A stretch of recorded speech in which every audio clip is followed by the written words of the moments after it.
Human civilization experienced an unprecedented shock when, in one moment, absolutely all accumulated knowledge, including books, digital data, and records, disappeared. At a critical moment, when society was on the verge of total destruction due to the loss of all knowledge, an unexpected hope for salvation appeared. An unknown system called Olympus suddenly appeared before humanity, initiating the process of downloading data and beginning the restoration of the lost world. The amazing Olympus system had the unique ability to transform virtual game items into real, truly existing things. The process of creating real objects took place in two stages. First, the system carefully checked the virtual object, and then transformed it into a physical one. The Olympus system became the basis of a new civilization, gradually connecting the real world with the virtual space into a single whole for all inhabitants of the planet. 200 years have passed since the ability to turn game items into real ones appeared, which allowed humanity to create a developed and technological civilization. The new society, despite technological progress, retained the old problems. Rich people considered themselves the upper class and looked down on others.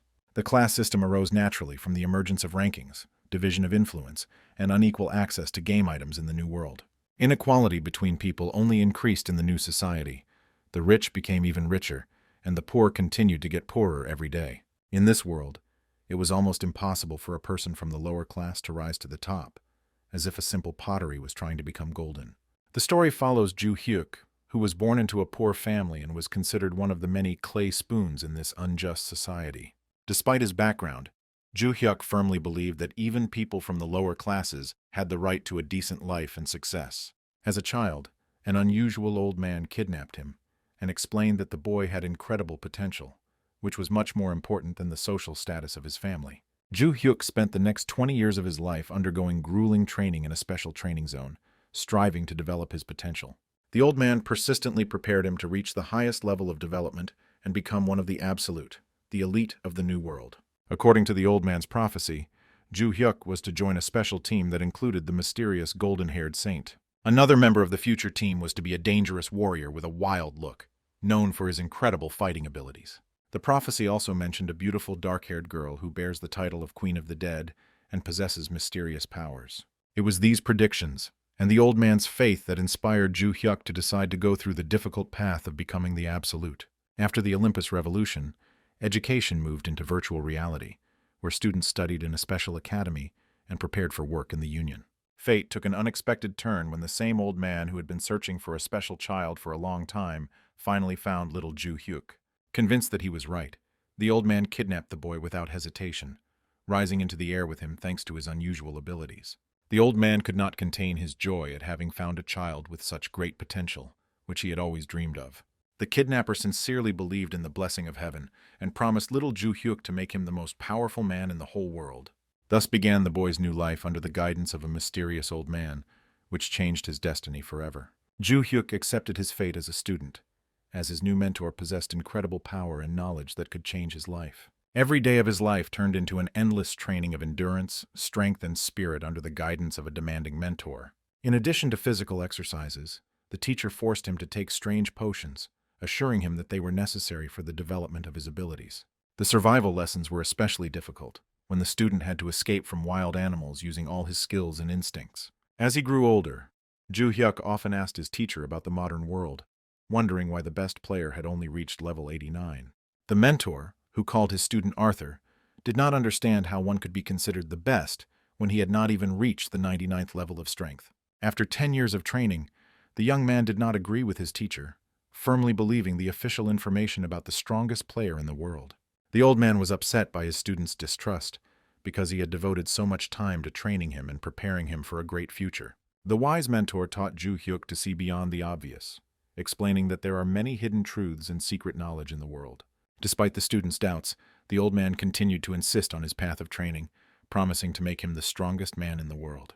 The young man doubted the possibility of reaching the pinnacle of power without a rich family and expensive items, considering his teacher's dreams unrealistic. The angry mentor explained to the student that in their world, only level and characteristics mattered, not origin or wealth. As punishment for his doubts, the teacher made Arthur stand in a plank position for 3 hours so that he could think carefully about his attitude towards training. Exhausted by the difficult trials, the young man held back his tears and doubted the correctness of his path, but continued to follow the instructions of his mentor. 20 long years flew by in endless training, while the seasons changed one another, tempering the character and body of the young man. The mentor announced the end of his training, admitting that he had passed on all his knowledge to the student and could now calmly leave this world. Ju Hyuk, exhausted by years of hard training, secretly wished for the strict teacher to leave as soon as possible so that he could finally gain freedom. Those around him considered him a loser who could not find a normal job, while his peers were successfully building careers in large companies. The young man was tired of explaining to his family and friends that he was following a special path of development, which his mentor considered the only correct one. All these years his life consisted of constant training and tests, which he went through under the guidance of a demanding teacher. At times, Ju Hyuk wondered why he didn't just end this torment by deleting the game character, but something kept him on this path. After all the trials, the young man felt proud that he had managed to endure such a long and difficult path to becoming a strong warrior. Over the years of training, the stern mentor became a second father to him, replacing his family and becoming the only guide to the world of power and knowledge. Despite years of training, Ju Hyuk was still afraid of being left alone in the cruel world without the support of his mentor, and asked him not to leave him. The mentor watched with a knowing smile as his student grew noticeably in strength during his training, although he still could not compare to the master in martial arts and the wisdom of life. The mentor's thoughts about the strengths and weaknesses of his student caused deep bewilderment in the young hero, because the master's contradictory assessments did not help him understand the true level of his development. Focused on receiving an important quest, the hero carefully followed every word and action of the mentor, because according to ancient legends, it was dying teachers who left the most valuable tasks. Filled with sincere respect and hope for continued training, the young warrior knelt before his mentor, his whole appearance showing his readiness to follow suit. Holding his breath and hiding his true desire to receive the quest, the hero continued to respectfully kneel before the old master, hoping for his last gift before leaving. After listening carefully to his mentor's words about understanding Ju Hyuk's feelings, the young warrior felt the long-awaited moment of receiving an important task from his experienced teacher approaching. In a calm and measured voice, the mentor reminded the young student of his special position as the sole successor of an ancient martial art that had been passed down from generation to generation. Bitter memories of 20 years of confinement in a cave due to his duties as the successor to an ancient martial art flooded the hero, causing his heart to clench from the trials he had endured. With trembling hands, the mentor handed his student an ancient map, with a cross marking the place that was to determine the future fate of the young warrior in this vast world. The young hero sincerely thanked his mentor for the invaluable lessons of skill and life wisdom that forever changed his inner world and ideas about true strength of spirit.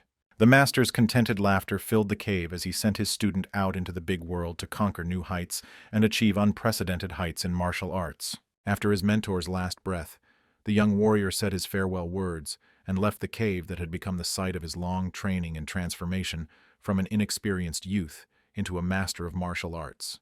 Quietly thinking about his mentor and wishing him a happy rebirth, the hero firmly resolved to never meet him again in future lives due to the severity of his past trials. Having left the place of his 20 years of imprisonment and training, the young warrior found himself in a special deportation zone, preparing to begin a new chapter of his unusual life in this vast world. Standing at the new start line after completing hellish training, the hero decided to check his status window to assess the results of long years of hard training and improvement. Remembering the many failed escape attempts and cruel punishments, Ju Hyuk was looking forward to seeing the impressive results of his grueling training in the master's cave. The unexpected discovery of a negative value for the luck parameter in the status window literally shocked the hero, making him doubt the correctness of the system's indicators. The system declared the player's identification complete and the curse of compulsion lifted, freeing him from his duties as the successor to the ancient martial art and allowing him to move on.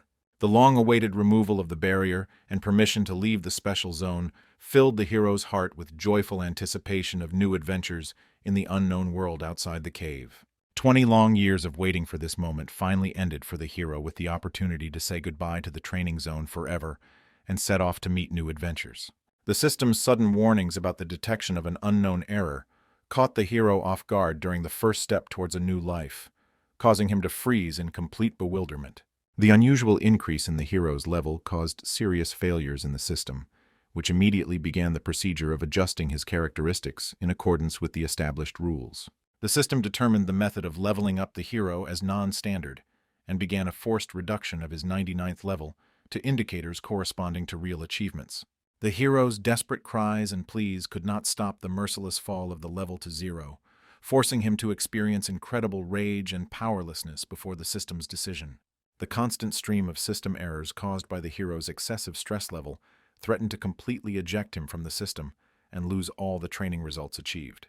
Lying on the cold ground and realizing the loss of 20 years of hard training, the hero experienced the deepest disappointment and a feeling of complete futility of all his past efforts. The last check of the status window finally confirmed the hero's worst fears, showing his current level 1 instead of the well-deserved mastery level 99. The unexpected discovery of the remaining level 99th stats on the tablet gave the hero hope and made him take a completely new look at the current situation. Remembering the specifics of the system's operation helped the hero understand that the error affected only the level indicator, leaving all other acquired characteristics untouched. The realization of the existence of a system of penalties when lowering a level made the hero think about new restrictions and prohibitions on the use of certain skills and abilities. The system's strict minimum level requirements for using even basic skills significantly limited the hero's ability to use his combat techniques and special abilities. Finding himself at the first level with his characteristics intact, the hero began to understand the absurdity of the situation and at the same time to realize new opportunities for rapid development.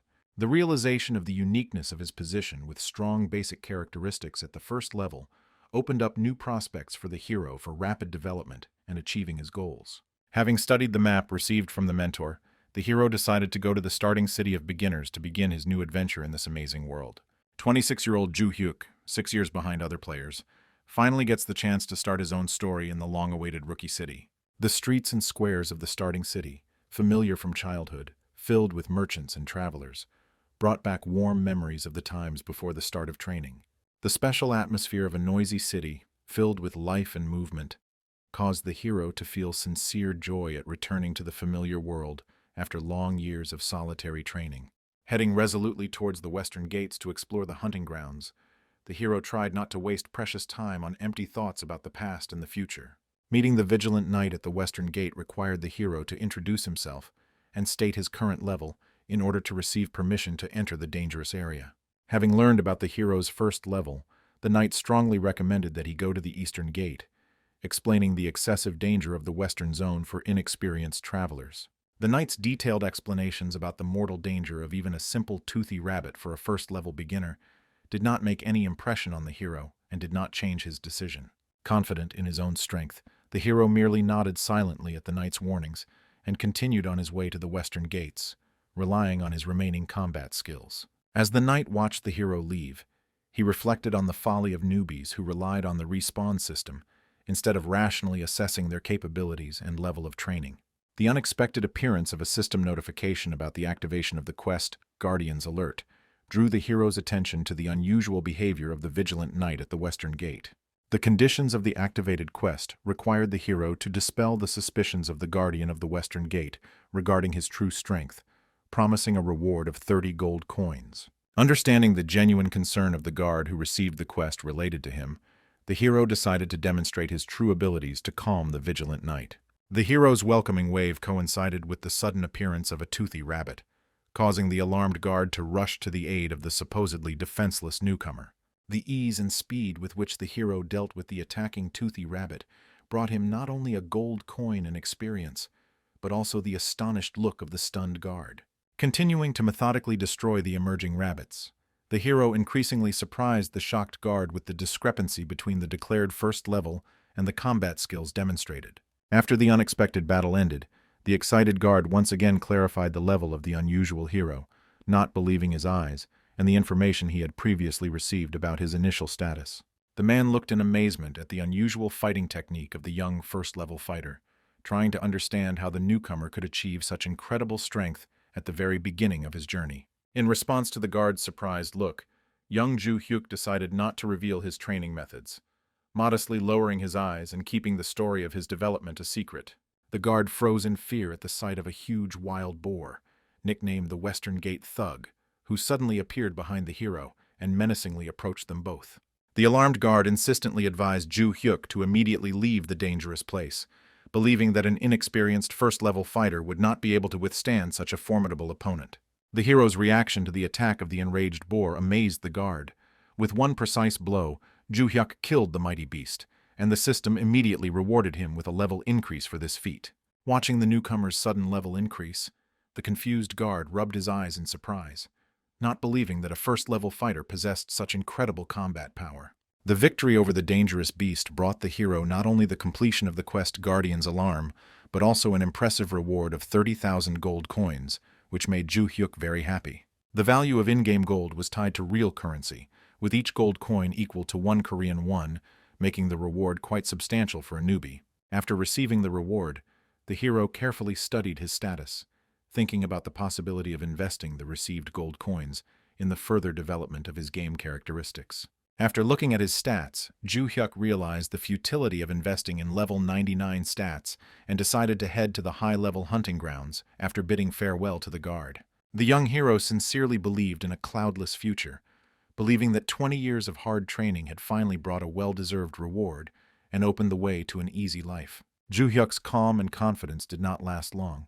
Just a few days later, fate prepared serious tests for him, for which he was completely unprepared. An unexpected system notification warned the hero that he had received a killer mark for participating in battles, which meant serious penalties and the possibility of being identified by other players. The last few days have brought the hero many unpleasant encounters. NPCs constantly mistook him for a wanted criminal and attacked without warning. The hero was filled with bewilderment, as he could not understand the reason for his persecution and how he could have been confused with some unknown criminal for no apparent reason. After much thought, Ju Hyuk came to the conclusion that the cause of all the troubles was his extremely low luck stat, which had reached a negative value of level 99. The negative impact of low luck led to all NPCs considering the hero a dangerous criminal and constantly trying to destroy him whenever they met. Despite his desire to avoid conflict, Ju Hyuk's body operated on automatic reflexes, forcing him to engage in combat with every attacker for the sake of his own survival. The hero realized his grave mistake in being unable to control his enormous power, which led to random deaths of NPCs during forced battles. The accumulated problems led to the system identifying Ju Hyuk as a serious threat and activating a complete chaos mode, significantly complicating his situation. The severe penalties significantly worsened the gameplay. Experience was reduced by 90%, access to city services was closed, and merchants completely refused to work with him. The situation became increasingly complicated, as Ju Hyuk was now being hunted not only by NPCs, but also by living players who had a compelling reason to pursue him. One of the stalkers explained the situation. The system had registered Ju Hyuk as a serial killer, and now everyone had received an official request to capture or destroy him. The opposite of chaos, the hero system offered a tempting reward. Any player could gain hero status for destroying a chaos site, making Ju Hyuk a desirable target. The group of pursuers cornered Ju Hyuk in a mountainous area and offered him to surrender voluntarily, considering it the most reasonable solution in the current situation. The cornered hero made an unexpected decision.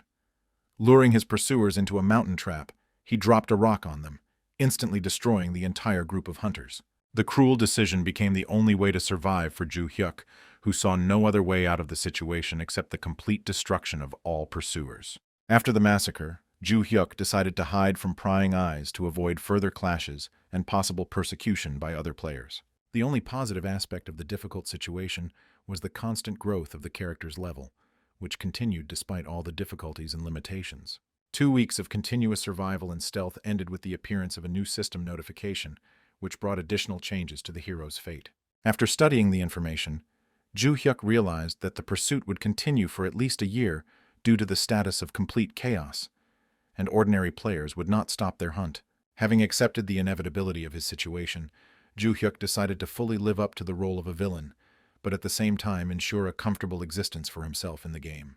The hero finally abandoned the role of a positive character, deciding to use his outstanding level 99th characteristics to ensure a decent life. A strange situation puzzled the hero. After 20 years of the most difficult trials, instead of a well-deserved rest, the system forced him into a state of complete chaos. Reflecting on what was happening, Ju Hyuk suspected that there was a special script or hidden plan in the system, which seemed to be deliberately changing one test for another. The answer to the question suddenly came the next day, when a group of mysterious people in robes appeared before the shocked Ju Hyuk and fell to their knees before him. The gray-haired leader of the group, addressing the hero with tears in his eyes, called him the successor of the Absolute and expressed his readiness to sacrifice his life for the sake of serving him. The assembled crowd began to solemnly proclaim Ju Hyuk as the absolute heavenly devil, which became an unexpected turn in the fate of the confused hero. The new task required the hero to gain official recognition as an absolute heavenly devil from the 12 elders, making this his main goal. The rarity of the quest received was astounding. The SSS class quest had only appeared in the game 3 times in 200 years of history, each time causing major changes. The resulting quest belonged to the highest category of scenario tasks, which usually covered events of national or even global scale in the game universe. 20 years of grueling training and subsequent status as a complete chaos suddenly took on new meaning in light of the new circumstances.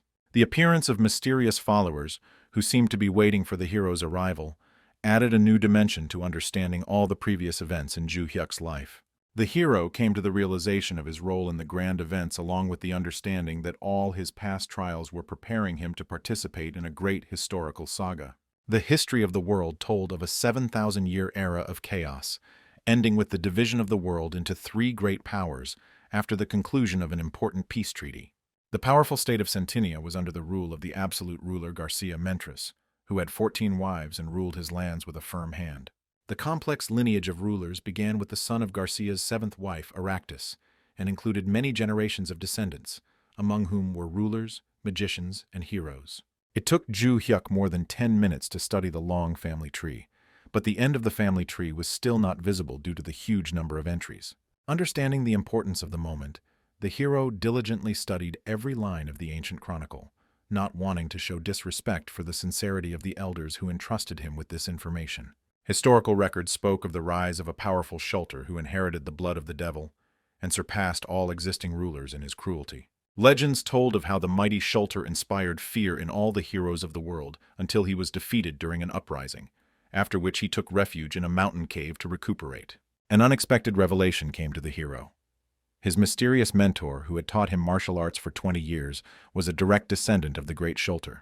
The system sent a new notification about the temporary recognition of Ju Hyuk as an absolute, but additional actions were required to finally confirm this status. A complex political situation opened up before the hero. 7 elders supported his return, 5 opposed it, and now he had to win full recognition. The seriousness of the situation alarmed Ju Hyuk. Failure to obtain a confession could result in the deletion of the character, or even a complete ban from the game system. The new privileges brought the hero command over the secret forces of the 12 elders of the heavenly devil, which seemed to him like another test from the ruthless system.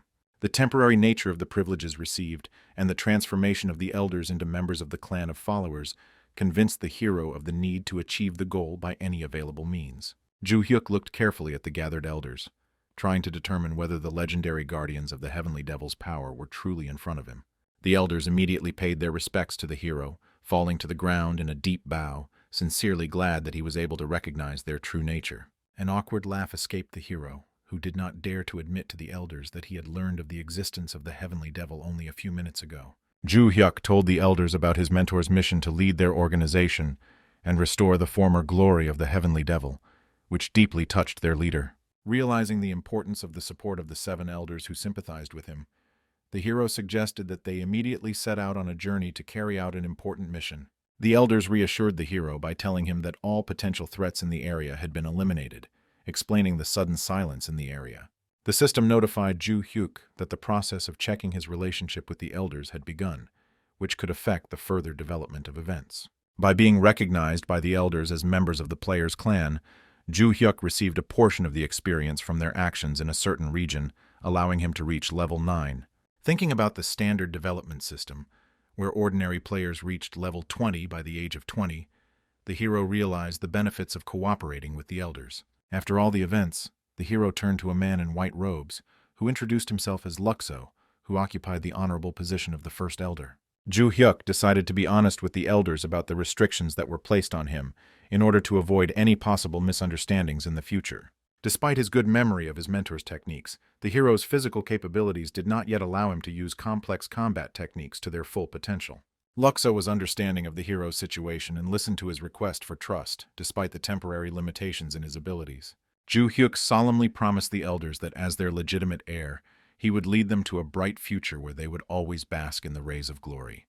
The hero's sincere words brought tears of joy to the elders, and the system recorded a significant increase in their level of sympathy for the new leader. After the important meeting, the hero left the game system and went to the kitchen to quench his thirst and restore his strength after the intense events. In the kitchen, the hero met his sister Seiya, known by the game name Luna, who shared the good news about their guild receiving a profitable quest.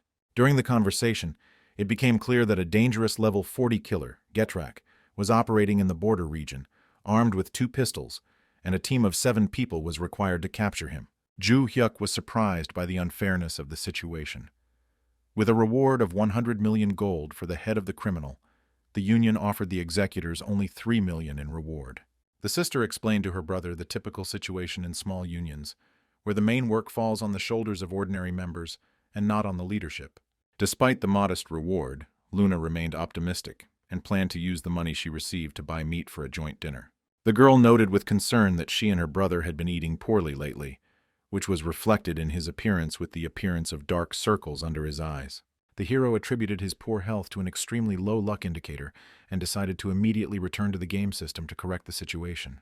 After connecting to Olympus, the hero received an urgent message from Luxo about an unknown observer who was watching them, but ordered the elders not to take active action. Suspecting that the observer might be his sister, Ju Hyuk tried to contact her through the game's messaging system.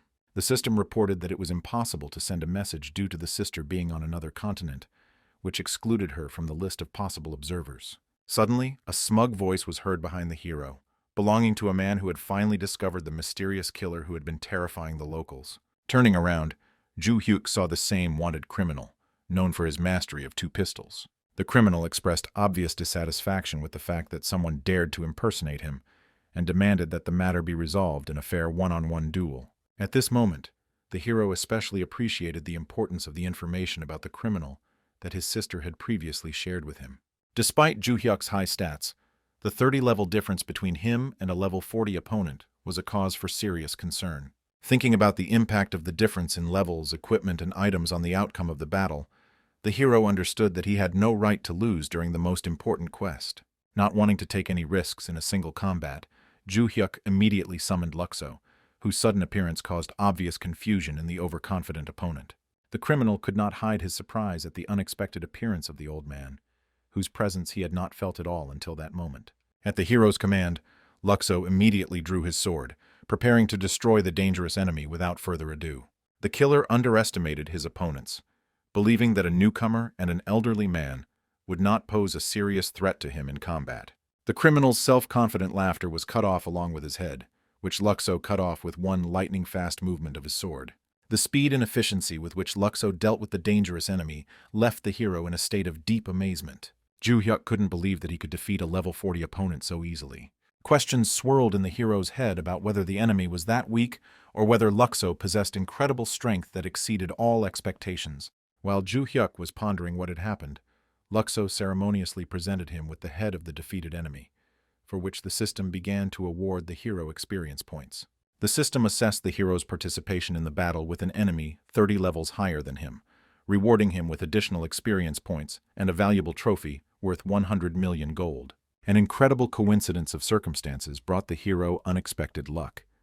Having received the status of chaos and having lost the opportunity to work normally, he unexpectedly got a valuable trophy. Ju Hyuk instructed the elder to continue the silent hunt for the surrounding creatures, realizing that this would help him quickly regain his lost power and influence. Realizing the importance of current events, the hero decided to fully immerse himself in the role of a ruler and follow any scenario that the game system would offer him. The next 2 weeks were spent in continuous wandering, during which the faithful Luxo tirelessly carried out the master's orders, destroying enemies and helping to level up. Ju Hyuk's amazing progress allowed him to reach level 13 in just 2 weeks, while other players needed years of development. The special mind technique available to the hero required reaching at least level 40, which was supposed to be the true starting point of his strength.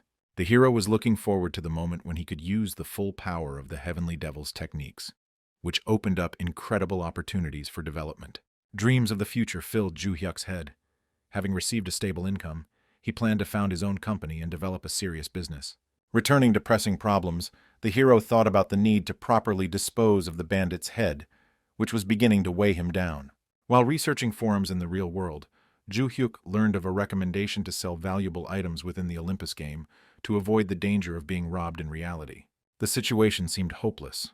The chaos status closed access to official institutions in the game, and selling in the real world threatened to lose money and possible problems.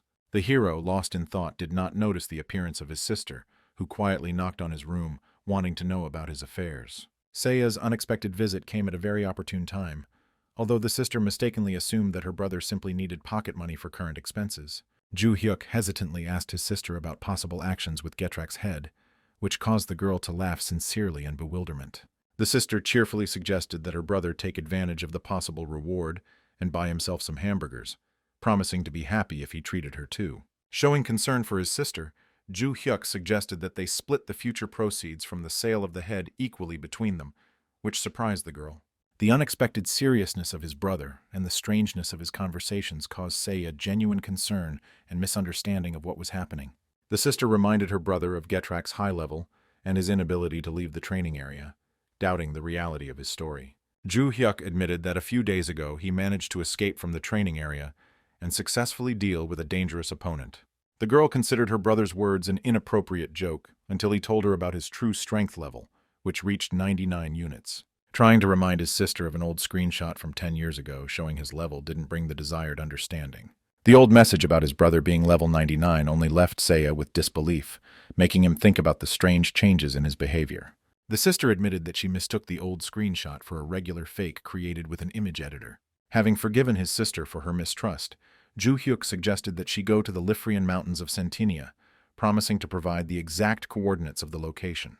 Seiya's concern about the difference in levels was understandable, as her level 25 seemed too low for such a dangerous journey. The brother's frank admission of his status as a chaosite and his immersion into a state of complete chaos caused the girl to be deeply shocked. Following her brother's instructions, Seiya reached the entrance to the Lifrian Mountains and tried to convince the guards to let her into the dangerous territory. The worried guards tried to dissuade the girl from the risky journey, warning her about the mortal danger of local monsters. Displaying surprising calm, the girl reminded the guards of the respawn system, which makes any death in the game a temporary inconvenience. Having stocked up on food and received final warnings from the guards, Seiya set out on her journey, mentally promising to take revenge on her brother if his words turned out to be a lie. The 3-hour journey through the unusually quiet terrain confirmed the brother's words about the destruction of all native creatures in the area. The oppressive emptiness of the surrounding space created the impression of a complete absence of life, as if death had touched every creature in these places. The sudden appearance of Ju-hyuk broke the oppressive silence of the deserted area, causing his sister to flinch in surprise. The girl's frightened scream was so powerful that it caused bleeding from the ears of the hero, who was unprepared for such a sonic attack. An indignant Seiya reproached her brother for the lack of warning about his appearance, which had frightened her so much in this deserted place. The girl's anger quickly turned to amazement at the sight of the incredible energy of chaos that surrounded her brother like a dark halo. Realizing the gravity of the situation led Seiya to realize that her brother had likely done something irreparable by destroying important NPCs. Instead of explaining, Ju-hyuk silently handed over to his sister the treasured item, the head of the infamous player Getrak, causing her to look at him with disbelief. The realization of the value of the trophy filled Seiya with joy, and her brother urged her to hurry with the exchange of the valuable find. A thorough examination of the trophy confirmed its authenticity, proving that it was indeed the head of the wanted criminal.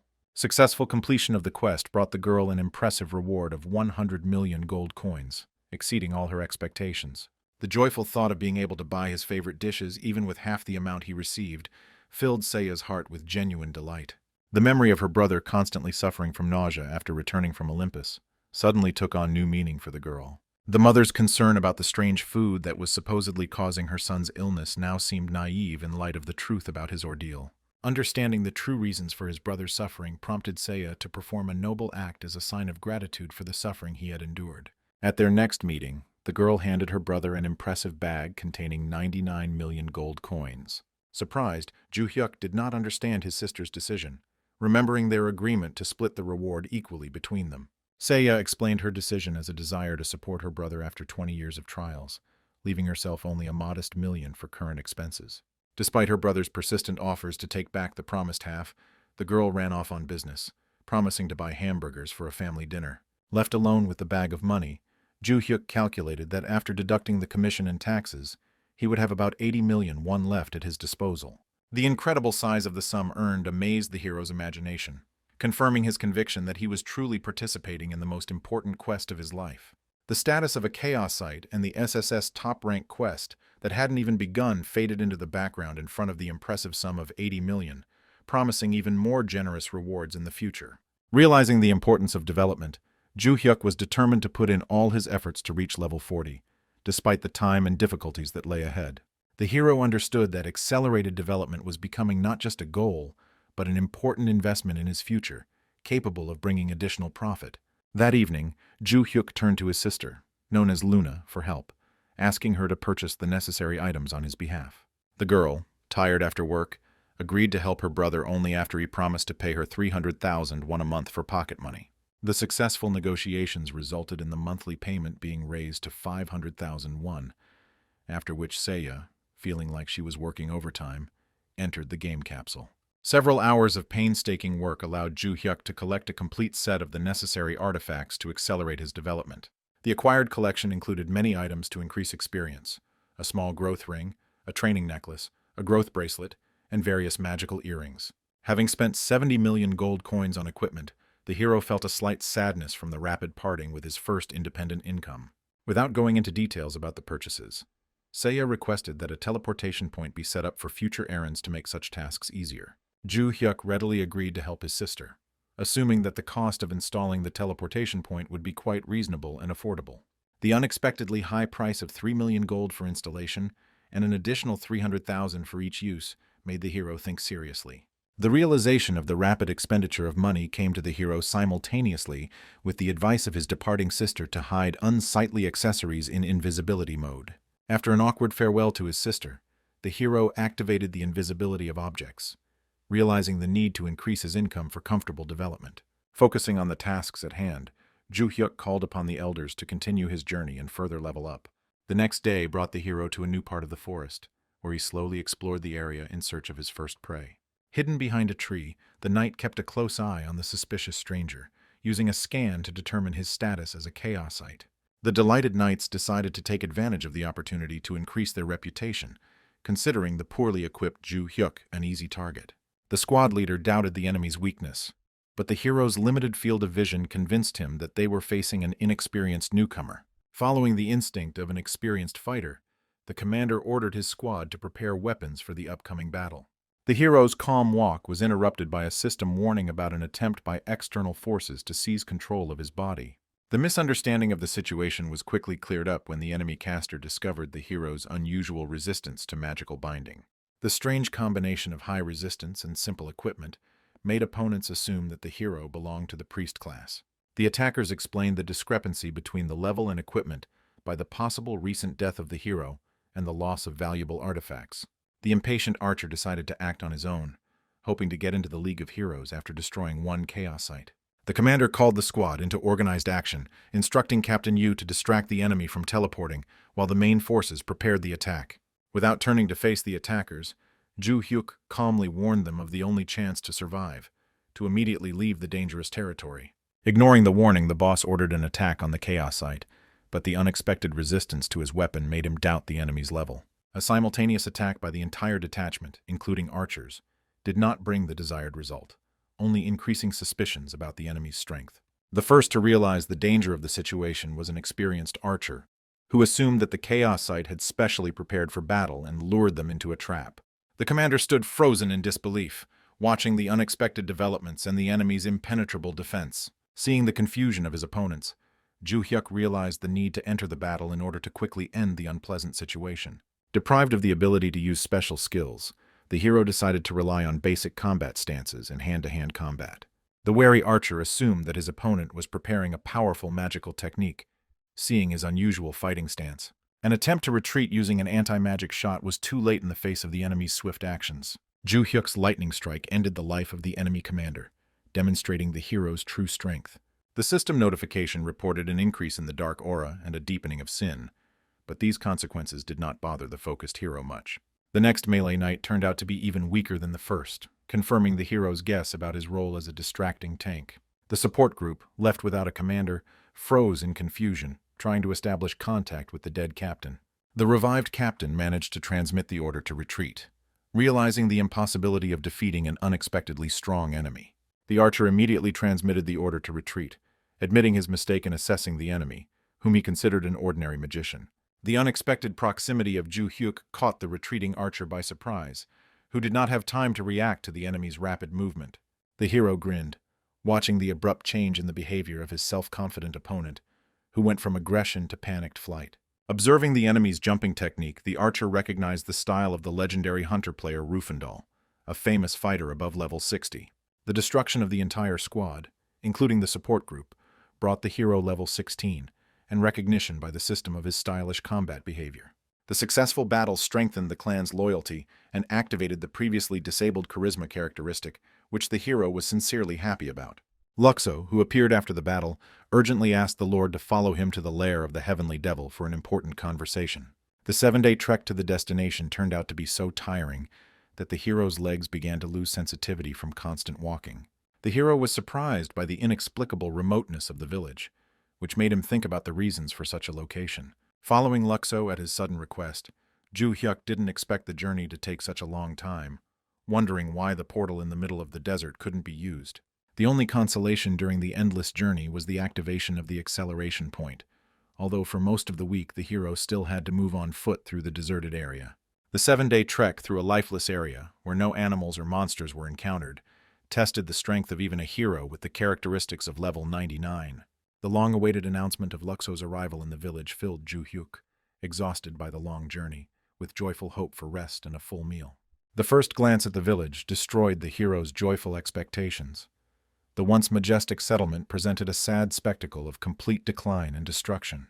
The locals, despite the depressing state of the village, greeted the appearance of Ju Hyuk with sincere joy, seeing in him the long-awaited absolute and future restorer. The activation of the quest, Restore the Destroyed Village, coincided with the hero's thoughts about the need to first restore his own strength after an exhausting journey. The solemn ceremony of the meeting was completed by the appearance of the ancient prophet Carlos, who, despite his venerable age of 163 years, personally greeted the new ruler. In a private conversation, the prophet told the ruler an ancient story about the 12 elders who hid from the empire and traveled the world in search of the true descendants of the Absolute. The harsh reality of the area was the complete absence of living creatures and the impossibility of farming, which made the territory virtually uninhabitable. The locals, forced to hide in these inhospitable lands, spent many years waiting for the arrival of Ju Hyuk, placing all their hopes on him. The hero's bewilderment over the lack of a simple solution to the delivery of supplies was expressed in a direct question about the reasons for such a difficult situation. Prophet Carlos revealed the bitter truth about the magical confinement that prevented anyone, including the elders, from bringing anything from outside into the closed area. Realizing the critical situation of the residents, Ju Hyuk immediately called Luxo to discuss the immediate task of providing the population with food.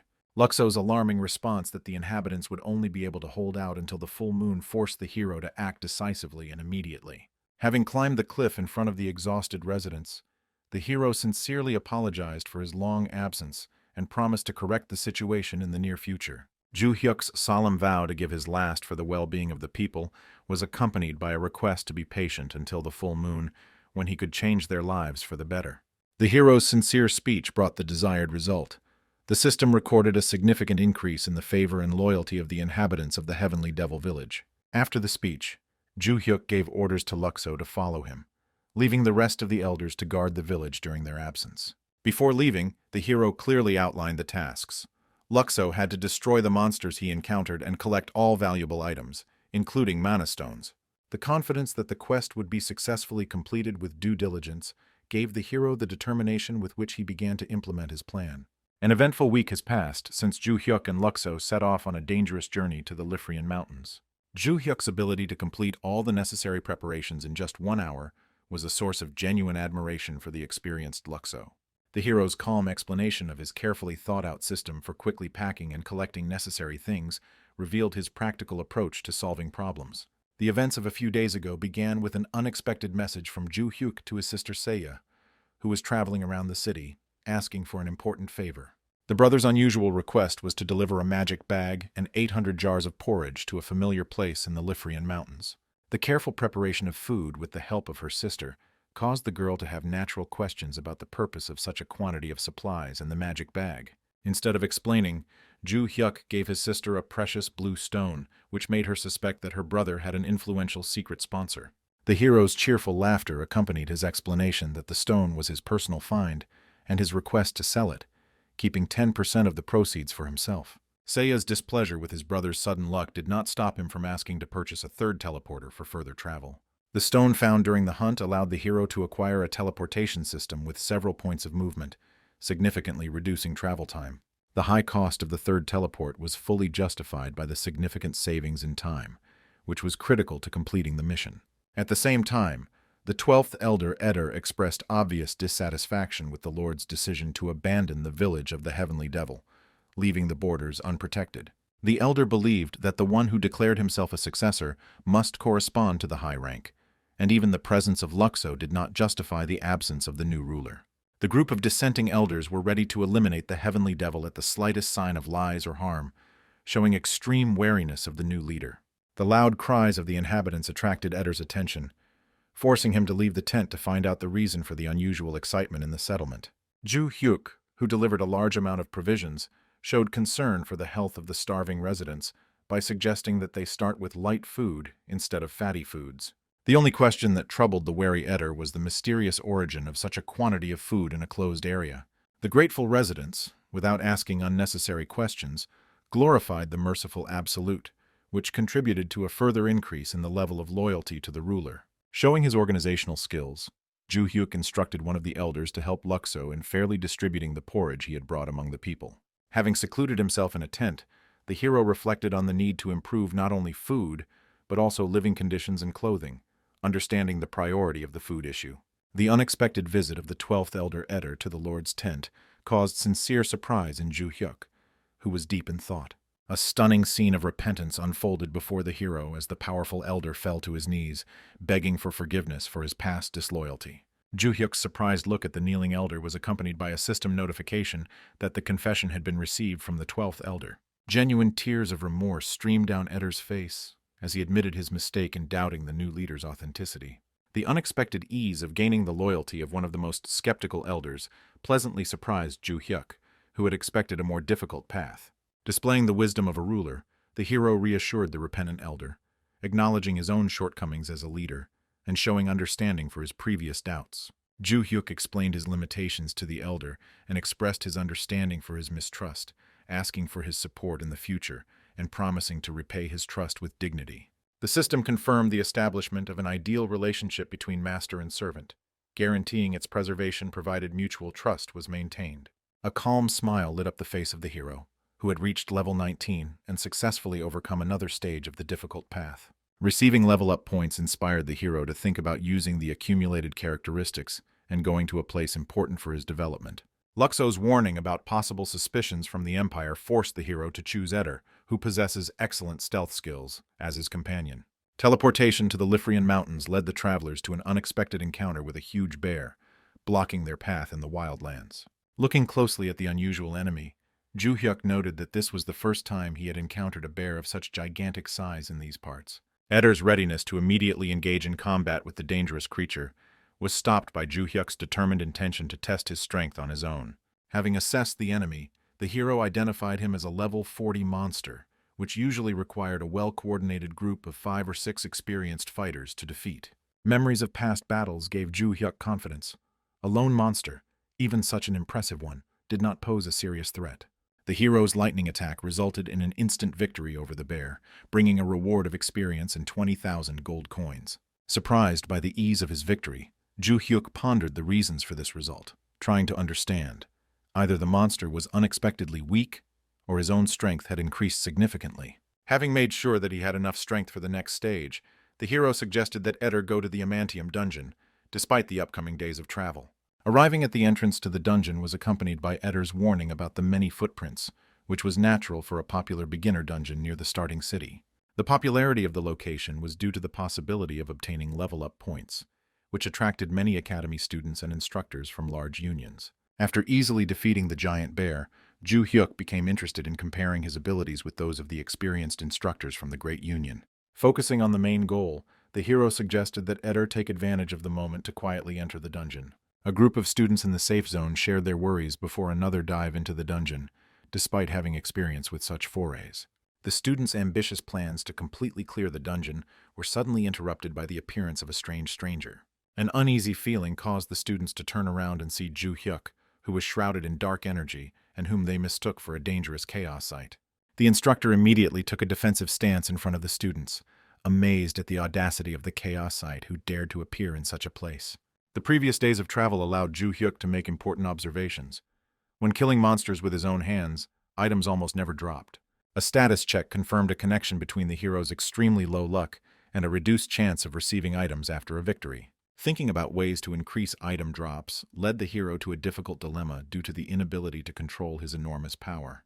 The disgruntled instructor approached the uninvited guest, intending to find out the true reasons for his appearance in the guarded dungeon. The sister's warning about the danger of level 40 instructors from large unions did not prepare the hero for such an aggressive meeting on the threshold of the dungeon. The tense dialogue with the instructor was aggravated by the latter's obvious dissatisfaction with the disrespectful tone of the mysterious stranger. Demonstrating his superiority, the instructor warned of the consequences of disobedience, claiming that he had encountered many such violators. A quick scan of the stats showed the instructor that the enemy was level 19 without equipment, which strengthened his confidence in an easy victory. The lack of stealth skills and the status of a chaosite convinced the instructor that he was dealing with a student item hunter whose capture would earn him the title of hero. The arrogant behavior of the weak opponent caused the instructor to smile condescendingly and feel confident in his own superiority. Ju Hyuk tried to defuse the situation by explaining his peaceful intentions and desire to clear the dungeon, suggesting that everyone do their own thing. The instructor's categorical refusal to believe the words of the suspicious chaosite only worsened the tense situation in the dungeon. Addressing his charges, the instructor urged them to remain calm and stay behind him, preparing for a possible conflict. The unexpected behavior of the Holy Alliance representative made Ju Hyuk once again politely warn about the consequences of rash actions. The instructor's distrust of the words of the supposed loser only increased with each attempt at a peaceful resolution of the situation. Ju Hyuk's last attempt to explain his true intentions in clearing the dungeon failed to prevent the impending conflict.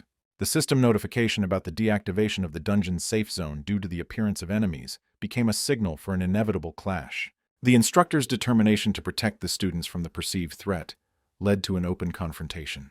Ju Hyuk's final warning about mutual non-aggression went unheeded by the determined instructor. The instructor's confident attack ended with an unexpected result. The blade, which seemed to have reached its target, met unexpected resistance. Using a special technique allowed Ju Hyuk not only to block the blow, but also to demonstrate superiority over his overconfident opponent. The instructor's growing anxiety was heightened by the realization that his opponent was significantly different from the average inexperienced newcomer. The strange technique and unexpected danger from the 19th level enemy forced the instructor to urgently request reinforcements through the system. Ju Hyuk's patience has reached its limit after numerous attempts at a peaceful resolution to the conflict and ignoring his warnings. The powerful blow with bare hands not only overcame the defense of the knight's blade, but also completely destroyed the weapon of the experienced instructor. The system began an urgent request for support, which was interrupted by a powerful explosion that scattered all the students present throughout the dungeon. The realization that the instructor and several of his comrades had been killed by the shockwave forced the surviving students to reevaluate the danger of the chaos they had encountered. Ju Hyuk's stern question about the others' readiness to join the fight was met with a unanimous silent decision from the surviving students. The students' wise decision to refrain from continuing the conflict was met with approval from their powerful adversary. Ju Hyuk's parting words included an unexpected message for the students to work hard on the quests to achieve outstanding results. Heavy reflections on the conflict that had occurred left the hero with an unpleasant aftertaste, despite his status as a chaosite and the lack of intention to kill students. Having reached his intended destination, Ju Hyuk found himself in front of an impressive defensive fortress in the center of the dungeon, guarded by an army of silent skeleton soldiers. Realizing the futility of hunting for items due to his stats, Ju Hyuk decided to not waste time on individual skeletons and focus on quickly destroying the main base. The hero's approach to the ancient fortress activated a complex defense system, including not only an army of skeletons, but also powerful siege weapons on the walls. A calm inspection of the fortification allowed the hero to assess its strength and assume that about 10 precise strikes would be required to completely destroy the fortress. The incredible power of the first blow exceeded the hero's expectations. Before he could swing a second time, he watched as the ancient walls cracked and crumbled. The unexpectedly rapid destruction of the most powerful fortress from a single blow caused the hero to doubt its declared strength, but confirmed the correctness of his actions. The instructors who arrived to help found only the ruins of the once impregnable fortress, not finding the culprit of the destruction at the scene. The discrepancy between the declared 19th level of chaos and the scale of destruction seemed to experienced instructors to be an inexplicable and impossible phenomenon. The mysterious ability of a single fighter to destroy a fortress in a flash without touching a single skeleton led the instructors to suspect the use of special artifacts. The system notification about the complete clearing of the dungeon, which seemed absurd to the arriving instructors, confirmed the incredible abilities of the mysterious chaosite. Not long before these events, the hero wandered through the dungeon, surprised by the unusually high concentration of skeleton soldiers in every accessible corridor.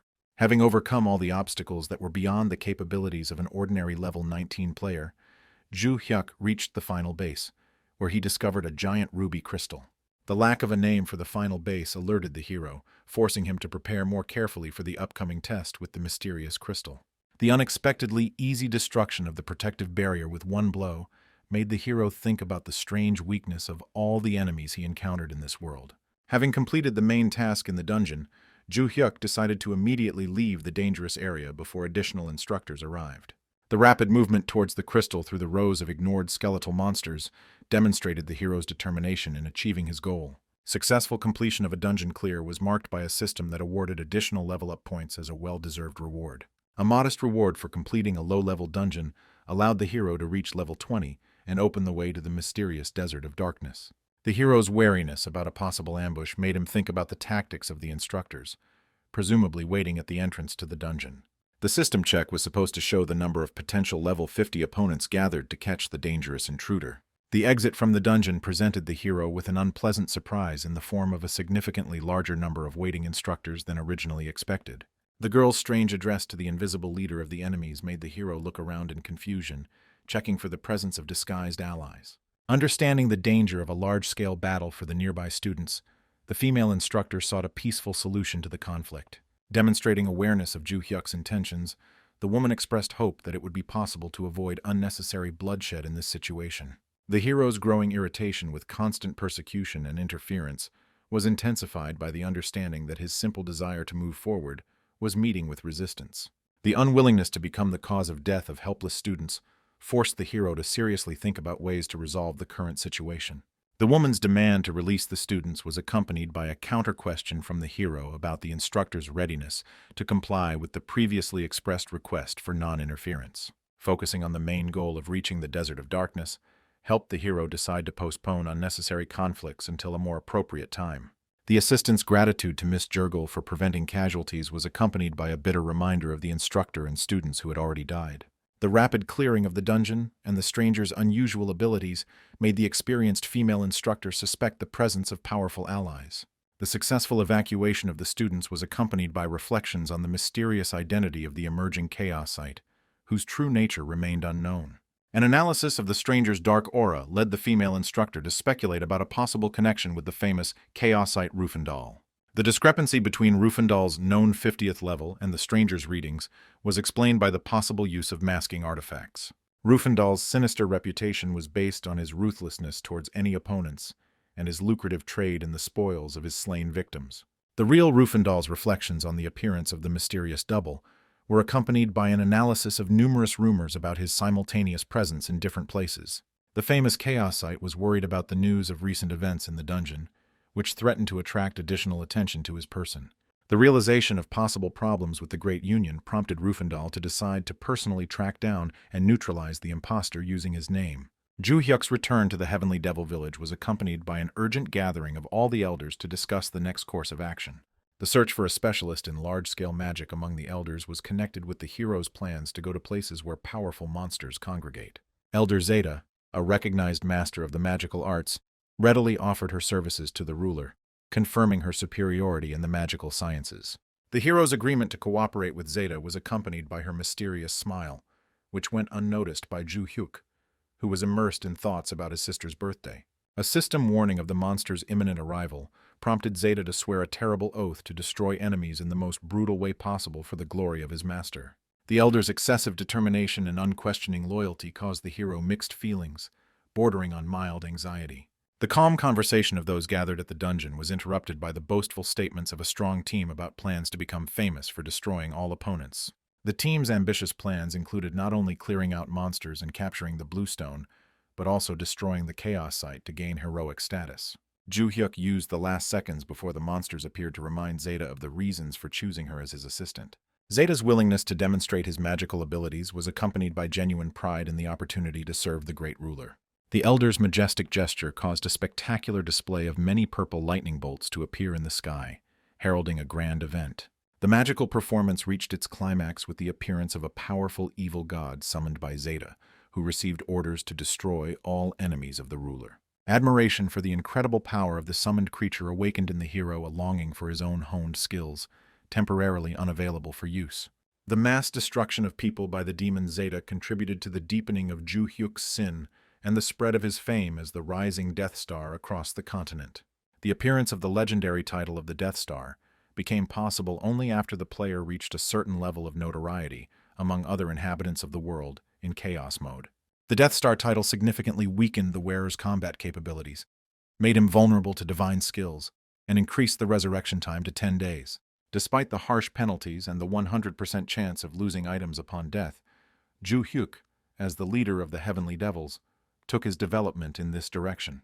The continuous stream of system notifications caused by Zeta's active actions remained unnoticed by the hero, who was focused on solving current problems. The desperate calls for help from the dying fighters did not bother Ju-hyuk, who was confident that he would successfully restore order and eliminate obstacles to further action.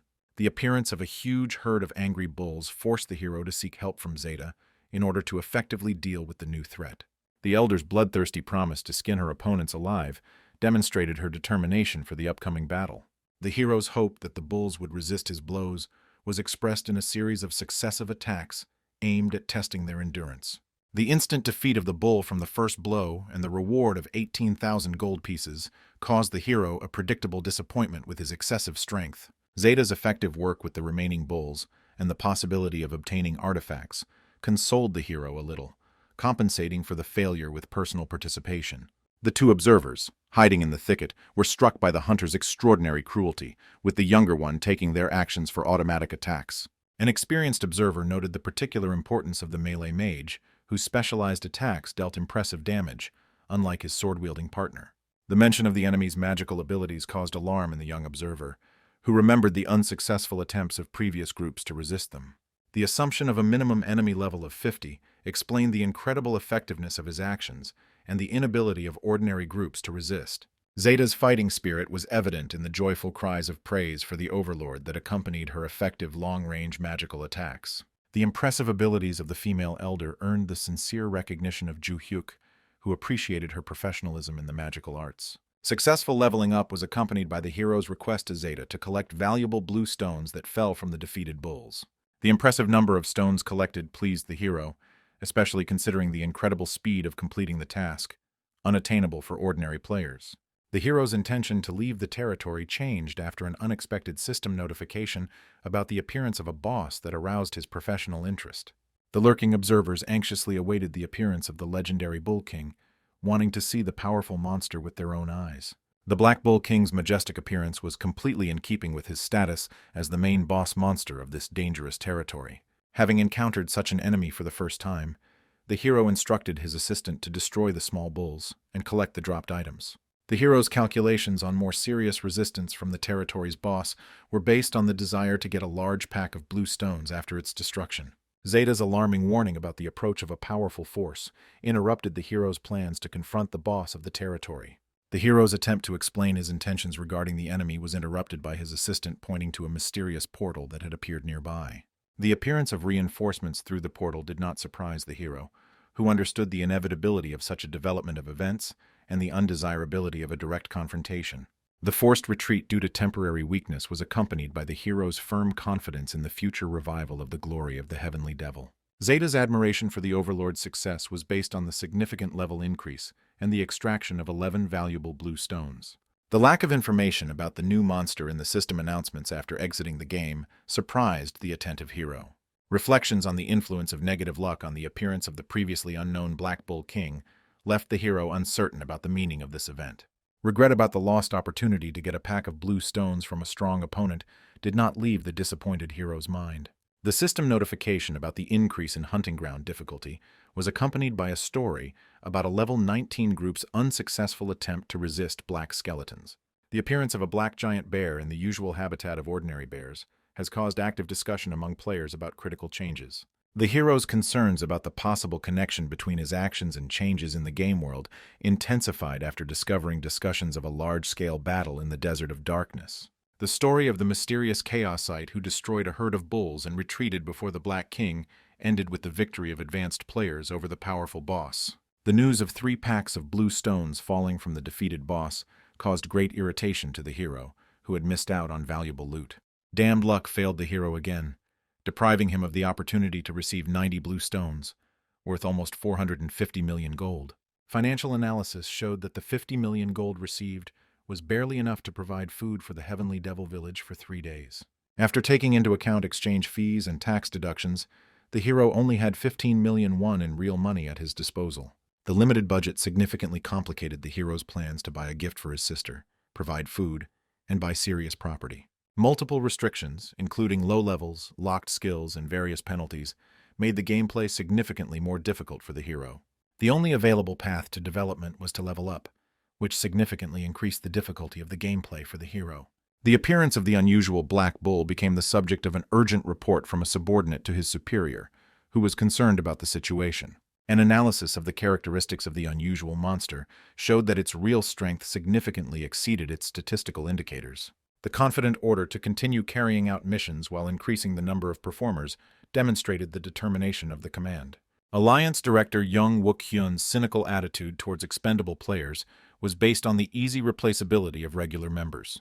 The leader's additional assignment included a thorough investigation of the Chaosite's personality and preparation of punishment for independent actions against the Great Union.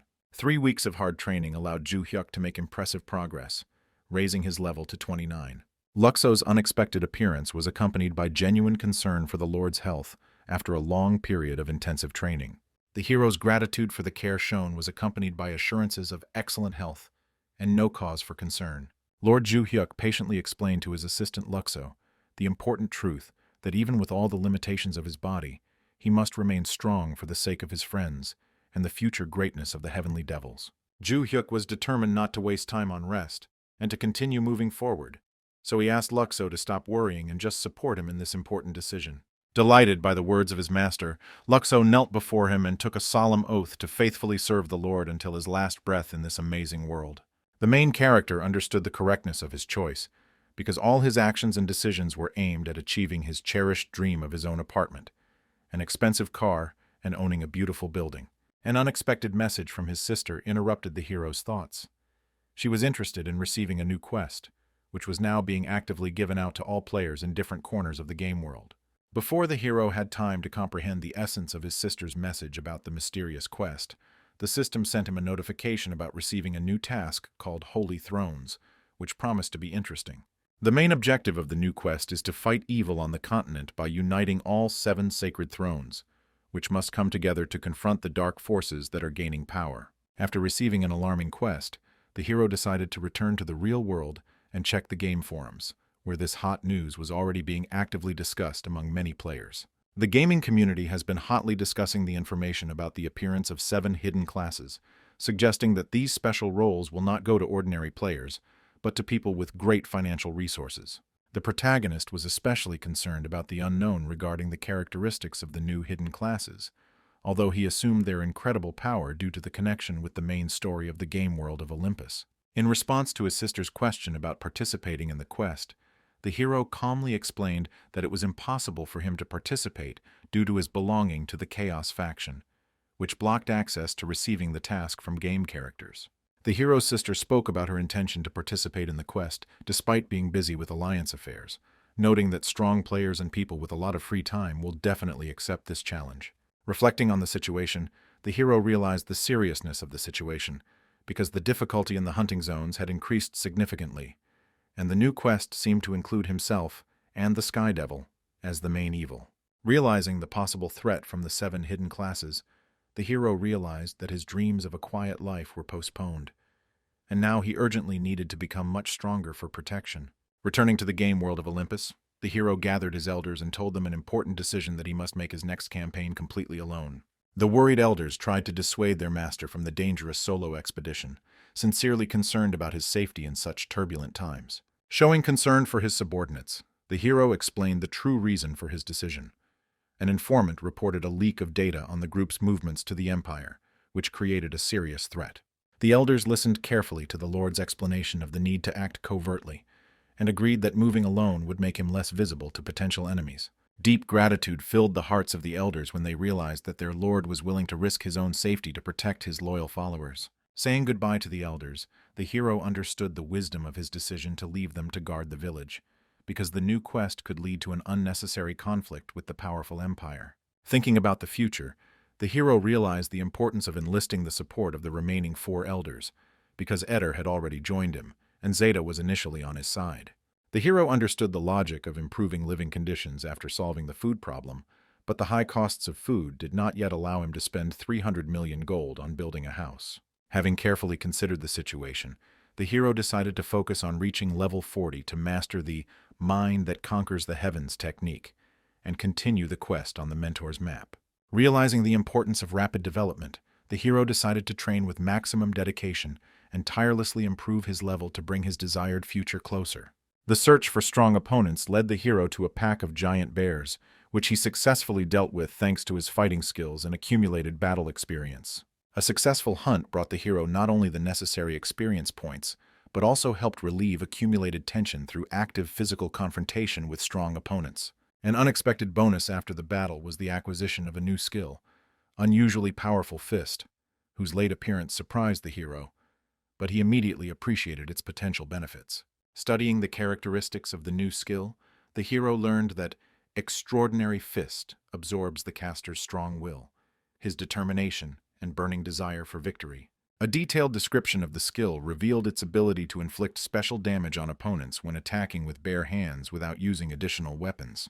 Having carefully studied the description, the hero was delighted with the perfect match.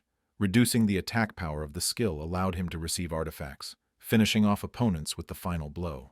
Inspired by the new possibilities, the hero decided to acquire a pet to help him obtain the necessary items and was going to immediately go home to carry out his plan. A sudden joyful cry from a stranger interrupted the hero's thoughts. Someone was persistently looking for a meeting with Ju Hyuk and finally achieved their goal. Rufandal's appearance and his confidence that he had found the right person made Ju Hyuk realize the seriousness of the unexpected meeting. Rufandal got straight to the point and told of his troubles with the Great Union due to constant confusion over the hero's identity. Ju Hyuk's displeased look betrayed his ignorance of the identity of his interlocutor, although a careful analysis revealed the presence of a thick aura of a chaos player and the corresponding equipment.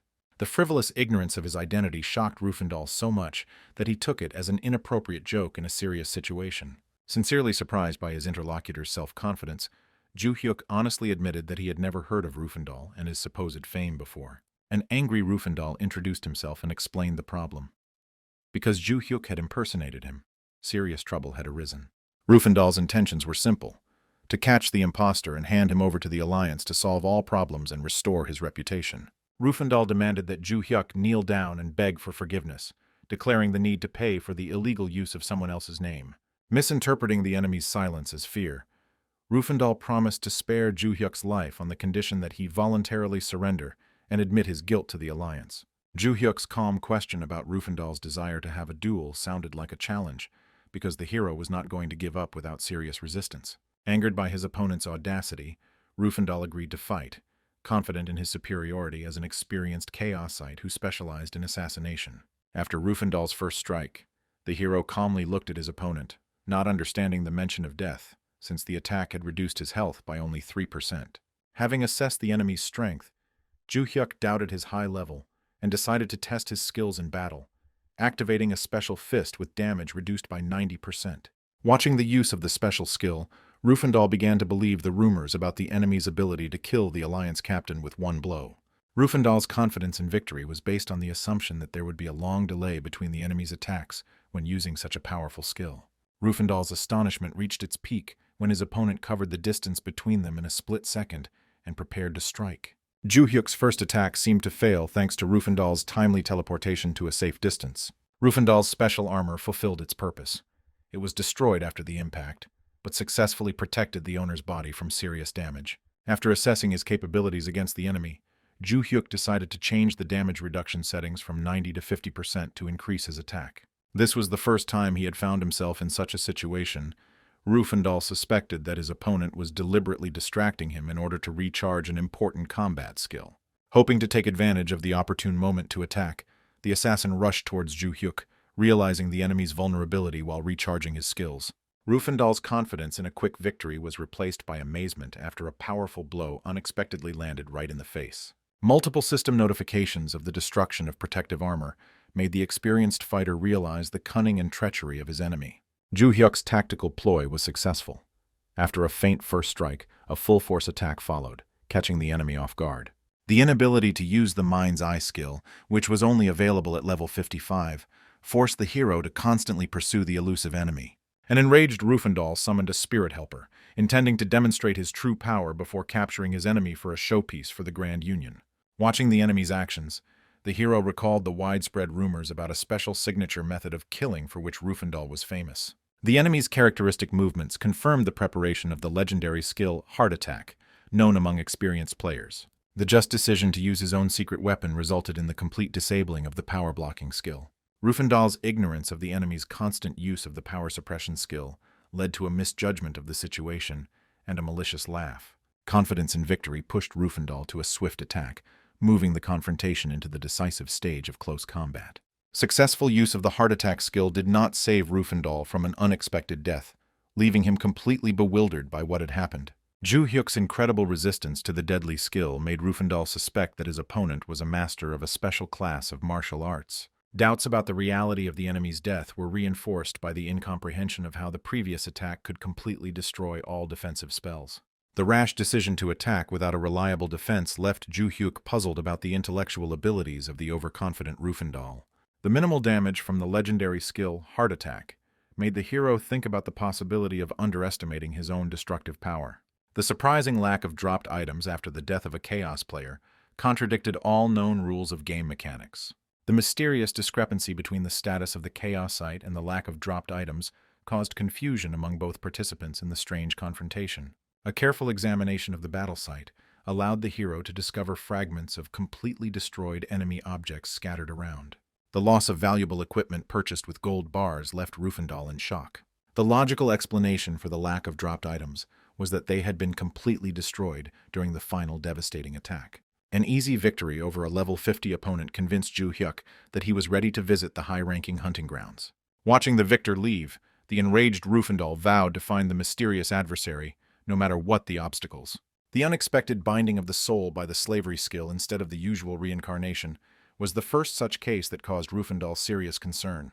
The appearance of the mysterious figure in a dark robe was accompanied by joyful thoughts about the rare luck of obtaining first-class experimental material. The sudden appearance of a sinister stranger with evil intentions caused natural fear in the helpless Rufandal. The stranger's quiet admission of interest in his previous opponent was accompanied by satisfaction at the opportunity to use Rufandal himself. The return to life was accompanied by the imposition of a systemic spell, threatening eternal enslavement of the soul if not removed in time. The absurd order to do 10 push-ups caused a natural protest from Rufandal, who did not understand the reasons for submitting to strange demands. A systemic reminder of the consequences of disobeying a caster during soul slavery warned of the inevitable suffering that would follow orders. The forced performance of push-ups was accompanied by mocking comments from a stranger about the benefits of obedient behavior in avoiding pain. Lack of previous experience with soul slavery led Rufandal to speculate about the existence of a new magic by a hidden class of necromancers. An analysis of the stranger's manner of speech made it possible to determine his young age, which gave rise to the hope that manipulation through flattery was possible. Kneeling, Rufandal remembered his master's mention of his desire to obtain the body of the mysterious enemy for his own purposes. Having received confirmation of the stranger's intentions, Rufandal hid his sinister smile behind a promise of help in achieving his goal. After finishing his gaming session, Ju-hyuk went with his sister to his favorite burger place to spend some time together. Her brother's generous offer to buy an unlimited number of burgers brought genuine joy to Luna, who settled on 3 mouth-watering portions. The satisfaction of being able to provide for both the heavenly devil village and the simple joys for his sister filled the hero's heart with peace. The unusual generosity of the brother, who had previously strictly limited his purchase to 1 burger, aroused the rightful suspicions of his attentive sister. The assumption that the new task had influenced the brother's character change turned out to be wrong after the true reason for his unexpected generosity was revealed. The brother's serious tone and request for careful consideration of the upcoming conversation created a tense atmosphere between the relatives. The problem of critically low luck, preventing the hero from getting loot even after defeating the Chaosite, was causing the hero growing concern. The decrease in the effectiveness of assistance and doubts about the usefulness of the pet led the hero to the idea of founding a joint farm with his sister. The unexpected proposal caused a shocked reaction from the girl, which was expressed in bewilderment regarding the relevance of opening new companies. Ju Hyuk's calm clarification about the unusual nature of the planned undertaking somewhat softened his sister's initial surprise. Seiya's practical thoughts on market conditions included concerns about the dominance of the Grand Union and the influence of black monsters on the economy. The suggestion to carefully consider the decision was met with confident objections from the brother, who emphasized the length of preliminary planning. Seiya's curiosity about the details of the unusual enterprise was aroused, prompting his brother to begin a detailed explanation of his business plan. The Alliance Director was holding an important meeting in the conference room, discussing the recent loss of many Alliance members in a dangerous region called the Desert of Darkness. Particular attention at the meeting was given to an unusual Chaosite who gained fame due to his principle of not attacking first and not killing without good reason. The president spoke about the recommendations sent out everywhere to leave alone any Chaosite encountered without items in order to avoid unnecessary conflicts and losses. An important discovery was the recording of the battle between the real Rufandal and the mysterious Chaosite obtained by Young-wook Hyun, which refuted previous assumptions. The video obtained by Young-wook Hyun made a strong impression on the president, who did not expect to receive such important evidence of the events taking place. A careful review of the battle footage helped those present to understand the fatal error in Rufandal's tactics that led to his defeat. Analysis of the video footage showed that the unknown Chaosite possessed outstanding high-level close combat skills and easily dealt with the enemy after breaking through the defense. Despite the young age of the unknown fighter, experts have suggested that he has a hidden class, although he has not yet learned to use his abilities fully. The information gathered included an interesting promotion quest from a noble game character, the contents of which particularly interested the Alliance president. The content of the quest turned out to be connected with the capture of a certain Ramtidian, whom the local nobles considered a dangerous representative of the Chaos faction. The demonstration of the portrait of the wanted Ramtidian raised doubts in the president, who immediately noticed significant differences from the appearance of the Chaosite known to them. A check of the information conducted by the nobles led to an unexpected discovery. The game system identified the elusive Chaosite as Ramtidian. The Alliance leadership decided to focus its efforts on capturing available targets to earn promotion points, rather than wasting resources on searching for an elusive enemy. Young-wook Hyun's carefully thought-out plan involved forming 30 men and using the rank and file of the Alliance to wear down the enemy and make payments. One employee expressed concern about the amount of compensation, given the real pain sensitivity of injuries in the virtual world of Olympus. The director's confident words about the dedication of the company's young employees and their willingness to work hard to earn growth points sounded like a final decision. The president's approval of the sum of 3 million won for the successful completion of the mission was the final touch in the discussion of the financial side of the operation. Young-wook Hyun presented a detailed plan for distributing the 700 million gold reward among the president, directors, participants, and organizers of the operation. The president's approval of the plan was accompanied by an order to immediately begin the operation, despite possible casualties among ordinary union members. The long-awaited meeting of brother and sister took place in the mountains, where the girl brought an impressive collection of magical books for study. The sister expressed concerns about the effectiveness of the books brought, as they contained only basic spells for novice magicians. The girl's anxiety was intensified by the understanding of the lack of time to learn new spells, because her brother should have received an advanced game class long ago. Opening one of the books, the hero read ancient wisdom about how even a simple weed can turn into a powerful weapon in the hands of a true martial arts master. Explaining the meaning of what he read to his sister, Ju Hyuk explained the possibility of turning a normal attack into a special move if the character has outstanding characteristics. While learning various combat skills, The hero felt regret about not having developed his game characteristics enough to fully realize his potential. Careful observation of her brother's actions led the sister to a startling discovery. The owner of such incredible abilities still remained without a specific class. Realizing the true state of affairs forced the girl to reconsider her decision to quit, made at the request of her brother, on whose support she had greatly counted. Understanding the responsibility he had for his sister, who trusted him, Joo-hyuk promised that together they would reach unprecedented heights and become true masters of their craft. Preparation for training began with removing all equipment that provided additional bonuses to the strength and health characteristics of the sister's character. When he began his magical experiments, Joo-hyuk honestly admitted his lack of experience and chose a simple healing spell despite warnings about its weakness. Confidence in his own abilities prompted the hero to test the effect of basic healing on his sister, hoping to strengthen the spell with his own characteristics. The lack of noticeable changes after casting the spell made the girl reach for a recovery potion to improve her health. An amazing discovery awaited the sister when, at her brother's request, she checked his health indicators and discovered a complete restoration of all parameters. Encouraged by the success of the healing spell, Joo-hyuk decided to give his sister a buff to test her abilities in a real fight. The sister's confusion about a possible opponent for training turned to wariness when her brother simply asked her to turn around. The girl was taken by surprise when a huge giant bear appeared, growling menacingly, preparing to attack his opponents. Seiya couldn't believe her brother's intention to make her fight such a huge enemy alone, as such missions were usually carried out by a group. Her brother's refusal to help in the battle forced the girl to gather all her strength and defeat the giant bear in 3 minutes of intense combat. After a grueling battle, Seiya fell to her knees, not believing in her ability to defeat such a powerful opponent without help. The joy of victory was further enhanced by the discovery of a blue stone that had fallen from the defeated bear, worth a whopping 5 million won. Demonstrating the benefits of working independently, Joo-hyuk explained to his sister that in alliances, most of the spoils would go to the organization, rather than the players themselves. The hero's development plan included reaching level 45 in the Desert of Darkness, and he invited his sister to join this dangerous but promising adventure. Upon arrival in the Desert of Darkness, the hero deliberately distracted the aggressive bulls, giving his sister the opportunity to demonstrate her acquired fighting skills. Seiya's swift reaction resulted in her casting a powerful lightning spell that instantly struck down all of the attacking bulls, showing her strength. The girl's sincere joy after the successful completion of the hunt was expressed in joyful jumps, and her brother warmly congratulated her on her excellent result. The discovery of a whole collection of 18 blue stones delighted the girl, who already dreamed of opening her own cafe with the proceeds. A warning sign for Joo-hyuk was the unusual absence of other players in the once popular location, which could indicate serious changes. The appearance of dangerous black monsters explained the sparseness of the place, and the hero easily repelled the enemy's sudden attack with his signature move. The coordinated actions of the brother and sister allowed them to quickly deal with the enemy. Seiya finished him off with lightning, and collected the dropped items as instructed by her brother.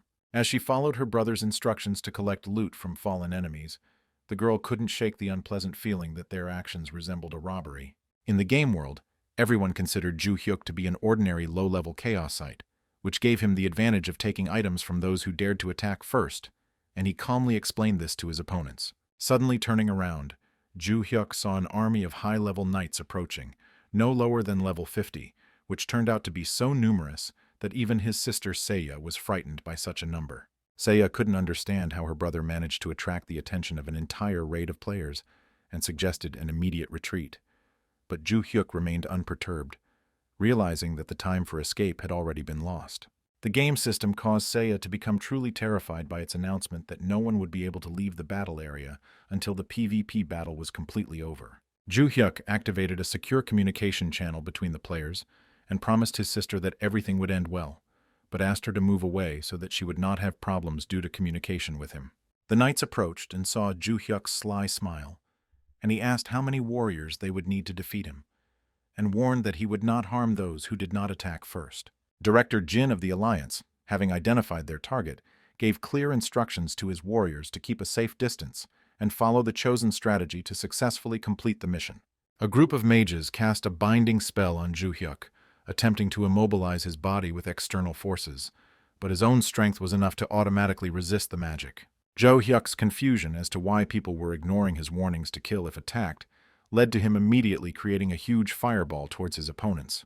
Director Jin deemed the attack weak and ordered the tanks to move forward to create a powerful defensive barrier called magic breakthrough that would easily deal with normal magic.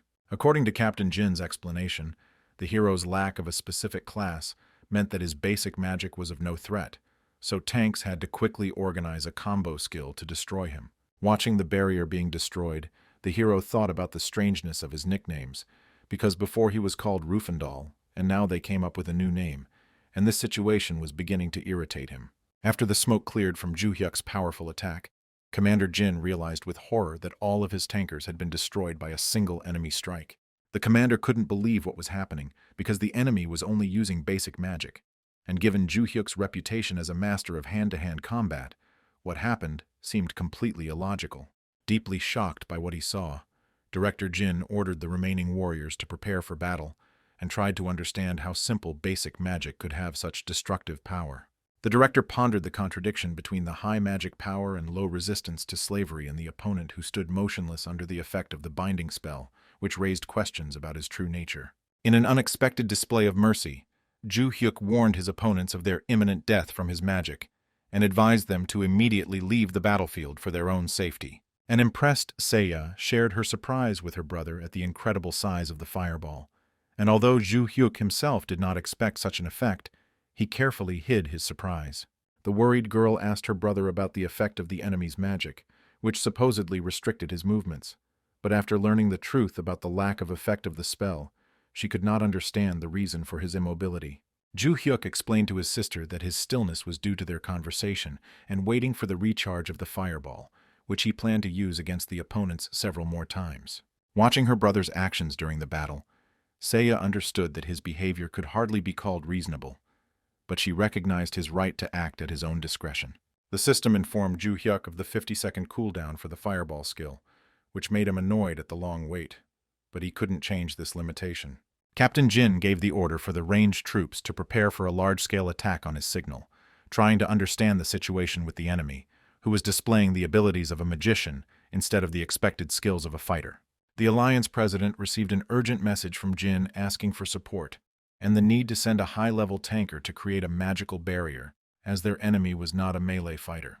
Jin informed the president of the 3 dead soldiers and the current lull in enemy reloading, emphasizing the need to quickly capture the target to minimize further casualties. The president realized the error of the information he had received about the enemy, and decided to increase the number of attackers, despite possible financial losses, in order to cope with the unexpectedly strong enemy. Jin led his warriors into the attack, explaining to them that now was the best time to win, since the enemy, although he possessed magic, was under the effect of a binding spell. During the massive attack by the enemies, Ju-hyuk showed strange behavior, smiling and making no attempt to avoid the impending danger. The archers and mages organized a continuous stream of varied attacks, trying to create the perfect combination of skills and not give the enemy a single opportunity to strike back. Watching the events unfold, Captain Jin became convinced of the effectiveness of his tactics, based on constantly tying up the enemy and properly organized attacks regardless of his class. The captain hoped to have time to inflict significant damage on the enemy before the president arrived, expecting to reduce his health by at least half during the current attack. Jin was in complete shock when he discovered that Ju-hyuk was methodically eliminating the knights one by one, realizing the ineffectiveness of the binding spell he had used. Ju-hyuk moved swiftly between his opponents, using fireballs and destroying them with incredible efficiency, demonstrating the superiority of his fighting skills. After destroying another group of fighters, Ju-hyuk, with a sly smile, reminded the captain of his warning that he would not have killed them if they had not attacked first. The remaining knights were in great fear, not understanding the nature of the enemy's abilities, who demonstrated outstanding combat skills, contrary to their assumptions about his magical specialization. In the midst of Jin's panic and attempts to organize a target blockade, the president appeared, thanked the captain for his work, and took command. The president announced an agreement with partners and the sending of additional forces by all alliances, after promising to share the quest to increase the level for capturing Ju-hyuk.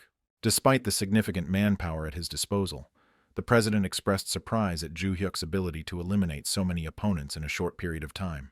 The alliance leadership was confident of the success of the operation thanks to 200 fighters, who made up a virtually invincible army, ready to confront a single enemy. The president was counting on a quick victory, believing that a lone enemy would be very tired after a long battle with superior forces. Checking his health indicators, Ju Hyuk noted that numerous opponents who were stronger than Rufandal were barely able to deal any damage to him.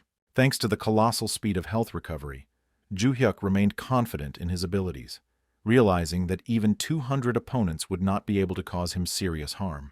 Luna, who was watching the battle unfold from the sidelines, felt great concern for her brother's safety in this dangerous situation. The brother's unexpected request to Seiya to strike him caused the girl extreme surprise and misunderstanding of the current situation. After Ju Hyuk's explanation, it became clear that his request for a hit was aimed at protecting his sister from possible suspicions from other players. Seiya's stillness during the mass battle could arouse suspicion among the other participants in the battle, so certain actions had to be taken. After receiving her brother's consent to use lightning, Seiya activated her magic spell, sending an electric discharge towards Ju Hyuk. The system instantly responded to Seiya's actions, creating a special professional quest with special conditions for completion for her and the other participants in the battle. A new system notification has revealed that Ju Hyuk's sins have worsened, and his full house status has been maintained, causing his Death Star to level up. Despite Ju Hyuk's foresight into this development, the sudden change in his game status still caught him off guard in the midst of battle. Having received the new status of Heavenly Death Star, Ju Hyuk's curiosity was piqued, and he immediately decided to check the detailed information about this title in the special game window. The open rank window showed a rare type, Assassin born under the Death Star, which provided significant benefits. A 10% increase in level and defense in PvP, additional experience, and special bonuses when fighting heroes. As he delved deeper into the direction of absolute evil, Ju Hyuk noticed the growing loyalty of the Heavenly Devil, and was now confident in his ability to stand up to even heroes thanks to the buffs he had received. The knights fighting Ju Hyuk were confused by the conflicting information about his specialization, not knowing whether they were dealing with a mage or a skilled melee fighter. Seeing the confusion of his opponents, Ju Hyuk explained the absurdity of their assumptions with a slight grin, emphasizing his complete lack of any game class. Frightened by the continuous killing of their comrades, the soldiers called their commanders in panic, fearing that Ju Hyuk would soon destroy their entire unit without the slightest difficulty. The president's disappointment grew with each passing minute, because initially he was promised a simple quest to level up, and now the situation was completely out of control. Upon hearing about the opponent's lack of class, the president speculated that Ju Hyuk had a hidden class that would only reveal its true strength under certain conditions. The president recalled an incident 40 years ago with the general class, where even a low-level player was able to win by accidentally discovering the enemy's weak spot.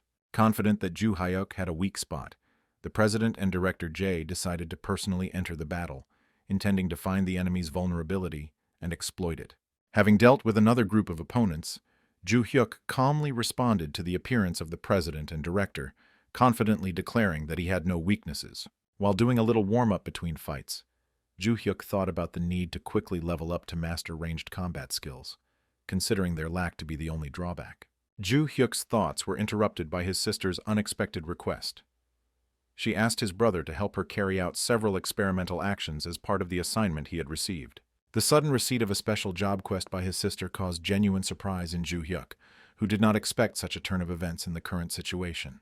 After moving to the entrance of the Romanian dungeon, the sister explained the need to attack her brother with full force, to which Ju Hyuk confidently agreed, confirming the activation of all defensive enhancements. The sister's first attack was so powerful that it reminded Ju Hyuk of Rufandal's deadly technique, but the high speed of health recovery compensated for the damage received.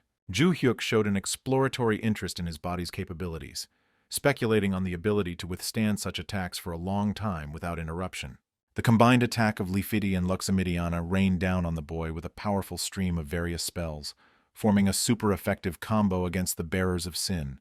After exhausting all her strength through continuous attacks, Seiya achieved a special achievement that gave her the ability to reduce the damage of the sinners by 30% and reveal their true nature. After revealing her brother's true identity as the Heavenly Death Star, a flustered Seiya expressed confusion as to why he hid information about such a significant title from her. Surprised by his sister's knowledge of her title as a Heavenly Death Star, Ju Hyuk assumed that this discovery was related to the quest she was on. Noticing the appearance of the monster, Ju Hyuk was distracted by the battle, while the system informed Seiya about the successful actions of the Heavenly Death Star in the current duel. Watching her brother's confident actions in battle, Seiya realized the need for him to be removed to complete the mission and asked him to retreat as far as possible. After destroying all the skeletons in the area, Ju Hyuk announced his intention to continue on his way forward and suggested that his sister call him if any problems arose. Removing the brother resulted in a system notification that the class quest conditions related to escaping the Celestial Death Star had been successfully completed. The successful completion of the quest caused an amazing transformation of the girls' clothes, which began to emit a bright glow and change their appearance. An unexpected system notification informed Ju Hyuk that the main scenario had been updated due to one of the 7 sacred thrones being filled with a new owner.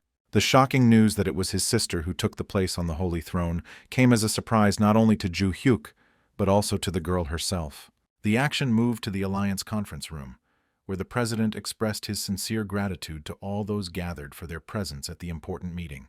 The president, with obvious regret, announced the need to hold an offline conference due to serious difficulties that had arisen in the activities of the Alliance.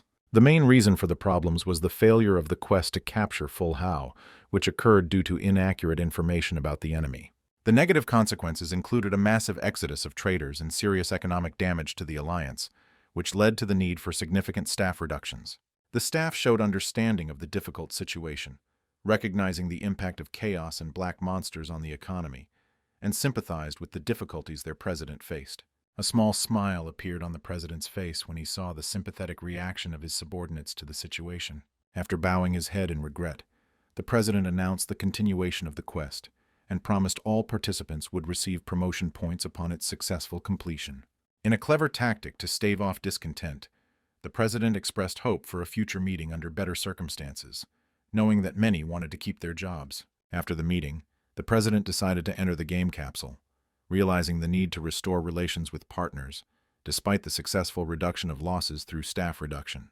The president and the directors understood that the Alliance's survival depended on investing $1 billion to clear up the chaos, especially considering the difficulty of restoring the lost reputation. Having connected to Olympus, the president went to the person with the authority to issue orders to eliminate game characters. A calm greeting greeted the president when his interlocutor inquired about the reason for his unexpected visit at such a late hour. The president explained his intention to place the assassination order through the Sarmac group, expressing confidence in their ability to handle the task. Having carefully studied the details of the proposed case, the man inquired about the amount of financial reward that the president was willing to allocate for the execution of the order. Providing a bag of 1 billion gold pieces as an advance payment satisfied the man, after which he guaranteed the completion of the task within 3 days. The president's confidence in success was based on the involvement of 2 of the Empire's finest assassination teams, the Sarmac and the Black Flowers, in the task at hand. Ju Hyuk's ignorance of the president's connection with the Sarmac group was his biggest mistake, which led to his rash decision to stand in the way of an influential person. Despite the significant cost of 1 billion gold, exceeding the elimination bonus by 300 million, the president considered it a good deal due to the additional promotion points. Leaving the safe zone, the president considered partially compensating for the losses by cutting personnel and wages as he moved forward into the open space. The sudden beheading and the systematic notification of the hunt became the last events in the life of the president, who did not even have time to comprehend what had happened. The president's lack of understanding of the moment of his death caused great confusion, because everything happened so quickly that he did not notice the approach of danger. The last message for the president was a system notification that he would be kept in spirit form until he logged out of the game, leaving him with many unresolved issues. The appearance of the killer, who threw a card with the sign of the Black Flowers on the president's corpse, was accompanied by an ominous warning from the man in red about the beginning of an indefinite death sentence. The man's arrival at the Sarmac group's base was accompanied by information about a new order that required the immediate attention of the organization's leadership. The leader of the group immediately recognized the unusualness of the situation, realizing that with a standard order the client would already be dead, and the current task required his personal participation. The young assistant expressed concern for the chief's safety, not understanding the reasons for his personal involvement in a task that could be carried out by subordinates. Touching the worried boy's shoulder with a calming gesture, the leader confirmed his intention to personally carry out the assigned task, emphasizing the importance of this information. The long-awaited moment has finally arrived, causing genuine joy in the man, ready to begin fulfilling an important mission. The 30-year history of the Sarmac group, created during the time of the Absolute, was filled with dangers and difficulties in anticipation of the emergence of the true Absolute ruler. Second Elder Johann, despite the existing limitations and difficult circumstances, sought to personally verify the emergence of a natural-born Absolute ruler. Being next to his sister, Ju Hyuk experienced a real shock when he learned about her rapid development and overcoming the 30th level in a short time. Sister enthusiastically spoke about the rapid gain in experience after changing classes, now possessing the status of 7th Holy Throne Pure White Wizard, making it impossible to obtain normal promotion points. The sister's calm explanation about the uselessness of promotion points for her new status as the 7th Throne, belonging to a pure white mage, cleared up the situation. The girl's joy at the many advantages she had received was accompanied by sincere gratitude to her brother, thanks to whom her promotion had become possible.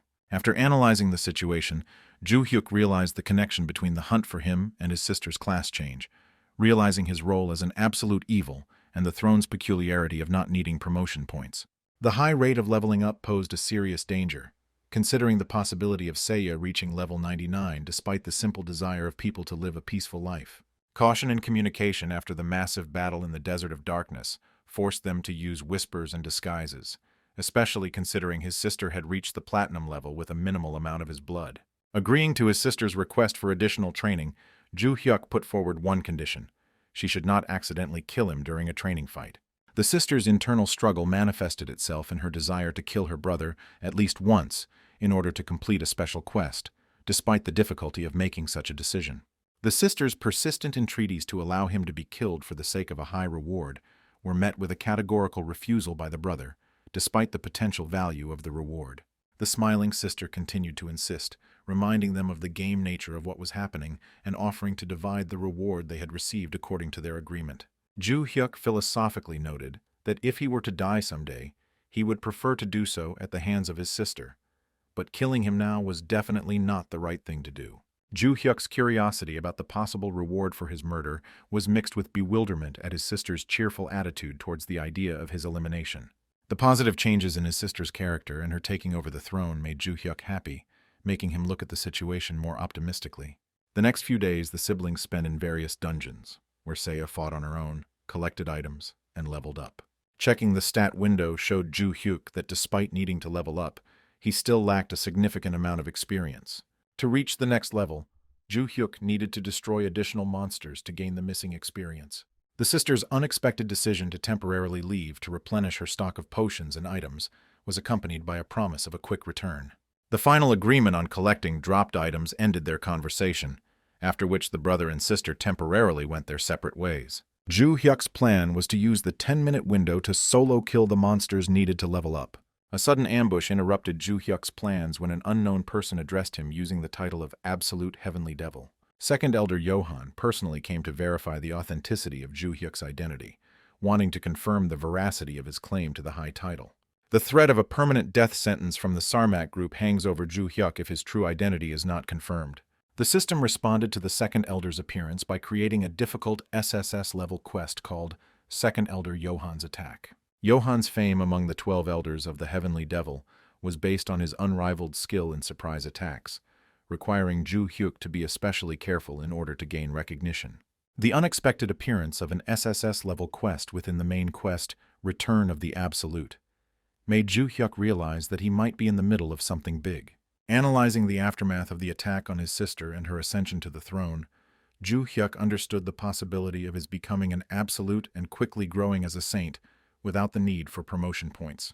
The prospect of a solo confrontation with the saints implied receiving balanced SSS-level quests that required maximum concentration of forces. The support of elders like Johan, who ordered Ju Hyuk to take up arms, could be a decisive factor in the upcoming battles. While deflecting the enemy's blade, Ju Hyuk calmly reminded Johan of his lack of a weapon and expressed his incomprehension of the need to immediately prove his skills. The hero's misunderstanding of the situation made Ju Hyuk think about the true intentions of Johan, who clearly did not seek a simple murder. Reflection led Ju Hyuk to realize that Johan was loyal to the idea of reviving the Heavenly Devil, making him an important ally in the future. Ju Hyuk's explanation about the restrictions placed on him and his imminent release from them was aimed at establishing mutual understanding with Johan. The recognition of current weakness was accompanied by confidence in the temporary nature of this condition, emphasizing the prospects for future development. Ju Hyuk urged Johan and the other elders to be patient, promising that the true absolute ruler would soon appear once the restrictions were lifted. The misunderstanding of Johan and the other elders' desire to destroy the barely manifested power caused Ju Hyuk to be genuinely perplexed. The warning of possible future regret due to the elder's impatient nature emphasized the importance of a cautious approach to the developing situation. Careful study of Johan's reaction convinced Ju Hyuk that the necessary contact had been made, setting the stage for the decisive argument.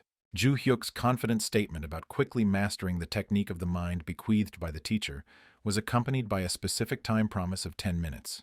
The boy's distrust of Ju Hyuk's ability to master a complex technique in such a short time reflected the general doubt about the possibility of such an achievement. Ju Hyuk conditioned the successful mastery of the technique on the provision of additional time, promising to prove the truth of his words with real actions. Johan's displeased remark about the imminent verification of the truth of Ju Hyuk's words created a tense atmosphere of anticipation of the upcoming proof. Johan announced his intention to become Ju Hyuk's shadow for the next 10 minutes, carefully observing the process of mastering the new skill and ready to act in case of failure. The system notification showed Ju Hyuk the remaining 59 seconds of the time Johan had given him, giving him satisfaction at his successful time-buying tactic. The need to gain the last experience points seemed like a doable task thanks to Ju Hyuk's negative luck, which attracted many monsters, allowing him to expect to complete the task before the 10-minute deadline. As he exited the dungeon, Ju Hyuk was confident that 1 minute was enough to complete the task, based on his previous experience with monsters. The sudden absence of monsters after exiting the dungeon was an unpleasant surprise for Ju Hyuk, disrupting all his preliminary calculations. The usual encounters with bears and skeletons at every step were replaced by a strange emptiness, as if all the monsters had suddenly disappeared at the most important moment. The realization of the law of meanness and the impact of his own failure forced Ju Hyuk to rethink the situation and look for alternative solutions. The alarming system notification of 30 seconds remaining out of the allotted 10 minutes increased the tension of the situation for Ju Hyuk. Thoughts about the possibility of a fist fight with Johan quickly gave way to the understanding of the hopelessness of such a plan due to the impossibility of even sensing the presence of the enemy. Elder Johan's stern nature ruled out any further negotiations for additional time, forcing Ju Hyuk to look for other options to resolve the problem. An unexpected message from his sister about her unsuccessful search for her brother was interrupted by his stern warning to stay away due to the dangerous situation. The sister's confused report about being chased by many bears and the difficulty of escaping added further tension to the current situation. A sudden realization of fortunate coincidence dawned on Ju Hyuk when he realized that his younger sister had unwittingly brought the necessary number of monsters with her. The sister's complete lack of understanding of the reasons for her brother's strange behavior and his warnings to keep her distance created additional uncertainty in the situation. The sister's amazement reached its peak when Ju Hyuk rushed past her at lightning speed, destroying all the monsters pursuing her with incredible speed. Multiple system notifications about the completion of the hunt for giant bears ended with a long-awaited level increase after the destruction of the last enemy. The remaining 3 seconds forced Ju Hyuk to hurriedly log in to activate the necessary skill, on which the outcome of the entire confrontation depended. The last second of the allotted time coincided with the feeling of Johan approaching from behind, causing Ju Hyuk to become extremely worried about the outcome of the situation. The long-awaited system notification confirmed that the conditions for using the heaven-spanning mind technique had been met, indicating that the skill was constantly active. The sudden glow of Ju Hyuk's body was accompanied by a significant increase in all stats and an increase in dominance over the heavenly devil. The relief from the realization of the nearness of failure was replaced by the satisfaction of gaining an advantage over clan members and the ability to spread an aura to subordinates. The confirmation of the title of Heavenly Death Star and its changeability when certain conditions are met guaranteed Ju Hyuk's superiority even over Johan. The system notification of the appearance of absolute evil was accompanied by receiving a special effect in the form of an additional point of absolute evil upon receiving the title. The encounter with the reality of becoming the absolute caused Ju Hyuk to feel strange, but Seiya's support in confronting 6 opponents gave him hope for success. The description of the title of absolute evil revealed the purpose of the destroyer of peace and order, requiring the courage to stand against everyone and follow the bloody path of destruction. Activating the mind technique Sky Spanning brought multiple 20% boosts to all stats, including health, attack speed, and recovery. The incredible improvements from the single activated mind technique gave Ju Hyuk confidence in the existence of additional abilities of absolute evil. The Lord's confession was accompanied by Johan kneeling and sincere apologies for any doubts that had arisen, demonstrating complete acceptance of guilt before the Lord. Showing understanding, Ju Hyuk acknowledged the naturalness of Johan's doubts, noting that he himself might have doubts in a similar situation. The satisfaction of Johan's recognition of his authority was enhanced by the knowledge that he had gained control over the Sarmac organization, opening up new possibilities. Successful completion of the quest. Second Elder Johan's assault resulted in Johan pledging his allegiance, leaving the need to gain the support of only one elder. An unexpected, excited message from his sister interrupted Ju Hyuk's thoughts about the successes he had achieved and his future plans. The news of the appearance of absolute evil caused panic in the player communities, creating chaos and fear among all participants of the virtual world. The sister suggested that they hunt absolute evil together, hoping to help her brother remove his restrictions by completing important quest tasks. The awkwardness of the situation lay in the need to hide from his sister his true nature of absolute evil, limiting himself to simple words of gratitude. The explanation for the 19-point increase in stats shocked his sister, causing Ju Hyuk to come up with an excuse about fist-fighting training. The sister's shock from her brother's passing the 100th milestone of characteristics was so strong that she decided to immediately leave the game space. The realization of the unusual nature of her brother's development forced the sister to put off thinking about it because of urgent matters requiring her immediate attention.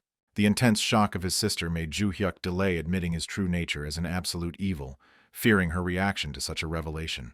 The interest in the rewards for completing SSS-level quests prompted Ju Hyuk to ask Johan to continue discussing important matters. The hope of gaining control of the Sarmac organization as a reward was based on the desire to simplify interaction with the Saints and resolve financial issues. The beginning of Johan's report on the power and status of Sarmac was interrupted by his sudden tension from the feeling of approaching uninvited guests. Ju Hyuk was irritated by the appearance of another group of knights at such an important moment during the discussion of strategic issues with Johan. The knight's enthusiastic announcement to his warriors about the discovery of the sought-after chaos was accompanied by the promise of an incredible reward for his head. Ju Hyuk was displeased with the opponent's constant habit of using different names every time they met, which he found tiresome and pointless. The battle began with the commander's order to use energy charges to exhaust the enemy's forces, demonstrating the standard tactics of the knights. Activating the mind technique allowed Ju Hyuk to sense the NPC's abilities, giving him the confidence to let the opponents begin their attack. Ju Hyuk's first experience fighting knights was disappointing due to their low level, which did not pose a serious challenge. The commander's confidence in the exhaustion of the enemy's forces after the destruction of the detachment prompted him to attempt to personally eliminate Ju Hyuk. Ju Hyuk was surprised by the knight's ability to block his attack thanks to his high-quality equipment, which added an unexpected element to the battle. Watching his opponent closely, the knight assessed his incredible strength, while at the same time hoping that his opponent would be tired after previous battles. Ju Hyuk smiled as he explained about holding back his strength in previous attacks, before demonstrating his true power with a knockout punch that killed the last opponent. A system alert reported the assassination of Viscount de Bern, noting the increase in absolute evil points for the destruction of a high-ranking noble NPC. The joy of gaining a mind technique that allowed him to fight effectively without fatigue prompted Ju Hyuk to call Johan to discuss the well-deserved reward. Johan's lack of response and the feeling of an unknown creature approaching irritated Ju Hyuk, causing him to demand an immediate introduction from the possible hunter. The stranger denied being a bounty hunter, revealing his true intentions to kill Ju Hyuk and turn him into an obedient slave. The appearance of the bound Rufandal next to the mysterious man in the robe added a new element of tension to the developing situation. Rufandal's confident greeting, thinking that Ju Hyuk was crazy, only elicited a mocking reaction from his former opponent. The man in the robe, observing the situation, offered Ju Hyuk voluntary servitude, promising favorable treatment and planning to use the surrounding corpses as an added bonus. The demonstration of necromantic powers began with the reanimation of fallen knights and soldiers, who obediently lined up at the command of their new master. The realization of the necromantic nature of the enemy caused some concern in Ju Hyuk, causing him to reevaluate the difficulty of the upcoming confrontation.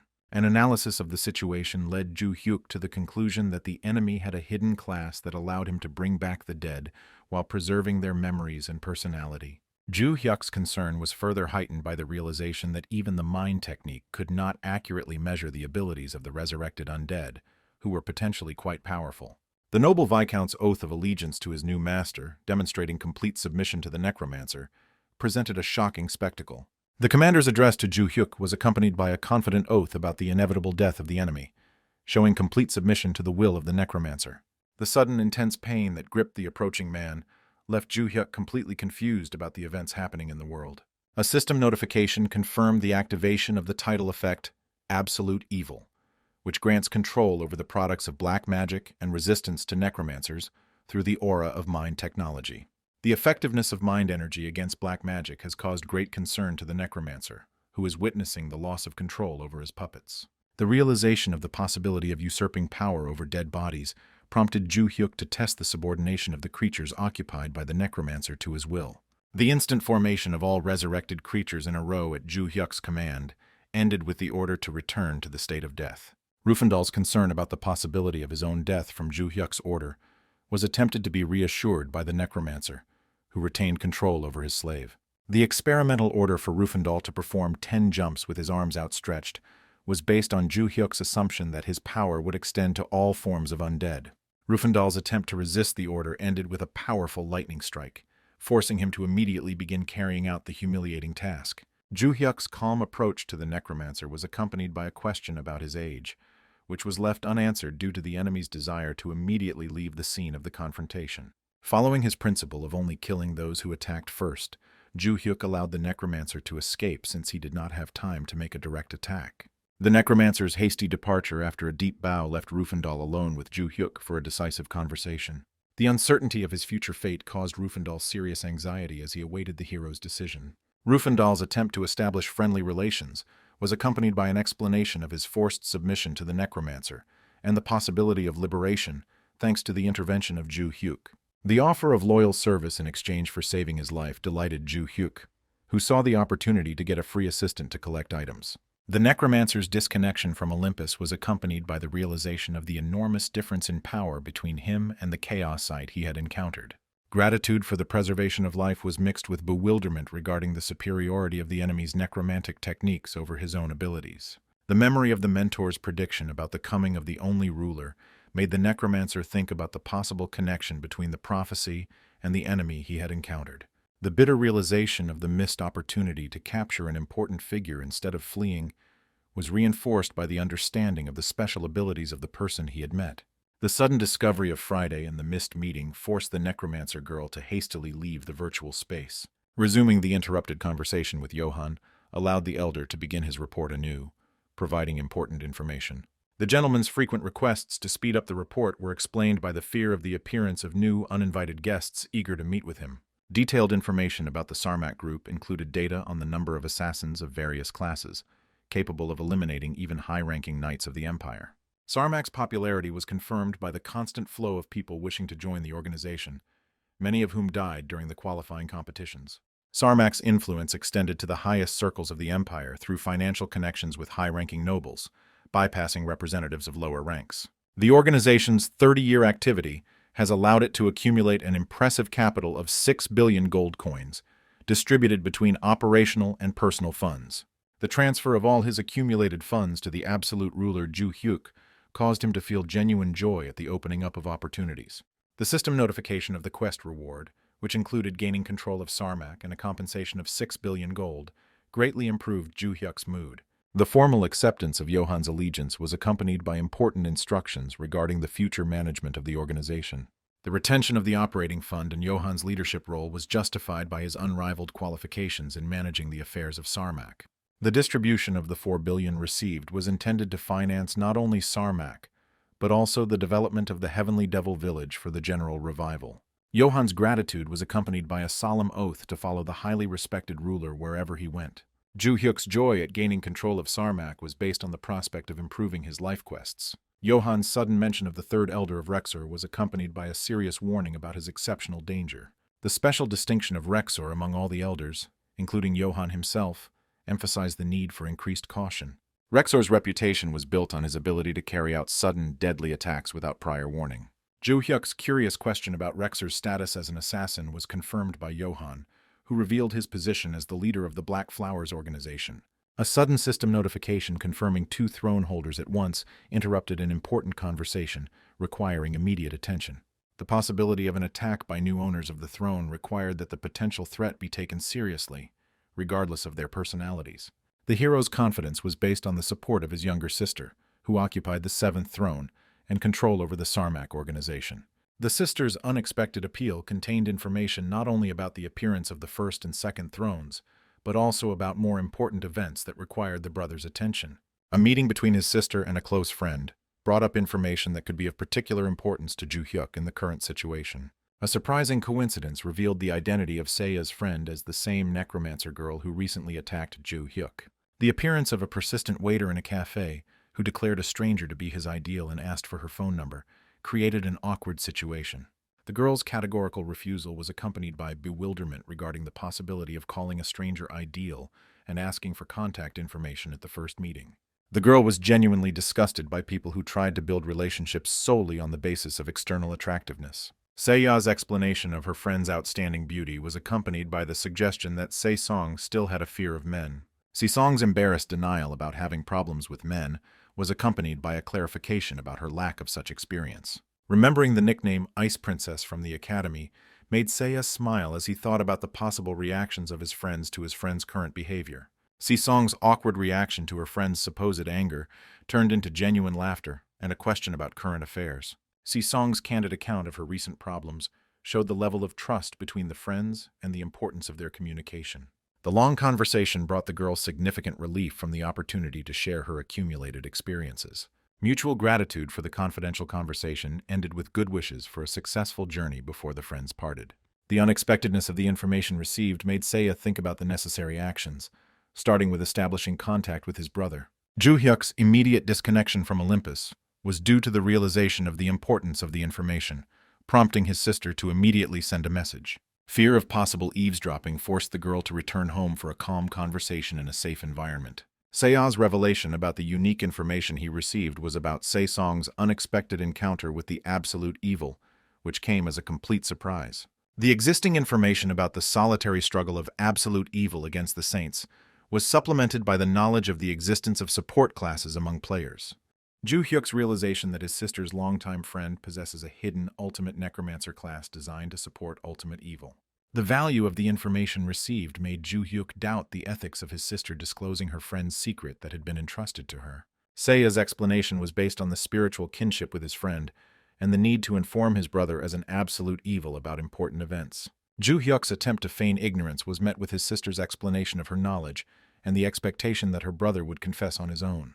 Analysis of the brother's unusual history included 20 years of training in a strange place, sudden appearance, connection with black monsters, and incredible strength. Additional signs included the full Cheo status and a sharp increase in characteristics after the notification of absolute evil appeared. The chain of logic ended with Seiya gaining the 7th throne after attacking his brother, which allowed him to draw obvious conclusions. Understanding the complexity of the situation did not lessen Seiya's frustration at not having a confidential conversation with his brother, leaving him without the possibility of an excuse. Her sister's praise for her insight was accompanied by an acknowledgement of her expectation of the mystery being revealed. But Seiya rejected her brother's attempts to make excuses. Seiya was careful not to reveal to her friend the identity of the ultimate evil and her own status as a saint. The awareness of the need to maintain secrecy to protect personal data was confirmed by the seriousness of the situation in confrontation with the entire world and the sister's status as an accomplice. The need to meet with Mariana was based on the possibility of avoiding a single confrontation with the 7 saints, revealing the scale of Zeus's plans. Ju Hyuk's arrival in the Leprian Mountains was accompanied by memories of information from his sister, Mariana's age of 19, leaving the Academy for Necromancy, level 14. The recommendation to use a mask to impair recognition was based on the need to hide from the Empire and the Unions as an absolute evil. The acquisition of the mask was accompanied by thoughts about the need for greater caution and surprise at the possibility of meeting a young necromancer. The doubts about the capabilities of a level 14 necromancer were based on the ability to capture a level 50 Rufandal, even with a hidden class. Arriving at the meeting place, Ju Hyuk saw his sister standing next to her friend, also protected by a mask.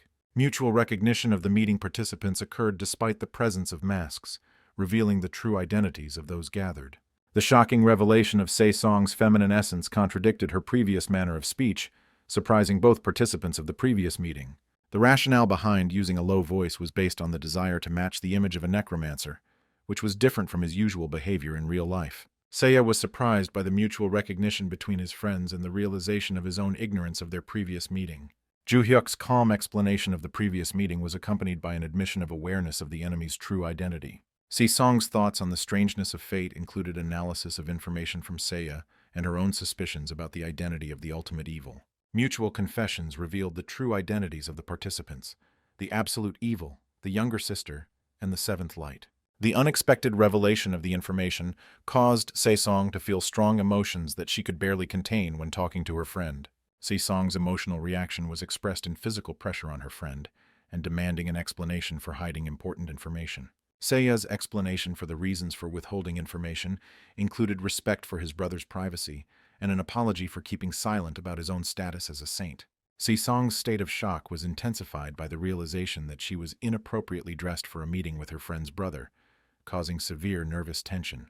Se-song's awkward excuses to Ju-hyuk included references to the usual attention to appearance, a different manner of speech, and the inappropriateness of the phrase about enslavement. Ju-hyuk's internal contradiction between his sister's description of his friend's beauty and his own perception of her as a child was accompanied by bewilderment regarding the image of the Ice Princess. The transition to the main topic of conversation was accompanied by a direct question about the status of an absolute necromancer and receiving the corresponding quest. The handover of the bundle to Ju-hyuk was accompanied by an explanation of the inheritance from the teacher, drawing attention to the important artifact. The initial perception of the document as a map was replaced by a shocking realization of identity with the map received from one's own mentor. A detailed comparison of the drawings and marked destinations confirmed a complete match with the map received from the teacher. The analysis of the obvious connection with absolute evil led Ju-hyuk to pay special attention to the drawing in the corner, which is related to the technique of the mind. The black flame sign, which reflected the essence of Ju-hyuk's technique, indicated his destiny as a conqueror of the world. The confidence that the sign's appearance was not accidental strengthened the understanding of the importance of the events taking place. Confirming the teacher's words about the existence of players with hidden classes to support the absolute evil expanded the understanding of the situation. Ju-hyuk's relief was based on the possibility of avoiding a single confrontation with the Saints thanks to the support of his allies. The rationale behind being weak against absolute evil and being a minion resonated positively with Se-song.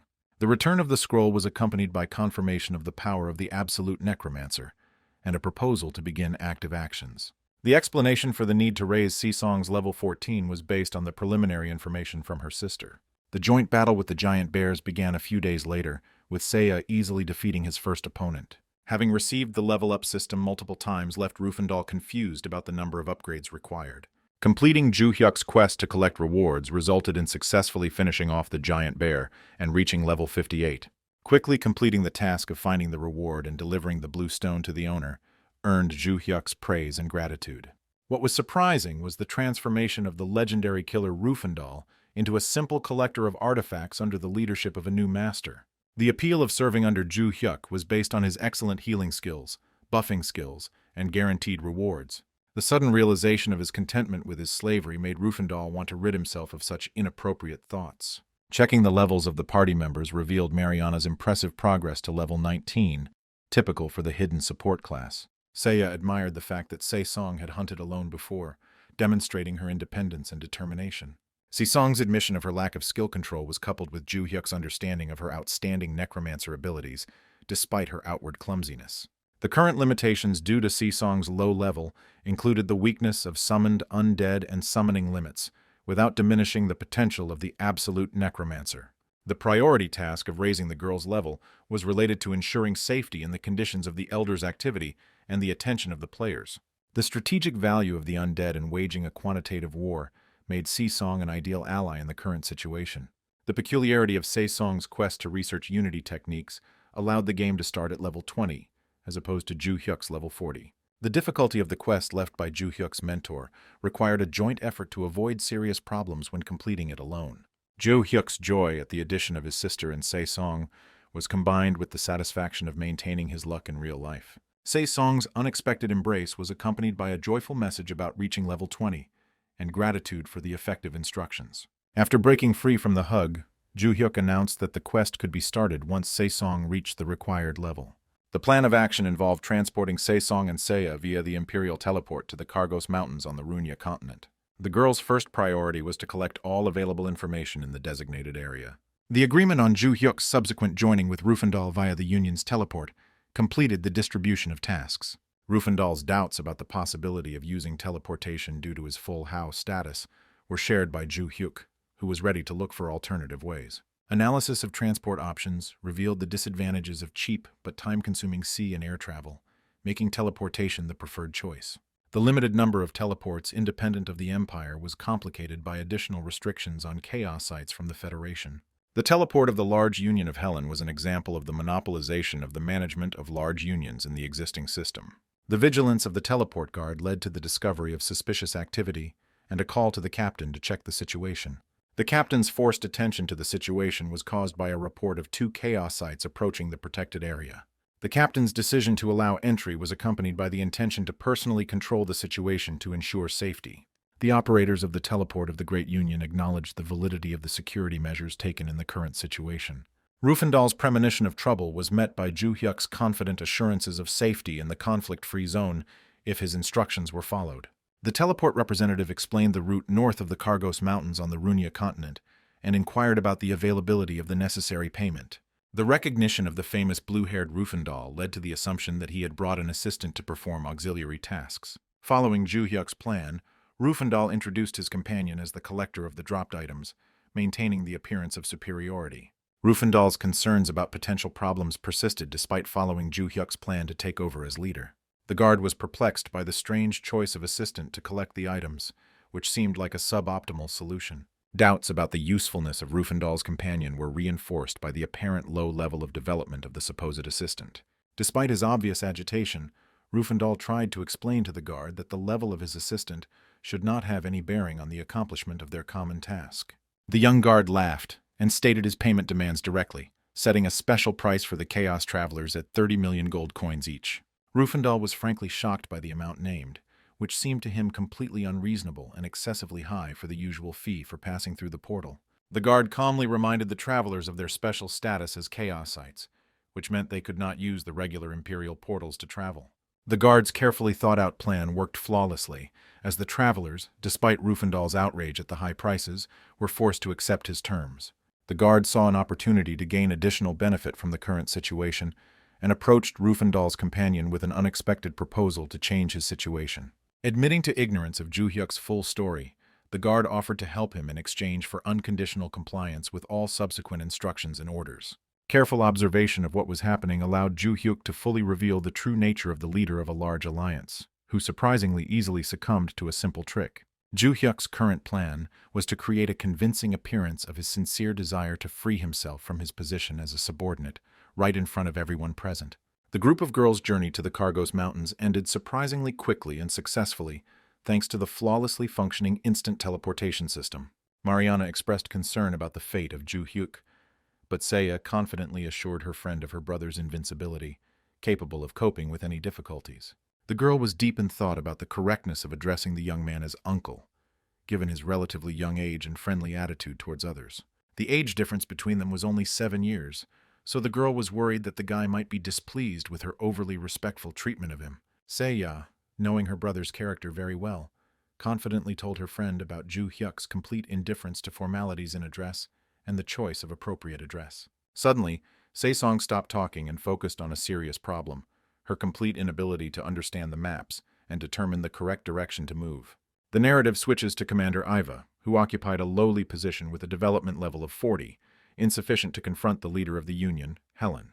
Eve's appointment as the head of the teleport control group was made possible solely by the influence of his aunt, who held a high position in Helen. Eve's life path was incredibly successful thanks to his connections in Helen, which ensured his rapid promotion regardless of his actual abilities. Eve sincerely considered having influential relatives to be his main talent and advantage, treating all other people as losers without much prospects. Ju Hyuk planned to teach Yiwoo a harsh lesson by using his overconfidence to achieve his own goals, and then leave him to languish in utter poverty. Ju Hyuk was confident in Eve's current overconfidence, considering his opponent an obvious loser with easily predictable actions and intentions. Unexpectedly for those around him, Ju Hyuk established contact with Rufandal and informed him of the attempted betrayal by Eve, who was trying to make a secret deal. The next stage of Ju Hyuk's plan involved feigning Rufandal's consent to teleportation, followed by a delay and the payment of 60 million gold coins. After leaving the safe zone of the teleport, Ju Hyuk planned to use a special move without causing damage, calming down Rufandal, who was worried about a possible attack, with a detailed explanation. Rufandal, despite not fully understanding the details of the plan, followed the instructions precisely, and demanded that his protege immediately pay 60 million gold. Playing the role of an obedient pet, Ju Hyuk began to demonstratively search his pockets for the required amount, accompanied by loud, disgruntled cries from Rufandal, who was hurrying him. The system notified the travelers of the exit from the safe zone immediately after completing the teleportation to the northern part of the mountainous region through a special portal. Eve sent a message to Ju Hyuk asking him to launch a demonstrative attack or show aggression, promising immediate intervention of his people in the conflict. Ju Hyuk quickly warned Rufandal of the beginning of their plan and demonstratively rushed into the attack, loudly declaring his refusal to play the role of an obedient dog. Rufandal, despite worrying about the lack of real damage, played his role as the victim of a surprise attack by his loyal pet well. After Ju Hyuk's harmless blow, Rufandal convincingly feigned anger and pounced on the rebellious subordinate, taking advantage of the opportunity to strike back. The observers decided to use anti-magic against Rufandal to prevent him from using his instant movement ability during the upcoming battle. Ju Hyuk remained calm as he saw 5 enemies attacking Rufandal, knowing that his allies' abilities had been greatly enhanced before the fight. Eve was triumphant, believing that he had discovered the valuable carrier of 60 million gold coins, and decided to eliminate the potentially dangerous Chaos Site immediately. The opponent intended to prolong the pleasure of the fight with Ju Hyuk, planning to deliver a series of blows before finally destroying the unexpectedly strong enemy. The overconfident enemy demanded that Ju Hyuk hold out longer for his own amusement, unaware of the unpleasant surprise that was being prepared in return. Anxiety gripped Iva at the sight of his enemy remaining almost unharmed after delivering what seemed like a crushing blow with all his available strength and abilities. Ju Hyuk's powerful counterattack sent a startled Eve flying across the makeshift battle arena, completely changing the balance of power in the battle. The incredible force of the blow, comparable to that of an experienced martial artist, made Iva seriously worried about the abilities of the underestimated opponent. The lack of system notification about the enemy's master status and the preservation of the previous level of endurance completely confused the thoughts of the confused Eve. After carefully analyzing the situation, Eve assumed that there was an error in reading the enemy's parameters, confusing the agility indicators with the actual attack power. Ju Hyuk suddenly discovered the missing setting of his skill and quickly set the maximum damage reduction factor to 100%. An enraged Eve demanded an explanation from Ju Hyuk for the blow, receiving a calm response about legitimate self-defense after the initial attack. A shocked Eve watched the rapid flight of his assistants, who suffered a crushing defeat at the hands of the incredibly strengthened Rufandal in an unequal battle. The last enemy fell under the effect of Rufandal's special skill, Heart Attack, finally proving the grave misjudgment of the traveler's strength. Rufandal, despite specializing in single combat, successfully won a difficult fight against 5 opponents at the same time. An ecstatic Rufandal expressed his endless gratitude to Ju Hyuk for the incredible enhancement of his abilities, promising a lifetime of loyal service to his benefactor. Ju Hyuk explained to the surprised Evu the reason for sparing his life was the simple fact that there were no valuable items when the enemy was immediately eliminated. The realization of the truth astounded the enemy, who suddenly realized that there was no real conflict between the travelers, who had been secretly coordinating their actions in whispers. Fearing an internal investigation if he died, Eve offered to return the 60 million gold, but was only mockingly refused by Ju Hyuk. Ju Hyuk suggested that Rufandal demonstrate his increased strength with a full-power strike, giving him the opportunity to show his loyalty and demonstrate his skills as a Chaos Site. During the bargaining, Eves hesitated at the mention of 100 million gold, but Ju Hyuk firmly stated the minimum acceptable amount was 130 million. Rufandal expressed his full agreement with the stated amount of compensation, considering it a fair assessment of the damage caused and the betrayal of trust. Outraged by Eve's betrayal, Rufandal insisted on the payment of 130 million gold as compensation for the moral damage caused.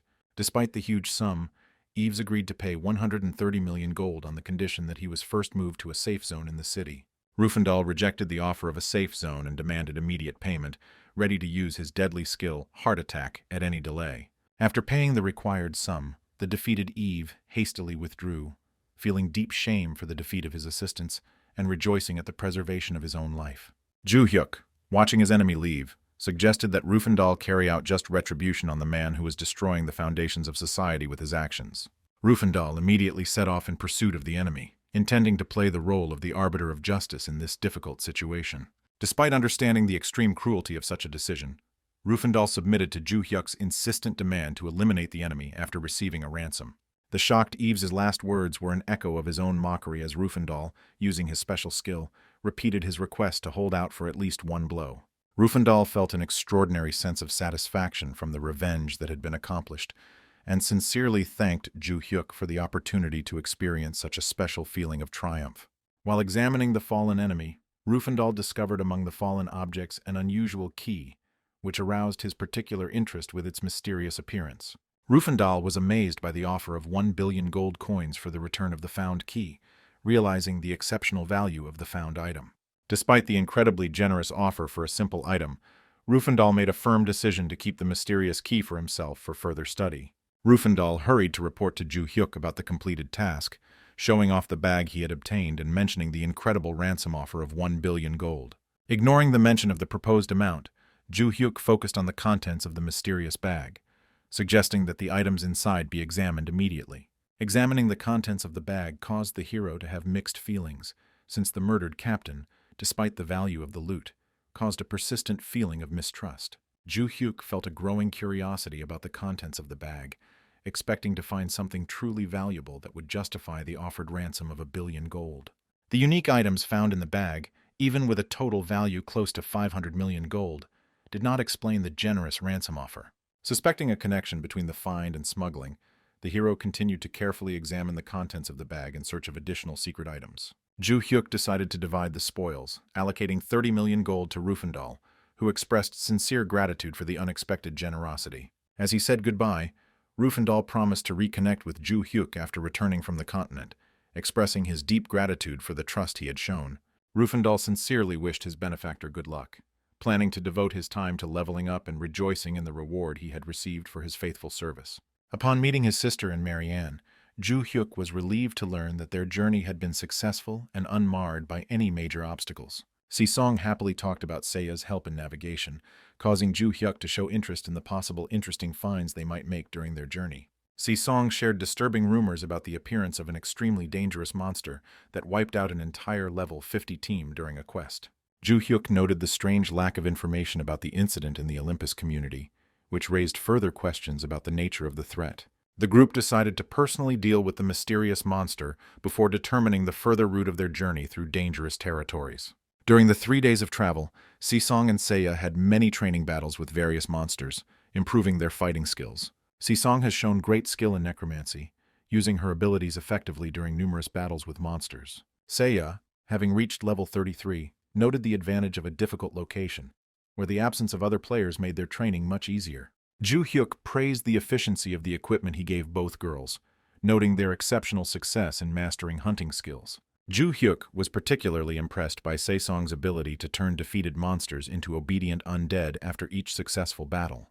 When asked about the mana consumption during multiple summons, Se-song confidently stated that there was enough magical energy to support all the creatures. Se-song explained her strategy of constantly increasing the undead army as a desire to maximize the possibilities for summoning in future battles. Estimating the total number of undead warriors under Se-song's control to be around 200, Ju Hyuk acknowledged the exceptional effectiveness of the class she had chosen.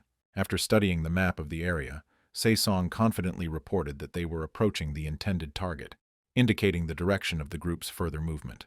Having reached the foot of the majestic mountains, Ju Hyuk expressed some doubts about the accuracy of his companion's navigation skills in the difficult terrain. Si-song confidently confirmed the correctness of the chosen route, making Ju Hyuk think about the need to overcome the difficult mountain climb. The suggestion to use a flight spell proved impossible due to the magical ban on air travel in effect in the area. Si-song's sudden request to look up interrupted the group's thoughts on how to overcome the mountain obstacle in their path. The hero's gaze discovered the cruel Hazel, the famous ruler of the Carboniferous Mountains, hovering above their heads with a threatening look. The danger of the Korea was its ability to become stronger after absorbing the shiny stones that appeared when hunting other monsters. Korea's arrogant attitude towards humans manifested itself in her constant theft of their shiny objects, which she used to increase her own strength. Ju Hyuk tried to protect the girls from the dangerous bird by searching through his things for a suitable item to distract the creature. The Korea's swift attack ended with the hero being captured and lifted high into the air, accompanied by the arrogant gaze of the giant bird. Outraged by the haughty behavior of the Korea, Ju Hyuk responded with a threatening look, mentally calling the impudent bird a simple chicken. Ju Hyuk offered Korea a deal of sorts, promising to spare her life if she could withstand his single blow.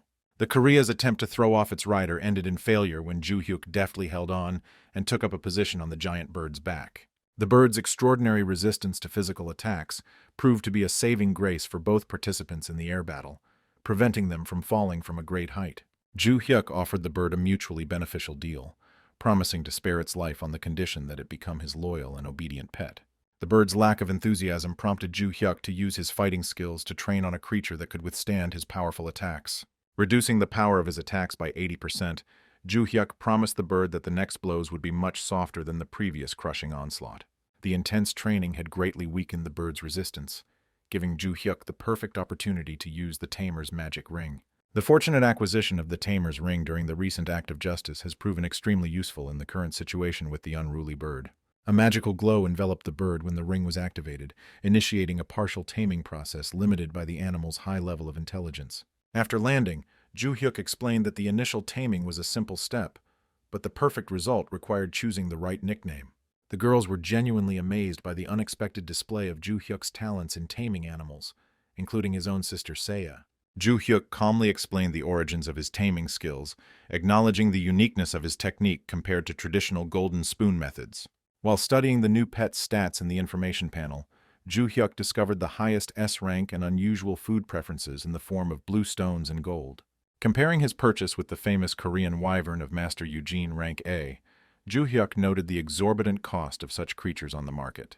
The high cost of keeping a new pet made Ju Hyuk seriously think about the advisability of raising an unusual bird on his own. The presentation of a bag of gold coins instantly brought the bird, which had pretended to be unconscious, into a state of active attention and interest. Ju Hyuk exploited the bird's obvious greed, offering it access to his riches in exchange for obedience and loyal service as a pet. The final stage of the domestication process was the choice of the nickname Coco for the bird, who had come to terms with her new role, which finally cemented their bond. The entire group settled on Coco's back for a quick climb up the cliff and to the map destination. Seiya praised the advantages of the new companion for comfortable travel, causing the bird to noticeably enjoy herself with sincere praise of her abilities. A careful study of the map raised doubts among the travelers, since they could not find the entrance indicated on it in the indicated place. Sisong tried to help Ju Hyuk determine the exact location, but he honestly admitted that he had no understanding of the map symbols. At the foot of the mysterious mountain, Sisong suggested that her companion destroy it entirely, but the young man admitted that despite his strength, he did not have mining skills and could not disturb the natural landscape. Tired of fruitless attempts, Ju Hyuk asked the girls to hold tightly to the magical bird Coco, which, at his command, rose high into the sky, preparing to make a rapid flight along the mountain wall. After many failed attempts, Ju Hyuk came to the conclusion that in order to open the secret entrance to the mountain, they had to fulfill certain requirements that they had not yet guessed about. After carefully considering the situation, Ju Hyuk decided to use his incredible physical strength to make his own way into the impregnable mountain stronghold. Gathering all his internal energy, Ju Hyuk used the powerful technique mind-conquering the heavens, thanks to which they finally discovered the long-awaited secret entrance to the mountain's depths. The joy of discovery quickly turned to disappointment when the travelers learned of a new challenge. They had to find and sacrifice 200 mountain monsters in 5 short minutes. Reflecting on the current situation, the hero realized that sacrificing 200 monsters within 5 minutes should destroy the rock and end the difficult test. While searching for a solution to the difficult problem, Ju Hyuk remembered the mysterious hidden class, Absolute Necromancer, that had a special connection with the forces of darkness. After carefully examining the area beneath the rock, Ju Hyuk noticed many dark creatures and thought about the possibility of using them to perform the necessary sacrificial ritual. Turning to his companion Sesong, Ju Hyuk inquired about the number of dark creatures below, hoping to find the required 200 heads to complete the ritual. Having carefully studied the space under the rock, the sister confidently reported that the number of dark creatures even exceeded the required number and reached 286. Upon learning of the need to sacrifice the undead, Sesong expressed a deep reluctance to part with the creatures that had become as dear to her as her own children. Confused by the girl's reaction, Ju Hyuk watched her in surprise, trying to figure out if she could really communicate with the undead and hear their unwillingness to become victims. The situation became clear pretty quickly. It turned out that the girl couldn't talk to the creatures. She was just very upset and started crying quietly. Seeing Saesong's unusual behavior, Seiya expressed genuine surprise, as their companion had never shown such emotional sensitivity before. The important words of the mentor rang in Saesong's memory. He spoke of her destiny to rise above the darkness and obey only one master. Realizing the importance of the moment, the hero explained that they were now taking the first step towards a great goal, and failure could mean the end of all their aspirations. Despite understanding the importance of the moment, Saesong felt deep mental anguish at the thought of using the undead as sacrificial creatures. After assessing the remaining time, Ju Hyuk explained that even with all his strength, he physically would not have time to find and collect 200 new monsters in the remaining 3 minutes. Deep mental anguish overwhelmed the girl at the thought of having to personally sacrifice the creatures with whom she felt a special connection. After closely observing Saesong's condition, Ju Hyuk guessed that her unusual connection with the undead was a special side effect of the hidden class. Seiya shared an observation about Saesong's unusual behavior, noting that the girl had not shown such affection for dark creatures before. Showing his firmness of character, Ju Hyuk directly told Marianne that he was ready to end the cooperation if she could not overcome her doubts and carry out the necessary actions. Once an important quest was activated, none of the participants had the right to take things lightly or allow personal feelings to influence the completion of the task. Faced with a difficult choice, Saesong knew that she had to either sacrifice the undead and stay on the team, or part ways with the rest of the travelers forever. Realizing her true purpose of walking alongside the team, Saesong made the difficult decision to sacrifice herself, for which she received sincere gratitude from Ju Hyuk. Taking on the role of the future absolute necromancer, Marianne made a difficult choice and sacrificed 200 undead creatures to perform the ritual. The moment of sacrifice turned out to be especially difficult. The undead began to slowly disappear, as if mourning their fate with invisible tears. Suddenly, the girl was overcome with intense pain, and her vital forces began to rapidly decrease, depleting her physical and spiritual state. Quickly assessing the situation, Ju Hyuk cast a basic heal on Saesong, who was suffering from the side effects of the hidden class, asking her to hold on with all her might. Successful completion of the difficult task brought a worthy reward. The cave recognized the power of the absolute necromancer, significantly increasing his characteristics. All undead ratings increased, the usage limit reached 3,000, and mana costs were halved. Thanks to Ju Hyuk's timely healing intervention, the girl's mental state gradually improved, allowing her to regain her inner balance after the ordeal she had experienced. The sacrifice of 200 undead creatures opened the way to the ancient Cliff of Ages, allowing a group of travelers to approach a mysterious cave that holds its own secrets. Carefully observing Marianne's condition after the ordeal, the caring Ju Hyuk offered to use his healing skills once again to ease her suffering. Having overcome her inner pain, the girl calmly assured her companions of her good health, finding consolation in the significant increase in her magical abilities. Following Ju Hyuk's wise advice brought Saesong long-awaited relief, but she did not even notice how angry Seiya was ready to punish her brother for her friend's suffering. The ancient gates of the Cliff of Ages have been transformed into the mysterious Celt's legacy, allowing travelers to penetrate the depths of the majestic dark cliffs. Exercising caution in an unknown place, Ju Hyuk warned his companions of possible dangers, urging them to remain extremely vigilant. Seiya's first impression of the interior was deceptively simple. The room resembled an ordinary mountain cave with no visible signs of danger. The attentive Ju Hyuk checked the condition of each member of the group, while Seiya, looking around the unusual place, began to doubt the correctness of the chosen path. Memories of the legacy of the Celt left by his old mentor did not leave Ju Hyuk's mind, who sensed the inevitability of another difficult test. The system has launched a verification of the right to receive the legacy, revealing the true goal of the absolute evil, the destruction of the 7 holy thrones with the help of powerful allies. 3 selected assistants, including the magical bird Coco, were subjected to a thorough examination to confirm their readiness for the upcoming tests. The strict rules of the quest left no room for retreat. The assistant's refusal to check threatened the irreversible deletion of the main character's account. The guy was dissatisfied with the rigidity of the quest system. The path was predetermined without the possibility of turning or choosing an alternative route. 20 years of training and meetings with the elders of the Heavenly Devil turned out to be part of a grand plan, one of the key scenarios of the majestic Olympus. Realizing there was no way back, Ju Hyuk was determined to complete the game, warning his companions of possible dangers ahead. Showing complete trust in her brother, Seiya accepted the offer to become his assistant without hesitation, receiving official system notification of her new status. Devoted to her choice, Se-song also received a system notification and immediately expressed her agreement to become Ju Hyuk's loyal assistant on his difficult journey. The wayward bird Coco showed obvious disobedience, hinting with her whole appearance to Ju Hyuk that special conditions were necessary to obtain her consent. Quickly guessing the bird's hints, the resourceful Ju Hyuk scattered 8 million gold coins in front of her, instantly receiving the joyful consent of his greedy assistant. Gaining consent from all three assistants gave Ju Hyuk long-awaited access to the mysterious Celt's legacy, bringing him closer to new challenges. The appearance of the mysterious portal marked the beginning of a new stage of testing, which Ju Hyuk immediately rushed to, ready to face the unknown. Despite not having a clear understanding of the upcoming clues, Ju Hyuk resolutely confirmed the entrance, eager to uncover the message left by his teacher. An urgent telephone conversation brought relief to Yves. The situation with his murder was resolved, but the interlocutor insistently asked him to show less pity in the future. Being the leader of the Great Union's teleport control group did not protect Iva from rage. He was filled with rage from the realization that someone had dared to deceive him. Yves was particularly outraged by the unexpected discovery that Rufandal had been spending time with a simple scum of society, a certain Ramtadian.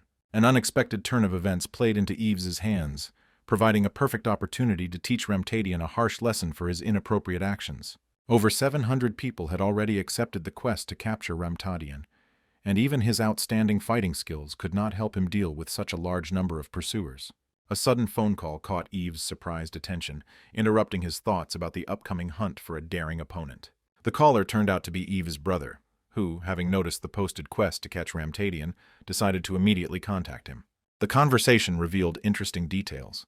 The brother who called turned out to be the director of the Great Union Divine Star and the first owner of the throne, ready to help catch Ramtadian. Entering the Celt's testing zone, the hero realized the importance of the upcoming path and mentally wished all his companions successful completion of the difficult tests. The hero's first test was an encounter with a giant bird of incredible size, which he immediately recognized as part of the test prepared by his teacher.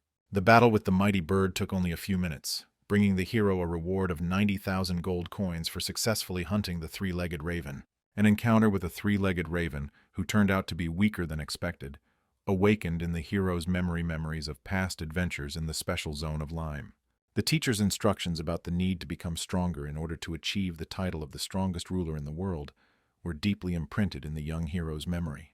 20 years of hard training under the guidance of the teacher were aimed at creating the perfect absolute. But the difficulty of the dungeon raised doubts about the success of other participants. In another part of the dungeon, Seiya successfully completed the hunt for a giant bat using her impressive lightning control abilities. The use of a powerful attack resulted in the creation of a new ultimate spell, Lightning Rain, and the pure white wizard class enhanced the girl's magical abilities. Along with the others, Se-song waged her own battle, successfully completing the hunt for the knights with her necromantic abilities. An ambitious necromancer decided to turn the defeated knights into her loyal servants, using the magic of the absolute necromancer to create an army of undead warriors. The use of powerful magic transformed ordinary knights into majestic death knights, greatly strengthening the Dark Mistress's army. Pleased with the new rank of her warriors and the number of undead under her control, which had exceeded 900 units, Se-song promised herself to listen to Ju Hyuk's advice more often. The fearless bird Coco successfully completed her test, defeating a huge poisonous worm, after which she happily enjoyed the blue stones she had obtained. Successful completion of all individual tests allowed the group to reunite in the common room, where Ju Hyuk joyfully greeted his comrades. Excited by their success, the girls shared the good news that they had increased their level by 10 points, which was a significant achievement for both participants. A sudden system alert interrupted the joyful reunion of the group, announcing the start of the main test, specially prepared by the mysterious Celt. Anticipating new challenges, Ju Hyuk urged his comrades to remain calm, and Seiya warned of the possibility of the group being split up again.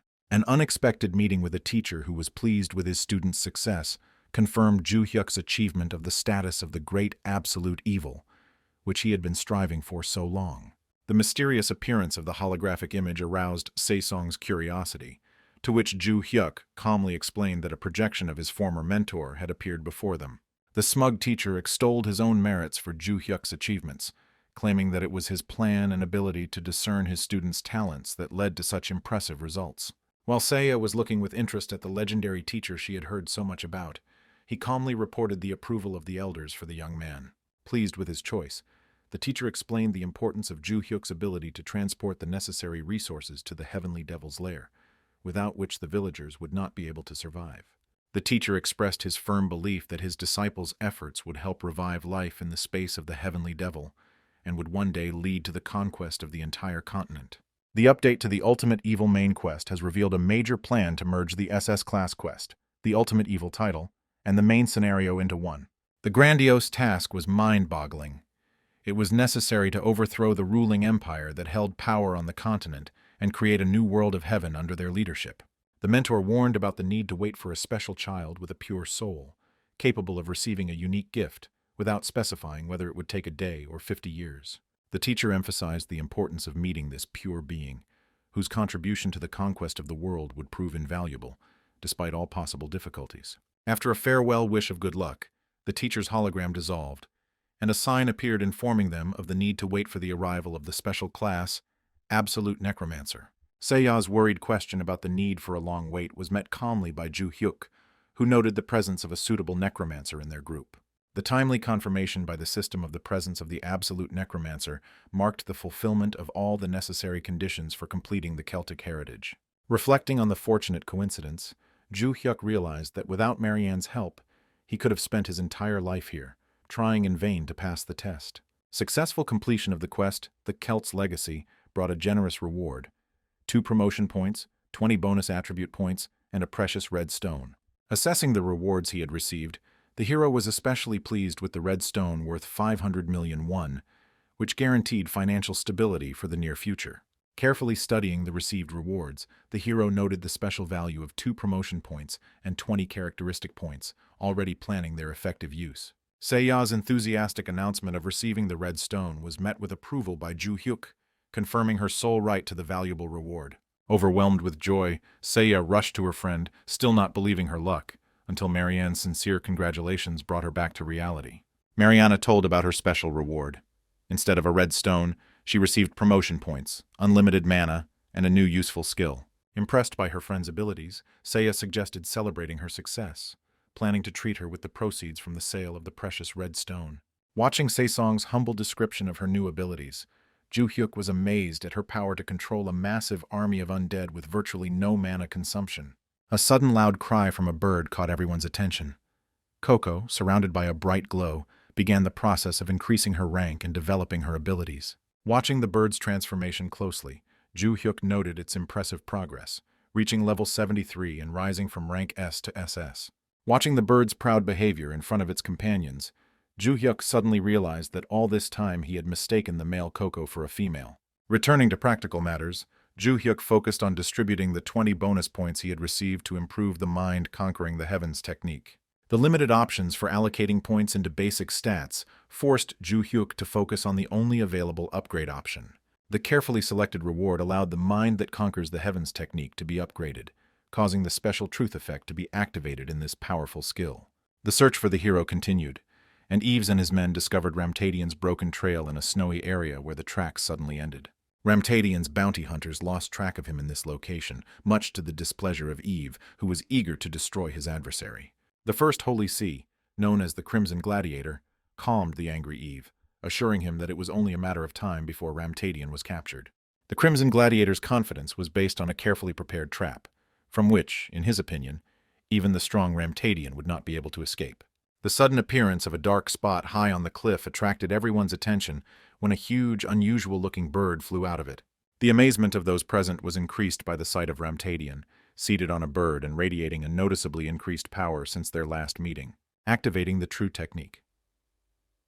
Conquering the heavens brought an impressive 30% improvement to all stats, including recovery speed, skill cooldown, and basic stats. Viewing the updated status gave the guy satisfaction. All his characteristics had again reached a new, higher level of development. Seeing the joy on her brother's face, the curious Seiya inquired about the reason, receiving an explanation about the significant increase in his characteristics. Impressed, Saesong noted the exceptional achievements of Ju Hyuk, whose stats exceeded 100 points, confirming his status as a true ultimate evil. The completion of the clearing of the Celtic heritage field was accompanied by its transformation into a new phenomenon and the beginning of destruction, signaling the need for urgent care. An unexpected system message confirmed the hero's suspicions. The main goal of the entire test was indeed to strengthen the mind technique that had not yet been fully studied. The alarming system warning about the account being deleted and the 42-second evacuation limit made Ju-hyuk displeased with the teacher's treachery. After successfully completing the Celtic Heritage quest, Ju-hyuk planned a short visit to the headquarters, but his plans were not destined to come true. Seiya's anxious voice drew Ju-hyuk's attention to the group of bounty hunters gathered below, clearly waiting for the right moment. The realization of the ongoing quest to capture Retaliation helped Ju-hyuk understand the reason for the gathering of hunters who still considered him as their target.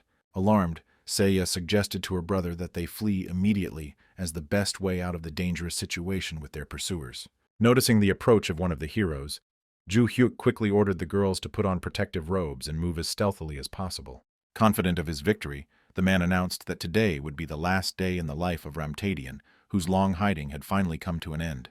The astonished spectators watched with admiration as the warrior of the Holy See soared through the skies, anticipating the imminent execution of the infamous Retaliation. Understanding the importance of the moment and the cameras trained on him, the warrior anticipated how a quick victory over Retaliation would bring him favor with the players and NPCs. Activating the attacking flame sword, the man declared his determination to defeat Retaliation in front of the world's media, who were riveted to the scene. The warrior's ambitious plan included the elimination of Retaliation as the first step to defeating absolute evil and turning the Divine Star into the strongest world alliance. The enemy's first attack was aimed at the bird, trying to knock it out of flight, but the wounded Coco, overcoming pain and panic, continued to confidently hold the intended course. Introducing himself to his opponent, the warrior identified himself as Kang Museok, the director of the Divine Star Alliance and holder of the title of Crimson Gladiator of the First Holy See. Before he could finish his arrogant warning, Kang Museok was grabbed by an enraged Coco, who used her claw dash skill to throw him into a nearby wall. The thugs watching from below froze in amazement, not believing their eyes. Retaliation's pet was strong enough to inflict damage on the Crimson Gladiator himself. Shocked by the bird's unexpected strength that had reached level 70, the Crimson Gladiator admitted his carelessness, but still believed in his ability to deal with the enemy. Approaching the defeated Kang Museok, Ju-hyuk calmly voiced his main principle. He does not attack first unless the opponent shows aggression. Carefully assessing the situation, Ju-hyuk understood that an attack from Kang Museok was inevitable, as he could not show weakness in front of the many mercenaries watching. An urgent message from an enraged brother warned Eves of his intention to kill Retaliation instead of his planned arrest due to pent-up anger. Confident in his superiority, Kang Museok was perplexed by Ju-hyuk's audacity, knowing that even the leaders of the Great Union could not handle him alone. Enraged by his opponent's arrogance, Kang Museok decided to demonstrate the true power of the First Holy See, which was capable of destroying not only Retaliation, but also absolute evil. After the enemy activated the fire armor, a worried Seiya offered to help her brother in the battle, but Ju-hyuk urged the girls not to interfere. Understanding the difficulty of hiding one's true identity, Ju-hyuk was aware of the risk of having his companions' identities revealed through their behavior, especially for Luna of the Seventh Holy Throne. Reflecting on the recent events that changed his life as an unemployed person, Ju-hyuk marveled at the reckless courage of the big Union director, who attacked without a trace of fear. Watching Kang Museok's fighting stance as he prepared to attack, Seiya recalled his opponent's well-known reputation as an extremely proud warrior. Seiya understood that killing Kang Museok would mean war with the Divine Star, although the clash of the absolute evil with the Crimson Gladiator was inevitable. Keeping a close eye on her brother as he gathered strength, Seiya warned of the enemy's wide attack radius, urging Ju-hyuk to be especially careful. Confident in his superiority, Ju-hyuk only smiled, realizing the significant difference in strength and the readiness of the absolute evil to meet any challenge. Swiftly closing in on the enemy, Ju-hyuk used the skill Unusually Powerful Fist with the intention of reducing the damage by half, demonstrating his superiority. The powerful attack activated all of Kang Museok's defense mechanisms. The armor was destroyed, the protection of the spiritual necklace and the spiritual barrier were activated. The Crimson Gladiator's many magical artifacts were actively working to heal him, and the protective ring was creating an additional protective barrier. Surprised by his opponent's resilience after his attack, Ju-hyuk noted with interest Kang Museok's impressive arsenal of magical items. Despite the obvious advantage in characteristics, Ju-hyuk decided to prolong the battle in order to study the possible hidden abilities of the enemy. Recognizing the enemy's strength, Kang Museok realized his previous carelessness and the need to exercise utmost caution in battle. With a mocking smile, Ju Hyuk expressed his disappointment at the weakness of the Divine Star's director, calling him a third-generation gold spoon mediocre. Enraged by his opponent's arrogance, Kang Museok began to concentrate his power, preparing to demonstrate the true strength of the Crimson Gladiator. The activation of the skill Explosive Fire Flower created such a powerful heat that its intensity could be felt even at a considerable distance where Ju Hyuk was. Watching his opponent closely, Ju Hyuk noticed a gradual decrease in his health, likely caused by using his techniques to the limit. Analyzing the situation, Ju Hyuk assumed that the enemy was using Berserk mode, understanding the time limitations of such a state. In preparation for the final battle, Ju Hyuk entrusted Coco with the protection of the girls, completely trusting his faithful companion with their safety. Jumping off the bird, Ju Hyuk rushed towards his opponent, intending to personally test the limits of the endurance of the holder of the First Holy Throne. A few hours later, a worried Kang Museok urgently called his assistant, demanding that he immediately take control of the media to prevent information leaks. Understanding the difficulty of the task due to the rapid spread of information on the internet, the assistant nevertheless respectfully promised to carry out the assignment. Trying to calm the manager, the assistant assured that he would make every effort to ensure that footage of the director's death did not appear on the internet. Annoyed by the suggestion that he was dead, Kang Museok abruptly corrected his secretary, explaining his absence as simply leaving the game to rest. Kang Museok's mounting rage erupted into an angry tirade about the inappropriateness of treating him like a dead man when he was standing alive in front of his subordinate. Continuing to be indignant, Kang Museok expressed his indignation at having to endure such treatment because of a loser like Retaliation. Having vented his pent-up anger on his secretary, Kang Museok tried to calm down by giving orders to clean up his office. Standing by the window, Kang Museok reflected on the misconceptions of society that overlooks the emergence of many incompetent people in important structures. Kang Museok's thoughts were filled with the certainty of the guild's top users being of utmost importance to the functioning of the entire game world. Anticipating the coming changes, Kang Museok saw the approach of a new era where the sudden rise of the weak would be impossible due to the reorganization of the world. The swift flight on the faithful Coco made Ju Hyuk happy, once again confirming the value of such a reliable friend, capable of instantly delivering to the right place. Noticing the improvement in Coco's mood, Ju Hyuk correctly guessed the reason. It became much easier for the bird to carry one passenger instead of the usual 3. The cause of Coco's concern turned out to be an attack from an enemy that released extremely powerful flames aimed at his wings during the battle. The realization of the master's power, capable of destroying an opponent with one basic attack, made a strong impression on Coco, forcing her to rethink her behavior. Impressed by his master's display of strength, Coco decided to be more obedient, fearing to share the sad fate of the defeated Crimson Knight. Having reached the lair of the Heavenly Devil, the hero went about his business, while a pleased Coco entertained the local children by showing off his gold coins. Studying the received report revealed to Ju Hyuk the details of the settlement's survival strategy for the upcoming cold season of the year. The elder described in detail the severity of the local winters, emphasizing the need to provide each home with warm clothing and heating equipment. According to preliminary calculations, 800 million gold coins were required to provide for the 800 inhabitants of the Heavenly Devil for the winter period. Responsibility for the accuracy of economic calculations was assigned to the fourth elder of the settlement, the wise Serdian.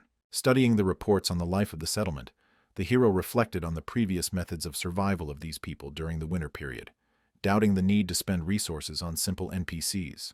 While Serdian promised to prepare a detailed plan for the arrangement of the dwellings, Ju Hyuk realized that the required 800 million could easily be covered from Johan's 4 billion fund. Having approved Serdian's plan to revive the Heavenly Devil, Ju Hyuk generously allowed the use of the required amount, understanding the importance of this business project. Encouraged by the Lord's support, Serdian dared to propose increasing the budget to 1.5 billion gold coins to purchase higher quality materials. By agreeing to increase the expenses, Ju Hyuk earned the sincere gratitude of Serdian, who promised to tell all the residents about the generosity of their ruler. The system notification about the increase in the loyalty of the residents and the strengthening of his power over the village slightly consoled the hero, upset by the large expenses. The unexpected initiative of the meeting from Johann surprised Elder Rexer, who did not expect such a display of attention from his old acquaintance. Acknowledging the unusual nature of his behavior, Johann confirmed Rexer's guess that the reason for the meeting was a discussion of absolute evil. Feeling the power of the mind, Conquering the Heavens technique, Johann claimed that their chosen one had already reached the minimum requirements for the role of absolute ruler. Despite partially agreeing with Johann's arguments, Rexer firmly stated his unwillingness to serve a ruler whose power was significantly inferior to his own. Recalling the difficult path of creating Sarmac and the Union of Black Flowers, Rexor emphasized the importance of strength and authority for a true leader. Rexer's deep conviction in the necessity of the ruler's superiority over his subordinates made him doubt the candidacy of the new leader. Such high demands on a leader were typical of Rexer, the third elder and head of the notorious Black Flowers assassin group. Johann explained Rexer's temporary superiority by the presence of several limiting prohibitions that were hampering the true power of their future ruler. The head of the House of Black Flowers, who was aware of the situation, acknowledged the need to wait, although his patience was gradually running out. Rexor shared information about the growing impatience of other non-aligned elders, emphasizing the impossibility of waiting indefinitely. Contrasting his opinion with Rexer's, Johann noted that the elder had not seen any recent changes in the power of their potential lord. After returning from the expedition, Johann noticed a significant increase in the young leader's strength, feeling his potential grow many times over. Johann confidently stated their lord's ability to confront the elders even without special equipment, demonstrating a significant increase in his strength. The hero's unique ability to deliver items from the outside world to the village became an indisputable argument that even Rexer did not argue with. While observing the initiative to provide residents with winter supplies, Rexer expressed concern about the use of the organization's funds. Johann emphasized the wise use of Sarmac's funds by their master, directing all resources solely towards the development of the Heavenly Devil. Calling on Rexer to be patient, Johann hinted at the existence of a special plan by their overlord to obtain additional military forces. While observing the latest research into creating monsters, Ju Hyuk realized that a revolution was coming to the gaming industry. Seiya was amazed at the scale of the financial investment in research, noting the huge amount of red and black stones used. His brother's indifferent reaction to the news after his victory over the First Throne made Seiya suspect a hidden meaning behind the events. Showing concern for his sister, Jo Hyuk explained the defeated enemy's reluctance to acknowledge the growing notoriety of the absolute evil. Urging his sister to be careful, Ju Hyuk warned her about the upcoming confrontation with the monster creators and the need to maintain incognito. While explaining to his sister the importance of self-improvement, Ju Hyuk encountered her unwavering belief in his superiority over everyone else. Analyzing the situation, Seiya proposed using monster generation technology to ensure the self-sufficiency of the Sky Devil.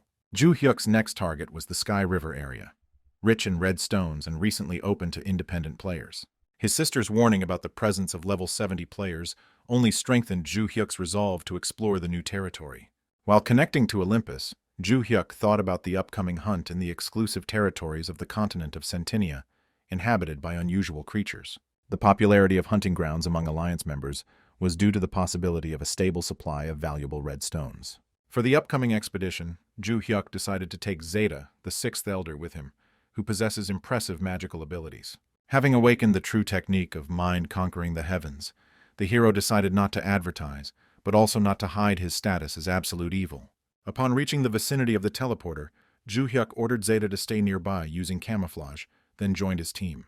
Rufandal's unexpected appeal about the imminent end of his undead state was accompanied by a request for permission to continue their journey together. Surprised by Rufandal's desire to stay by his side despite his dreams of freedom, Ju Hyuk listened to his willingness to become undead again. Intrigued by Saesong's capabilities, Ju Hyuk watched as Seiya offered her help in fulfilling Rufandal's wish to die. A sudden lightning attack from Seiya instantly ended Rufandal's life, causing Ju Hyuk to freeze in amazement. Rufandal's quick resurrection by Saesong's forces resulted in its owner changing from player Marion to player Arthur. The revived Rufandal felt an unprecedented surge of strength, noting a significant increase in characteristics by more than 20 units. Grateful to his new master Arthur, Rufandal linked his rise to power precisely with these changes in the system of subordination.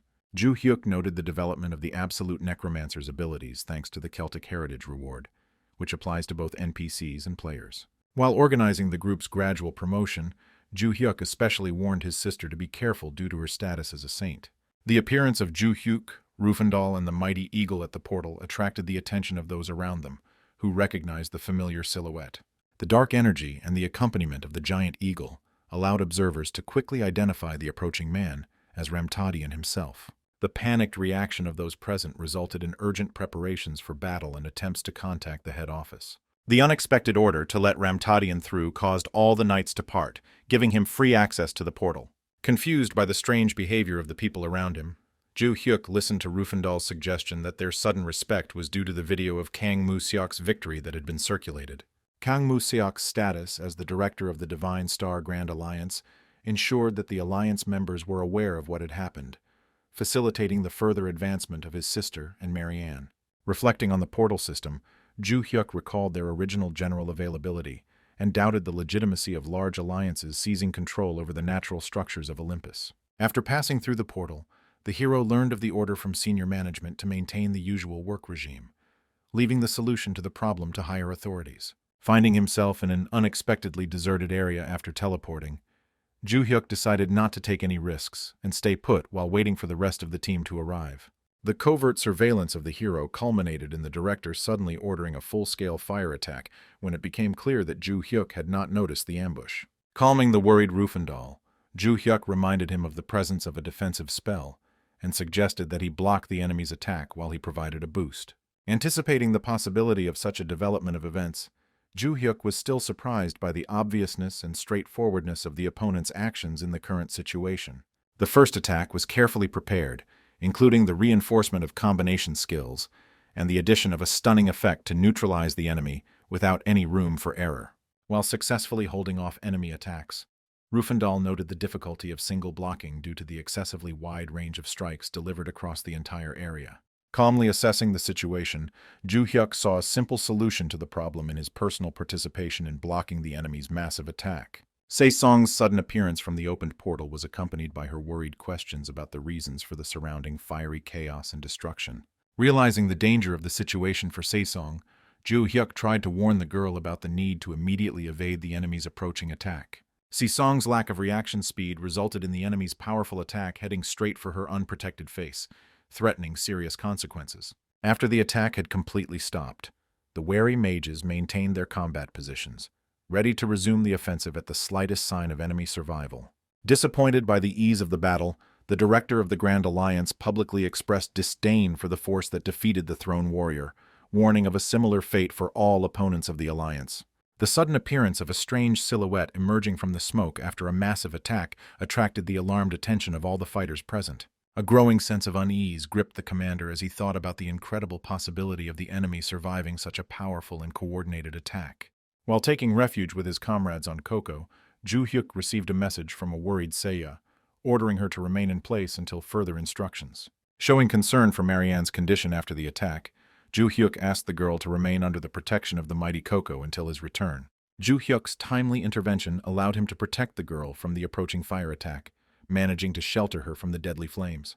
Reassuring the girl, Ju Hyuk assured her of complete safety under his protection and asked her to rise with Koko to the clouds after the end of the active phase of the battle. Stopping Ju Hyuk before leaving, Se-song, grateful for saving him, expressed her strong desire to stop hiding and join the fight by his side.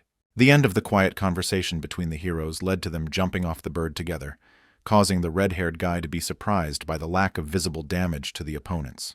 The preparation for the second attack was accompanied by general amazement at the incredible defensive ability of the opponents, who remained unharmed after such a powerful blow.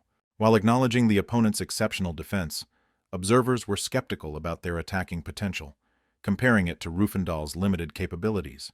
Confident in the reliability of his fighter, the director entrusted him with the role of the main defender in the vanguard, counting on his exceptional fortitude in the upcoming battle. When asking Rufandal to prepare a recording device, Ju Hyuk noted the number and high level of the enemies, instructing him to collect all the dropped items. An approaching tank tried to warn Ju Hyuk against an unequal fight, but only received an order for Rufandal to begin recording the upcoming battle.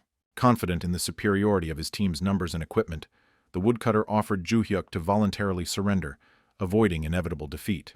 Calling on Ju Hyuk to repent to director Kang Mu-seok, the woodcutter hinted at the possibility of a lighter punishment if he apologized in a timely manner. Confused about the seriousness of the charges, Ju Hyuk listened to the woodcutter's explanation of the crime against the Union's territory and the violation of order in the work area. The invasion of territory and insult to the pride of the Divine Star were considered sufficient grounds for the most severe sentence to be passed on the offender. Reacting mockingly to the claims, Ju Hyuk inquired about the legitimacy of the Great Union's claims to a territory created without their participation or efforts. Outraged by the unfounded claims to control the teleport and hunting grounds, Ju Hyuk openly questioned the right to charge fees to ordinary players. Explaining the reason for killing the first attacker, Kang Mu-seok, Ju Hyuk realized the pointlessness of dialogue with opponents who are incapable of rational discussion. The woodcutter's growing anxiety was caused not so much by Ju Hyuk's words, but by the frightening energy of an unknown force emanating from him. Sesong's timely completion of the task resulted in the activation of necromantic abilities and the summoning of an army of dead soldiers onto the battlefield.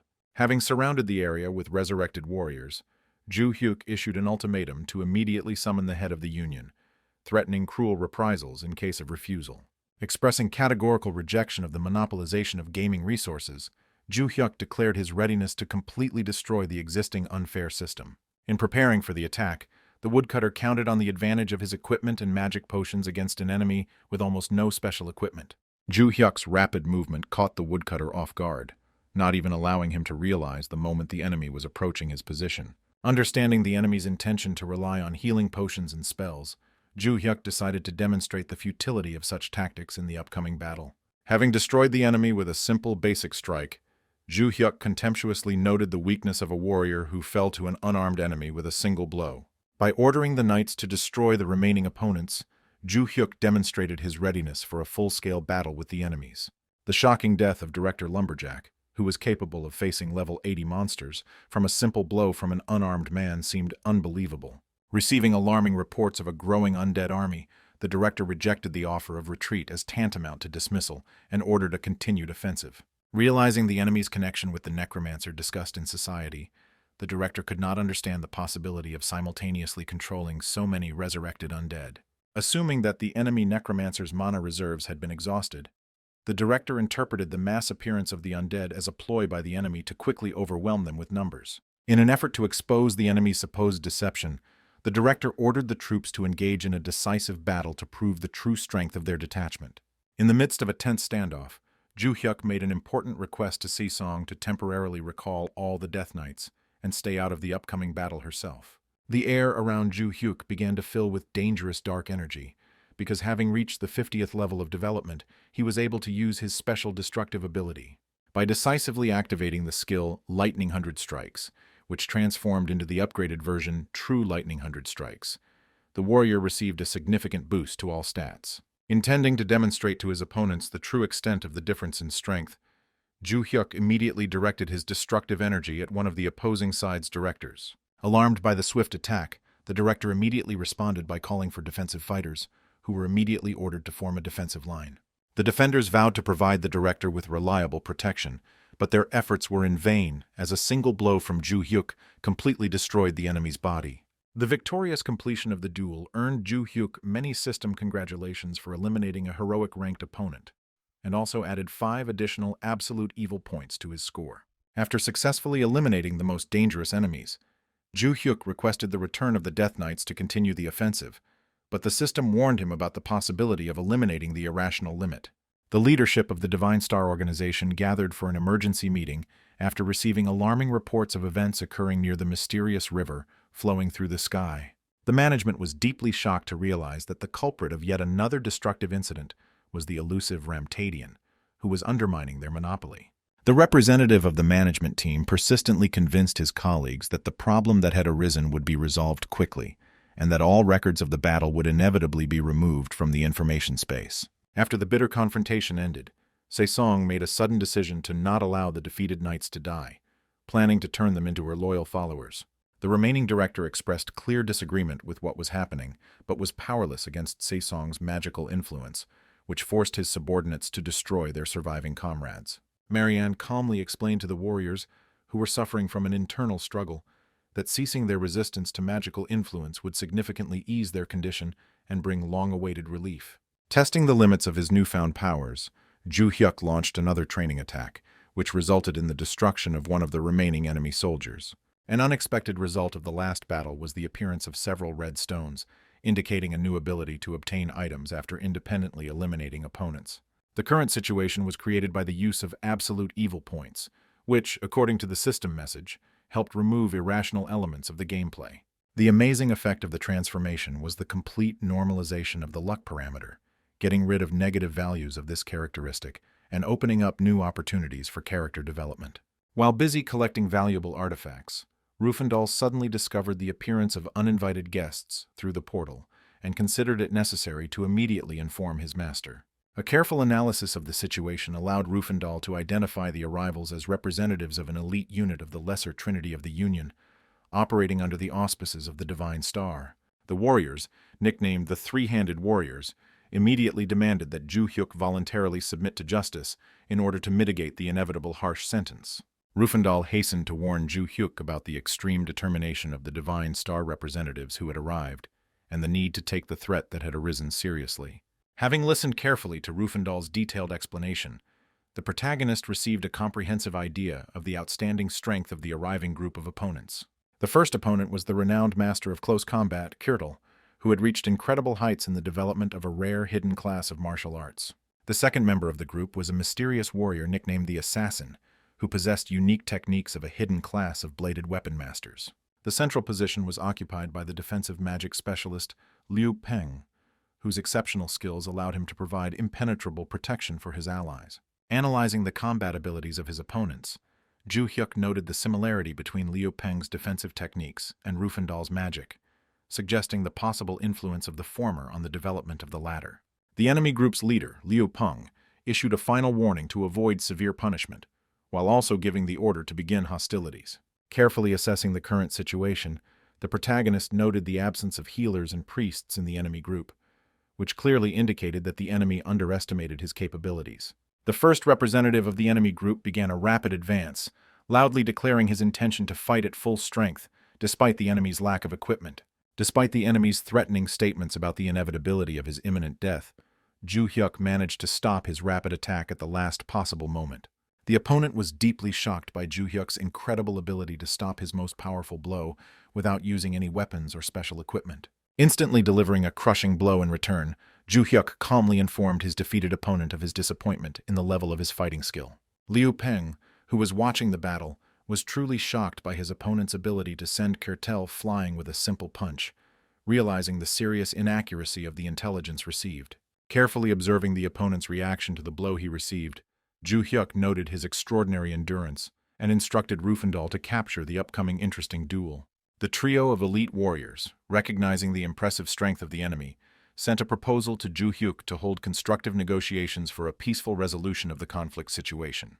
Having received another decisive refusal to begin negotiations, the opponents continued to insist that there would be no negative consequences from accepting their conditions. Representatives of the enemy side offered attractive terms of cooperation, including the right to hunt in controlled regions and the abolition of the life sentence. The opponents offered truly favorable conditions for cooperation with the Divine Star, including free use of all portals and an impressive annual reward. Ju Hyuk resolutely rejected the attractive offer of his opponents, openly declaring his intention to completely destroy the existing monopoly control system. The protagonist was well aware of the special value of the proposed conditions for an ordinary player, including a high salary, access to hunting grounds, and the use of the portal system. The current situation caused deep indignation in Ju Hyuk, who observed the humiliating struggle of low-level players for minimal access to game resources under the control of monopolists. The video footage of the events broadcast by Rufandal caused a powerful response among observers, who were inspired by the protagonist's decisive stance against the system. Further irritating Ju Hyuk were the continued secret messages from opponents asking him to allow them to carry out an exhibition assassination to save their reputation. The final failure of the negotiation process led to the inevitable start of a large-scale battle between the opposing sides on the territory of a mysterious location.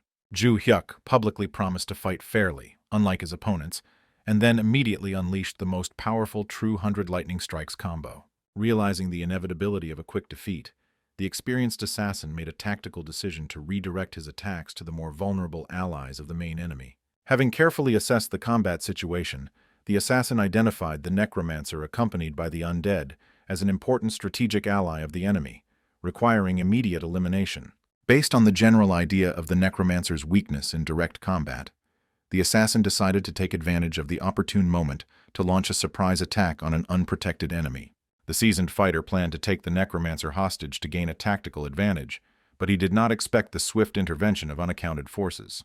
The assassin's sudden attack was stopped by a mysterious creature whose presence was so unnoticeable that even an experienced warrior could not detect its approach.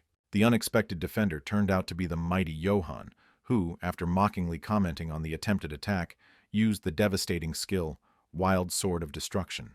Shocked by the instant death of his ally, Liu Peng tried to determine the mysterious warrior's affiliation with known organizations, speculating about his possible connection with Sarmac or the Black Flowers. The mysterious Johann issued a threatening warning of inevitable punishment for all who dared to oppose the mighty Sarmac. The frightened warrior instantly recognized the legendary leader of Sarmac, wondering about the reasons for his sudden appearance and mysterious connection with the powerful Chaosite. The unexpected development of the battle continued with the entry into the battle of the powerful Zeta, who immediately activated a formidable spell to summon an evil spirit. The unwavering Zeta solemnly declared the inevitable death of all opponents of the Overlord, ending her statement with a wish for eternal peace for the fallen enemies. A satisfied Ju Hyuk watched the elders' flawless actions, showing impressive initiative without the need for direct instructions. The loyal Johann respectfully apologized to the Lord for his unauthorized interference in the battle, but Ju Hyuk expressed satisfaction with the results of the operation. The sudden message from Liu Peng contained a sincere apology for underestimating Ju Hyuk's abilities and an urgent request to resume the negotiation process. The enemy, having realized his mistake, acknowledged the inappropriateness of the previous proposal and expressed his readiness to provide exceptional conditions for cooperation with the full support of the Great Union. Tired of useless talk, Ju Hyuk decisively moved to active combat operations against the arrogant enemy. Ju Hyuk used the moment before the crushing blow to briefly explain his refusal, after which Liu Peng met an unexpected death from a simple basic strike. After the intense battle was over, the diligent Rufandal began methodically collecting the numerous trophies left behind by his fallen opponents. A pleased Rufandal noted the exceptional generosity of the spoils obtained from the rich equipment of the defeated members of the Divine Star.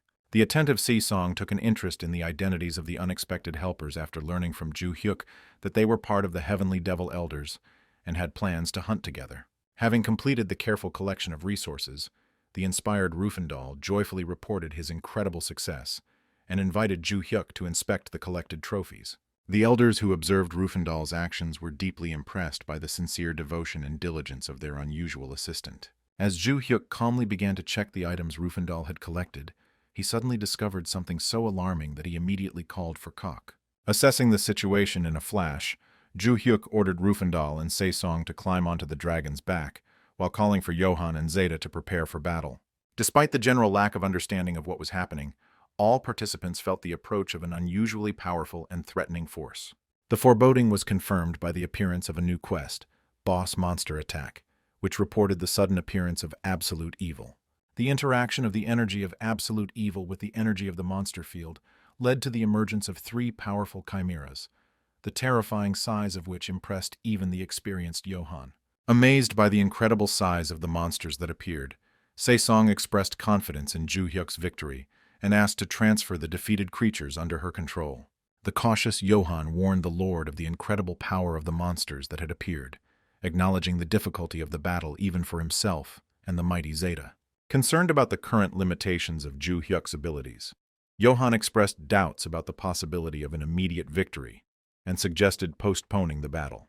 Confident in his abilities, Ju Hyuk calmly explained to the excited elders his intention to immediately enter the battle, inviting them to witness his victory. After carefully examining the system notification, Ju Hyuk determined that the boss's appearance was the result of special interaction with the energy of absolute evil under certain conditions. Having correctly identified the monsters as part of a special game event, Ju Hyuk decided that an immediate battle with the enemies that appeared was inevitable. Resolutely activating a powerful flow of true mind energy, Ju Hyuk filled the surrounding space with the overwhelming power of absolute evil. Observing the monsters' reactions, Ju Hyuk confirmed his guess about their special nature, noticing the creature's complete paralysis under the influence of the energy of absolute evil. Ju Hyuk's confidence in defeating powerful monsters was based on their inability to resist his unique energy. Calling upon the elders to watch the upcoming battle closely, Ju Hyuk activated the True 100 lightning strikes against the paralyzed chimeras. The approach of an attack was accompanied by a system notification about the special compatibility of the energy of absolute evil with monsters transformed under certain conditions. The incredible power of the approaching attack caused uncontrollable fear in the boss monsters, confirming Ju Hyuk's absolute superiority over his opponents. An ecstatic Zeta continued to marvel at the Overlord's impressive display of strength in battle against the overconfident members of the Union. Struck by the rapid growth of his ruler's power, Johann recognized the true greatness of the absolute ruler. Successfully completing the battle earned Ju-hyuk confirmation of the right to obtain hidden skills and the creation of special titles, Hidden, Intimidation, and Deadly. Pleased with the results of the battle, Ju-hyuk explained to the elders that the strength he had demonstrated was the true reason for his status as the absolute ruler. The Grand Union leadership held an emergency meeting to thoroughly analyze the impressive abilities demonstrated by Full Hao in the river location. The director in charge of the Great Union Divine Star provided confirmed information about the enemy reaching the 50th level of cultivation. The alarming situation caused serious concern to the chief executive, who was aware of the catastrophic decline in the organization's reputation in the eyes of the public. An additional blow to the organization's reputation was the crushing defeat of the leaders of the small union, who were unable to put up a worthy resistance to Ju-hyuk. Recognizing that there was no excuse for their weakness, all three defeated leaders immediately rose to make formal apologies. The calm leader explained that the reason for the discussion was not the need for an apology, but the unexpectedly high level of strength of the opponent. The experienced leader expressed regret about the inability of his subordinates to correctly assess the enemy's capabilities and offer appropriate terms of cooperation. The short-sightedness of the leaders of the Little Union caused deep disappointment to the attentive observer of the events taking place. Unusual opponent Full Hao demonstrated exceptional abilities despite his relatively low 50th level of development, actively using the media space. The spreading rumors about attempts to capture the mysterious enemy by major organizations testified to its high strategic value. Grand Union President Kang Moo-hwan has been closely monitoring the situation regarding the official pronouncement of a life sentence by the Divine Star organization. Carefully analyzing the situation, the leader realized that regardless of the strategic value and negotiating opportunities, Full Hao remained an adversary of a society with powerful allies. A close examination of the mysterious player's past actions strengthened Kang Moo-hwan's compelling hypothesis that the enemy might be connected to the forces of absolute evil. The leader's grandson, Kang Moo-seok, expressed sincere admiration for his grandfather's insight, who explained the main goal of absolute evil, to plunge society into a state of chaos. The seasoned leader stressed the importance of eliminating such destructive elements to create an ideal world free of unnecessary casualties. Guided by his convictions, Kang Moo-hwan took drastic measures, declaring Ju-hyuk the embodiment of absolute evil and establishing complete control over society. Despite the decision made, the Divine Star organization traditionally remained open to talented people, allowing for the possibility of secretly recruiting the enemy. The experienced strategist Kang Moo-hwan believed it was necessary to first drive the enemy into a hopeless situation, despite his impressive individual strength. The leader's plans were based on incomplete information, as at that moment, Ju-hyuk had already successfully defeated the first of the powerful monsters. The persistent desire to demonstrate the futility of a lone struggle against the majority was explained by the desire to create a world under the control of a select elite. Not long after, the mighty Ju-hyuk ended the difficult battle, winning a decisive victory over the last Chimera monster. The successful completion of the boss monster attack quest was met with genuine admiration from observers, who were particularly impressed by the ease of defeating the enormous enemies. The brilliant victory brought the hero an impressive reward, including 30 million gold, increased characteristics, and additional points of absolute evil. An unexpected addition to the standard reward was receiving 3 rare black stones, accompanied by a solemn system congratulation. A shocked Ju-hyuk experienced incredible emotions from receiving the legendary black stones, considered the highest treasure among all existing ones. The historical rarity of the objects obtained was confirmed by statistics. In the 200 years of Olympus's existence, black stones appeared only 3 times. The incredible rarity of black stones made it nearly impossible to accurately determine their true market value in the game economy. Reflecting on his achievement, Ju-hyuk recalled the path he had taken, the support of his loved ones, and the training of his teacher, realizing that all the trials he had endured were justified. The attentive elders noticed the Lord's unusual joy, which Zeta associated with the successful demonstration of his outstanding abilities. The insightful Johann, sensing other reasons for the ruler's joy, suddenly discovered the approach of new guests and decided to temporarily hide. The unexpected visitors turned out to be high-ranking representatives of large organizations, the director of the Great Union, Helen, and the president of the Union of Justice. The sudden appearance of the head of Sarmac behind the guests, holding a weapon to their necks, was an unpleasant surprise for the uninvited visitors. Faithful Johann respectfully turned to the Lord for instructions on how to proceed with the unexpected guests. Ju Hyuk's calm gaze caused the excited visitors to quickly introduce themselves: the director of the Elena Blue Heart Union and the captain of the Justice Union. Intrigued by the American origins of one of the guests, Ju Hyuk allowed them to stay, but with a stern warning to remain still. Showing a willingness to engage in dialogue, Ju Hyuk invited the unexpected visitors to explain the reasons for their appearance. The representative of the big union, Helen, was the first to voice her organization's intention to attract the talented player to its ranks. The woman's offer included an impressive contract with a substantial initial deposit, a high annual salary, and additional privileges in the territories under her control. The determined captain immediately indicated a similar intention for his organization to recruit the outstanding player into the ranks of the Justice Alliance.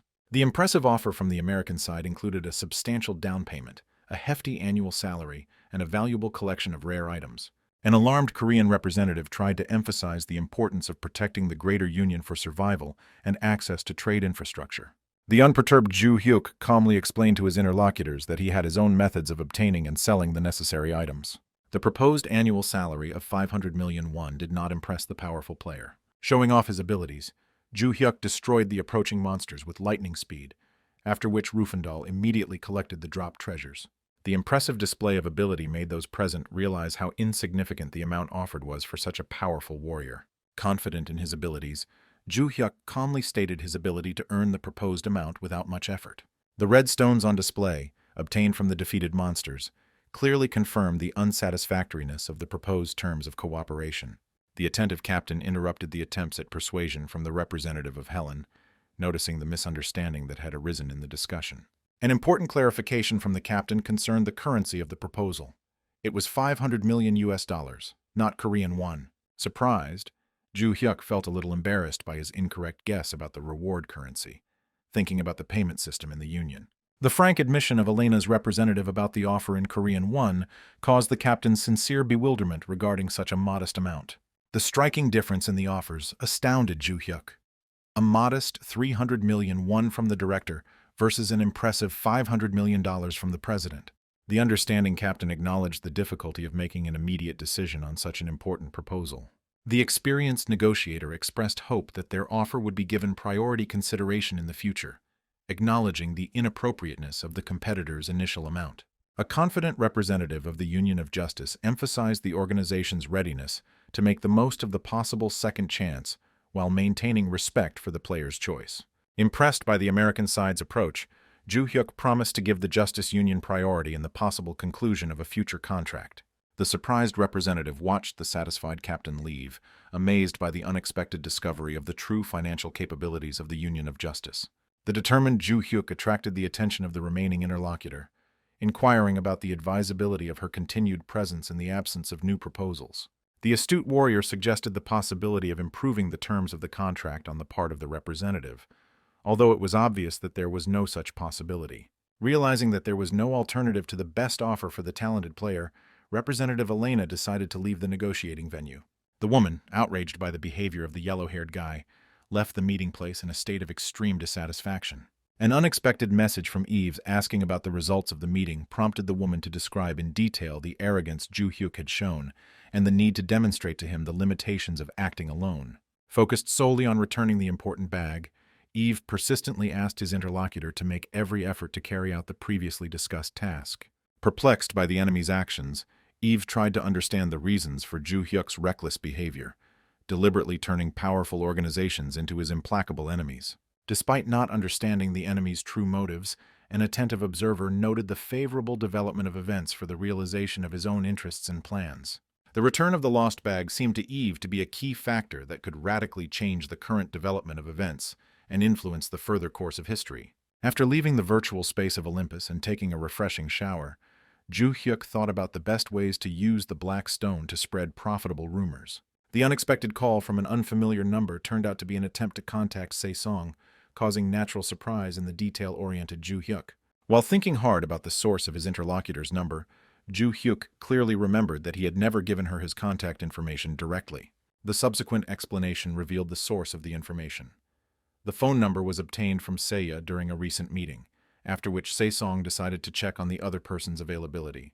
An additional argument for the meeting was that Se-song was currently in the company of Ju Hyuk's sister, which created an excellent opportunity for them to spend time together. Ju Hyuk's appearance in the cozy cafe was accompanied by joyful, welcoming gestures from Seiya, persistently inviting her brother to join their small company at the table. An inspired Seiya shared her thoughts on the benefits of meeting together, explaining the reason for passing on contact information, while noticing her brother's obvious displeasure. An irritated Ju Hyuk asked the girls present about their true intentions, assuming they were willing to listen to serious comments about their actions. Recalling his original stance on personal meetings, Ju Hyuk emphasized the extreme frivolity of such actions in the current situation. Expressing obvious dissatisfaction with his forced presence, Ju Hyuk explained the need to have a serious conversation about the consequences of his interlocutor's rash actions. Ju Hyuk's detailed explanation was about the importance of controlling every spoken word and gesture, which could be the key to revealing closely guarded secrets. Particular attention was paid to the principles of maximum caution in communication, including a clear distinction between the names used and the manner of speech in the virtual and real worlds. Se-song's personal recommendations included a categorical ban on mentioning her game name and character class in any real-life communication. After listening carefully to the serious warnings, Se-song, who had become quiet under Ju Hyuk's watchful gaze, was forced to give a firm promise to follow all the rules that were voiced. Watching the reaction of her frightened friend, a puzzled Seiya tried to understand the reasons for her brother's strict attitude towards a seemingly harmless meeting of close people. Warning about the upcoming serious conversation at home, Ju Hyuk emphasized the inadmissibility of disseminating his personal information without prior approval. Seiya's attempts to justify his actions with the partnership were met with a harsh reminder about the need to carefully control his statements outside the gaming world. In concluding the unpleasant conversation, Ju Hyuk strongly recommended that the girls exercise utmost caution and refrain from discussing the events of Olympus in public places. Ju Hyuk's hasty departure, explained by urgent domestic matters, left a frustrated Seiya to reflect on her older brother's unpleasant character traits. In an attempt to explain the situation to Se-song, Seiya shared an observation about her brother's unusual focus on precautions in everyday interactions. The attentive Se-song, based on her memories of the first meeting, noted the initially comfortable atmosphere of communication with the mysterious partner in virtual adventures. Gratitude for the care shown during critical moments was the main reason for Se-song's desire to arrange a personal meeting with the attentive gaming companion. The outcome of the meeting was the opposite of the girls' expectations. Instead of the admiration for Se-song's appearance that Seiya had predicted, they received a serious reprimand for their reckless behavior. Ju Hyuk's return to the virtual space of Olympus was met by the diligent Rufandal, who prepared a detailed report on the valuable items he had recently received. The carefully written document included current market prices and detailed recommendations for the safe disposal of items without risking the owner's identity. Acknowledging the high quality of the work done, Ju Hyuk limited himself to a short gesture of approval, expressed in a light stroking of the diligent assistant's head. The insightful Ju Hyuk attributed Rufandal's extraordinary diligence to his knowledge of the rare black stones, preferring not to reveal his understanding of hidden motives. A careful examination of the contents of the bag he received led to the unexpected discovery of Eve's recording stone, which had caused such great concern to its owner. A review of the stored records revealed a pattern of illegal activities by Eve involving the monopolization of teleports and trading in access rights to hunting grounds. The realization of the lost bag's true value came to Ju Hyuk along with the memory of the generous ransom offer of 1 billion won. The formation of a new strategic plan began with the summoning of the skilled Johan, who was lurking nearby thanks to his outstanding camouflage skills. The detailed description of the situation included information about the existence of a private teleport in the northern mountainous area, under the control of the Helen Union. The assumption about the current activities of the head of the teleport control group, probably engaged in collecting illegal payments, formed the basis for the further plan of action. Ju Hyuk voiced a tough decision about the need to eliminate the leader of the operation immediately after he leaves the protected safe area. Johan's curiosity about the reasons for such a radical decision received a simple answer from Ju Hyuk, based solely on personal hostility towards the intended goal. An additional factor in the decision was the desire to use the obtained recordings as a tool of pressure on the influential Great Union. Having left the virtual capsule of Olympus and immersed himself in everyday affairs, a puzzled Eve tried to understand the reasons for the rapid change in public opinion. Iva's disdainful attitude towards Ju Hyuk was based on the conviction of the complete helplessness and insignificance of his unexpected opponent. Eve's arrogant remarks about the typical behavior of members of the lower classes who suddenly gained power reflected his deep contempt for social upstarts. Analyzing the situation, Eve assessed the enemy's actions as a banal attempt to gain popularity among the broad masses of the gaming community. The sudden appearance of news reports about the recognition of the chaosite Ju Hyuk as the embodiment of absolute evil forced Iva to reconsider his assessment of what was happening. The forced recognition of Ju Hyuk's exceptional abilities as an independent player was accompanied by an understanding that he belonged to an entirely different level of skill. The current development of events has led to the formation of a global confrontation between a single player and the entire virtual gaming community. Iva was perplexed by the enemy's inexplicable decision to confront the powerful Kang Mu-seok in a situation of complete isolation due to the mark of absolute evil. The appearance of the official statement from the Great Helen Union about the full support of the position of the Divine Star confirmed the high probability of Ju Hyuk's connection with the forces of absolute evil. The hostile position of the country's two largest unions was bound to provoke a similar reaction from other organizations, creating a large-scale confrontation. When considering the limits of destructive power, experienced players understood the critical importance of access to teleporters to successfully travel between continents. Strategically blocking the teleportation system could be a fatal blow to the player's mobility, dooming the player to inevitable defeat. Additional restrictions on the sale of game items by large unions threatened complete economic isolation and the cessation of gaming activities. The sensational announcement of the sale of the legendary Black Stone immediately attracted the attention of Eve, who was confident in the identity of the mysterious owner of the valuable artifact. Confirming that the Black Stone belonged to Ju Hyuk greatly increased the likelihood of his successful resistance to the organized pressure of his opponents. The sudden appearance of information about the Black Stone on the Korean server caused quite a stir among all categories of players and gaming organizations. The unique properties of the Black Stone, significantly exceeding the capabilities of its blue and red counterparts, were determined by a virtually unlimited supply of internal energy. Serious American research has confirmed the exceptional properties of the Black Stone, including the potential ability to control natural disasters. The first appearance of the legendary Black Stone in 30 years has caused an unprecedented resonance throughout the international gaming community. The information about the mysterious owner's categorical refusal to sell the Black Stone to the Divine Star organization caused Kang Mu-hwan great concern. An additional irritating factor was the confirmation of the seller's identity, Full Hao, who explained his refusal by simple personal dislike of potential buyers. The categorical refusal to sell a precious artifact needed for important research drove the influential Kang Mu-hwan into a state of uncontrollable rage. The numerous negative news stories about her brother caused great indignation in Seiya, who was absolutely certain that the information being published was completely unreliable. Watching his sister's desperate attempts to express her anger, Ju Hyuk listened to her determined intention to initiate legal proceedings against the unscrupulous journalists. Concerned about his sister's behavior, Ju Hyuk recalled a recent conversation, emphasizing the inadmissibility of publicly displaying their family ties. Of particular concern was the sisters' official position on the Holy See, which required the utmost caution in publicly displaying family relations. The girl's sincere indignation was caused by the incredible audacity of the authors of the articles, who dared to publish such unreliable materials. The considerate Se-song, who was well aware of Ju Hyuk's true character, felt deeply indignant at the unfair accusations and malicious publications. Despite the recent stern reprimand during their face-to-face meeting, Se-song remained confident in the exclusively positive qualities of her mysterious interlocutor. Explaining the naturalness of the current situation, Ju Hyuk noted the pattern of negative reactions after confrontation with powerful organizations. Focused on the upcoming sale of the Black Stone through auction, Ju Hyuk preferred not to worry about the current information pressure. A firm position regarding potential buyers excluded the possibility of selling the artifact to the Divine Star and Helen organizations under any financial conditions. The grand opening of the long-awaited auction was scheduled in a picturesque abandoned coliseum located on the mysterious continent of Centene. Numerous viewers actively discussed the suspicious simultaneous malfunction of all teleports under the control of the largest unions, preventing the removal of the artifact. The elders' wise advice to announce the exact location 30 minutes before the auction began helped prevent possible attempts at organized sabotage.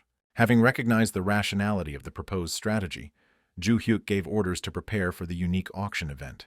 The confidence in the unquestioning fulfillment of any demands of the organizers was based on the general desire to get a chance to acquire the legendary artifact. A fundamental safety requirement was the categorical prohibition of wearing any elements of protective equipment within the auction area. A carefully thought-out security system included the placement of experienced elders and professional Sarmac assassins throughout the perimeter of the protected area. The organizers have established strict safety rules, which include the immediate elimination of any participant seen attempting to use a weapon or commit murder. A preliminary analysis of the situation made it possible to confidently predict the appearance of undesirable individuals who were prohibited from participating in the event. The ceremonial start of the unique auction was marked by a loud welcoming address to the numerous participants gathered in the historic building. After thanking those gathered for complying with the established requirements, Ju Hyuk officially declared gold coins to be the only acceptable currency for participation in the auction. The general agreement with the proposed conditions allowed the organizer to begin the bidding, presenting the legendary black stone without setting a minimum starting price. The unexpectedly high first bid of 600 billion gold coins was met with an outwardly unperturbed reaction from the experienced auction organizer. Ju Hyuk's inner shock was caused by the realization that representatives of the highest gaming aristocracy and influential organizations were present at the auction. The rapid growth of offers from 800 billion to 2 trillion gold coins demonstrated the exceptional interest of wealthy participants. The unexpected appearance of a new bidder, who calmly offered 30 trillion gold coins, caused quite a shock among those present. The mysterious buyer turned out to be an influential ruler of the continent of Pora named Rendel, known for his impressive wealth and Middle Eastern origins. Representatives of the continent of Pora have traditionally encountered serious difficulties when attempting intercontinental travel in the game space. The determination of the wealthy ruler in his desire to acquire the legendary artifact exceeded all possible difficulties with transporting the valuable acquisition. The further increase in the rate to 31 trillion caused genuine surprise to Ju Hyuk, who was closely following the progress of the trades. The unexpected increase in supply to 53 trillion gold coins was accompanied by a calm smile from the rich participant and general amazement from the observers. The experienced Serdian, observing the development of the auction, predicted the end of the auction at the 50 trillion mark and the likely hostile actions after the end. The accuracy of the prediction was confirmed by the appearance of an unknown terrorist who committed suicide under the slogan of glorifying absolute evil. Keeping his cool in a critical situation, Ju Hyuk immediately called on his loyal Johan to quickly resolve the incident. The tense atmosphere reminded Ju Hyuk of Serdian's insightful warning about the inevitable attempts by opponents to disrupt the auction. The opponent's complex strategy included banning the use of teleports for intercontinental players and organizing mass riots during trades. The obvious plan of the hostile organizations was to discredit Ju Hyuk by creating controlled chaos in the isolated space of the auction house. A close inspection of the violators bribed by the opponents allowed Johan to note their exceptional determination in their efforts to provoke large-scale unrest. Analyzing the actions of his opponents, the experienced Johan noted the absolute accuracy of Serdian's prediction, which completely coincided with the actual development of events. Alarmed by the colossal force of the explosion, Luxo expressed serious concern about the potential for significant damage to the numerous participants in the auction. Ju Hyuk's calm explanation emphasized the exceptional status of the assembled participants who had come from all over the world for the unique opportunity to acquire the Black Stone. The high level of development of the world-class rankers present provided reliable protection against such attacks, even with a minimal amount of equipped items. The intense interrogation of one of the detainees was suddenly interrupted by the unexpected suicide of the prisoner, whose body began to slowly dissolve into thin air. The lightning-fast reaction of the experienced Johan, who foresaw similar behavior from the other captives, made it possible to prevent the mass self-destruction of the detainees. Johan's return was accompanied by a sincere apology to the Lord for his failure to identify the true perpetrators of the terrorist attack. Ju Hyuk's positive assessment of the successful prevention of the second attack was based on his understanding of the exceptional resilience of the assembled participants to such provocations. The official statement of the authoritative captain of the Union of Justice categorically denied the involvement of the main participants in organizing the terrorist act. The presence of the influential captain at the event was explained by his insightful foresight into possible provocative actions on the part of his opponents. The captain's strong support for the continuation of the auction confirmed that he maintained a friendly attitude towards Ju Hyuk, despite the incident that had occurred. Ju Hyuk's irritation was caused by the impossibility of accurately identifying the specific union behind the organization of the large-scale provocative action. The negative mood was intensified by the realization of the possibility of independently using the unique Black Stone without the need to sell it publicly. The altruistic decision to sell the artifact was based on the understanding of the possibility of its effective use for the development of civilization and the achievement of peace. The unexpected admission of the presence of additional Black Stones was accompanied by a firm intention to suspend sales until the organizers of the riots were identified. The sensational announcement about the number of Black Stones available caused active discussion among numerous participants of the prestigious auction event. The calm explanation of the situation included information about the continuing isolation in Korean society and growing pressure from unknown opponents. A clear position regarding future sales excluded the possibility of the Divine Star and Helen alliances acquiring the remaining stones even after the customers were revealed. The simple explanation of the reasons for the refusal as personal animosity led observers to the logical conclusion that large unions might be involved in organizing the riots. A careful analysis of the situation led many participants to realize the possibility of a profitable collaboration with Ju Hyuk after establishing a connection between the terrorist attack and the suspected alliances. The final stage of the event included a polite request that all participants except the winning bidder be removed to allow for confidential negotiations to conclude the deal. Randall's knowledge of Full House status meant that it was impossible to conduct an official exchange transaction to conclude such a significant trade. Understanding the limitations of the trading system led to the preparation of the full amount of 50 trillion gold coins for direct cash transactions. Ju Hyuk was surprised by the absence of the traditional procedure of checking the goods by the buyer's trusted representatives, familiar to him from numerous cinematic plots. Randall's calm explanation underscored his confidence in his interlocutor's exceptional leadership qualities and his desire to demonstrate the corresponding respect. The buyer's noble behavior made Ju Hyuk feel ashamed for his fleeting thoughts about the possibility of dishonestly completing the deal after receiving the money.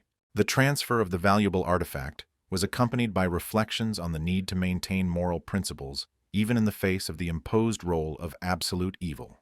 A deep understanding of the consequences of possible deception determined the inevitability of the transformation of the entire world community into irreconcilable opponents of the dishonest seller.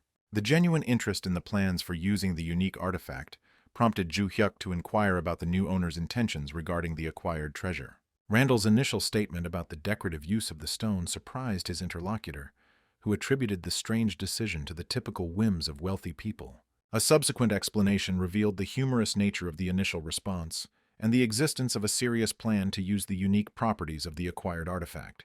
Randall's sensitivity to social issues included an understanding of the difficulties of people who had lost their ability to earn a living in Olympus due to various disasters. An additional concern was the issue of access to education for children unable to attend the academy, which is mandatory for all citizens.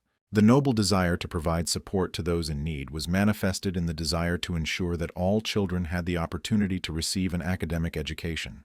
The limited financial possibilities in solving social problems were compensated by the potential to use the unlimited energy of the acquired black stone. Randall's aristocratic background determined his desire to take on increased responsibility for the well-being of society as compensation for his privileged position. Ju Hyuk's satisfaction with the outcome of the deal was based on the transfer of a valuable artifact to a person with high moral principles and noble intentions. The information received by Kong Mu Hwan about the successful sale of the Black Stone was supplemented by shocking information about the presence of 2 more similar artifacts by the seller. The leader's heightened interest in the fate of the dispatched organizers of the riots reflected his concern about the possible consequences of the provocative operation. Of particular importance was the careful concealment of all traces of involvement in the organization of the incident, which was successfully implemented by the executors of the special operation. The assistant's confident statement about the impossibility of establishing contact with the guild, even with the most thorough investigation, calmed the worried leader. Kang Mu Hwan's curiosity about the source of the unique artifacts was heightened by the possibility of additional black stones. The consideration of the possibility of overturning the death sentence was confronted with the need to preserve the family's reputation and maintain the authority of the influential union. Fears about the consequences of violating one's own decision were intensified by a negative attitude towards the enemy, recognized as the embodiment of absolute evil.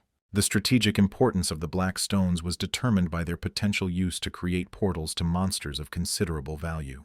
The difficulty of making the optimal decision was determined by the scale of possible consequences for all parties involved in the conflict situation.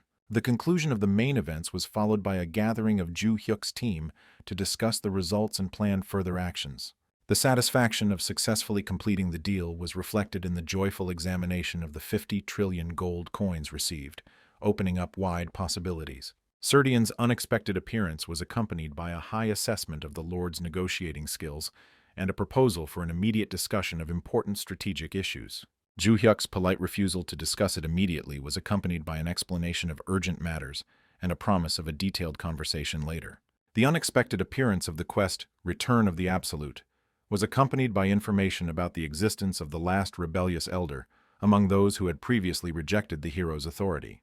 The sudden appearance of mysterious lightning bolts erupting from the ground caused an immediate wary reaction from the elders, who tried to determine the source of the possible threat. Rexor's dramatic appearance from the rooftop was accompanied by a formal address to the heir to the legendary mind technology that conquers the skies. The third elder and the head of the Black Flower House made a strong statement, categorically refusing to acknowledge Ju Hyuk's authority without first proving his strength. A timely update to the system quest has made it clearer that the trust of the last rebellious elder named Rexor must be gained.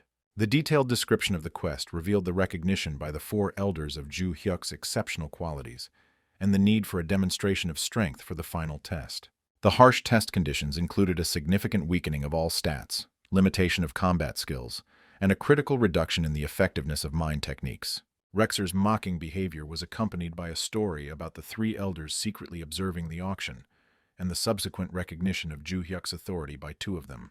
The solemn explanation revealed the sacred duty of the elders to evaluate the deep essence of a candidate for the title of True Lord. A detailed explanation of the evaluation criteria included four main qualities: charisma, wisdom, ambition, and determination, with Rexor specializing in testing strength. While acknowledging Ju Hyuk's display of outstanding personality traits in front of the other elders, Rexor noted that his physical strength was insufficient to merit recognition. An indignant Johann sharply pointed out the inadmissibility of such a brazen appeal to the legitimate absolute ruler on the part of the disobedient elder. Logical reasoning highlighted the contradiction between the claimed observation of the Lord's actions and the disrespectful attitude towards his obvious power. The calm disregard of the elder's objections was accompanied by an appeal to Johann with a reminder of his own request for patience and waiting. Rexor's provocative proposal included the possibility of replacing Ju Hyuk in the upcoming fight with Johann himself, showing a clear disregard for the challenger's abilities. Ju Hyuk's decisive intervention prevented the brewing conflict between the supporters, calling on everyone present to think clearly about the situation. The confident statement about the unity of the titles of the successor of the technique of reason and the absolute of the heavenly devil was accompanied by a categorical ban on conflicts between the elders. Ju Hyuk's firm stance on the need to overcome the test on his own ruled out any possibility of supporters interfering in the upcoming fight. The address to Rexor contained an admission of preliminary guesses about his identity, accompanied by surprise at the unexpectedly dramatic manner of the elder's appearance. Confirmation of Ju Hyuk's assumptions was accompanied by Rexor's mocking explanation of his reluctance to wait any longer for the potential ruler to grow stronger. The decisive acceptance of the terms of the duel demonstrated Ju Hyuk's willingness to prove his superiority by force, as required by the rebellious elder. Zeta's concerns about the Overlord's chances were expressed in his appeal to Johann, who had a similar specialization in the art of assassination to Rexor. The sudden weakening of the Lord's powerful energy aura after Rexor's appearance raised serious doubts in the experienced observer Johann. The current situation left the loyal Johann with only one option: to unconditionally believe in the abilities of the Lord, following the received order of non-interference. A thorough analysis of the situation allowed Ju Hyuk to understand the difficulty of confronting a first-class assassin under the automatic weakening effect. The memory of Eder and Johann joining naturally after the demonstration of personal growth strengthened the confidence in the correctness of the current test. Logical reasoning about the principles of the game system led to the conclusion that there was a real possibility of winning the upcoming difficult test. Ju Hyuk's serious attitude towards the upcoming fight was expressed in his adoption of an appropriate fighting stance, demonstrating his complete readiness for battle. Rexor's hope for a worthy confrontation was met with a calm remark about being too talkative for a professional killer and a hint about the limited time. The rapid start of the test of the opponent's professionalism was followed by a successful attack by Rexor, leaving a noticeable mark on the cheek of the unshakable Ju Hyuk. Careful observation of the enemy's actions allowed us to appreciate the exceptional skill of a first-class killer, demonstrating incredible speed and silence. A serious assessment of the situation made Ju Hyuk aware of the potential danger of confronting a professional opponent determined to kill. Confidence and control of the situation was shaken by the unexpected appearance of an enemy overhead, accompanied by a powerful attack from above. The Elder's panicked reaction to the Overlord's apparent defeat was calmed by Johann's confident call for them to watch the duel more closely. Ju Hyuk's incredible display of strength, stopping his opponent's sword with his bare hands, was followed by a mocking question about his sudden loss of confidence. The immediate punishment for the carelessness shown was expressed in the demonstrative destruction of the enemy's sword by the bare hands of the powerful ruler. The imperious demand to stop underestimating was accompanied by a powerful throw from the opponent and a serious warning about the absence of leniency in further confrontation. Ju Hyuk's calm explanation revealed the special properties of the glove he used, which was capable of greatly increasing the pain of the target he chose. Johann was truly amazed by the Overlord's ability to achieve a decisive victory, even without using the legendary heaven-conquering mind technique. Ju Hyuk's detailed explanation revealed his ability to assess the situation from the first scratch he received, demonstrating superiority even in a weakened state. A careful analysis of the damage received confirmed that the base power remained significant at 99 units, even with the weakening effect in effect. An additional factor in the success was the timely decision to use special artifacts from the personal arsenal after a long period of abstinence. Johann's emotional reminder emphasized their leader's exceptional status as the successor to the legendary technique and absolute of the Heavenly Devil. The defeated Rexer's determined attempt to rise to his feet demonstrated the unyielding character of an experienced warrior even after a crushing defeat. The winner's calm question about possible objections was accompanied by confidence in the fulfillment of all the conditions set for recognition of superiority. The respectful admission of defeat was accompanied by admiration for the perfectly calculated counterattack and gratitude for sparing the life of the defeated enemy. Rexor's sincere repentance was expressed in the recognition of unforgivable arrogance before the legitimate heir and the readiness to accept any punishment for the disloyalty shown. Johann's understanding of Rexor's true motives was coupled with concern about the smiling overlord's possible harsh reaction to his disobedience. The final conclusion of the conflict was accompanied by a wise recognition of the duel as proof of Rexor's sincere devotion to the ideals of the Sky Devil. The ruler watched the actions of his warrior Rexor closely and decided to show understanding for his desire to show strength, instead of assigning severe punishment for such behavior. Thanks to the ruler's wise decision, Rexor received the honorable position of Elder of the Heavenly Devil and became one of the most trusted assistants in managing all important affairs of the state. The stern warrior unexpectedly showed his sincere feelings to all the people gathered and burst into tears right during the important ceremony of recognizing the power of the ruler Ju Hyuk. The devoted warrior Rexor fell to his knees before his master and, holding onto the hem of his robe, began to loudly beg forgiveness for his unworthy behavior and swear eternal loyalty. The new Heavenly Devil Elder sincerely admitted his mistakes and expressed deep gratitude to the ruler for his kindness and ability to forgive even the grave misdeeds of his subjects. The elders looked in surprise at the unusual behavior of the always stern Rexor, while the ruler Ju Hyuk rejoiced at the successful completion of an important task to restore absolute power. Advisor Serdian resolutely approached the ruler and asked for time to complete their interrupted conversation, showing with his whole appearance the special importance of the issue under discussion. Having carefully assessed the recent events in the kingdom, the wise advisor Serdian decided that now was the most opportune time to discuss his important proposal. Inspired by the appearance of a huge sum of 50 trillion gold coins, the experienced advisor Serdian presented a bold plan to create a new capital and organize the relocation of the entire population. The elders gathered at the council, and the ruler Ju Hyuk himself were amazed by such an unexpected proposal, since the issue of moving the capital had never been raised at meetings before. All the inhabitants of the settlement came to the important meeting, except for a few elders, who at that time were carrying out urgent tasks far beyond the protected territory. The wise advisor Serdian opened the meeting and immediately addressed the main question that worried everyone present. Why was it necessary to leave a settled place and move the capital? The advisor explained the simple reasons for the move. The land no longer yields crops, the settlement lacks important buildings, and maintaining the farm requires more money than building a new city. The people immediately asked Advisor Serdian about the location for the new capital, and he without hesitation named an amazing place called Nine, telling about its wonderful advantages. Nature has reliably protected this place with high mountains with steep slopes, through which even the largest enemy army with all its military equipment would not be able to pass. A large, full-flowing river flows through the entire territory of Nine and provides residents with clean water all year round, completely solving the issue of water supply at any time of the year. The favorable location of the mountains and the river creates an impregnable fortress, where even a small detachment of defenders can stop the advance of a huge enemy army numbering 1 million warriors. Ruler Ju Hyuk listened carefully to his advisor's proposal and acknowledged the correctness of his arguments, remembering that Serdian never made frivolous proposals. An experienced advisor spoke about the possibility of creating a powerful magic circle in a new location, which previously seemed like an impossible dream, but will require significant financial investments. According to Serdian's advisor's calculations, 10 trillion gold coins were needed to begin construction, and such a huge amount made the ruler Ju Hyuk think seriously. Recalling Randall's recent investment of 50 trillion, the ruler realized that his doubts about a smaller sum spoke to the limitations of his own vision of the future.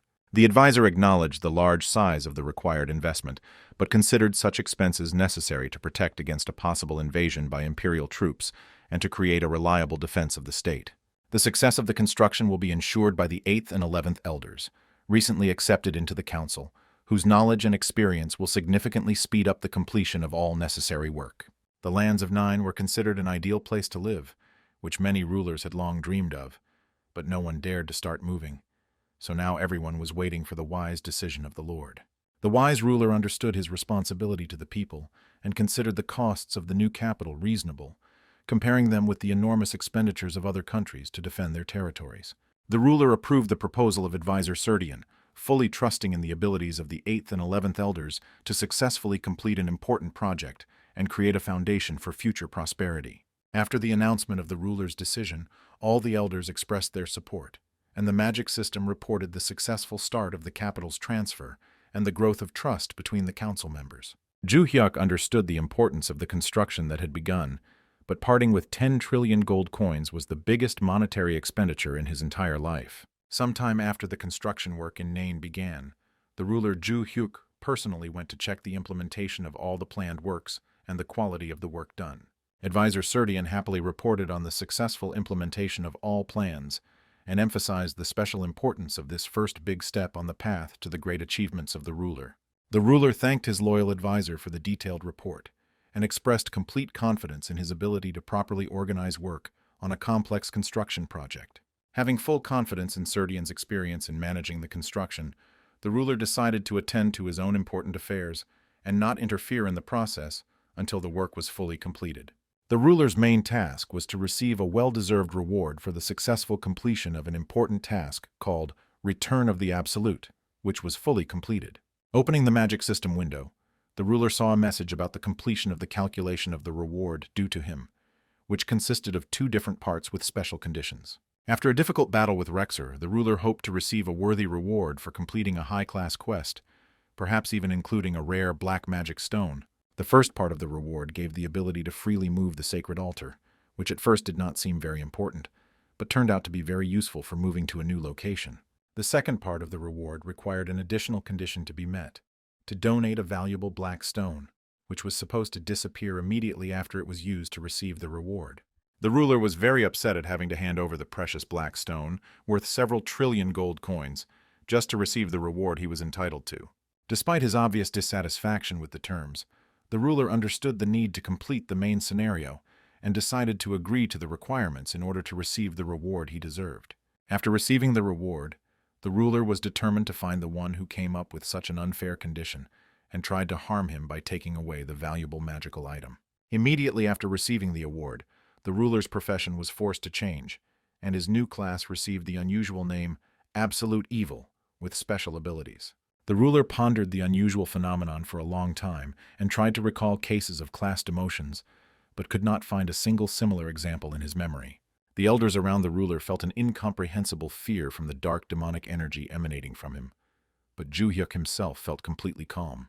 Along with the new class, the ruler received an amazing specialization and many special benefits that were given only to the chosen bearers of this rare title. The ruler realized that the loss of 1 black stone was fully justified by receiving the title of Absolute Evil, which brought him 1 step closer to fulfilling the main scenario. Among the benefits he received, the ruler discovered 2 new combat skills that he immediately wanted to test in a real battle to assess their strength and capabilities. Noticing 2 worried elders nearby, the ruler was delighted by the opportunity and asked them to help him test the new abilities of his unusual class. Returning home after training, the ruler saw important news from Olympus about the completion of the formation of all 7 holy sees with the selection of worthy rulers.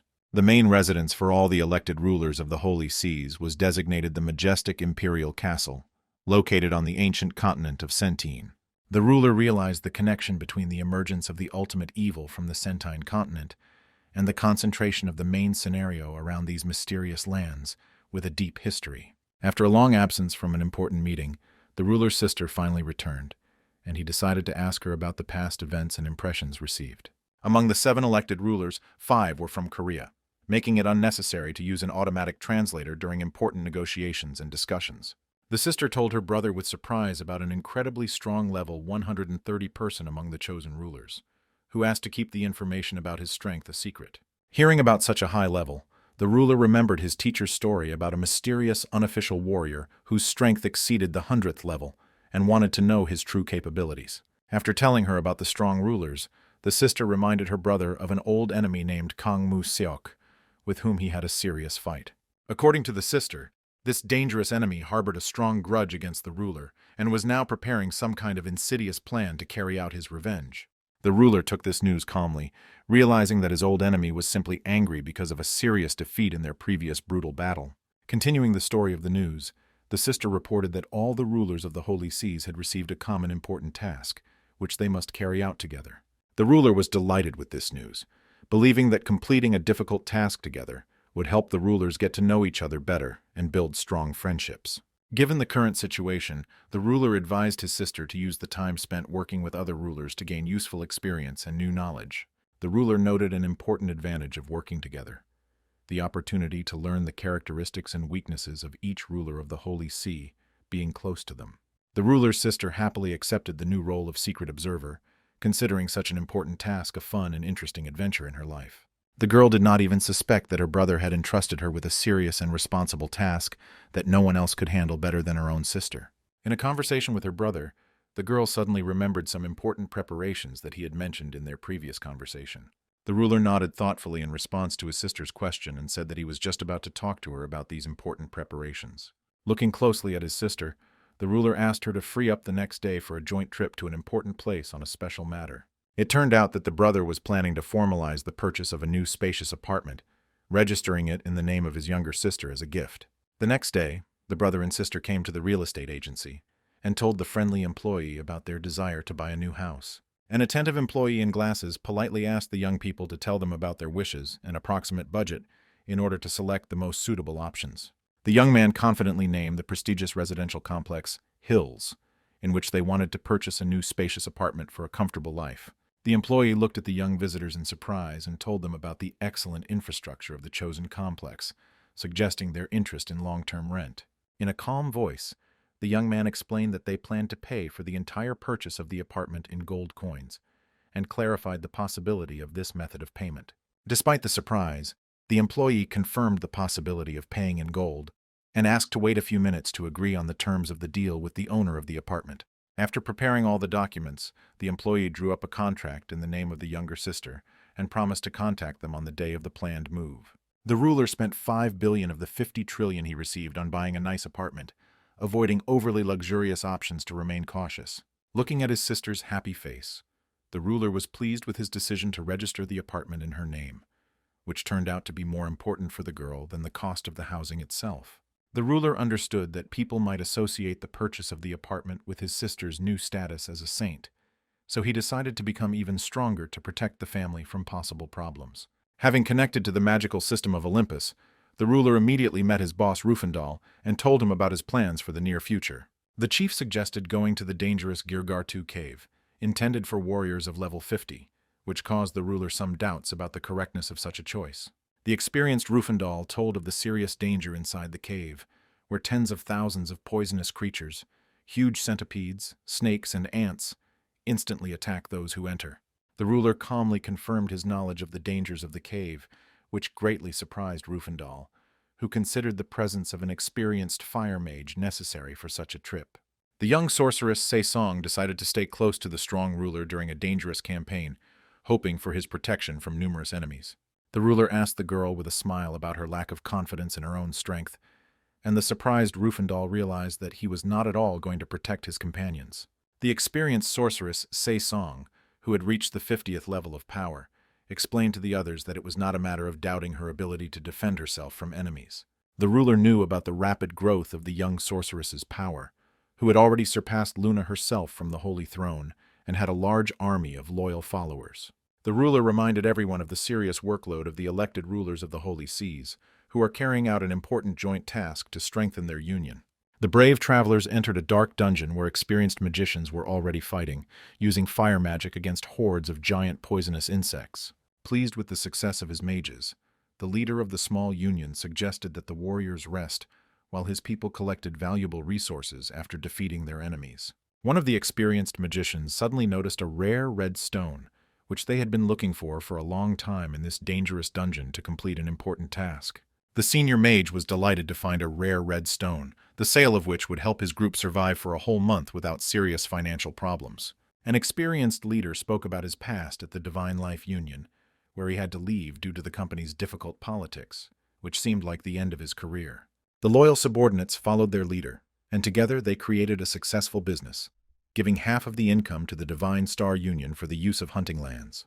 The alarmed mages informed their leader of the approach of a powerful full Chao warrior, which caused great concern in the experienced leader.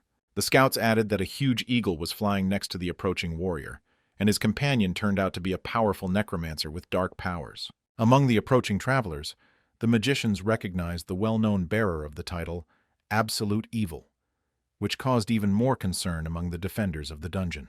The experienced leader Markin could not understand the reason for the appearance of such a powerful warrior in their lands, and did not know how to act correctly in such a situation. The powerful ruler calmly explained to the alarmed Markin that he would not harm his people unless they began hostile actions first. Continuing to calm the frightened magicians, the ruler suggested that they calmly go about their business, ignoring his presence.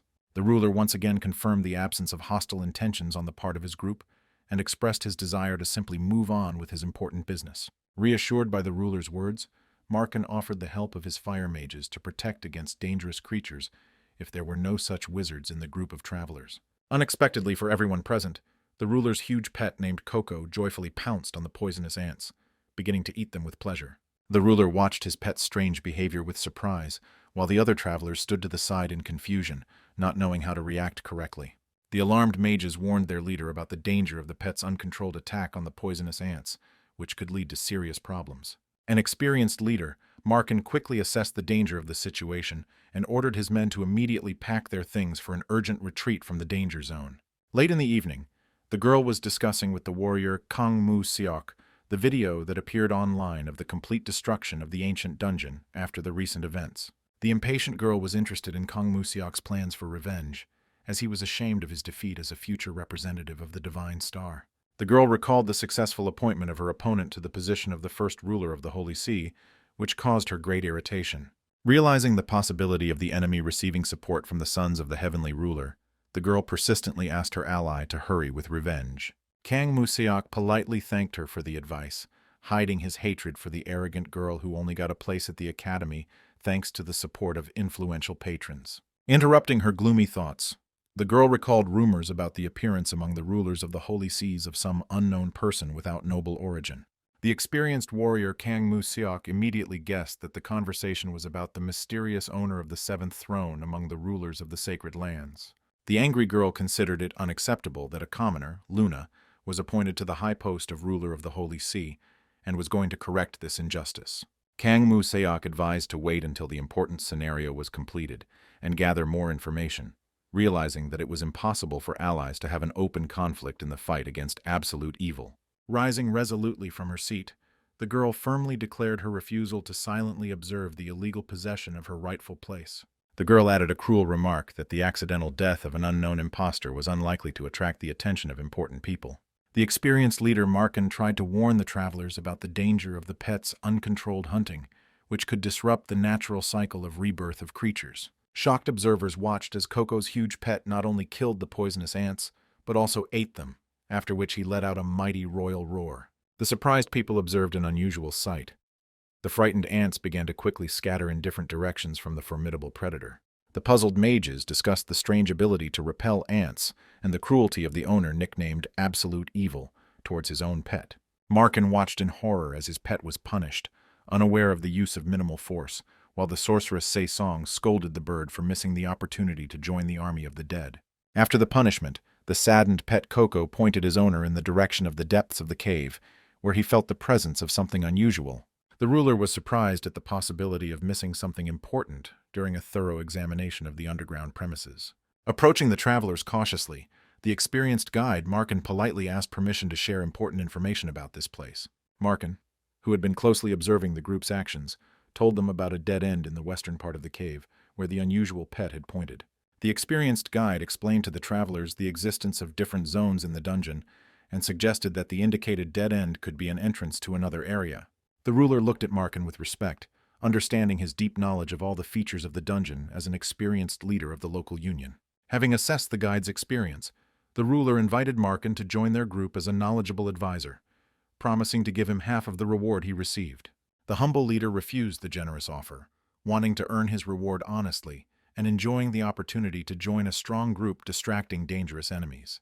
The united group of travelers began moving towards the indicated dead end, while the experienced guide Markin confidently reported on the approach to an important place. Markin explained the need to block the constantly respawning monsters immediately upon entering a new zone, advising the ruler to prepare for battle in advance. The impatient ruler, without listening to the important explanations, entered the dungeon and received a dire warning from the system about the death penalty for invading sacred lands. The strict system added that the only way to leave the forbidden place would be to sacrifice the life of the violator of the sacred rules. A shocked Markin watched in horror as the huge swarm of poisonous ants gathered, realizing that they were not running away, but had deliberately gathered in one place. Alarmed assistants reported that all exits were surrounded by dense rows of poisonous ants, posing a serious threat to the group. Unexpectedly for everyone, the huge pet Coco bravely rushed into the thick of the enemies, loudly indignant at the disrespect of simple insects for the true king. Watching his pet's actions, the ruler realized that Coco was once again showing her indomitable fighting spirit. In the midst of battle, the mighty pet gained a new amazing ability called All-Encompassing Beak to fight enemies. The resulting ability allowed the pet to deliver incredibly fast and accurate strikes to selected targets among the many poisonous ants. After destroying all enemies, the hungry pet received a new skill, Feast Table, to collect magic stones and restore its strength. Joyfully flapping his wings, Coco did not have time to enjoy the spoils of red stones, which the dexterous Rufandal quickly collected and handed over to the ruler. The pleased ruler praised his diligent assistant, who promised to collect all the valuable red stones during their dangerous journey. The ruler turned around and noticed the displeased look of his pet, who clearly considered Rufandal's actions to be a real theft of well-deserved booty. Confident in his superiority, Rufandal explained his actions by his status as the first pet, who had the right to hand over the Mind Stones directly to the master. An indignant Coco loudly expressed his disagreement with his rival's statement, considering himself worthy of the title of the ruler's first pet. The amazed Markin could not believe the incredible luck of the travelers, who collected more rare red stones in one go than his group had found in a whole month. After a complete victory over the enemies, the travelers discovered a previously invisible passage, hidden from ordinary explorers of the dungeon.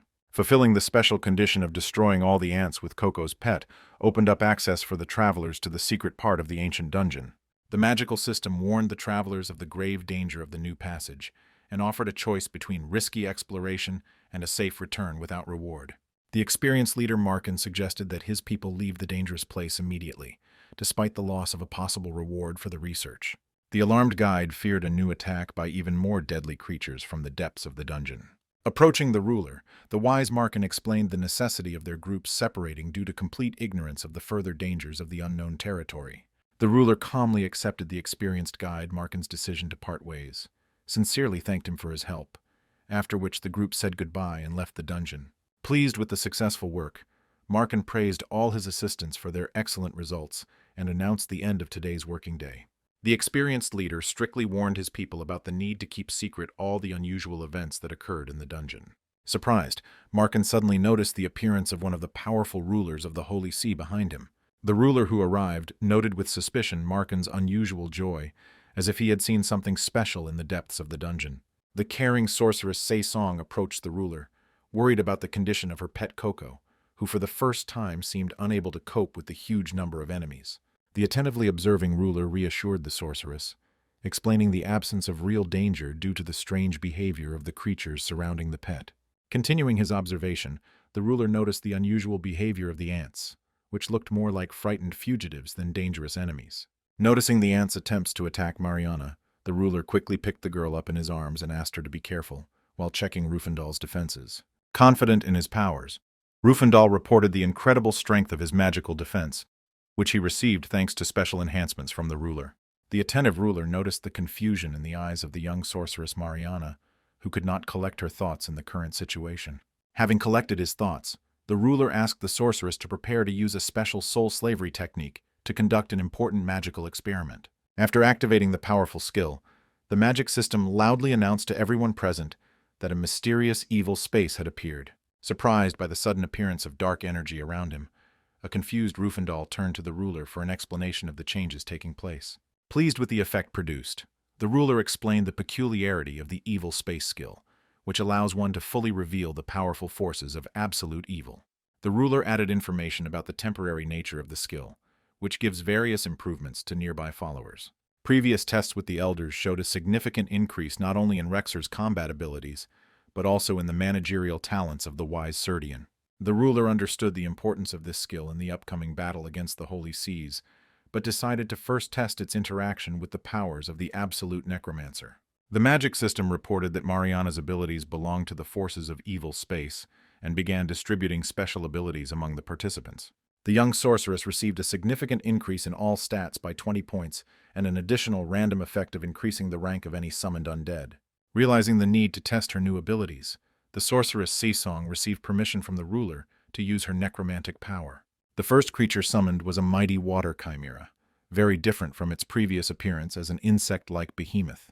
The unusual changes in the appearance and size of the summoned undead occurred due to Mariana's special abilities and the increase in the rank of the creatures. The surprised sorceress discovered a new ability to choose combat skills for her undead after receiving a request from the monster to destroy enemies. Having chosen the powerful spell Acid Volcano, even the ruler, who was confident in his abilities, was amazed by the incredible attack power of the summoned creature. Pleased with the result, the sorceress joyfully watched the successful application of the chosen skill, which exceeded all expectations of those present.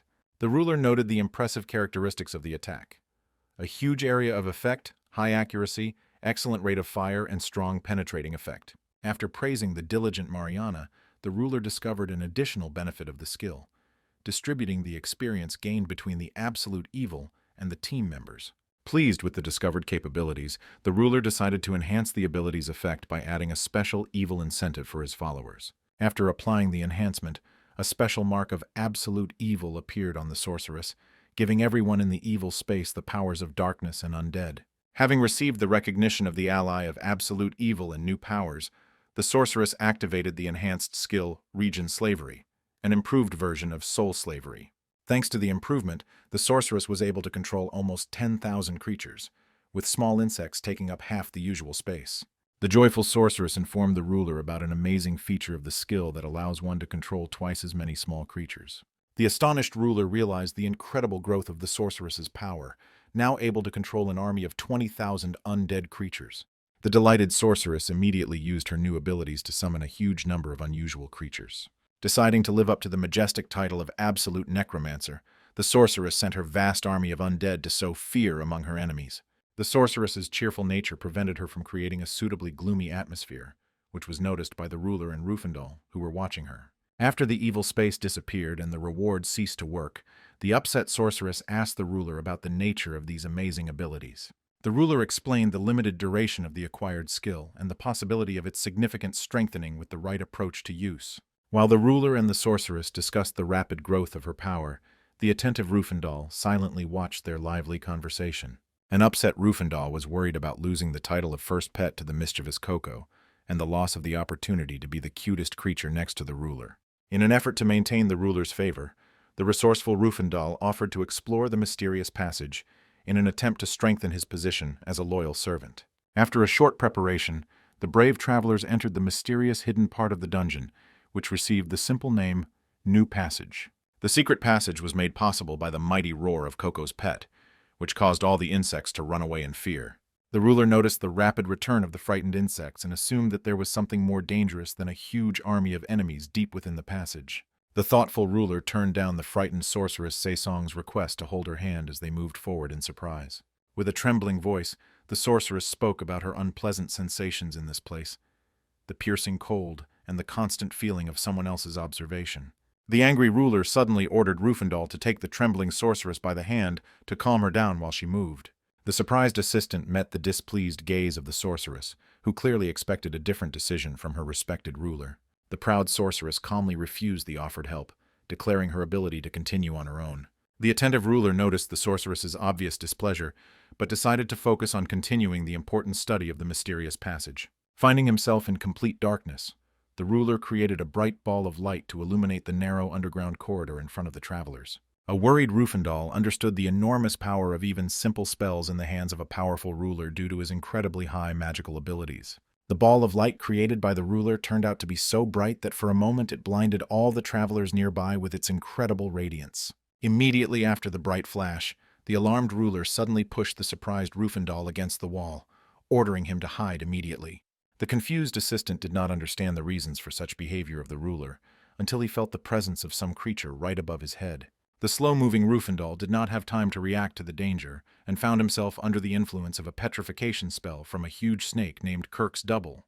The ruler, who had successfully defended Mariana, reflected on the strange appearance of the ancient master of the dungeon, who had not come out to people for 80 years. The surprised ruler tried to understand the reasons for his unexpected meeting with the double of the powerful creature and the location of his dangerous original. Watching the battle closely, the ruler was surprised by the snake's complete disregard for the level 70 attacks from his powerful pet Coco. The enraged pet of the ruler realized the complete disregard on the part of the huge snake, which paid no attention to his presence. Insulted by the enemy's inattention, the pet furiously rushed at the huge snake, loudly demanding the immediate start of a worthy duel. Responding to the pet's challenge, the huge snake tried to attack the brave Coco, but the angry ruler rushed to defend his faithful friend. Having cleverly reacted to the ruler's approach, the huge snake opened its terrible mouth wide and completely swallowed the brave warrior. The assistant's horror quickly turned to surprise when a bright light burst from the snake's mouth, and then its entire head was blown apart by the ruler's powerful blow. Calmly assessing the strength of the defeated enemy, the ruler noted the enemy's sufficient power, although one blow with a special skill was enough for victory. Freed from the spell, Rufandal was once again amazed by the incredible strength of his master, feeling his faith in his abilities grow even stronger. After successfully completing the hunt for Kirk's Double, the diligent Rufandal immediately rushed to collect the special scales of the defeated enemy that fell as a reward. The experienced sorceress realized the true nature of the fallen creature when she was unable to summon him as a new warrior for her undead army. The sorceress, dreaming of becoming stronger, thanked the ruler for saving her from the monster's attack, hiding her tender feelings from the strict ruler. After finishing clearing the dungeon, the ruler received a system message about the appearance of a hidden quest upon revisiting the place within the next 36 hours. Having carefully studied the received scales, the ruler assumed that they played an important role in moving to the next gate and meeting the real master of the dungeon. Having assessed the importance of the upcoming task, the ruler suggested that his tired companions take the necessary rest before continuing the dangerous adventure.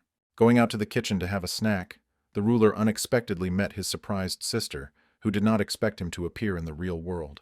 Having explained to his sister his desire to rest, the attentive brother immediately noticed her eyes reddened from tears, despite her attempts to hide her condition.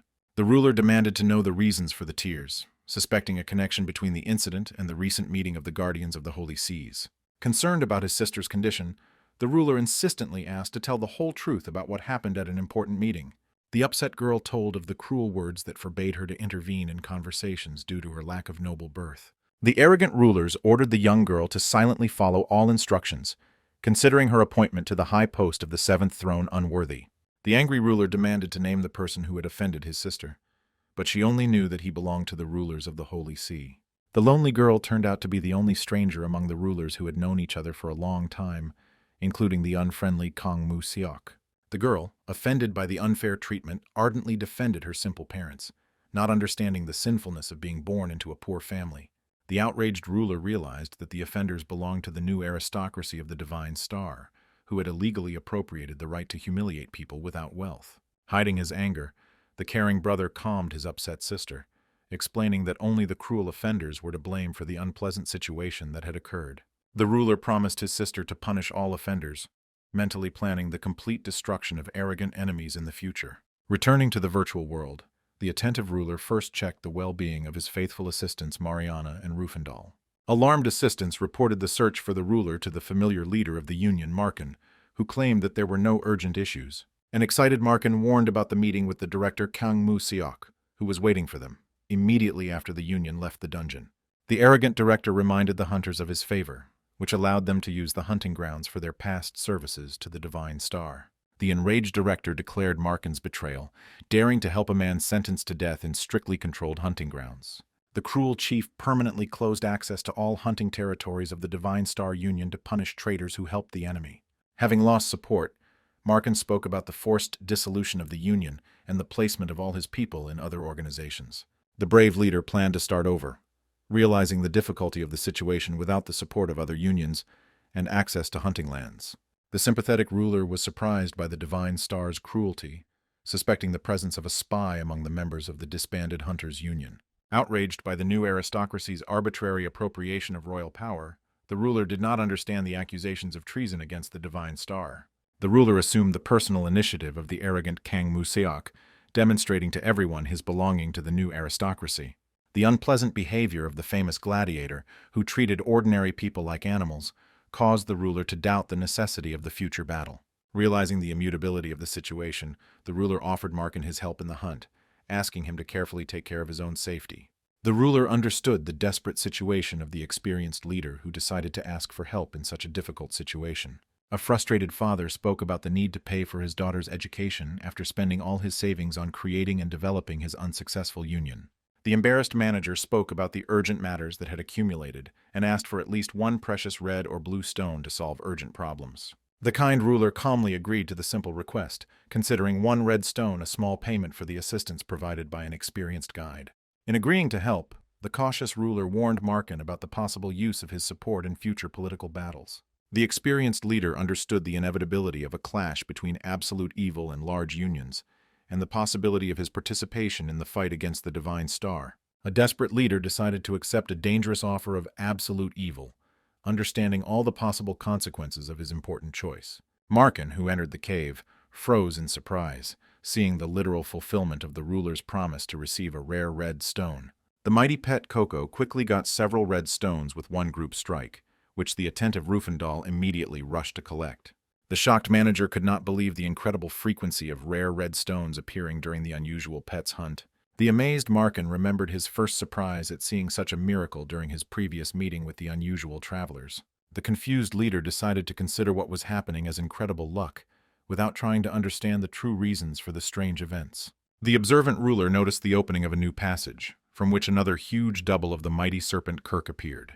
Calming the frightened Markin, the ruler explained the appearance of another double and asked him to move away from the dangerous battlefield. The surprised leader looked with distrust at the brave men who were ready to fight the huge monster without outside help. The amazed Markin saw the incredible power of the ruler, who destroyed the terrible monster with one precise blow with critical damage. The magic system once again offered the opportunity to receive a hidden quest when replaying a dungeon within the next 36 hours. Shocked by what he saw, Markin believed in the ruler's ability to defeat even all the rulers of the Holy Seas in a single battle. A thoughtful Kang Mu-seok was thinking in his office about the recent unexpected conversation he had with his grandfather about a minor incident. The wise grandfather explained to his grandson the danger of hostility towards the Union due to the influence of public opinion on the policy of the Divine Star. The experienced leader advised using diplomacy instead of force, reminding about the importance of treating even the most ordinary people correctly. The arrogant grandson agreed with the elder's opinion, but was inwardly outraged by the need to worry about a man without noble origin. The dissatisfied young man considered his grandfather's softness a sign of old age, linking his change in character with the tragic death of his father. An attentive assistant reported the results of a search for young people who had purchased expensive real estate with a modest family income. A thorough investigation revealed a girl named Seiya, who likely received money to buy a house after being appointed to the seventh throne. Having confirmed his suspicions about the girl's poor origins, the young director remembered the correctness of his recent interlocutor named Yu Jin. Disappointed by the results of the search for absolute evil, the director noted the unusual caution of the enemy in hiding his sudden wealth. The assistant suggested hiring the guardian of the seventh throne in the Divine Star, considering the information received to be useless for finding the enemy. The thoughtful advisor stressed the importance of establishing connections with ordinary people to improve the public image of the powerful Union. The far-sighted aide noted the possibility of strengthening the Union's international influence, thanks to the presence of two guardians of the thrones. The interested director asked for more details on the proposed plan, considering the idea promising enough for further discussion.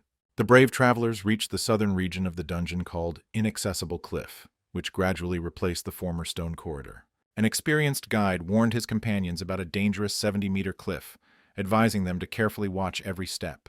The attentive Markin told of the Divine Star Union's past attempts to explore this mysterious territory. The story ended with the complete destruction of the reconnaissance squad, after which any exploration of the dangerous place was tacitly banned. Cautious hunters avoided unnecessary risks, since passing through the dangerous area was not required for a normal dungeon clearing. The observant ruler assumed that another double had appeared below, realizing that there was no reason to risk his life for the sake of an unofficial boss. Confident in his powers, the ruler decided to destroy the dangerous enemy, although others were content with the easy prey of red stones. The grateful ruler asked Coco to prepare for the descent and thanked Markin for his help in finding the right road. Surprised by the ruler's kindness, Markin watched with interest the actions of his amazing pet during the hunt. The experienced manager was amazed at the incredible amount of red stones mined, which usually appeared no more than once a month.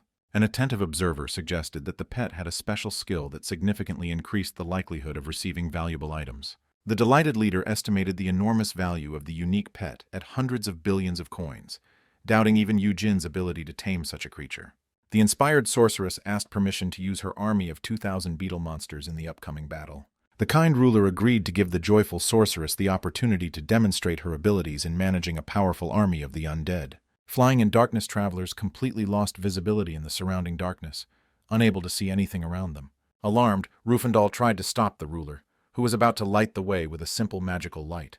The bright flash of the basic spell blinded everyone present, causing the unfortunate Rufandal to fall from the flying bird. The falling assistant promised to return in 2 days, asking not to forget him before disappearing into the mouth of a huge snake. Having received word of his pet's death, the calm ruler focused on catching a new double, trusting in Rufandal's ability to return. Strengthened by the space of evil and a special encouragement, the sorceress was the first to start the battle, feeling a multiple increase in her abilities. An amazed Markin watched the incredible scene of the legendary Rufandal being instantly swallowed by a huge snake. An alarmed Markin doubted the correctness of the decision to entrust the battle with such a dangerous opponent to a young sorceress without much experience. The sorceress who gave the order to begin the battle amazed the observer with the huge number of obedient warriors in her powerful army. The amazed leader finally understood the power of the necromancer, who was able to turn all the insects living in the dungeon into his own loyal servants. The attentive Markin noticed unusual changes in the appearance of the creatures, which became larger and stronger than ordinary insects thanks to magical enhancement. The experienced leader tried to count the incredible army of the undead, numbering between 2,000 and 4,000 huge creatures. Surprised, Markin admitted that there was no mention of such a powerful lord of the dead beings existing. Empowered by the random effect of the evil space, the sorceress gained the ability to turn ordinary ants into winged queens of underground colonies. The activated unique skill allowed the sorceress to summon 1,500 red warrior ants in a few seconds, with the possibility of an infinite replenishment of the army. The sorceress informed the ruler about the first use of a special potion to increase the supply of magical energy during an important battle. The considerate ruler suggested that the sorceress use her own life forces more economically when creating a huge army of undead. The huge army of ants quickly destroyed the mighty snake monster, ending the successful hunt led by the young sorceress. Markin, who was watching the battle, was amazed by the girl's incredible abilities, which surpassed those of the rulers of the Holy Seas. The tired travelers left the dungeon, agreeing to meet in a day to continue the important task in the remaining time. The uncertain sorceress asked for an assessment of the quality of her work, hoping to receive praise from the ruler to increase her confidence in future battles. Surprised by the request, the ruler praised the diligent sorceress, inspiring her to diligently increase her level in the next day. The unexpected meeting was interrupted by the appearance of the angry crimson gladiator Kang Museok, his eyes burning with rage. The cautious ruler listened carefully to the proposal of the first custodian of the Holy See, trying to understand the true goals of the enemy. The cunning gladiator planned to gain the ruler's trust for subsequent betrayal, following the wise advice of his grandfather. An arrogant aristocrat offered the ruler an honorable place in noble society, but received a decisive refusal from the proud opponent. The ruler's lightning attack ended the life of the arrogant opponent, earning the winner an additional point of absolute evil. The defeated berserker received a serious punishment from the system, loss of a Holy See point, and a decrease in strength by 4 levels. Surprised by the lack of such reports in the past, the ruler realized that he had reached the highest level in the absolute evil class. The enraged gladiator threatened revenge on the ruler, receiving in response a reminder of his sentence and advice to leave the game. Pleased with the punishment of his sister's offender, the ruler decided to repeat such lessons at every meeting to correct the enemy's character. The ruler, who told his sister about the victory, was surprised by her dissatisfaction with the quick reprisal and her desire for a longer punishment of the enemy. The ruler explained to his sister the advantage of a quick solution to the problem, preventing the emergence of new insidious plans by the defeated enemy. Having listened attentively to his sister's story about the ruler's disdainful attitude towards her absence from the meeting, the brother began to think about how events were developing. The brother, enraged by the behavior of the rulers, promised his sister a severe punishment of the offenders and a public exposure of their dark deeds. The happy parents congratulated their successful daughter on the purchase of a good home, not suspecting that their son would help them acquire a new apartment. The joyful mother celebrated not only the successful move to a prestigious area, but also the long-awaited emergence of harmony in the relationship between her children. The touched ruler felt pleasantly embarrassed by the sincere words of his mother, who dreamed of a happy future for her beloved family. A worried aide received an urgent order from the president to find and remove a mysterious message posted by the ultimate evil. Surprised readers discussed the author's courage in openly using the name of absolute evil to publish important video material. The puzzled assistant tried to figure out the strange reason for Kang Moo-seok's murder, which was cited in the message as the enemy's unpleasant appearance. The brave travelers returned to the dungeon a day later and set out to explore the last unexplored northern part of the cave. The powerful ruler easily defeated another double, successfully completing the difficult hunt for all copies of the ancient creature. The activated ancient altar required special items obtained from each defeated doppelganger to perform an important ritual. The prudent ruler was pleased with his decision to keep all the skins of magical creatures obtained in battles. Attentive travelers immediately recognized the ancient structure as a sacred altar for an important sacrificial ritual. The confident ruler quickly placed 4 valuable sacrifices on the altar, successfully activating the ancient mechanism of magical summoning. The majestic appearance of the true master of the dungeon amazed the travelers who saw the legendary hidden boss of the dungeon for the first time. The magic system warned all players in the dungeon about the particular cruelty of the monster, which differed from its counterparts. The mighty monster cast a terrible petrification spell, which captured the bodies of all the travelers without any special protection from magical influence. The alarmed ruler noted the extraordinary power of the long-range spell, which affected even the mighty pet Coco. The sorceress's amazing resistance to the petrification spell was explained by her incredibly high level of magical development. Focused on the possibility of obtaining a new warrior, the sorceress displayed an unusual combination of genius and naivety in her behavior. The cautious ruler asked the sorceress to stay behind, deciding to fight the powerful enemy on his own.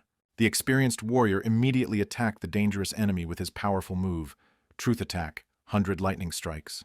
The surprised ruler noticed the enemy's ability to slow down even the fastest attacks with petrification magic. Having assessed the boss's unusual strength, the ruler used Unusually Powerful Fist, but the enemy managed to respond with the dangerous ability Poison Injection.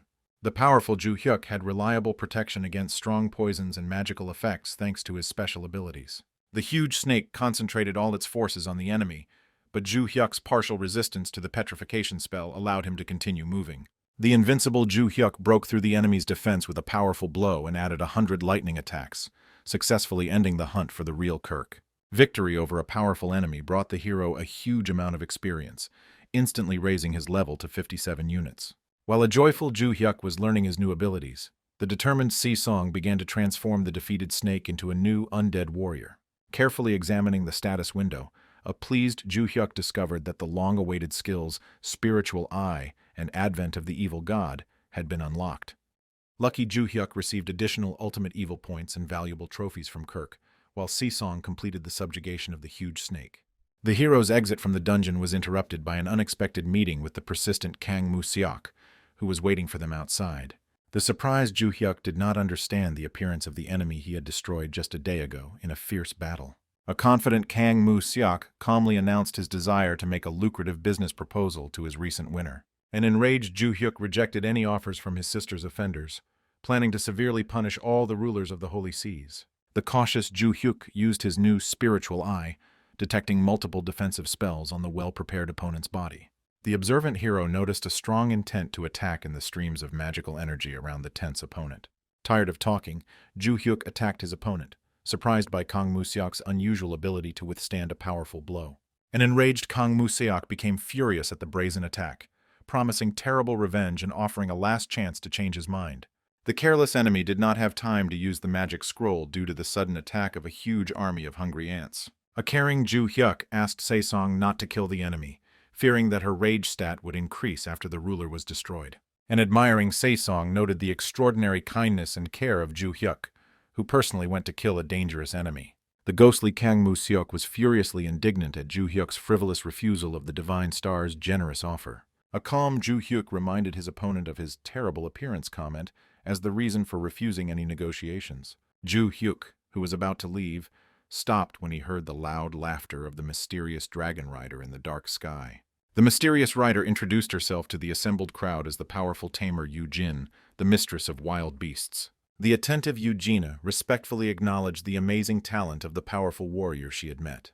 The delighted tamer praised Ju Hyuk for the humiliating defeat of the arrogant director of Divine Star. Confident, Eugenia offered the talented warrior an interesting job under her personal leadership as a loyal assistant. The powerful beast mistress promised to spare Ju Hyuk's life in exchange for his agreement to serve her. A surprised Ju Hyuk listened with a smile to the loud words of a young girl who looked no older than 20 years old. The doubting hero changed his mind about Eugenia's self-confidence after noticing her incredible ability to control a huge wyvern. The attentive Ju Hyuk acknowledged the possible validity of the young animal tamer's pride. The insightful hero correctly identified the abilities of Eugenia, who demanded that he hand over the pet to her in exchange for work. A thoughtful Ju Hyuk noted the childish behavior of the famous 20-year-old wild animal tamer. The knowledgeable hero knew of Eugenia's affiliation with the secret guild, Sons of the Heavenly Ruler, which operated covertly. The persistent Yu-jin followed Kang Mu-seok to search for the mighty Ju Hyuk's amazing pet. The experienced tamer immediately noticed the extraordinary intelligence of the mysterious bird, which surpassed ordinary creatures. The attentive Eugenia recognized the powerful S-rank pet in the video that had struck Kang Mu-seok himself. The determined tamer was eager to add this amazing bird to her pet collection. An irritated Ju Hyuk pointed out to young Eugenia that she was speaking disrespectfully to her elder. The confident hero warned the persistent tamer that he would leave if the empty conversation continued. A shocked Eugenia encountered such disdain for the first time, unusual even for the directors of large unions. The angry tamer ordered the impudent warrior to remain where he was, not understanding his indifference to her words. The observant Ju Hyuk noticed through the spiritual eye a special connection between Eugenia and her mighty wyvern. The cautious hero realized the possibility of a counterattack in the event of an attack from the angry tamer. Caring Ju Hyuk asked his faithful pet Coco if he was ready for the upcoming battle. The experienced warrior strengthened his pet with protective spells and sent it to fight the flying lizard above. Inspired by the support of his owner, Coco's pet immediately rushed into a furious fight with a powerful opponent. The curious Ju Hyuk carefully observed the abilities of the wyvern belonging to the famous beast mistress. Young Eugenia has already earned the reputation of being the best tamer thanks to her amazing abilities. The attentive Ju Hyuk decided to test the true strength and capabilities of the famous mistress of wild animals. The surprised hero did not understand the passivity of a strong wyvern, which significantly surpassed Coco in terms of development.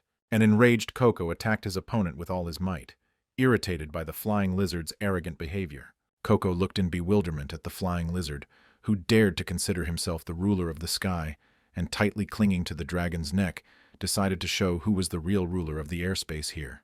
Watching closely, Ju Hyuk noted Coco's amazing ability to control the wyvern like a toy, despite all the enhancements that had been placed on it.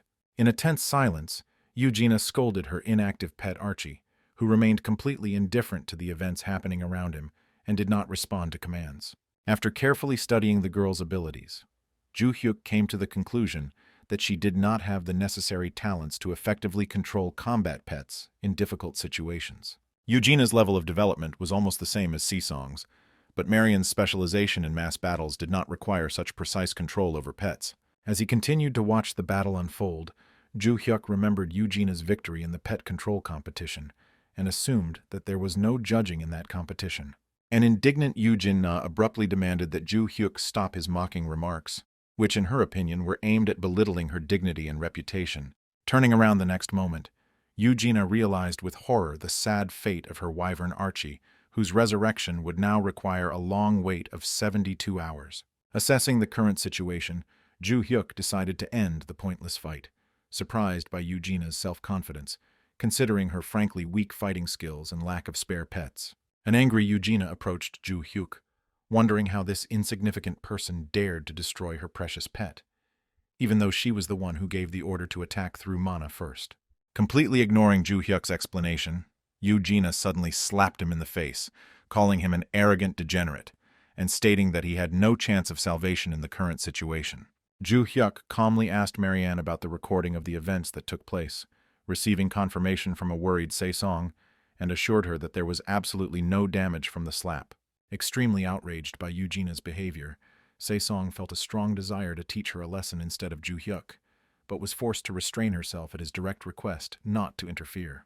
By analyzing Eugena's manner of speech, especially her use of the word plebeian, Ju-hyuk determined that she belonged to the new nobility, reflecting on the complete lack of normal people among the aristocrats.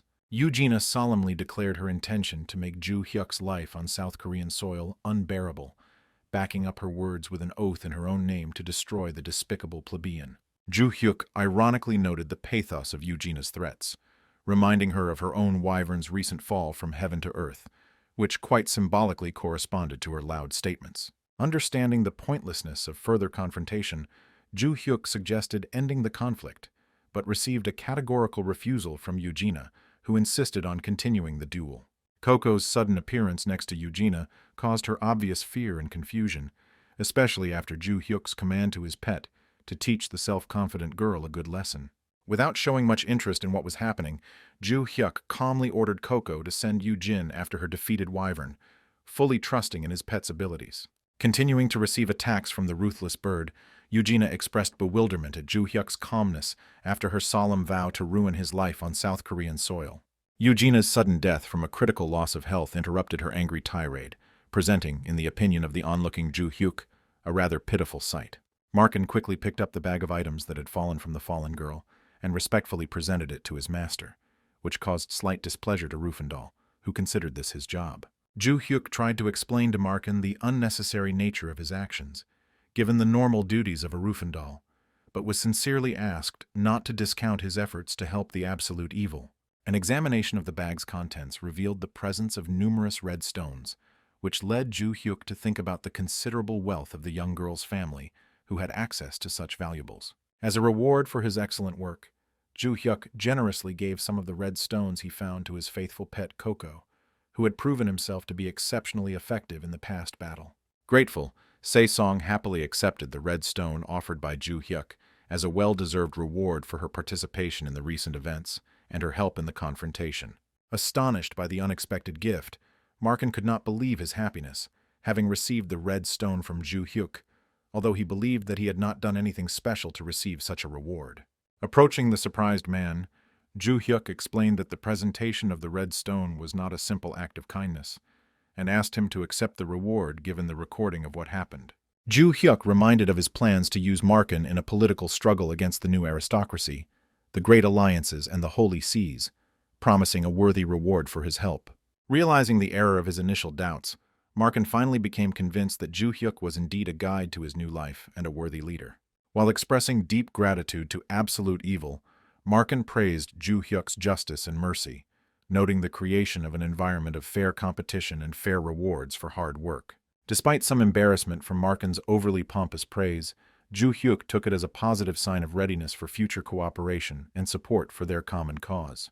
Upon returning to the village, Serdian immediately greeted his master, expressing sincere admiration for the impeccable execution of the previously assigned task and the results achieved. Serdian emphasized the importance of understanding the fear of superiors over the unified voice of subordinates, advising Ju-hyuk to develop the ability to control people's hearts to achieve greatness.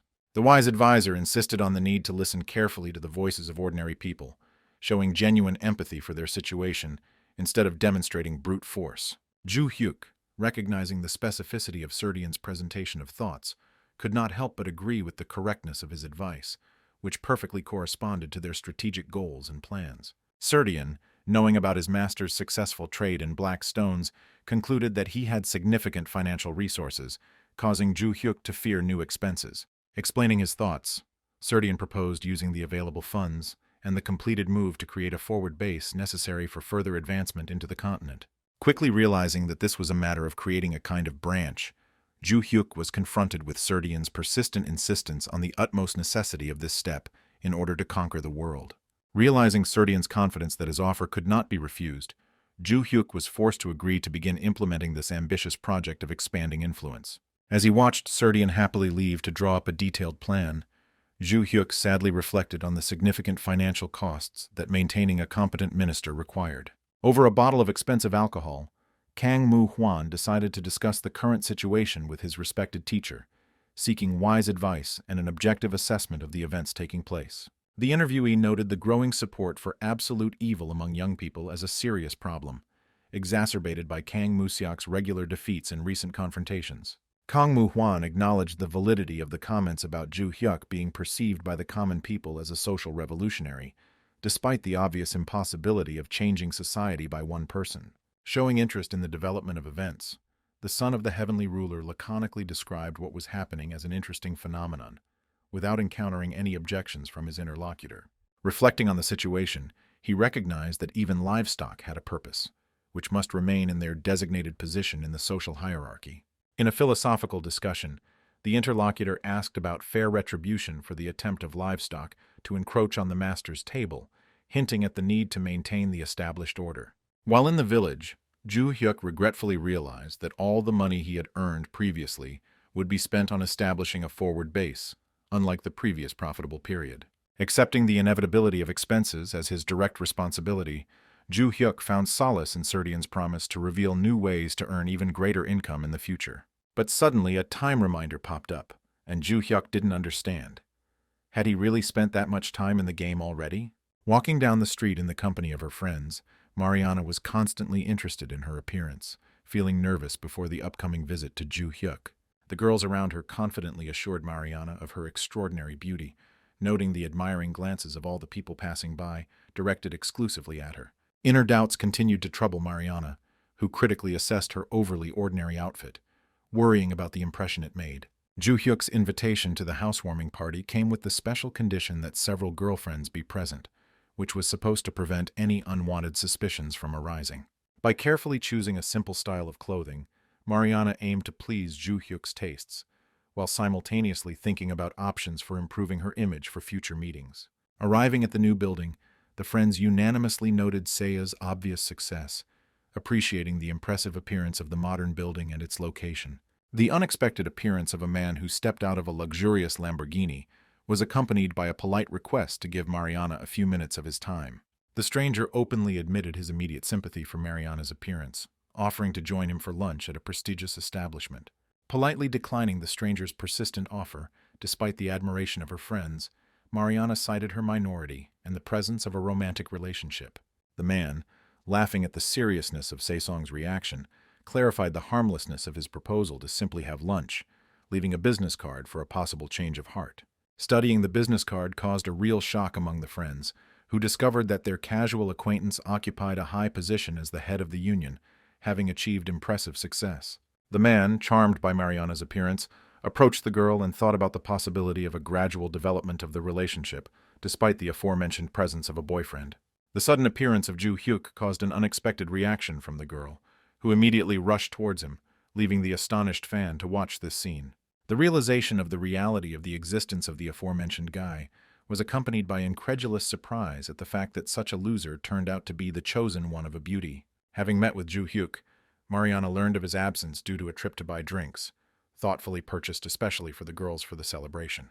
Returning to Olympus, Mariana expressed obvious dissatisfaction with her friend's complete lack of any information about Ju Hyuk's personality and achievements. Ju Hyuk's lack of understanding of the reasons for Mariana's indignation was accompanied by his sincere confidence in the successful holding of the housewarming celebration.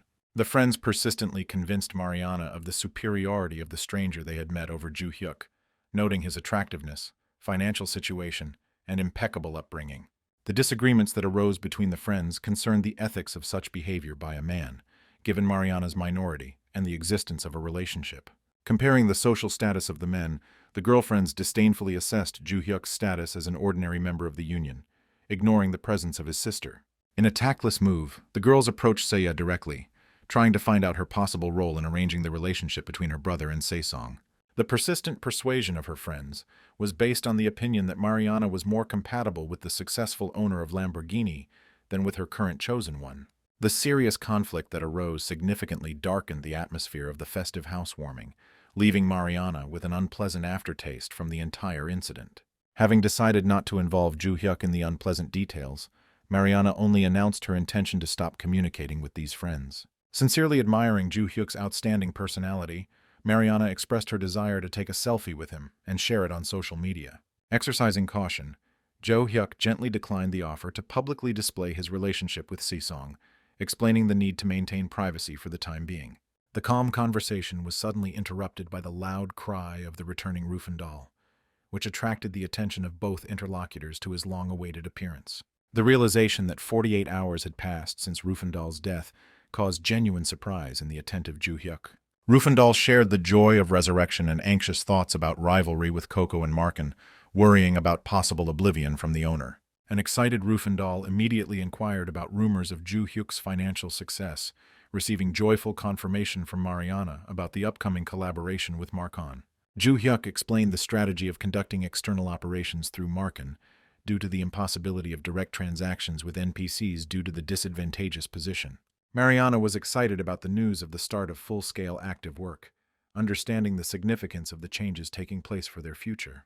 In the first stage of development, Jo Hyuk organized the establishment of a forward base on the continent, entrusting Marken with the acquisition of a fief to expand his influence. The successful fulfillment of Serdian's request to acquire the land surprised Jo Hyuk, given his status as an absolute evil, thanks to the correct legal arrangement. The Divine Star and Helen's lightning-fast reaction to the news of the acquisition of the fief resulted in immediate plans for its destruction. The passivity of foreign conglomerates and other large alliances was explained by the localization of the absolute evil scenario in South Korea and the support of the world's top leaders. The dissemination of information about the presence of 2 black stones significantly affected the overall situation, despite the use of one of them. Divine Star and Helen's decision to allow the territory to be attacked in the owner's absence created additional tension in the relationship. The strategic advantage was provided by the presence of the elders, Sarmac, Blackflowers, and especially Sesong, who had exceptional abilities in large-scale battles. The current focus of those sitting on the holy thrones on completing quests has minimized the risks of serious problems should a feudal war arise. Rufandal's order to declare war through the community was accompanied by the mention of a death sentence from the Divine Star and Helen alliances. The unprecedented nature of a single player ordering the destruction of a large alliance raised doubts about the existence of such cases. Rufandal's confidence in the success of his master's plans was based on previous experience and led to his immediate agreement to carry out the order received. Returning in his luxury car, the persistent admirer continued to experience the rejection of Sesong, who completely matched his ideal ideas. The girl's appearance and her cold gaze completely corresponded to the man's preferences, causing him genuine admiration and interest. The girl's refusal, due to the presence of a young, inexperienced guy, who, in the man's opinion, did not possess any outstanding qualities, caused bewilderment. The man's self-confidence was based on the conviction that his business abilities were superior to his external appearance, and that he could gradually win Sesong's favor. The assistant's unexpected report about the unleashing of a war by absolute evil against the Divine Star and Helen only caused the man to smile condescendingly. The additional information about the choice of the Remwana Valley as the first target for attack made the man take the message he had received more seriously.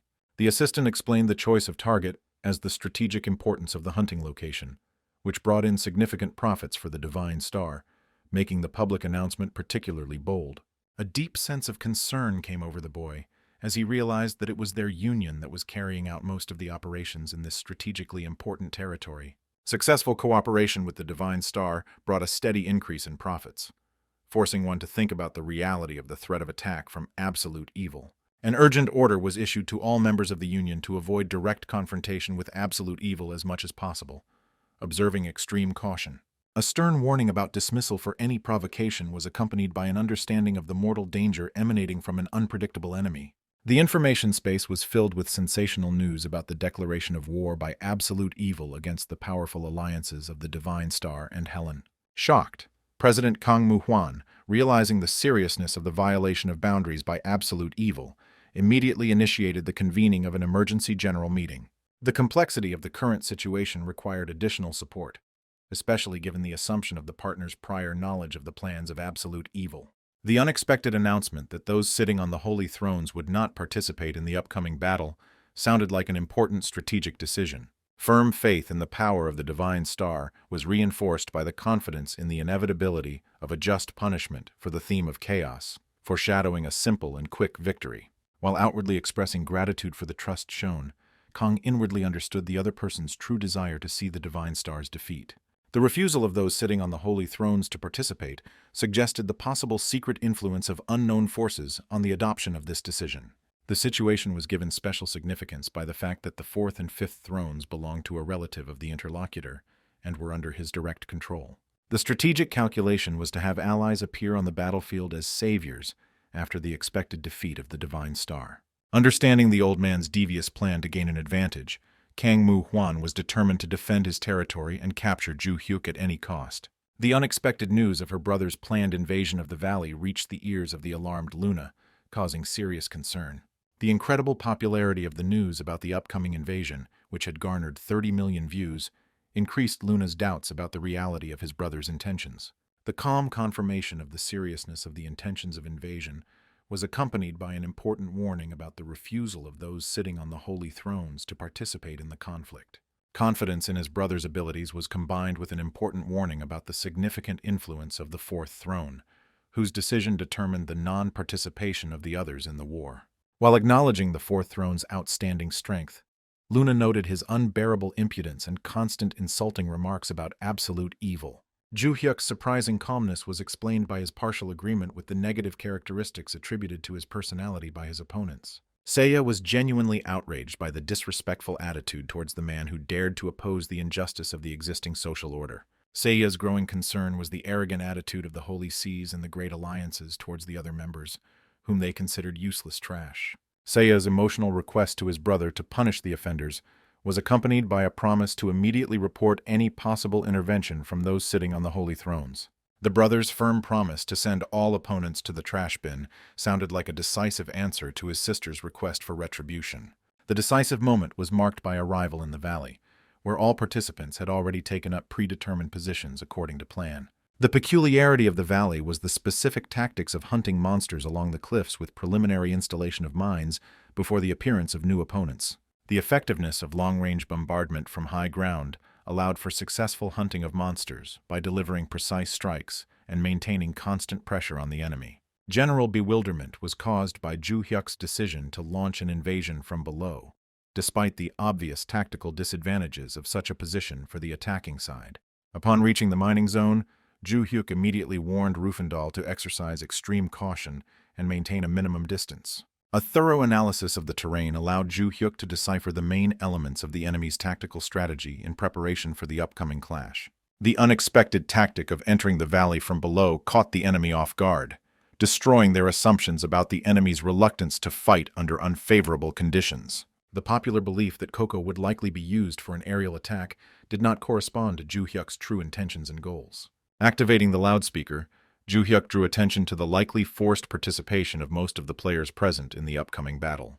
The public explanation for the response to the Divine Star's life sentence was sounded like a justification for the current standoff. Showing understanding for the forced participants in the conflict, Ju Hyuk announced his intention to spare all subcontractors, having no personal claims against the performers.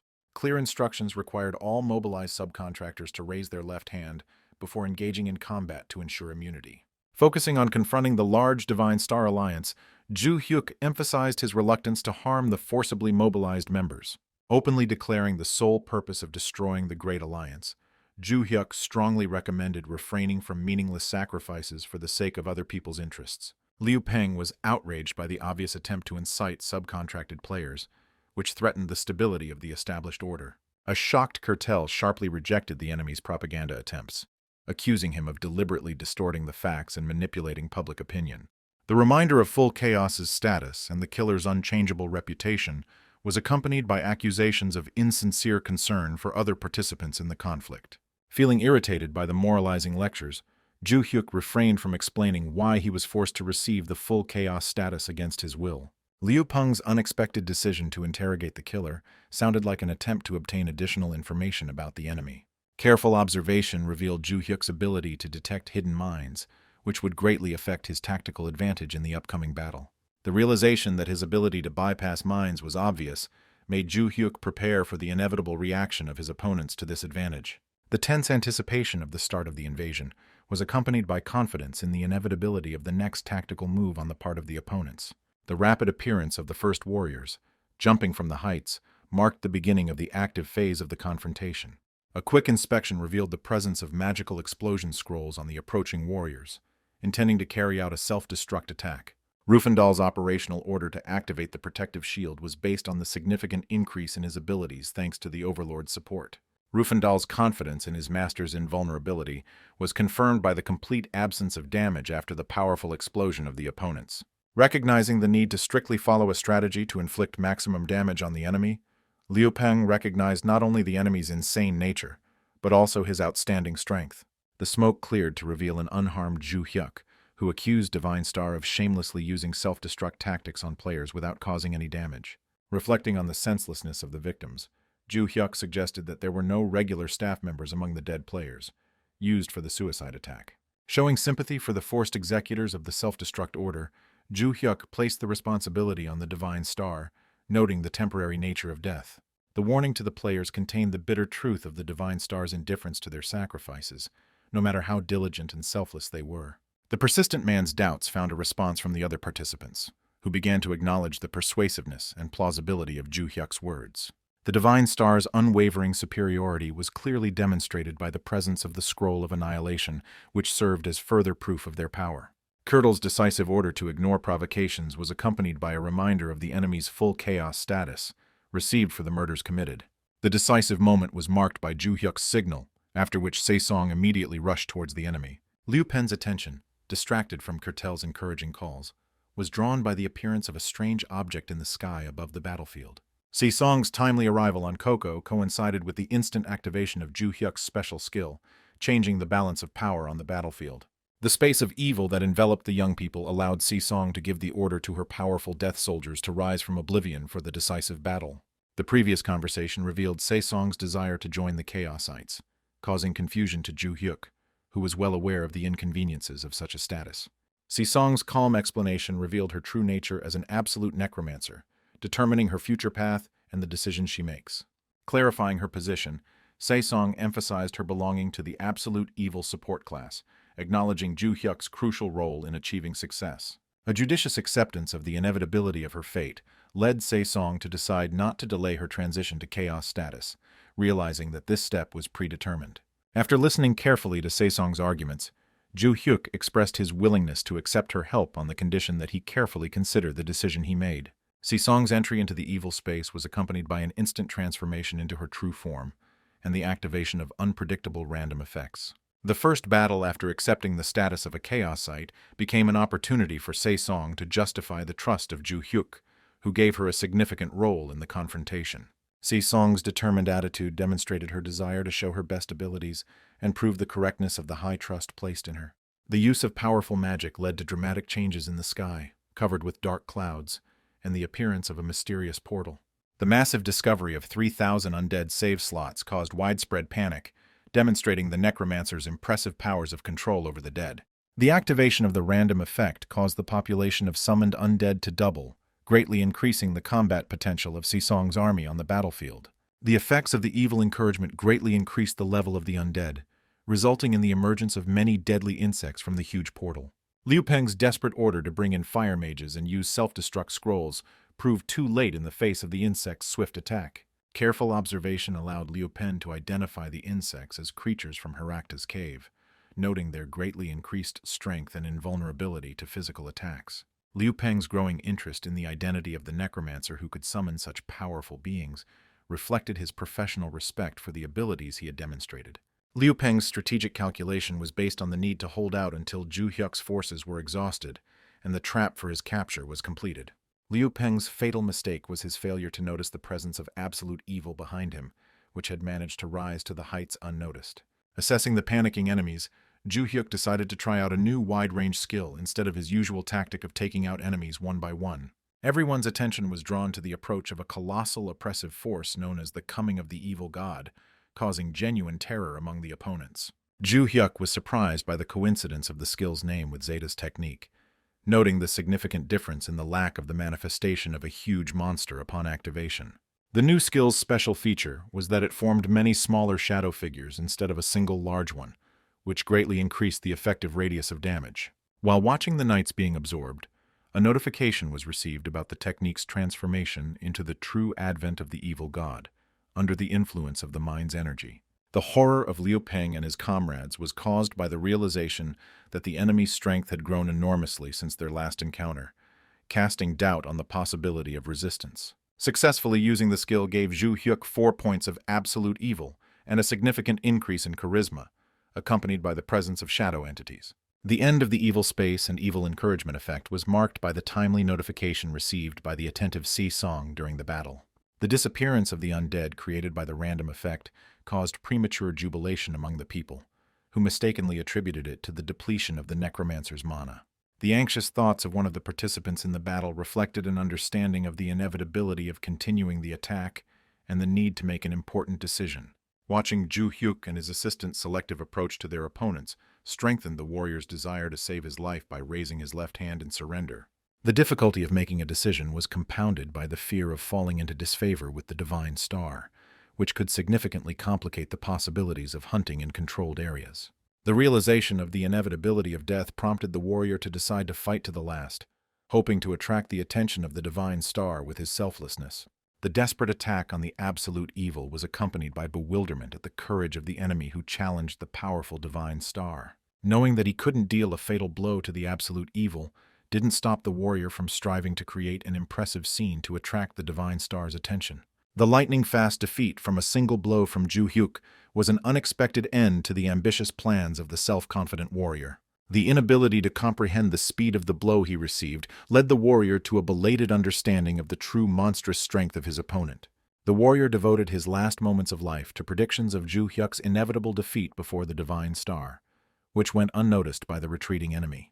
Rufandal's activation of the broadcast allowed anonymous observers to appreciate Si-Song's outstanding abilities as a necromancer, causing admiring comments. Public opinion was divided between recognition of Si-Song's superiority and respect for the principled nature of the absolute evil, who kept his promise to spare his surrendered opponents. A report from aides to President Kang Mu-hwan confirmed the alarming trend of public opinion shifting toward absolute evil, calling for an immediate response. He ordered aides to keep the media under control and ensure that it did not become a problem. Kang Mu-hwan tried his best to pretend it didn't bother him, but he finally realized that the ultimate evil wasn't just a madman. He was a cautious and politically savvy guy who knew how to stir up hatred for his enemies. At this time, the battle was still going on, so it was interesting to see what was happening with the small union. He was informed that the preparations were completely completed, and then Kang Mu-hwan ordered that they finally begin to implement their real plan. A spell was used on Zhu Hyuk that bound him. It was a high-level spell, and his heaven-bending mind energy technique was trying to resist the spell. Kertel just laughed, wanting to know how Zhu Hyuk felt when someone finally appeared and trapped him. After all, they had mobilized 300 mages to catch him. It was clearly not an easy trap to escape from. Zhu Hyuk himself was shocked when the system notified him that the resistance had failed and the slavery effect had been applied to him.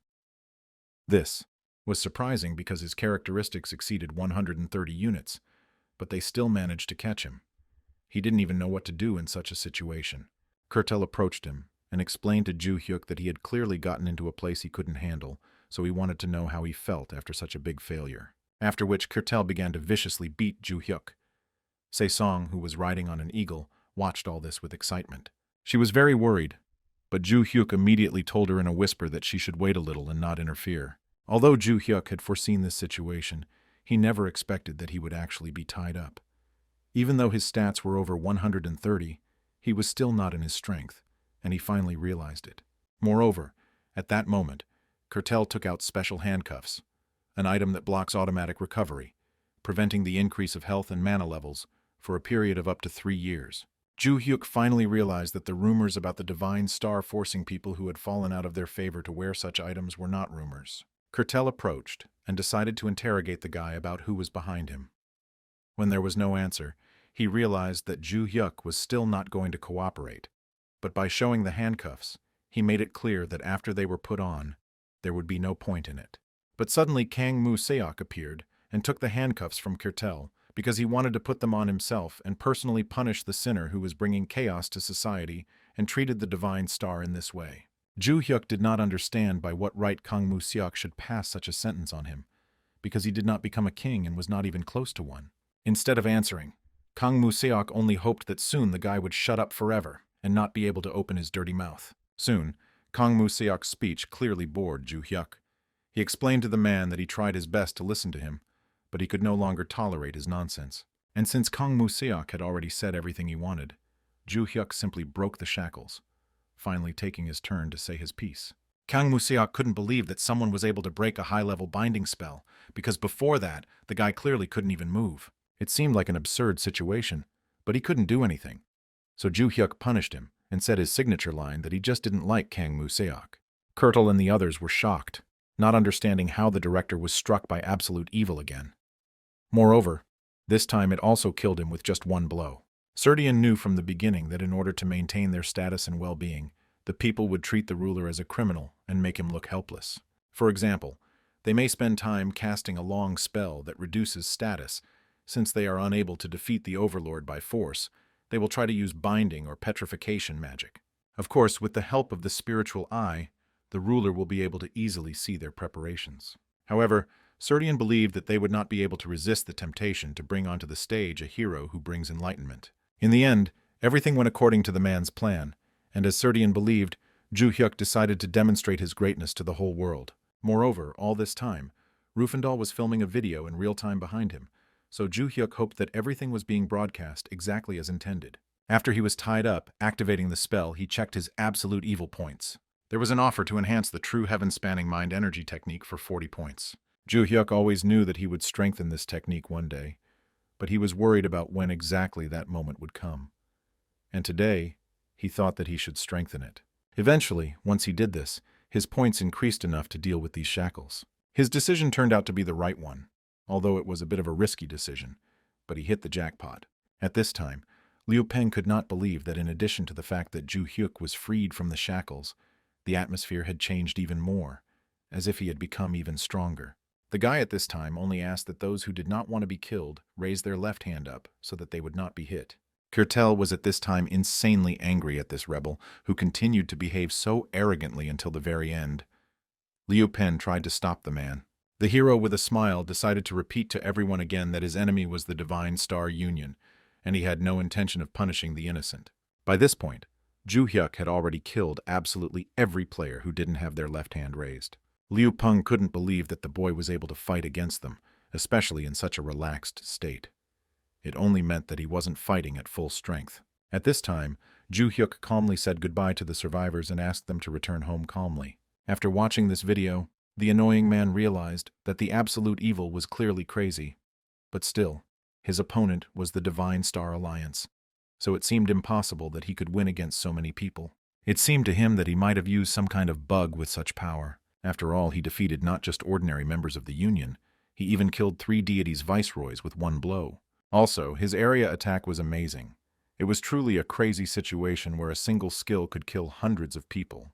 And although at that moment the man had an absurd idea, now it seemed to him that the Divine Star Union had disturbed someone whom it should not have touched from the very beginning.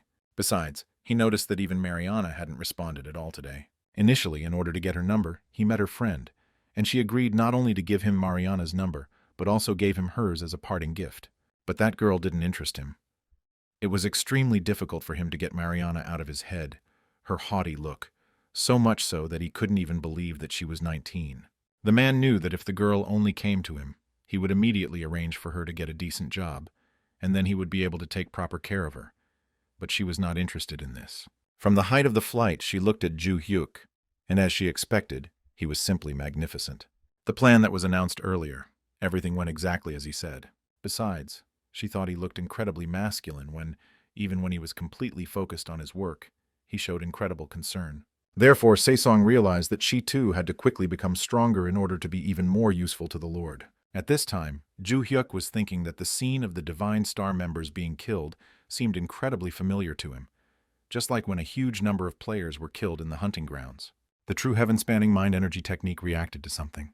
Now he felt the same, and as if in response to his feeling, the Ryomen Valley expanded, and the radius of the hunting grounds increased. Ju Hyuk realized that it was similar to the case of a river flowing across the sky. This meant that the boss would appear again soon, and this turned out to be true, as the message announced that due to the appearance of the true evil, his heaven-conquering mind technique had satisfied the conditions for the appearance of the boss monster. The boss monster Double Digger has been created, as well as the Black Armadillo, and a quest has been given to it accordingly. The project on boss monsters made me happy, because finally this hidden part of the quest will also be completed.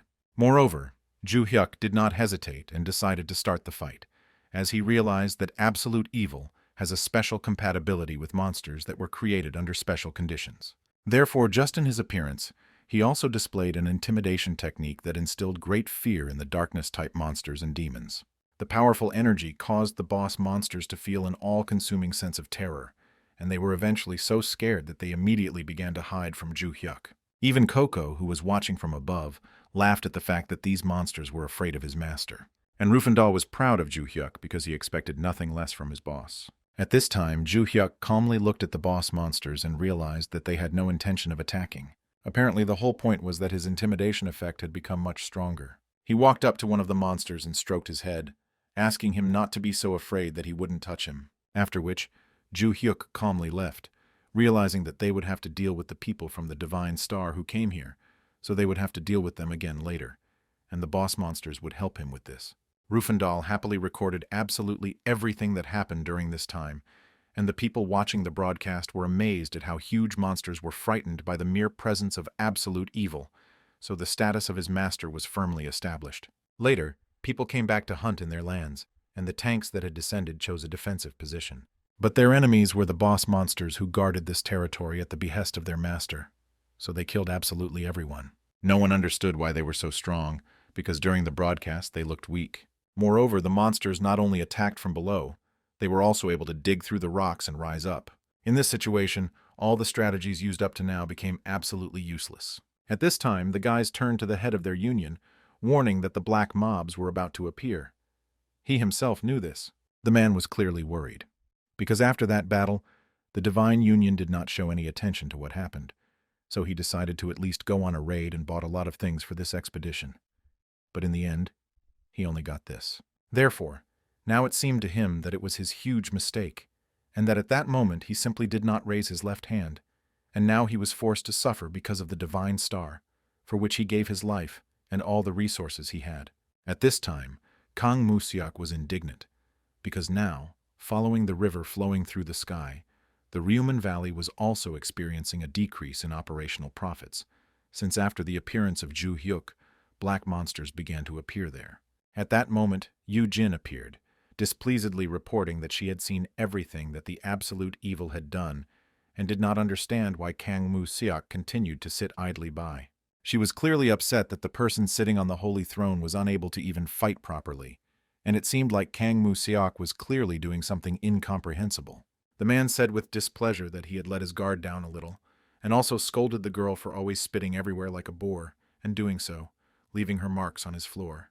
But Yu Jin didn't pay any attention to his comments, and only scolded Kang Musiak for letting his guard down so that his head flew off his shoulders. Kang Musiak was furious with this girl. Without a backing behind her, Yu Jin was nothing more than a puppy trembling with fear, and even though Kang Musiak was holding himself together now, it was only because she was the daughter of the heavenly ruler. But one day he dreamed of crushing this pathetic little bug, which had become quite annoying to him with its scandals and eternal screams. Ju Hyuk was in the process of beating up the members of the Divine Star Alliance at the time. Anyone he found he would quickly kill, and Rufandal was right there to collect their items. During this time, they had already devastated 5 Divine Star hunting grounds. At that moment, the guy unexpectedly received a message from an unknown fan who was actively involved in video editing and was impressed by Ju Hyuk's activities, so he had a couple of ideas on how to improve his streams. Ju Hyuk was surprised by this message, because since he had killed many members of the Divine Star Alliance, he had often received various threatening messages from the Divine Star people. But this guy was the first one who managed to interest him. So he decided to talk to him anyway and asked him to briefly outline his proposal. The boy, who was sitting in the bushes at the time, was glad that Ju Hyuk responded to his whisper and explained that the media was currently completely taken over by large unions. And in any media, only facts that were unfavorable to absolute evil flowed. To begin with, the guy decided to show evidence of his specialization. He was a journalist and decided to take a screenshot that he could send to Ju Hyuk. He explained that nowadays the media defines absolute evil as social evil and rebel force, but he had a different opinion. He believed that Ju Hyuk, on the contrary, criticized the existing unreasonable and unfair system and was a person who wanted to change the world in a direction that was extremely healthy, and he wanted to help Ju Hyuk. This guy's name was Jang Hyun-suk, and he wanted to help Ju Hyuk in this media war. He was also an independent streamer, and he explained that he wanted to edit a video about absolute evil and highlight it on his stream. In addition, he was a master of editing, so he could definitely help with this. So if Joe Hyuk had sent him the videos that Rufandal had taken, he would have been able to demonstrate how to make the video into the embodiment of the truth itself. Joo Hyuk knew that he didn't have to do anything on his part, so he thought it was a pretty good offer, but he was worried that Rufandal would have to work hard in that case. In the end, Joo Hyuk agreed, and both Rufandal and Jang Hyun-suk were incredibly grateful for the trust and asked him to rely on them, because they would do everything in the best possible way. The new video started with what many people must have heard about the news that an absolute evil had taken over the valley and made it closed for use, while destroying the hunting grounds and turning them into chaos. But that was a lie. First, the absolute evil took the initiative in defeating the boss monsters. And as new strategies developed to combat the black monsters, users began to successfully deal with them one after another, and players also kept the blue stones they had obtained. Therefore, there was no monopoly in these hunting grounds, and they were absolutely free. This was the reality of the current situation, which everyone called social chaos. This video was broadcast in the Divine Star Alliance conference hall, and Kang Moo Hwan made it clear that the actions of the absolute evil were undermining the existing market order, thereby contributing to chaos and division in society, so he decided that they could no longer turn a blind eye to it. Kang Moo Hwan personally declared war on absolute evil. Soon everyone learned that the declaration of war was made personally by the head of the Great Union. The territory of absolute evil, an abandoned fiefdom west of the Kogonis Mountains, was completely surrounded by Kang Moo Hwan's soldiers. On this occasion, Joo Hyuk decided to go live and calmly stated that he would gladly accept the Divine Star's challenge. He then approached Serdian, explaining that events had developed according to his predictions, and the man explained that they believed there was a high probability that the enemy did not attach importance to their strategy. Most likely he believes that their main forces will be concentrated on defense and guerrilla warfare, so they will slowly surround them from all sides and wait until they die of hunger. To be honest, the rules of feudal warfare were disadvantageous for Joo Hyuk, since he had few troops. And although the elders stood next to him on the stream for propaganda purposes, but using them was too risky, since the balance of the entire empire was at stake. So Joo Hyuk decided to go and see the warriors who had come out against him himself, for he knew absolutely that the opposite side had prepared absolutely nothing against him, and he decided to show them at once what their battle would be like. The sister was very worried about this outcome of events, and was worried that something might not go according to her brother's plan. After all, he only had one fief. If it was taken away, then everything would come to an end. But Serdian calmly reminded that he also had a main military camp, and there were 2 fiefdoms at his disposal, but no one knew where his main stronghold was. So there was nothing to worry about. Even the mighty empire of Urfis was unable to find his stronghold. And if the empire can't find it, then the users definitely won't be able to find it either. So even if he fails, there's no threat to absolute evil. But Seiya was still worried, because this time Kang Moo Hwan himself would also enter the fight, but Joo Hyuk still believed that he was much stronger.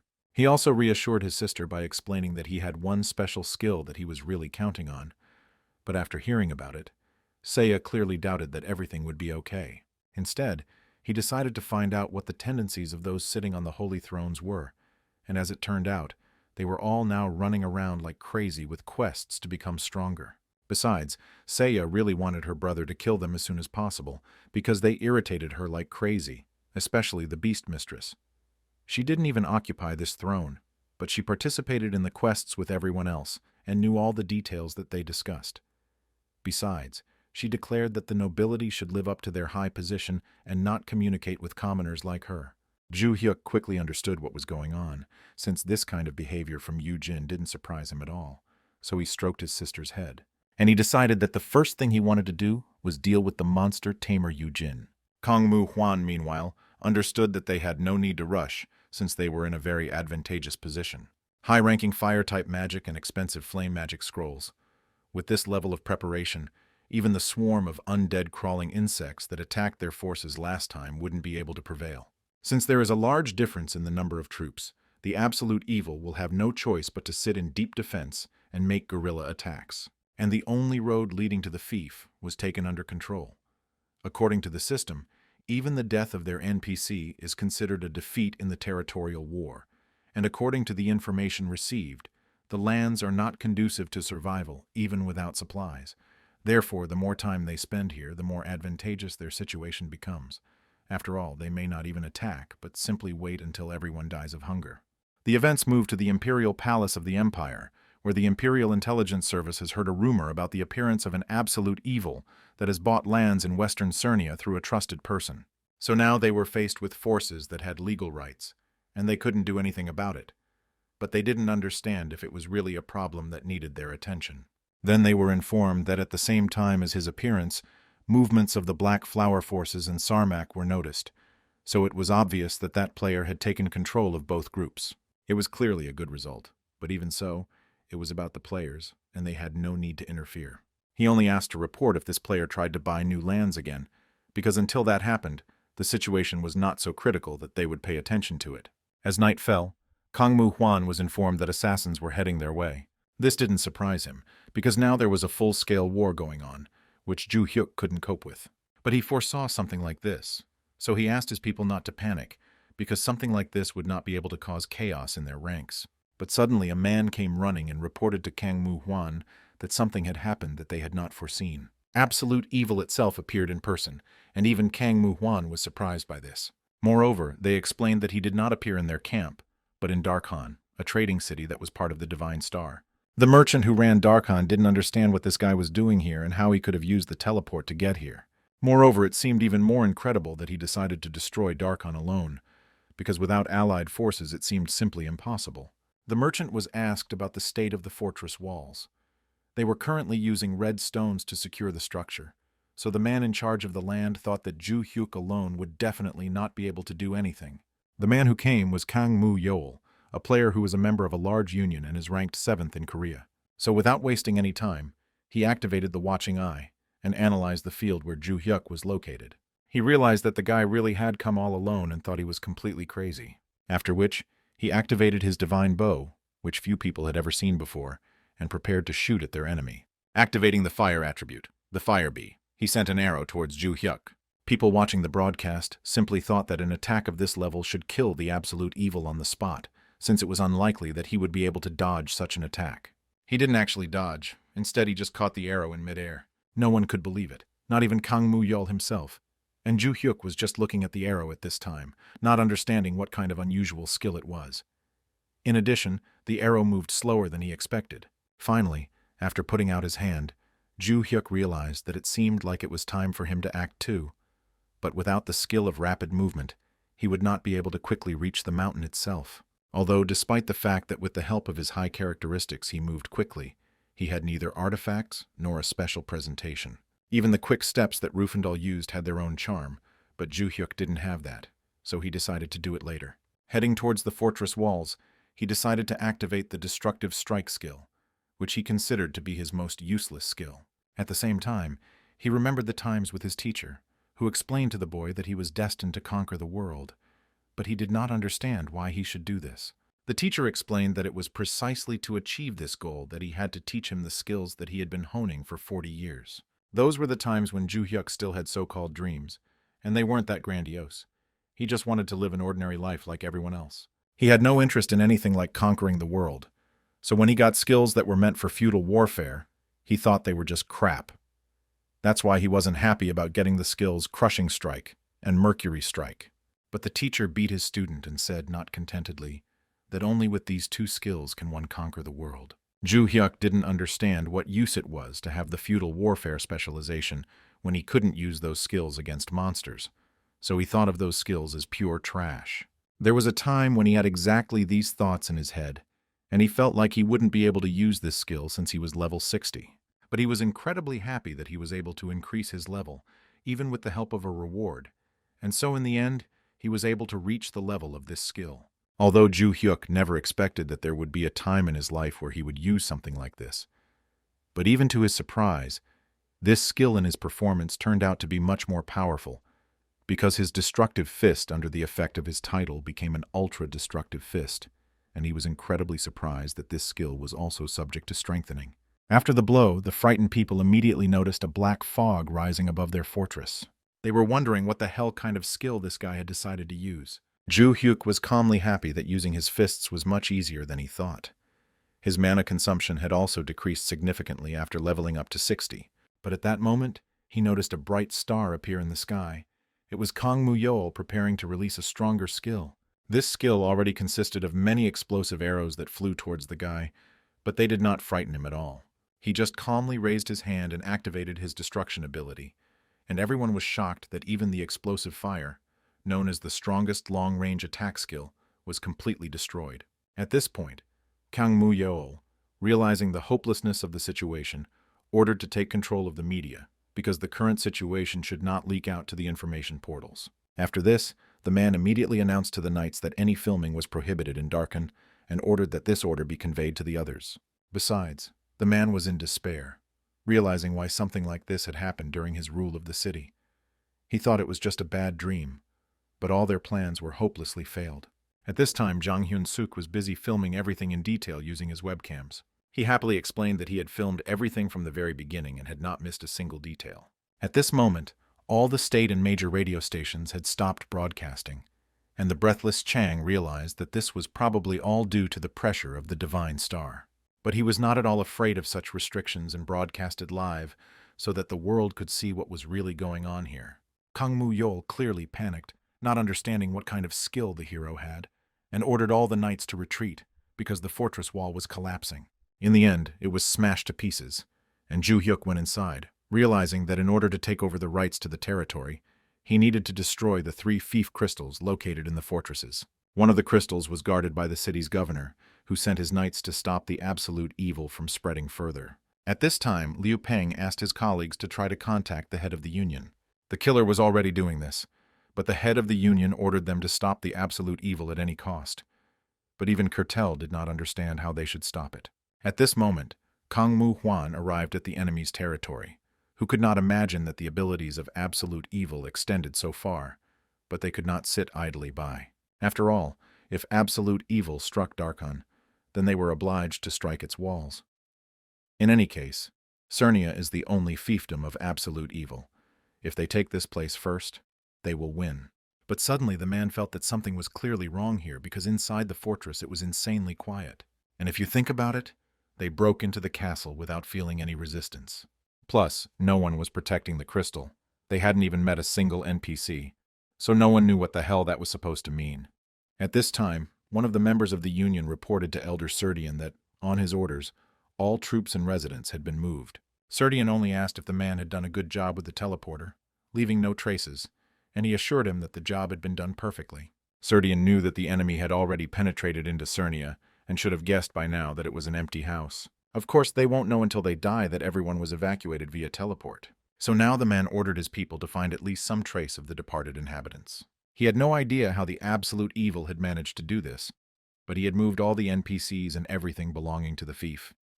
No doubt he had another hideout. Besides, Kang Mu-hwan felt like he had received a good slap in the face from that scoundrel. Ju Hyuk knew that he was taking a huge risk because this skill had the highest mana consumption, but thanks to the effect of the True Mind technique, the mana consumption was reduced, giving him more freedom. So now he decided to use his gathering skill. After this, people noticed that Ju Hyuk's magic gradually began to dissipate and disappear. But the city manager knew that this was not the case.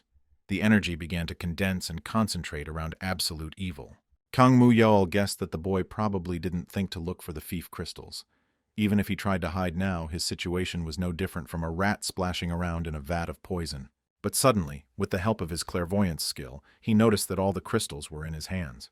Kang Mu-yeol was even more shocked when he destroyed all the crystals with just a basic attack. After this, he received the ownership rights, but on the condition that he could protect the newly created crystals for 15 minutes. Ju Hyuk understood that due to the skill's effect, the crystals were gathering right in front of him, so he didn't need to move anywhere.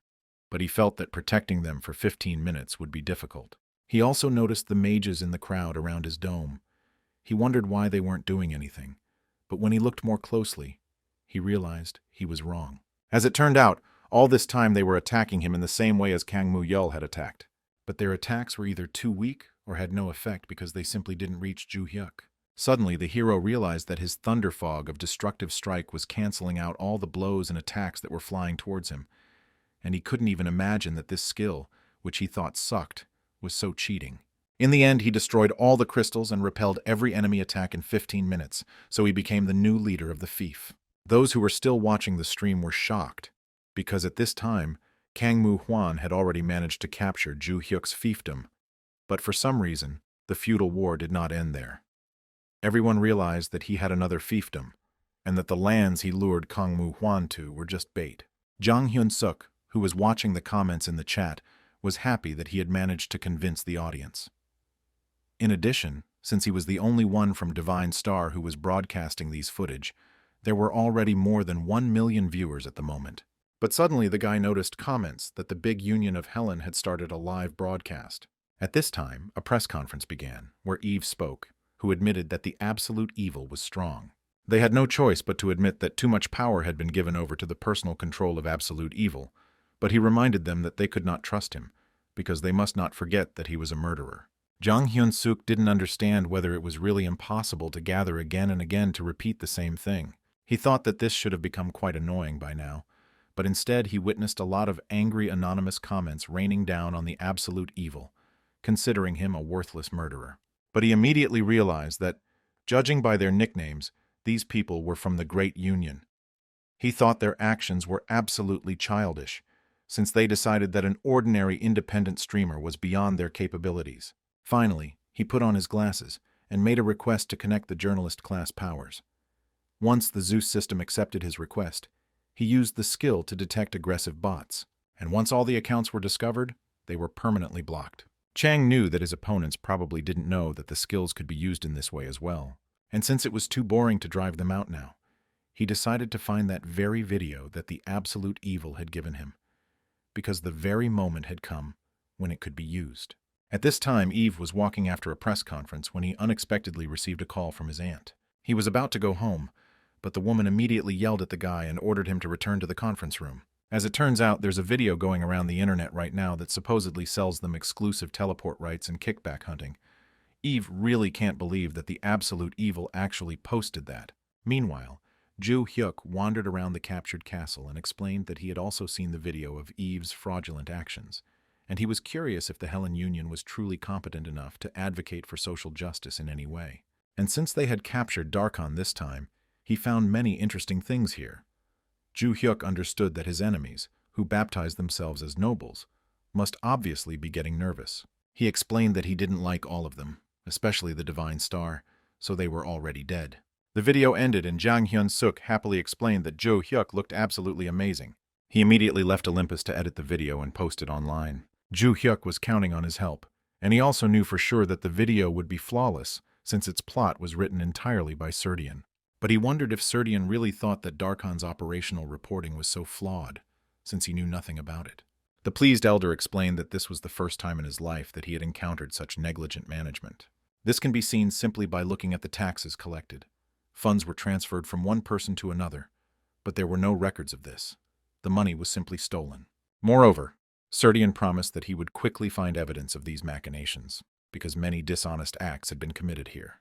Moreover, the enemies behaved too carelessly and are probably now extremely worried about the situation that has arisen. Suddenly, Serdian had a great idea, and Zhu Hyuk decided to listen, although he admitted to himself that although Serdian was in charge of administrative management, it was this elder who was the most frightening to Zhu Hyuk. There was a conference in the Divine Star Union and a statement from the Absolute Evil, the content of which reported on the administrative management of Darkon. The ultimate evil made public promises outlining the benefits that would be gained by registering in Darkon.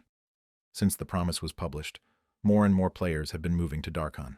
The director explained that the Absolute Evil also promised to reorganize the management system into NPCs specializing in administration. There were rumors among users that Darkon was an extremely corrupt city. The position of the Absolute Evil was that he would manage the territory transparently and with all diligence. Kang Mu Huan was clearly panicking, as he had never thought that such a situation would ever arise. In addition, there were various documents and ledgers left behind. The amount of stolen and laundered money in Darkon alone must have been hundreds of billions of won, so they needed to gather their forces and attack before Zhu Hyuk found any evidence. It was an unprecedented situation where Darkon, the Divine Star's main source of income, fell into the hands of absolute evil. To retake Darkon, Divine Star and Ellen once again formed an allied force. Following Cernia, major media outlets began to pay attention to Darkon. Outwardly, under the pretext of a movement to punish social evil, a battle for the Darkon fortress of absolute evil broke out. The secret society did not understand what position to take, because no matter how much they tried to manipulate public opinion, it had reached the point where it could not be hidden. Only those who use social networks or communities were influenced. The rest understood that absolute evil is still the same killer. However, in a certain age group, there was already a clear mass support for absolute evil. Many were wondering whether absolute evil could continue to demonstrate the strength it had demonstrated in the feudal war. This was the key point of many disputes, especially considering that Divine Star and Helen had now united, a force they even called the agreement to evaporate absolute evil. In addition, if someone does not sign the agreement on the extermination of absolute evil, they may face criticism. And we are talking about the unions that occupy first and second place in the ranking of South Korea.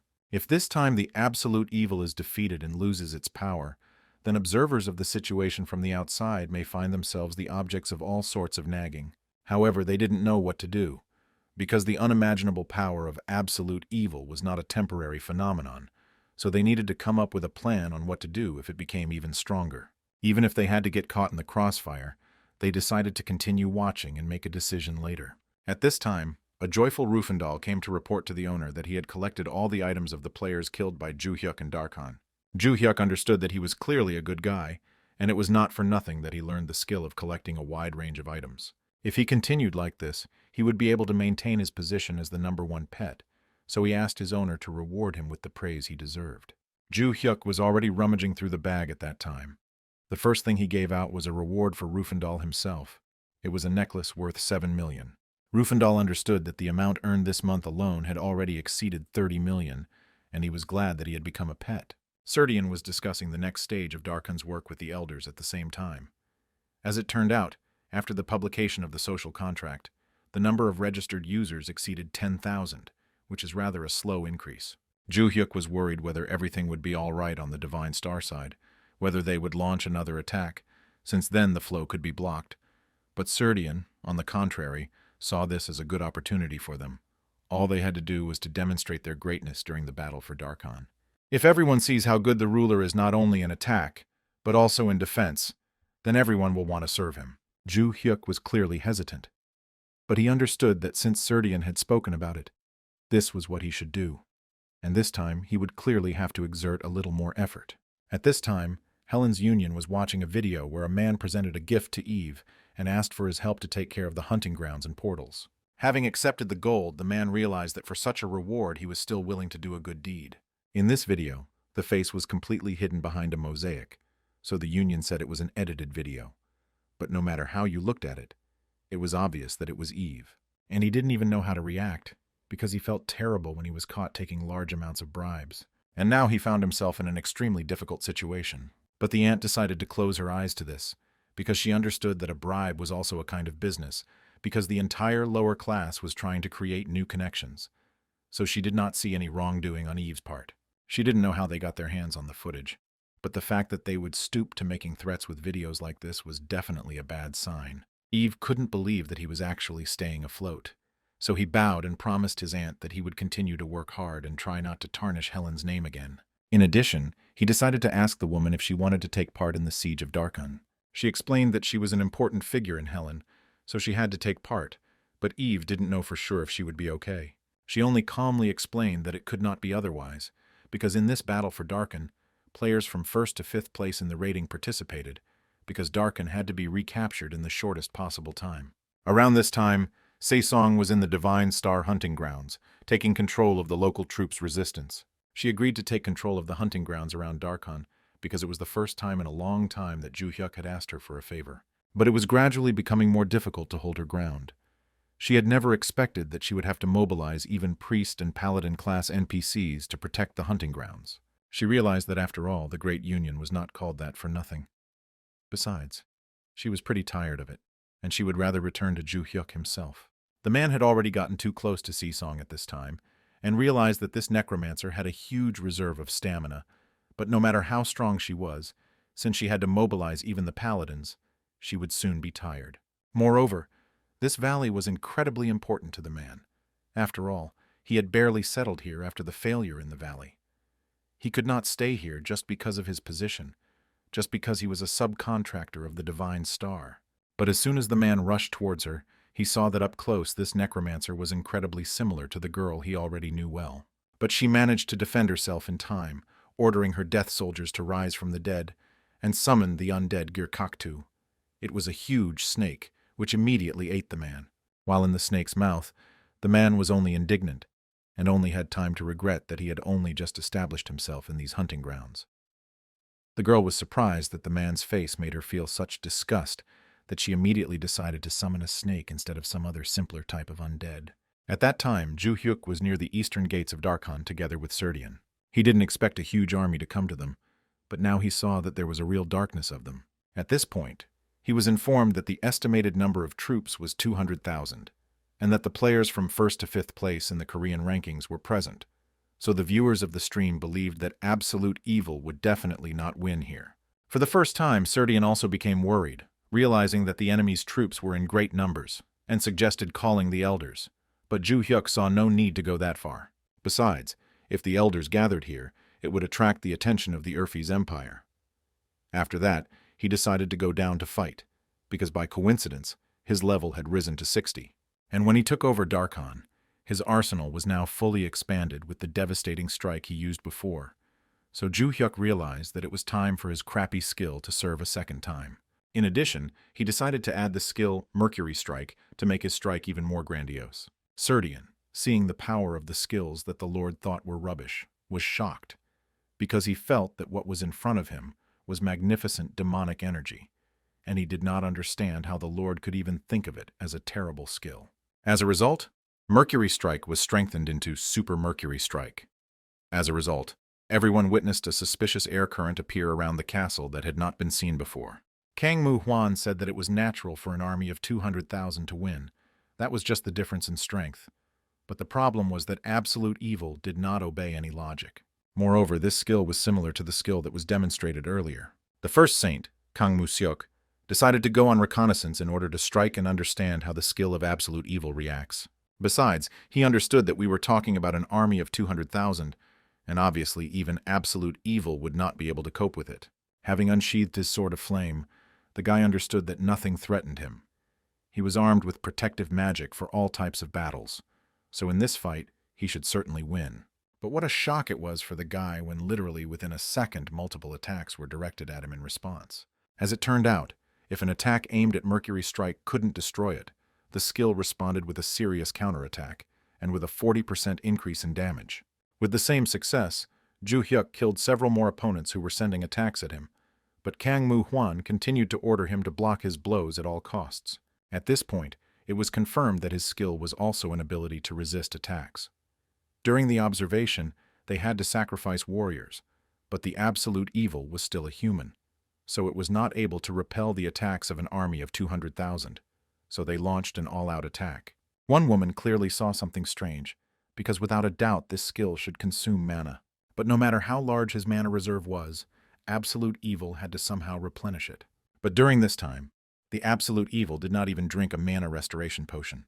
In fact, the reason was that all this time he was simultaneously earning points of absolute evil. In addition, he understood the full privileges of his Mercury Strike. Since it was closely intertwined with skills, he could clearly see who was making what attacks. In addition, there is the ability to not only reflect attacks, but also absorb damage in the form of mana, so its consumption is practically absent. In this situation, if the opponents were unable to repel Mercury Strike with a single attack, then it meant that Ju Hyuk was truly invincible, and many even began to doubt whether the absolute evil was a class that specialized in defense. At this moment, Kang Mu Huan also realized that he had the option to absorb mana, and this was literally a person who was beyond common sense. However, he couldn't just abandon the players from 1st to 5th place like that. With such a skill, if their joint attacks suddenly failed and they couldn't break through this skill, it was quite possible that they would suffer serious damage or even death. Being cannon fodder is the fate of those who occupy the lower classes, but continuing to waste their strength here is also not the best option, so Kang Mu Huan ordered to retreat a little first and continue later. Seeing the retreat, Serdian knew that their enemy was planning something. Ju Hyuk knew that they had most likely decided to wait until the Mercury Strike ended, and he realized that in that case, the best option would be to visit them himself. But Serdian was clearly panicking, not understanding why such risks were being taken. Ju Hyuk knew that if his enemies weren't going to come to him, then he wouldn't be too lazy to visit them himself. Besides, he decided to open his system since he had already collected a lot of absolute evil points, and he decided to try using his ultimate skill. Meanwhile, Koko Sesong was flying in the airspace near Darkhan.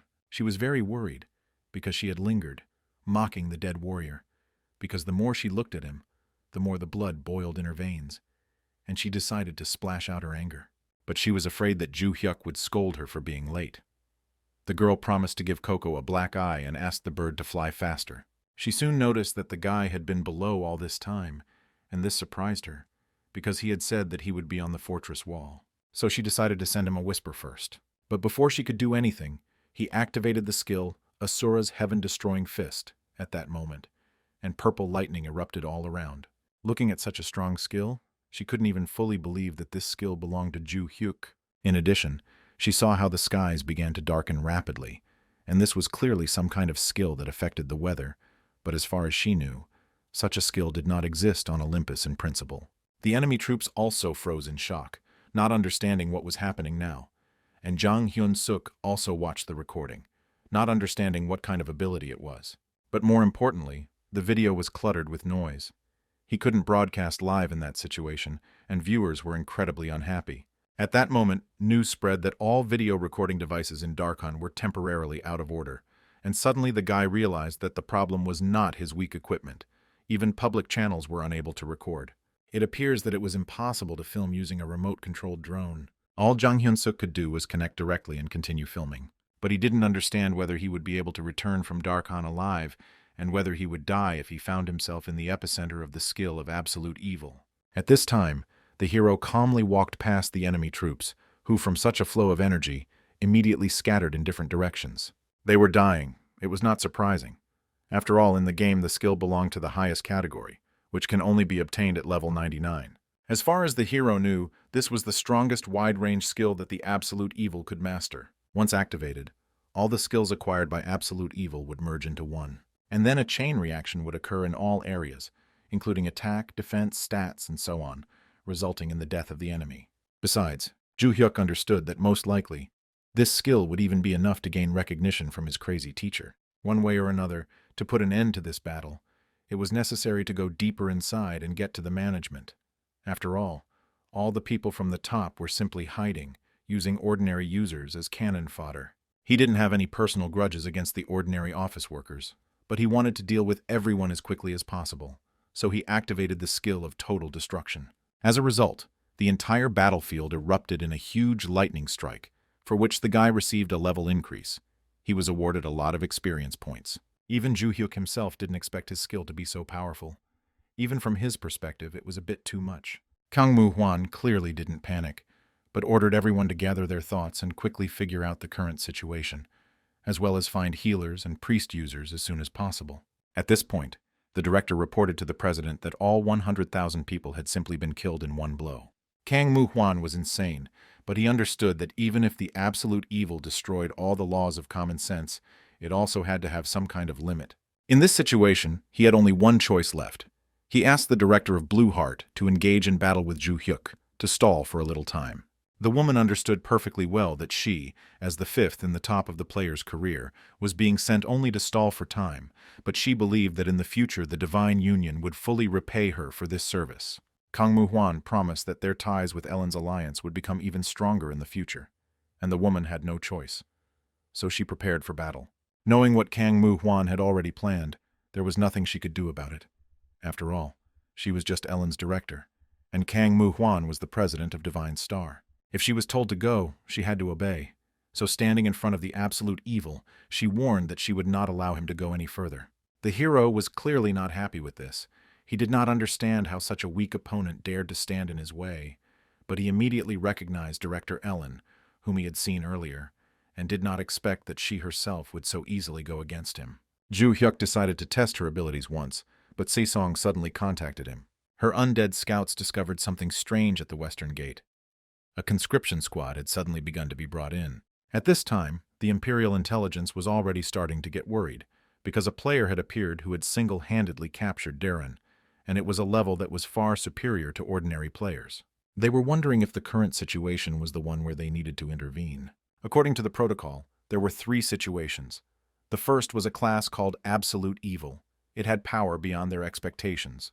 The second was the wanted criminal they were pursuing, Retaliation. The player looked a little similar, but clearly only to NPCs and not to people, because for people the difference was immediately obvious. But suddenly the man reported that it was a mistake. In the evening, the criminal himself surrendered to them exactly 8 hours ago. He was very scared that he was considered the absolute evil, although he was the most ordinary criminal. In the end, only the last, third point remained. Kang Mu Huan of the Big Star Union rented Ramada, and some clearly did not expect that such a powerful weapon would be used during the war between the players. It was a direct order of His Imperial Majesty, so they could not speak on this matter. It seemed like the players had good diplomatic skills.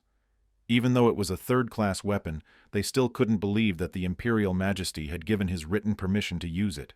Many were curious about whether the Divine Star would be able to use Ramada effectively, but it was immediately obvious that they would not be able to unlock its true power. In case of emergency, no precise guidance was provided, so it is likely that they will only use half of the gun's original power.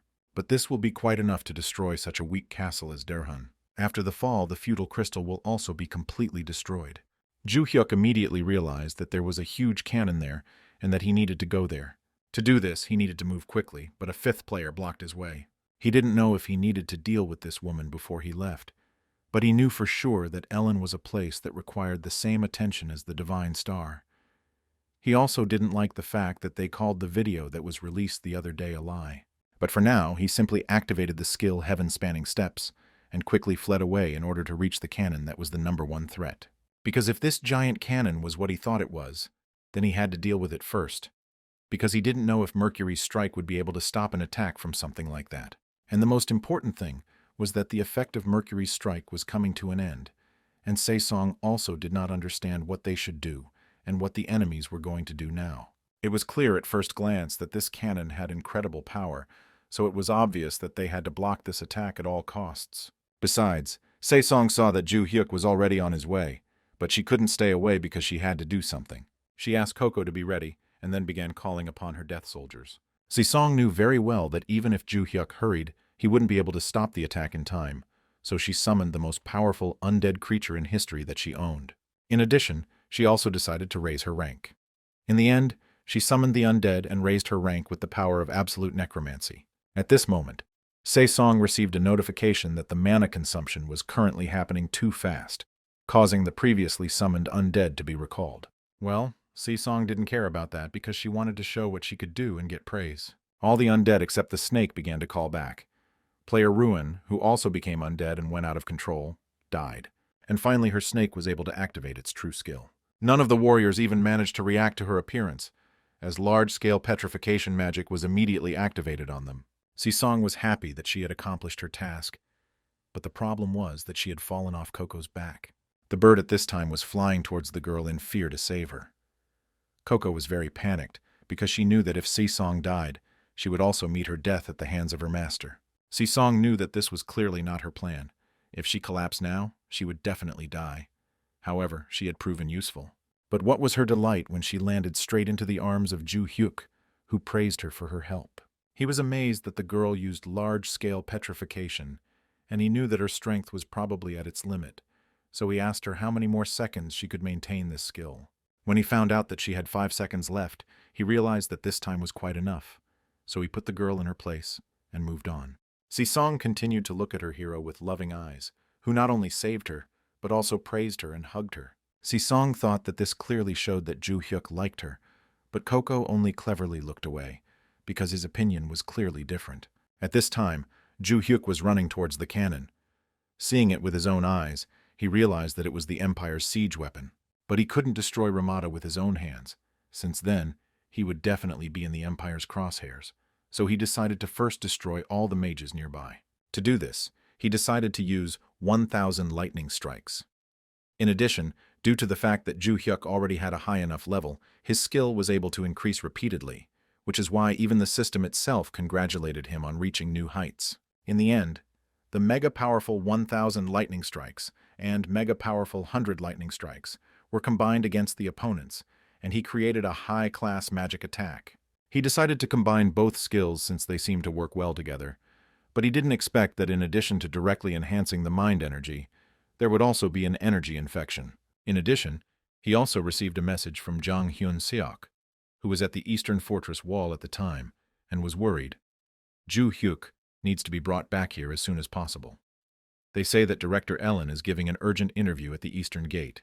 At this time, the woman understood that their weapon should have worked by now, and did not understand why Ramada's attack had not yet occurred. The woman explained to reporters that Absolute Evil was a notorious murderer. As soon as she approached him, he immediately ran away, which was not surprising given her level. But what a shock the woman was in when, after these words, she noticed the lightning-fast approach of Absolute Evil, and at the last second barely managed to escape. The woman was obviously worried because she clearly felt him approaching and barely dodged.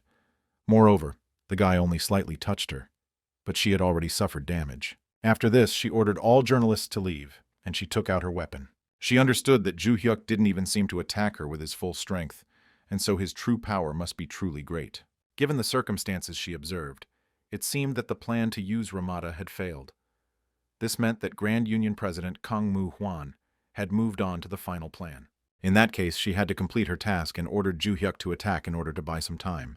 They clashed in battle, but the woman quickly lost, although she herself could not believe it, because she was in the top 5 players. But she was killed with one blow. Ju Hyuk himself thought it was too mediocre for a player ranked 5th.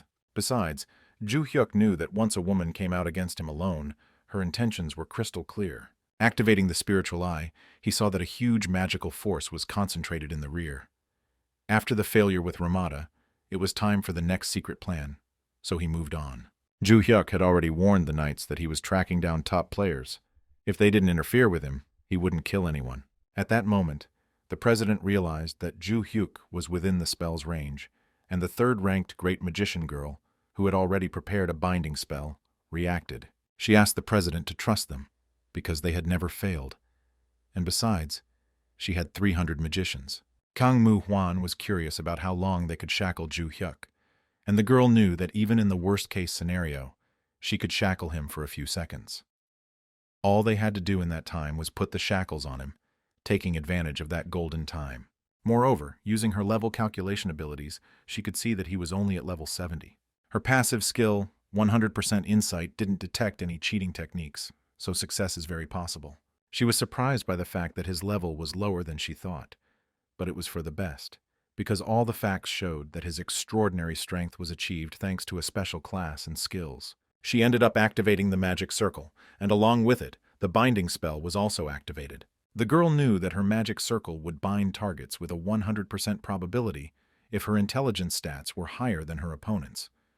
And since he was level 70, it meant that his intelligence stats could not possibly be higher than hers.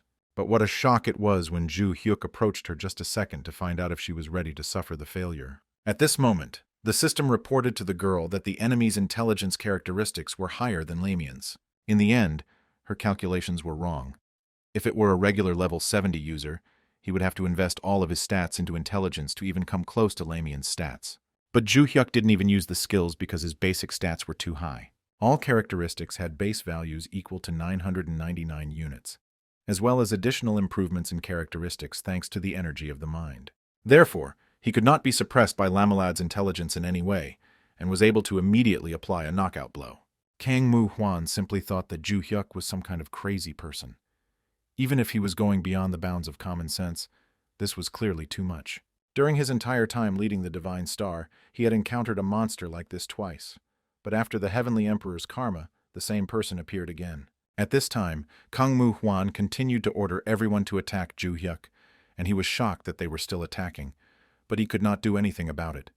And since the recharge time was about to end, he decided to finish it quickly. In the end, he used the skill of total destruction, and soon all the news feeds were full of news that the battle of 200,000 troops against one was defeated. After this loss, Kang Moo-hwan was completely devastated. The complete destruction of top players and 200,000 army. Not only did they fail to recapture Darren, but the status of their nobility was also undermined. If this continues, the foundations of the Republic of Korea will be shaken. The good news was that there was no properly recorded video of him using this strange skill, so the public didn't know the full truth. Kang Moo-hwan gave the order to start a war for public opinion. Control all media and change the direction of the news. History should say that their allied forces were not destroyed, but simply retreated. The brutal killer Absolute Evil declared war on the people. But at that moment, the excited director ran to the president and reported that a video of the fight with Absolute Evil had been uploaded to the internet. The video was uploaded to a private YouTube channel that has been gaining a lot of popularity lately, as it has been revealing all of the Ultimate Evil's actions without hesitation.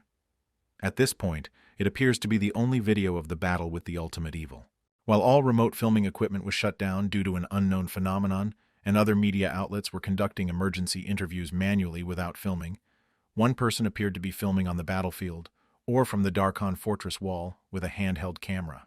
Kang Mu Huan was curious about this private channel that was also posting videos, as if it was a representative of Absolute Evil. This drove Kang Mu Huan crazy, and he ordered an immediate investigation of everything, from the identity of the channel owner to the location of Olympus. Once all the assistants left, Kang Mu Huan began to panic even more, as the Absolute Evil acted as if it had foreseen absolutely every step. If Kang Mu Huan knew his personal data, he would have immediately sentenced him to death. But the guy was hidden, and even with such power, he had not left any trace in reality until this day. A little later, Johan came to the hero with a statement that the Divine Life Union began tracking Jang Hyun-suk because of the video of the last battle posted on his channel. It seemed that assassins might be involved, so he assigned the mission of protecting Jang Hyun-suk to Johan, who was clearly grateful for the trust. The hero was very unhappy that these people had even managed to dig into the internet, and the situation was becoming even more dangerous than he thought. After which he decided to pay attention to his guest, who had taken so long to get to them from these parts. But Randall asked the hero not to apologize for such a greeting, because they had not seen each other for a long time. This time, in his opinion, the hero managed to cause a serious mess. He explained that he had long wanted to make a deal with South Korea. The Republic of Korea had an excellent educational infrastructure and different requirements for nurturing talent. However, attempts to conclude a contract failed each time due to opposition from the South Korean Grand Union. The hero was curious as to why the unions were against it. Besides, this time he did not open an auction for the sale of the Black Stone, so it was interesting what brought Randall, because crossing the continent, a person had to spend a lot of money. He explained that by concluding a treaty with Korea, the price of stones from monsters would drop significantly, and as the price of stones fell, the profits of the Great Union would also decrease. As far as he knows, South Korea is a country without social classes, but large unions have proclaimed themselves to be the nobility and rule over the people. They deliberately prevent people from increasing their level of economic independence and focus only on their own enrichment. He honestly admitted that he hated such people in power. It seems that the Ultimate Evil does not pay attention to large alliances and completely ignores their strength, so Randall said that he would like to support Ju Hyuk in this. The hero was amazed that Randall was offering him something like this without any conditions. But it became obvious that he wanted to make a deal with his country, and if he played big alliances, he could achieve his goals. But Ju Hyuk had no reason to refuse, so he counted on Randall's help. As a result, their interests coincided, and now he will be able to get help even offline. Finally, the news hit the headlines that the Ultimate Evil had teamed up with a rich man in the Middle East, and the news turned the internet upside down. However, even at this point, the Absolute Evil's course of action was attracting attention. Few people really believed that the Absolute Evil could destroy all the national big unions until a single announcement was made a few days later. Therefore, Ju Hyuk came to the elder to find out how he was doing and whether he had managed to put his documents in order. Serdian, clearly sleep-deprived, smiled and informed the Lord that they had just managed to sort everything out. Ju Hyuk suggested that the man take a break, since he clearly looked unwell, but Serdian refused. After all, their goal was to do a huge job, to first leak a little information, and then expand people's emotions, gradually revealing more and more new facts. Of course, the other side will also try to create public opinion that criticizes the Lord. There are countermeasures regarding this nuance, so Serdian asked the Lord not to worry about it too much. At the time the news was published, Seiya was with Mariana and finally saw what had been uploaded. This time, the documents proving the Divine Star's illegal actions. As a result, 3 of Divine Star's atrocities were revealed. The first is the pension case. The fact is that the pensions paid to the players of the Empire were assigned through a separate fund. The second is the exploitation of subcontracted players during the Step Up quest. Subcontracted players were intentionally put in a situation where their characters would be deleted, and then the consolation money given to players whose characters were actually deleted was only 5 million won. people whose characters had been leveling up for over 20 years and were deleted, were left with no choice but to find new jobs in real life. Third, the Beastmaster. It was recorded that 3.5 billion gold coins were paid to Beastmaster Eugenia, who was not on the Divine Star staff. It was confirmed that the gold coins came from the stolen pension and social budgets. Seiya was truly shocked that the Divine Star had laid her hand even on the retired one, but Saesong was more angry at the Beastmaster. Now that Seiya thought about it, the Beastmaster wasn't even a member of the Divine Star, and she didn't understand what that meant. Saesong didn't know either, but either way, she had disliked the girl from the start. Besides, Seiya heard that a lot of materials had been leaked online, but she never expected such a bomb to break out. As right as her brother was, she wasn't sure if he had done the right thing by posting such information, or if she could help him in any way. But while others thought that Ju Hyuk was waiting for his next move, he was already in the process of capturing a new city, Port Marion. There was no particular change in the actions of the absolute evil. All it did was wage a feudal war against the Divine Star. There are about 360 fiefdoms concentrated in the hands of the Divine Star, and the absolute evil captured 1 or 2 enemy fiefdoms per day. And every time a new fief fell into his hands, Serdian immediately extracted the necessary information from the documents he received. Serdian was deliriously happy as he rummaged through the papers, because he understood that their enemies had so much data that they couldn't even manage it properly. It seemed that they themselves did not even know where the legal papers were kept and where they were not. Ju Hyuk was amazed by the elder's hard work, because the other day it seemed like he looked incredibly tired, but now, on the contrary, he was glowing with complete happiness, so he clearly understood that this elder was clearly a workaholic.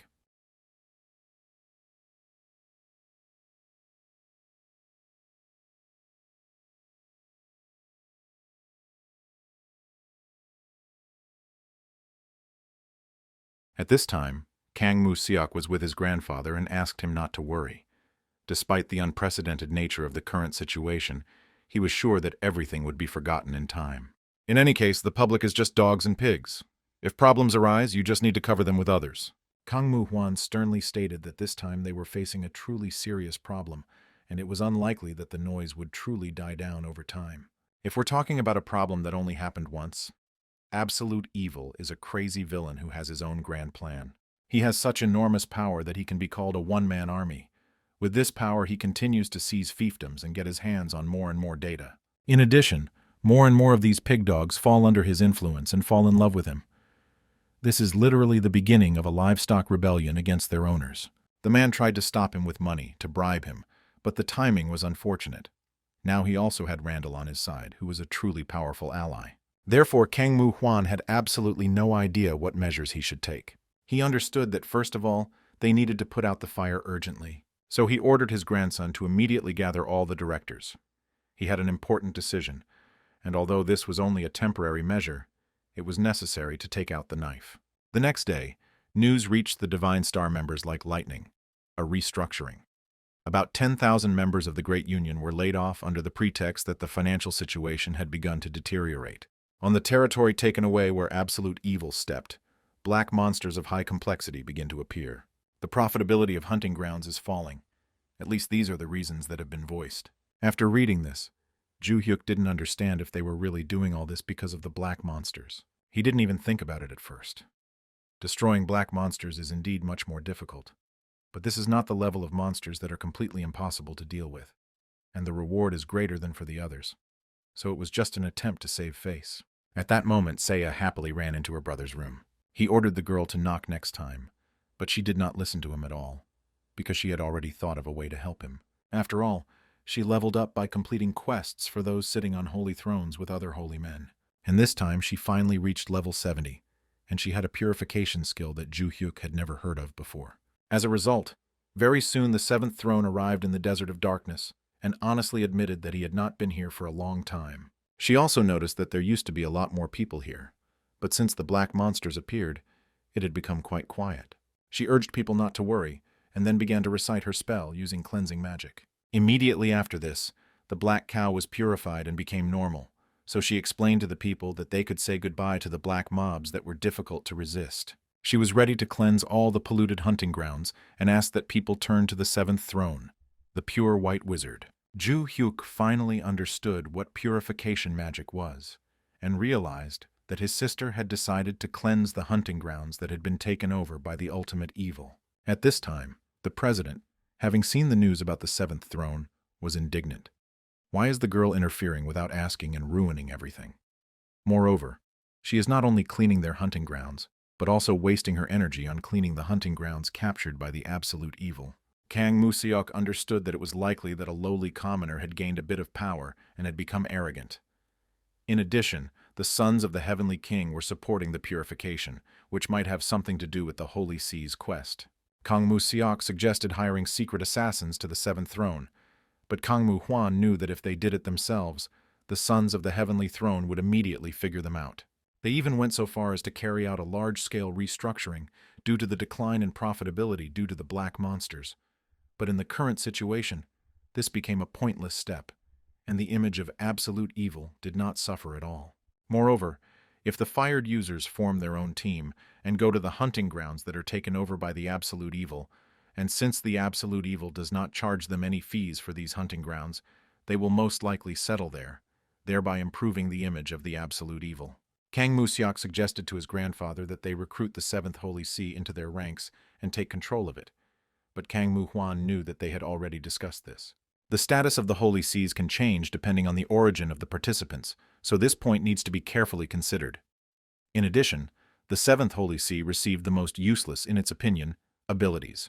A little later, when Ju Hyuk joined the game, he met Mariana, who was very happy, and the hero immediately realized that good news had come to them. She explained that the public opinion of the ultimate evil on the internet had been improving lately, which made her very happy. Ju Hyuk could no longer believe it. She explained that since there were no more black mobs, which increased the number of people who were getting a stable income from free hunting grounds, they liked that they were getting much more than they would have if they were in a large alliance. Also, the ultimate evil, when it encountered the top players in Korea, quickly dealt with them, so people believed that it would soon defeat the Divine Star. Looking at such a cute Mariana, Ju Hyuk even thought that she was charming, but still explained that this was all the result of Serdian's work. The campaign to change public opinion was also slowly bearing fruit. After the success of the battle during the siege of the fortress, the number of players registering in Deer Han has increased significantly. 30,000 people have already registered. So if the current trend continues, the maximum capacity of 100,000 will soon be reached. Since they pay minimal taxes for using the territory, people realized that there really was corruption in Divine Star and finally began to understand what was going on. The remaining task was to expand the territory, but the problem was that he could not take care of all the territories on his own. Even if he takes control of several fiefs, he will not be able to respond to calls for help in all territories at once if the Grand Union divides significant military formations and goes at the same time. In fact, some of the places he's swallowed up have been won back in his absence over the last few days. It would be great if the staffing issue could be sorted out. While Ju Hyuk stood there thinking about this idea, Se-song accidentally glanced at him and was truly amazed by the young man's beauty. The more she looked at him, the better he looked, and Serdian clearly understood that the Lord really liked this girl. But suddenly Markin appeared, excitedly explaining that something had appeared that the absolute evil definitely needed to see. He brought him the accounting book of the welfare fund. Ju Hyuk immediately realized that this was the same fund that had been embezzling Olympus's pension money, as evidence had been discovered the other day when Durhan had fallen. All the people involved had fled, and Markin decided to inspect the office to see if there was any useful data left. Among them he found a tablet, and realizing that there might be some data there that was not in the castle. But in it, he found that the head of the foundation was the fourth throne. He explained that he thought this was a very important entry. Ju Hyuk immediately recognized the nickname as Said, and realized that this was definitely the one sitting on the holy throne. Both Serdian and Mariana were shocked by this news. Ju Hyuk explained that Seiya had shared their names with him earlier, so he knew for sure. The fourth throne, the necromancer named As It Is Said. Personal information is unknown, but it is said that she is a woman with whom Kang Museok, the leader of the Divine Star, and the Crimson Gladiator, who sits on the first throne, constantly have difficulty communicating. Seiya was shocked, because she thought that the whole problem was the first throne, who was constantly doing strange things, and therefore was surprised that there was an even more destructive person. During this time, Serdian had already managed to analyze the data he had found, and realized that there was clearly something here that should interest the Lord. Ju Hyuk immediately saw that these were records from the Foundation's founding moment, and at the time of its establishment, it seemed to have been created with the financial support of large unions like Divine Star. From here, traces of involvement in the personnel changes of the Divine Star Union can be found, and the name of Mr. Markin was also recorded.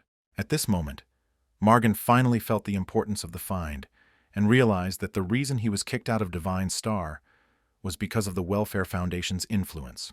Markin was clearly indignant all this time, not realizing when he had crossed the Foundation's path, but now it didn't matter at all, because he was on the side of absolute evil. Ju Hyuk had always thought that the fund was created simply to steal pension money from Divine Star, but now it turns out that was not the case. This fund was created with funds from the Great Union and had a direct influence on its work, and the head of the fund was the one whom Kang Mu-seok considered a difficult person, although they were both sitting on holy thrones. At this point, Seiya joined the boy, wondering why he looked so thoughtful, and he explained that he had decided to think about something, after which he decided to ask the girl how her work as the Holy See was going. She happily reported that the cleanup work was going smoothly, and what's more, she had some mind-blowing news. She reminded him of the Beastmaster Yu Jin, whom they had discussed recently. Ju Hyuk didn't understand what news could be related to her, because he hadn't heard much about this girl recently. Seiya also reported that the Beastmaster was a student of the Fourth Throne. And then he realized, since there was a record that the Divine Star Union had supported the Beastmaster with more than 3 billion won, and now it turned out that the Beastmaster was a disciple of the head of the Foundation, the Fourth Throne.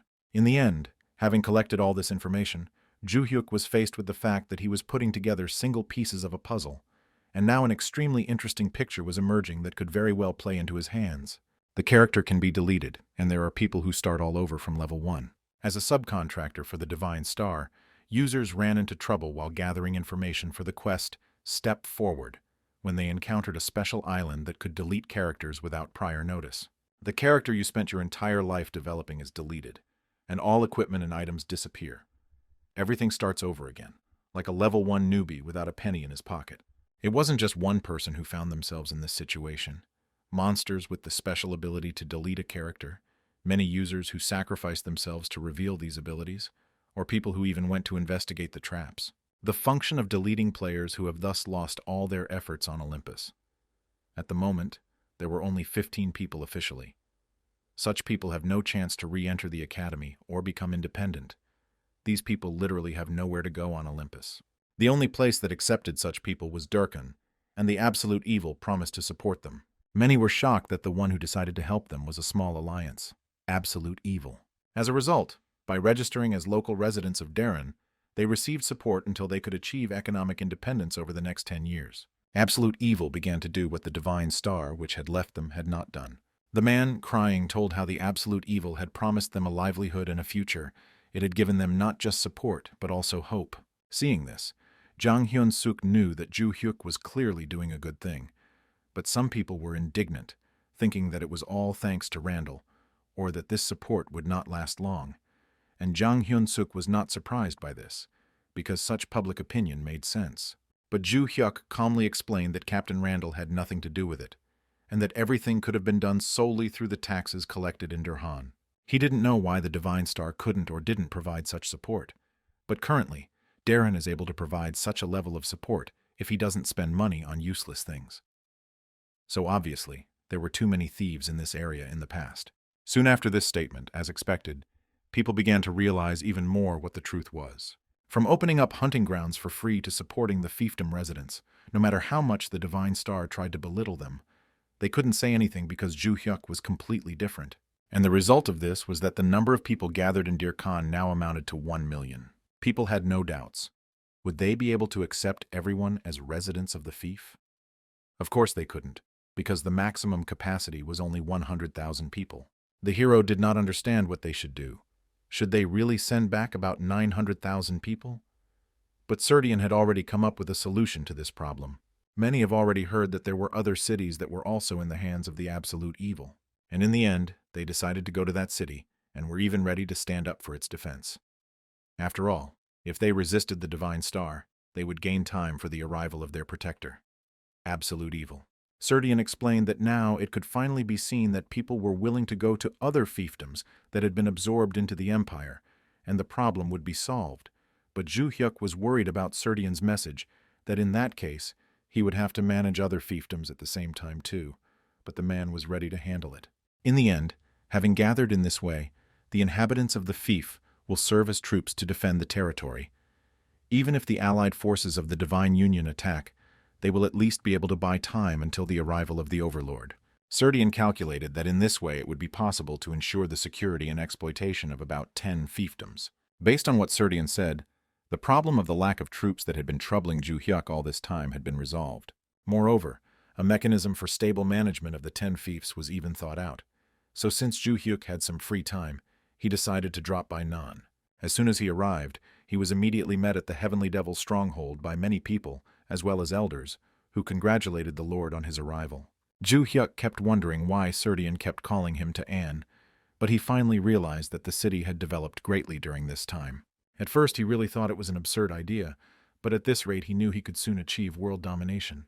But suddenly the central altar reacted to his appearance, and as soon as he approached the fire, it flared up even brighter, checking the rights of the owner of the fief. He required the possession of at least 10 fiefs, and the minimum requirements had already been met. And so he was congratulated, because the conditions for the connecting quest were fulfilled. Finally, he received a new quest, the Great Overlord. If this is a link quest, then it is clearly a main scenario quest for the absolute evil class. Ju Hyuk understood that sooner or later he would fulfill his teacher's wish to conquer the world. He decided to see what kind of quest it was, and it was that Ju Hyuk needed to become the owner of 300 fiefs, get 3 million reputation, and also reach the bar of 3 million permanent residents of the fiefs in 60 days. Then Ju Hyuk remembered again that his teacher was indeed crazy, because it was simply impossible to accomplish this in 60 days. After all, the Divine Star had achieved exactly the same result over the course of 150 years, and what the Great Union had achieved in 150 years, they were offered to do in just 60 days. But if he failed the quest, the penalty would definitely be huge, and he didn't even know if he would be able to keep the absolute evil class at all after such a failure. Besides, he didn't know if he could even complete such a main quest. Suddenly, the thought of Saesong came to his mind. At first, he didn't understand why he thought of her, but suddenly remembered that he couldn't have completed many quests without the help of this girl. After that, she also always tried to help him. In fact, even recently during the siege of the fortress, he was able to win because Saesong did not allow the enemy to use siege weapons. Looking at the whole picture, one could admit that Saesong was indeed a very useful comrade. So he informed his elder that he was going back. Anyway, he's been doing pretty well so far, and maybe if there's a day in the future that he doesn't get to see, all of this won't be able to fix itself. So all he had to do was occupy 300 fiefs. From now on, he'll have to act a little faster, because he only has 60 days left. At the same time, the president of the third largest guild was asking his comrades what they were doing. After all, during his vacation he received a report about absolute evil, and he didn't understand. Has no one ever had close contact with absolute evil? He trusted them, and took a year off, but now his disappointment knew no bounds, so he even returned earlier than planned. And so the employees all knew perfectly well that the current state of society was abnormal, because someone had appeared who was trying to destroy the society. But he believed that this young guy was doing what he couldn't do in his youth, and was doing great things. So from now on, they would actively support the absolute evil and act together. This was the policy of Chung Gong-jin, the president of NZ, the third largest big union in South Korea. But his staff thought it was too dangerous a decision. Although it may now seem that the ultimate evil is gaining strength, it is still untested. It is a sailboat that can fail at any moment. But Jong Gong-jin believed that even if it didn't pass the test, they had something they had to do first. Opening up freely, reforming the hunting grounds, that was something they hadn't been able to do before, because they had been adjusting to the mood of the higher-ups all this time. And here's the problem with the black funds of the fiefs. The young man carries this entire burden on his shoulders and carries out his plan on his own. And in his eyes, he was not the absolute evil, but a hero. If they follow him and support his steps, if there are Randall's funds and their support, then he will be able to block the forces of the new nobility and create a better Republic of Korea. He explained that if they considered the absolute evil a sailboat, then he would become the captain of this sailboat. And he took full responsibility. So he promised that his employees would be completely safe, because now they, the older generation, must prepare to meet the new era. The events shift to Daehan, where Jung Gong-jin came to the ultimate evil, and explained that if they mobilized all their forces, they would be able to protect about 50 fiefs. It was a great honor for Ju Hyuk to collaborate with the third largest union. In the end, they joined in the declaration of support for the Grand Alliance of NZ, an alliance that had done more good deeds than other great alliances, had a good reputation, and was also the only Grand Alliance whose leader came from humble origins. Although he is different from the other representatives in that he previously criticized the misdeeds of the other great alliances and did not cooperate with them, he is a chaebol to the core, so Ju Hyuk could not trust him 100%. However, he was now in a situation where he needed to capture 300 fiefs in 60 days, and so he needed to think about supporting military forces. In addition, the man brought his granddaughter with him and decided to introduce her to the absolute evil. He explained that this girl would be extremely useful to the man in his business. Finally, the girl took off the robe covering her face and greeted the absolute evil. She explained that she had long noticed the steps of the absolute evil, but she had not had the opportunity to enter the scene of active action. However, from now on, she would actively support the ultimate evil.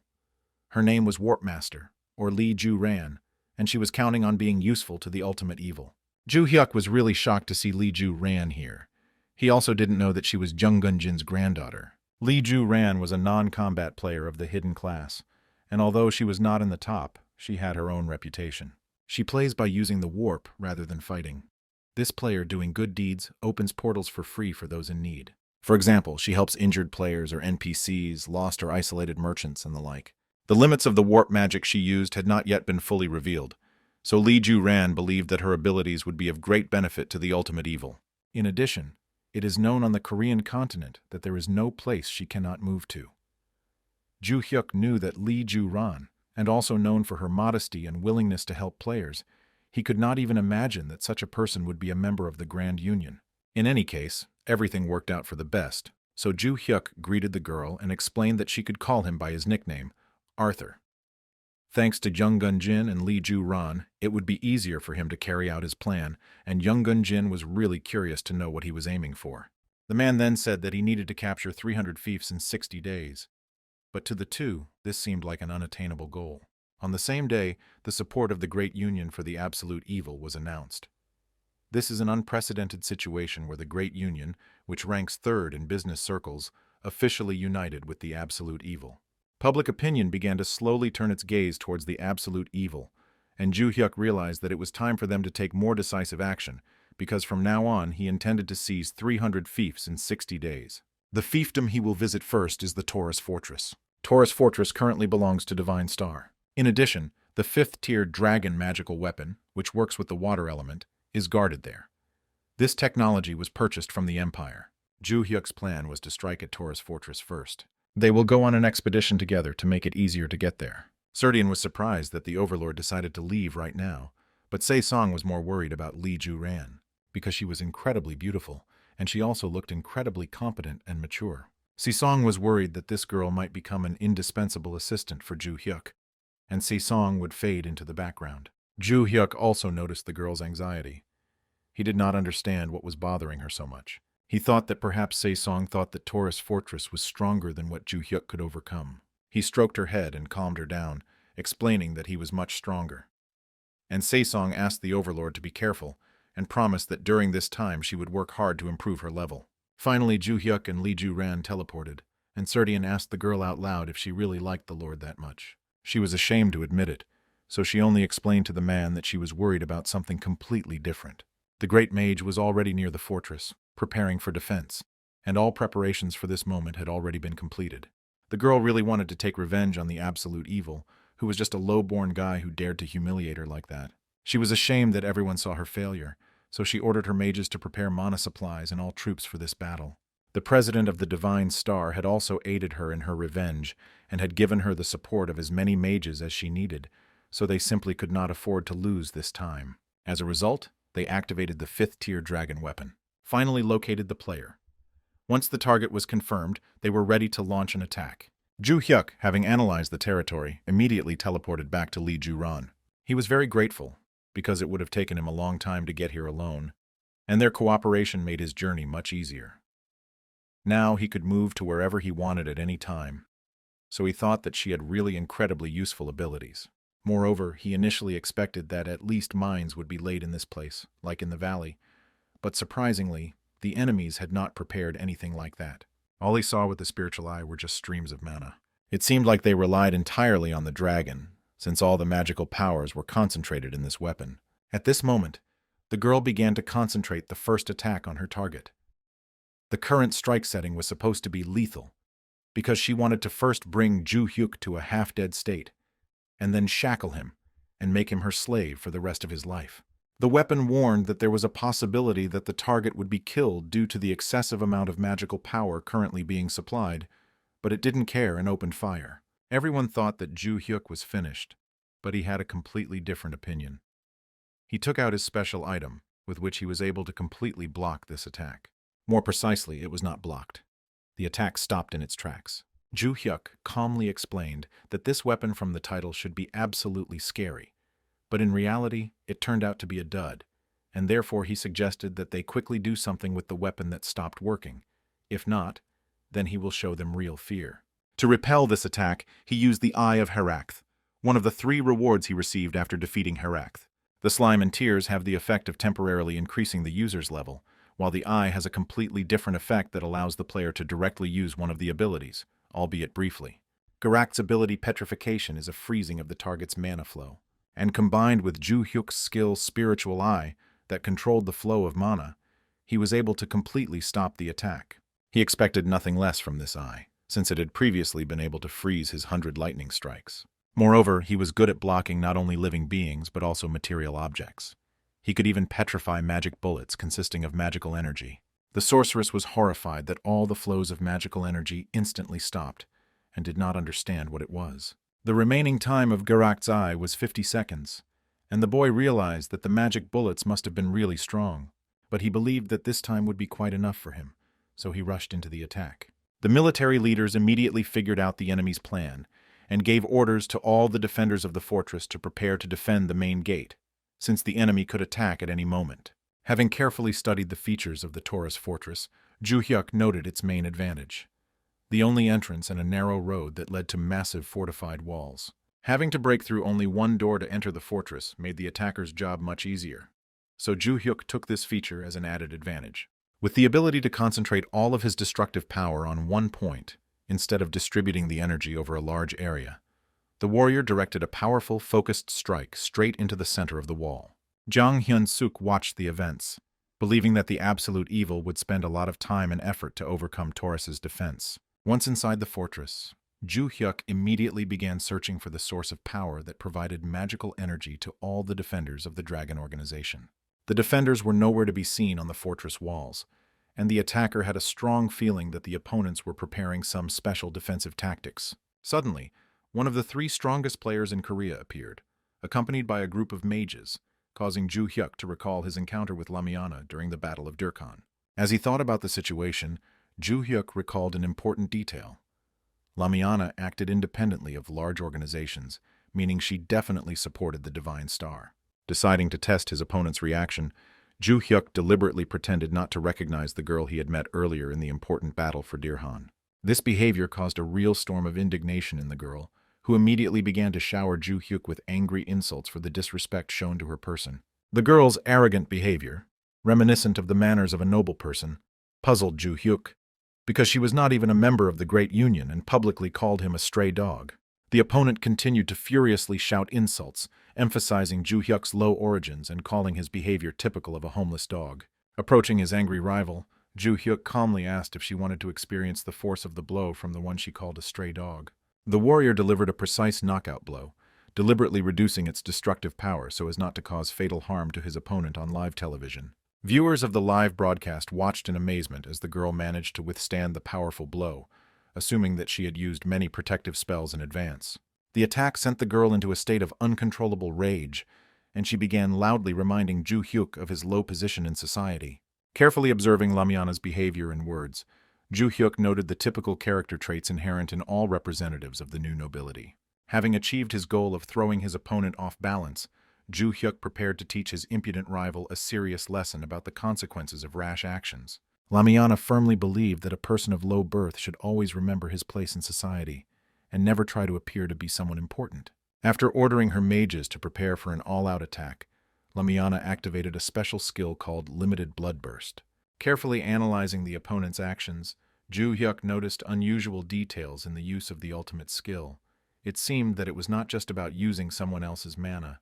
Unexpectedly for everyone present, one of the magicians suddenly fell to his knees from exhaustion, and after him the others began to lose strength. Jang Hyun-suk, who was watching the battle, urgently contacted Ju Hyuk and told him about Lamiana's special skill, which not only took away mana, but also deleted characters. Information about a dangerous skill that was activated randomly and had already killed many players was transmitted by a representative of the magical community who risked his life. Ju Hyuk received an important instruction to immediately inform the players who suffered from the deletion about the possibility of receiving help from a special organization.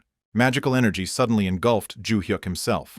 The system warned about external influence on the body, and the indicator showed a rapid decrease in health.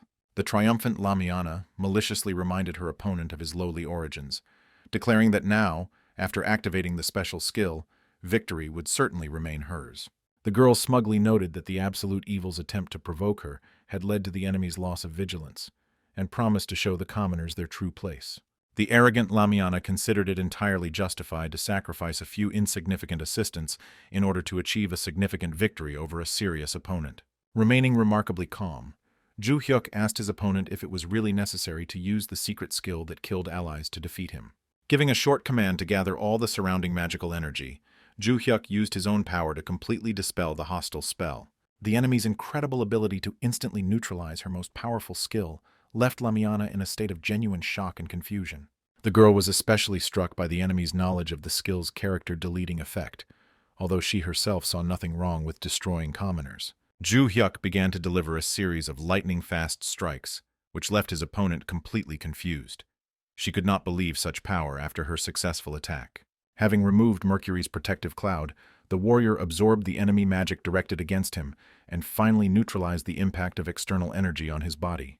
While examining the defeated Lamiana, Ju Hyuk recognized that she had a powerful secret spell, which explained her high ranking with ordinary base stats. Thanks to the live broadcast of the battle, the public received irrefutable evidence of the true attitude of the elite players and the new nobility towards the common people. Having successfully captured the Taurus Fortress, the winner gained access to a new territory called the Taurus Field, which was under the jurisdiction of the fortress. History showed that no one had managed to capture Taurus in the last 200 years, so taking the fortress opened access to a hidden reward. The territory was especially valuable due to the presence of rare blue non-player characters, which significantly increased the profitability of developing the Taurus Field. Proper use of the new field's capabilities could provide significant assistance in the effective management of the recently captured Taurus Fortress. Lee Ju-ran, who arrived with Rufandal, witnessed the moment when the loyal servant congratulated his master on his victory and showed off the awards he had collected. Watching Rufandal's joyful communication with the Absolute Evil, the girl honestly admitted her previous doubts about the possibility of capturing the fortress. Previously, the task of capturing the impregnable Taurus and revealing the true nature of the new nobility seemed almost impossible to Lee Ju-ran. Watching the live broadcast of the battle, which captured the successful completion of a difficult task, made an indelible impression on the girl. Particularly important was the recorded moment with an angry Lamiana revealing her true face and causing deep disappointment among ordinary people. Realizing the error of her previous doubts, Lee Ju-ran made a firm decision to fully trust the ultimate evil and provide all-round support. Noticing the lady's thoughtfulness, the insightful Rufandal guessed the reason for her thoughts and reminded her of the incredible strength of his master. The faithful servant assumed that the girl was still under the impression of the successful implementation of the grandiose plans of the Absolute Evil. Despite the girl's attempts to deny the obvious, Rufandal gently admitted to some embarrassment, since he constantly observed such impressive events. The important conversation was interrupted by Rufandal's urgent duties, which required him to urgently deal with the many accumulated matters of managing the fortress. After closely observing Ju Hyuk's actions and achievements, Lee Ju-ran came to the firm conclusion that only the word great was worthy of describing his personality. The meticulous planning and flawless execution of all previous operations convincingly demonstrated Ju Hyuk's outstanding talent as a strategist and professional gambler. Rufandal, who had unexpectedly returned, resolutely reminded the girl of his special status as the main pet, warning her against any attempts to take his place. Puzzled by Rufandal's strange behavior, the girl did not tell the approaching hero about the unusual conversation, leaving the reasons for her thoughtfulness unexplained. The blue deer found in the Taurus Field were of particular value, as they had previously been found only in the inaccessible Kogonis Mountains. The blue fur obtained after defeating the deer had a unique combination of excellent thermal insulation properties with the surprising lightness of the material. The versatility of blue fur in creating warm, thin clothing and producing high-quality insulating materials has made it a real dream for industrialists. The news of his brother's discovery of the habitat of the blue deer gave Saya confidence that he would soon become an incredibly rich man. The experienced Ju Hyuk understood the need to keep his true identity a secret, as he did not yet feel strong enough to openly confront the major alliances. The sister admired her brother's unique ability to monopolize the hunting grounds due to their location behind the impregnable walls of the Taurus fortress. The wise Ju Hyuk rejected the idea of monopolizing hunting grounds, not wanting to be like the large unions in their desire for total control of resources. A well-thought-out system of making a profit involved collecting taxes on the trade and equipment and supplies needed by hunters to pass through the fortress. The sensible hero understood that the mass production of blue fur would inevitably lead to a significant drop in market prices for this valuable resource. Access to the hunting grounds was planned to be limited to the fulfillment of certain conditions, including passing the dragon's test upon entering the fortress. Turning to his sister, Ju Hyuk asked her to closely monitor the developments around the new territory and the Taurus fortress. Gradually, the road leading to the main gate of the Taurus fortress began to fill with a stream of arriving travelers and new settlers. Old-timers were surprised to note the unprecedented number of users trying to get into the once hard-to-reach Taurus fortress. The many hunters who had arrived, attracted by rumors about the Taurus field, began to unite into groups to increase the effectiveness of the upcoming hunt. A sudden attack by a magical weapon instantly destroyed one of the travelers, demonstrating the seriousness of the new territory's security system. The fortress's combat system ceased operation in sniper mode after the destruction of the only detected hostile target among the arriving travelers. The guards loudly announced an important rule. Free passage is allowed only to registered residents of the territory of absolute evil. Enemies will be destroyed without warning. Serdian praised the effectiveness of the defensive weapons and noted the success of hiring an experienced mage to manage the system for 3 times the average market price. Ju Hyuk expressed concern about possible public discontent with their pricing policy, which could upset the existing economic balance. The experienced Serdian foresaw temporary market confusion, but believed in a natural stabilization of prices due to the increased supply of blue fur. An important event was the mass desire of players to register as residents of the territories of absolute evil, significantly increasing the population of the lands controlled by Ju Hyuk. Seeing the growing flow of people wishing to become residents of the fiefs, Serdian considered the current moment ideal for the implementation of the planned plan. The ruler's careful preparation for the upcoming events was fully completed, allowing the next stage of the territory's development to begin. Understanding the scale of the goal of creating a domain of 300 fiefs with a population of 3 million, the ruler decided to begin implementing the planned project. Vigilant knights in black armor prepared to defend the fortress, sensing the approach of a huge unknown monster to the borders of the territory. Thoughtfully looking at the last remaining black stone, Ju Hyuk had already precisely determined the future fate of this valuable item. The unexpected conversation initiated by Ju Hyuk surprised Randall, since they had indeed not been in direct contact for a long time. Events after the fall of the Taurus fortress developed rapidly. The destruction of enemy mages confirmed their belonging to the forces of the Divine Star. The discovery of the Taurus field brought not only new territories, but also the possibility of large-scale expansion of possessions with the availability of 1 trillion gold coins. Faced with the need for a large financial investment, Ju Hyuk immediately arranged an important meeting with the influential Randall. Showing a genuine interest in the activities of the Absolute Evil, Randall immediately responded to the unexpected invitation to a personal meeting. Randall's long absence from the continent was explained by his passion for new projects in other lands of the game world. The leisurely, luxurious life in the acquired estates on the continents of Centene and Luna did not prevent Randall from guessing the importance of the upcoming conversation. Showing some excitement, Ju Hyuk handed over a precious black stone to his interlocutor, offering to make a profitable trade deal. Randall was surprised by Ju Hyuk's unexpected decision to sell the valuable item directly, bypassing the traditional open auction system. Explaining his decision, Ju Hyuk emphasized the special partnership that gave Randall the privileged right of first purchase of the valuable artifact. Realizing the value of the last black stone, the hero understood that Randall was the only worthy buyer of this unique item. The coincidence of needs turned out to be surprising. Randall was just looking for a black stone to develop his business in Africa when he received an unexpected offer. Showing his sincerity in return, Randall immediately called over his assistant with a bag of money, appreciating Ju Hyuk's attentive attitude towards partnership relations. The deal's value exceeded the previous one by 5 trillion gold coins, reaching an impressive 55 trillion.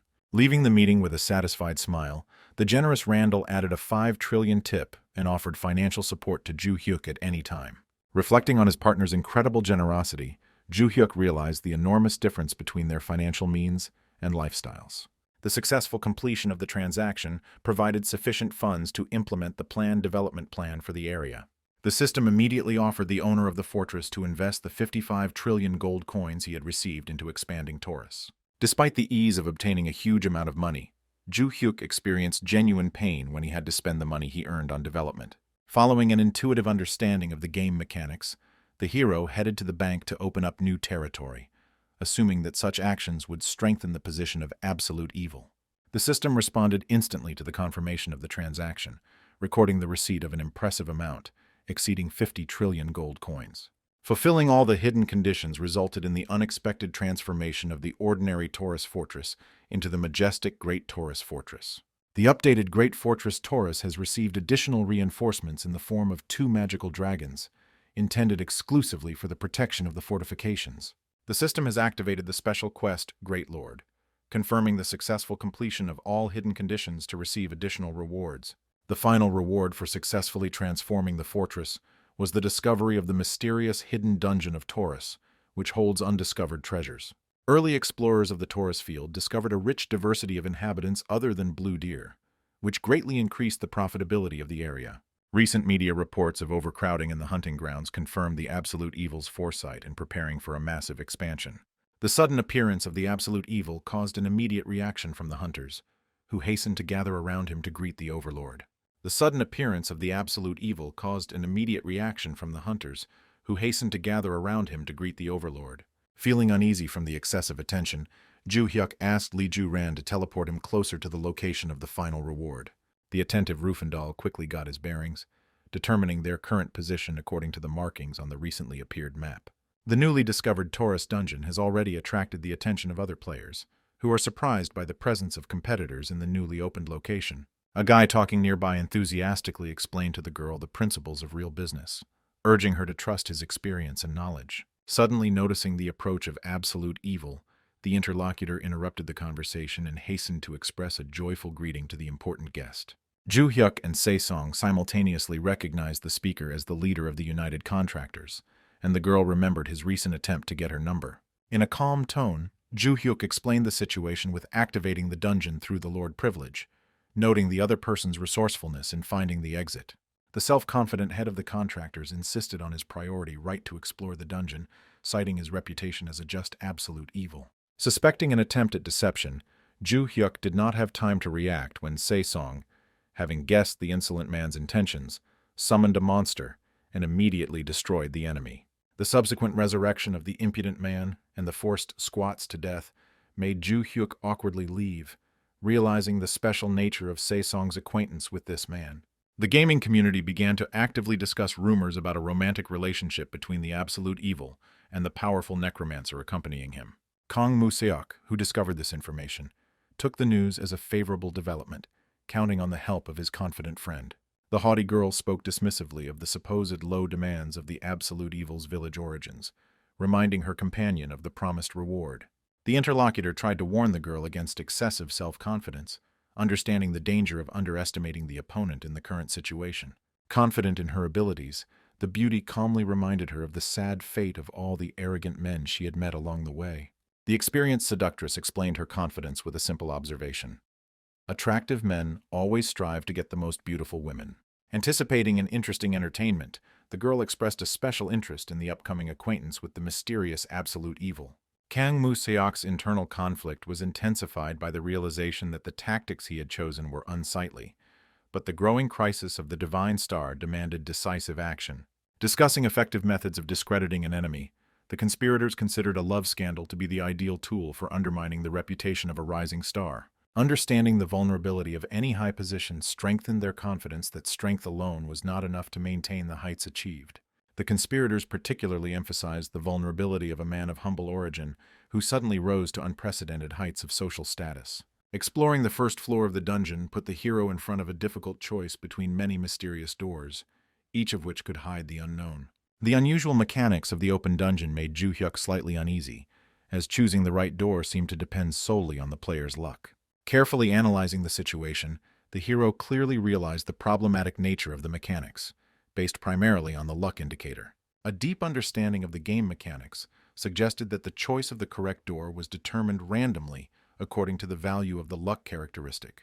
Ju-hyuk's disappointment was further heightened by the realization that the dungeon, which cost him 55 trillion gold coins to access, was strange.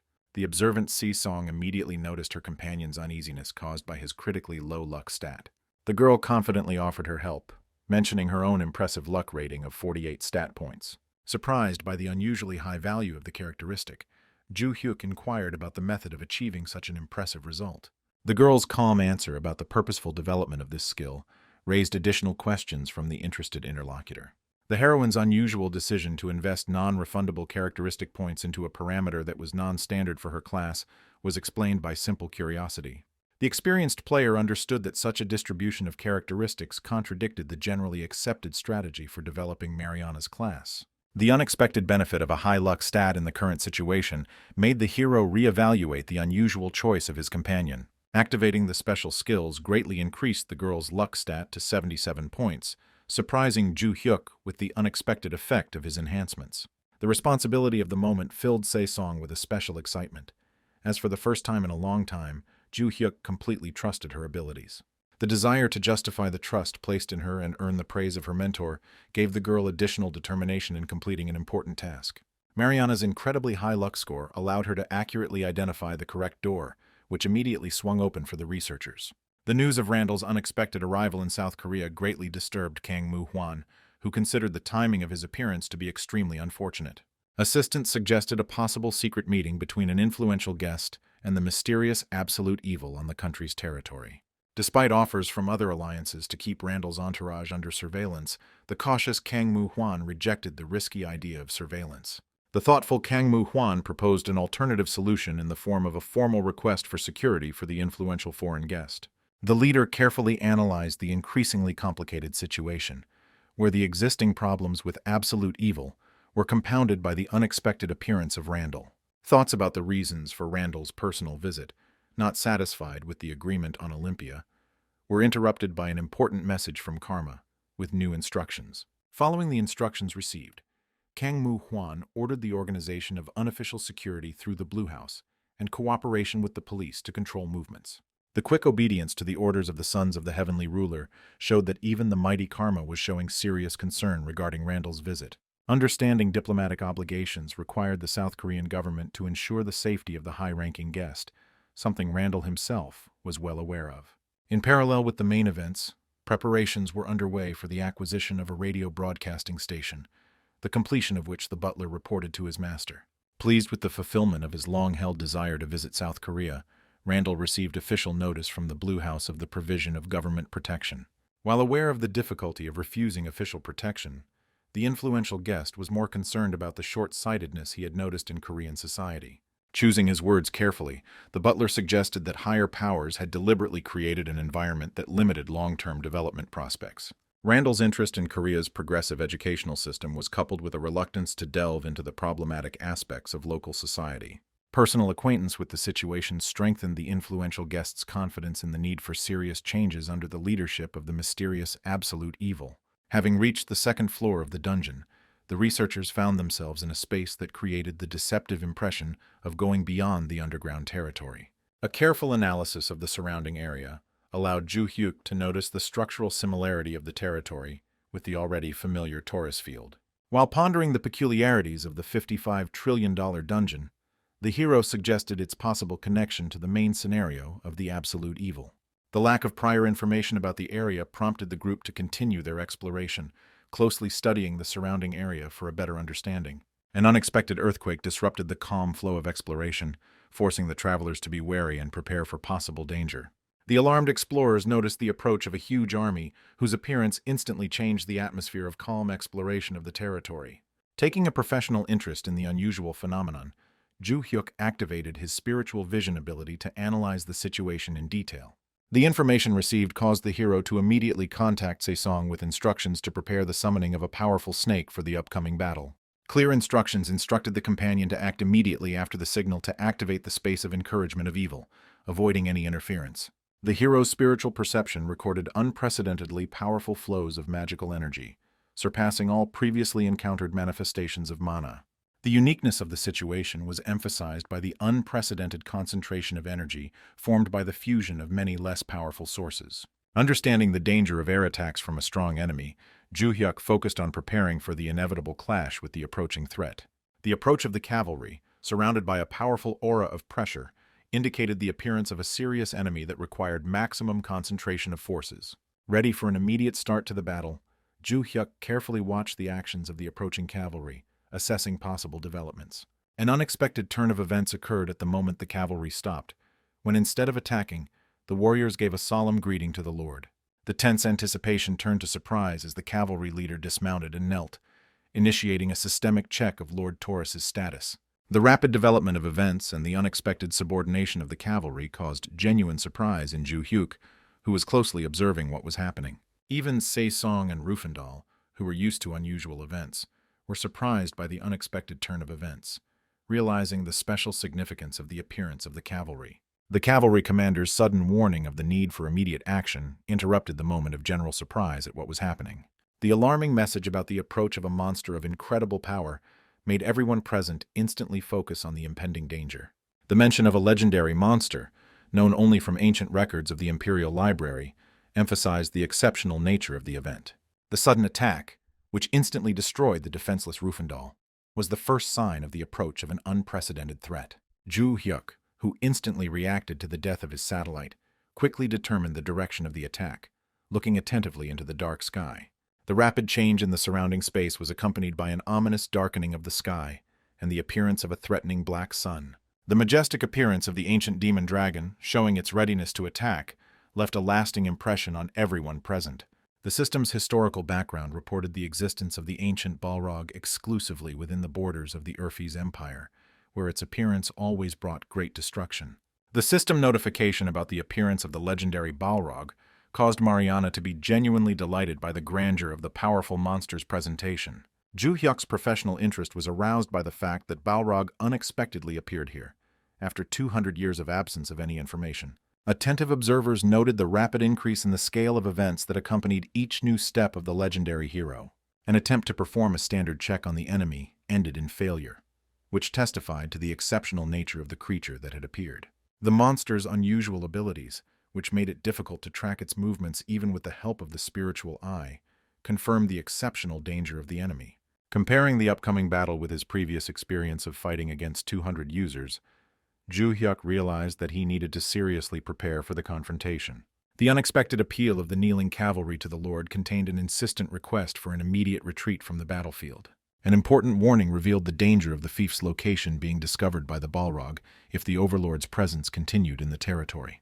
A practical approach to the situation prompted Ju-hyuk to discuss with Lee Ju-ran the possibility of immediate relocation and the details of the subsequent plan of action.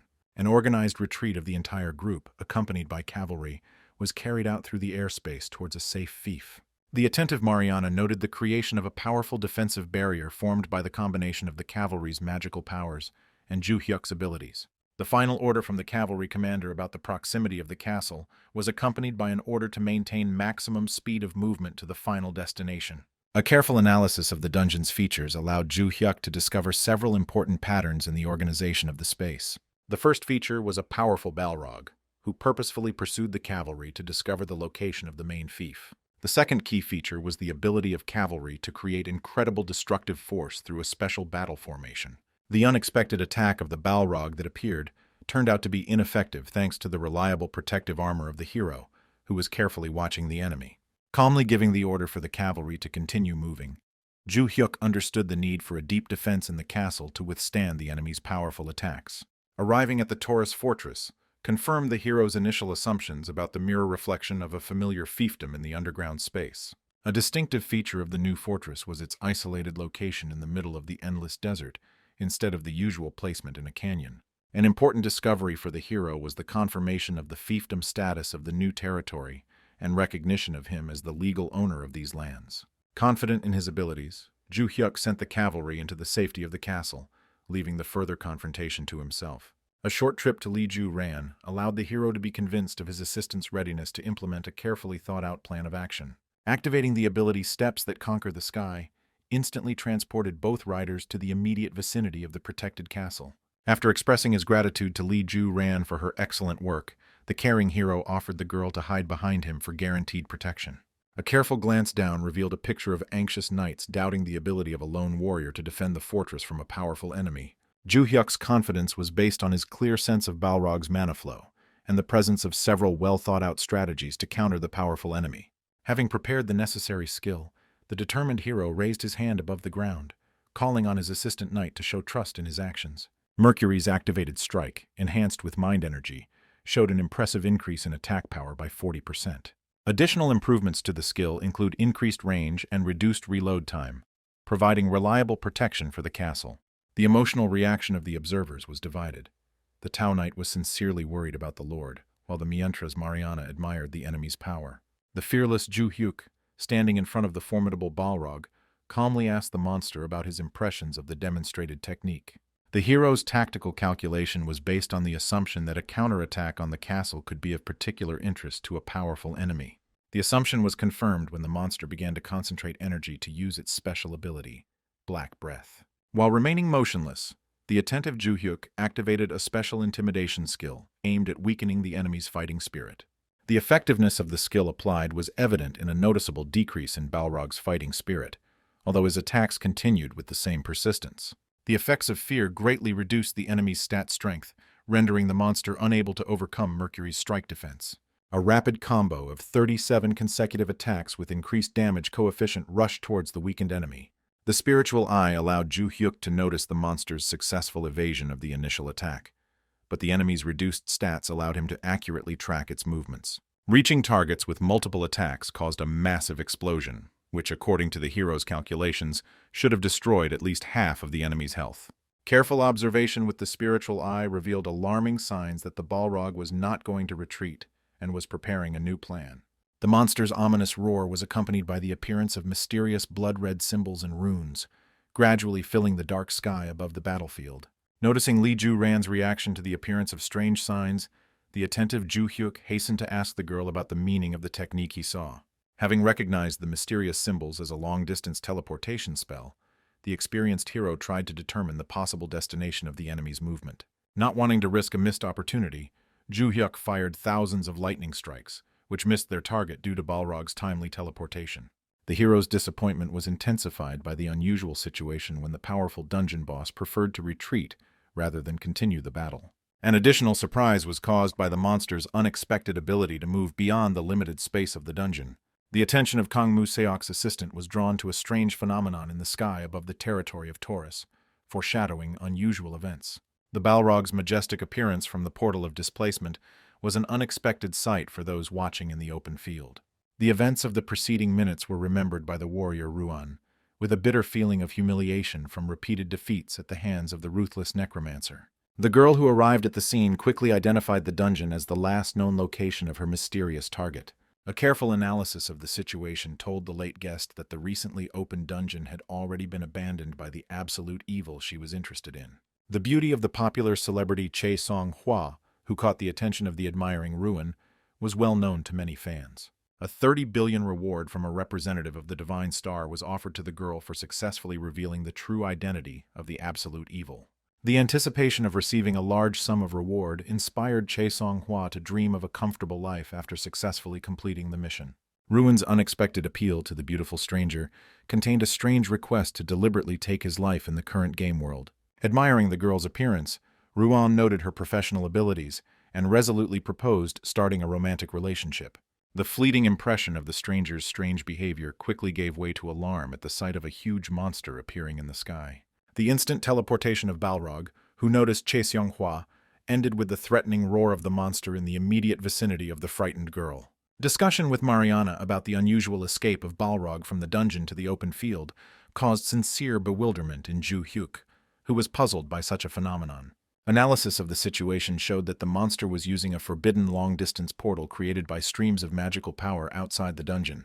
An unusual turn of events forced the hero to think about the issue of completing the clearing of the dungeon after the unexpected escape of the main boss. The solemn moment of the kneeling knight taking the oath of allegiance to the absolute evil interrupted the pensive hero's thoughts. The unfinished battle with the Balrog unexpectedly brought the hero two important achievements: the complete loyalty of the elite cavalry and the successful completion of the mysterious dungeon.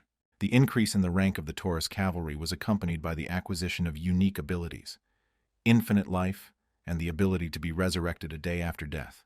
A deep analysis of the situation led Ju Hyuk to understand the uniqueness of the chosen path to passing a difficult dungeon. The realization that he had 300 immortal and infinitely loyal warriors at his disposal filled the hero with confidence in his growing military power. The additional reward based on the luck stat when choosing a door made the hero appreciate the importance of Saesong's high stat value. Ju Hyuk's sincere gratitude was expressed in a warm gesture of approval for the girl's unusual decision to develop the luck parameter. The process of obtaining the final reward was of particular interest to the hero, given Saesong's impressive luck score of 77. The first reward was a significant increase in the combat capabilities of the Taurus cavalry by adding a disruption field to the attack line. The second reward was the mysterious Taurus elixir, which had the ability to hide the energy of an absolute evil class user. Reflections on the practical benefits of the elixir caused doubts in the hero, given the well-known fact that he belonged to the class of absolute evil. A practical approach to the situation prompted the hero to immediately test the effect of the resulting potion, despite some doubts about its usefulness. The immediate effect of using the mysterious elixir was the complete disappearance of the dark energy surrounding the hero. A major achievement was Ju Hyuk's newfound ability to control and conceal the characteristic energy of the absolute evil class. An unexpected bonus of using the magic elixir was a significant boost to the true technique of the mind energy that conquers the heavens. Memories of the teacher's wise instructions regarding the importance of achieving complete control over energy took on new meaning.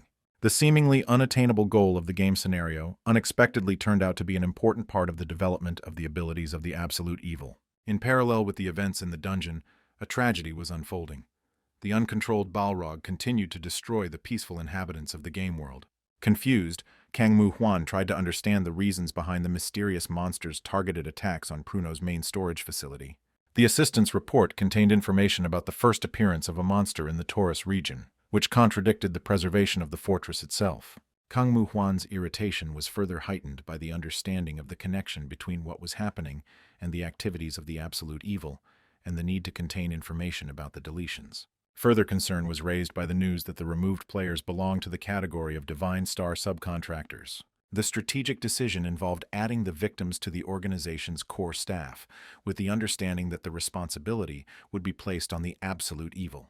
Confident in his influence, Kang Mu Huan gave the order to summon the holder of the seventh throne, believing her to be incapable of refusing the Divine Star.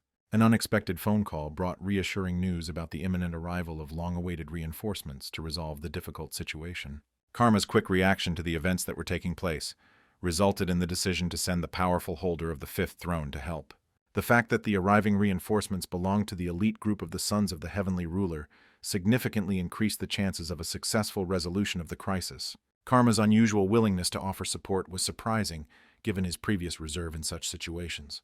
The sudden appearance of the Balrog after 200 years of absence became the main topic of discussion in the Empire of Urfis. A comparative analysis of the monster's behavior showed significant differences from the previous Balrog, especially in its tendency to avoid direct confrontation.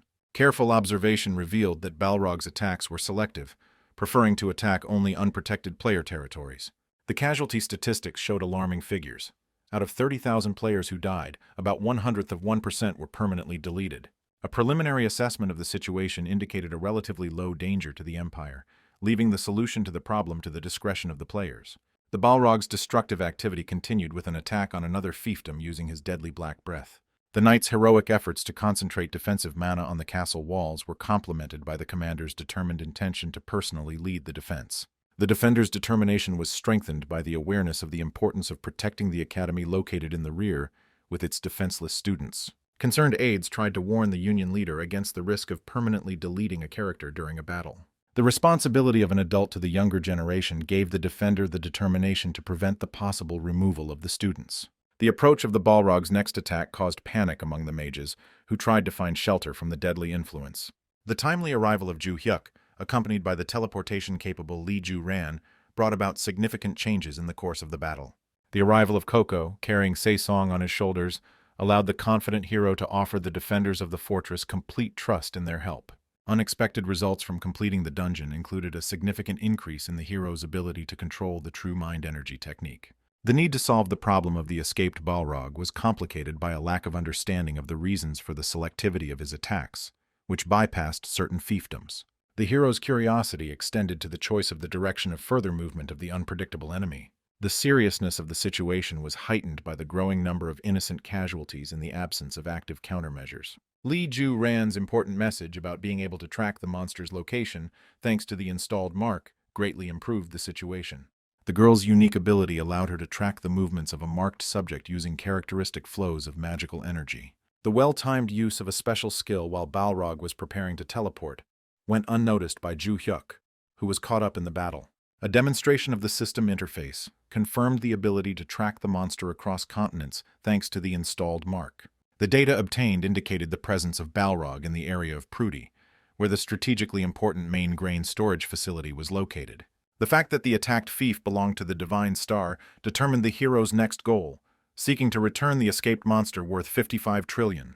Teleportation to Pruda revealed to the heroes a picture of complete destruction. The once prosperous city lay in ruins after a devastating attack by a monster. A preliminary assessment of the situation showed that the Divine Star leadership had decided to retreat, leaving behind many dead.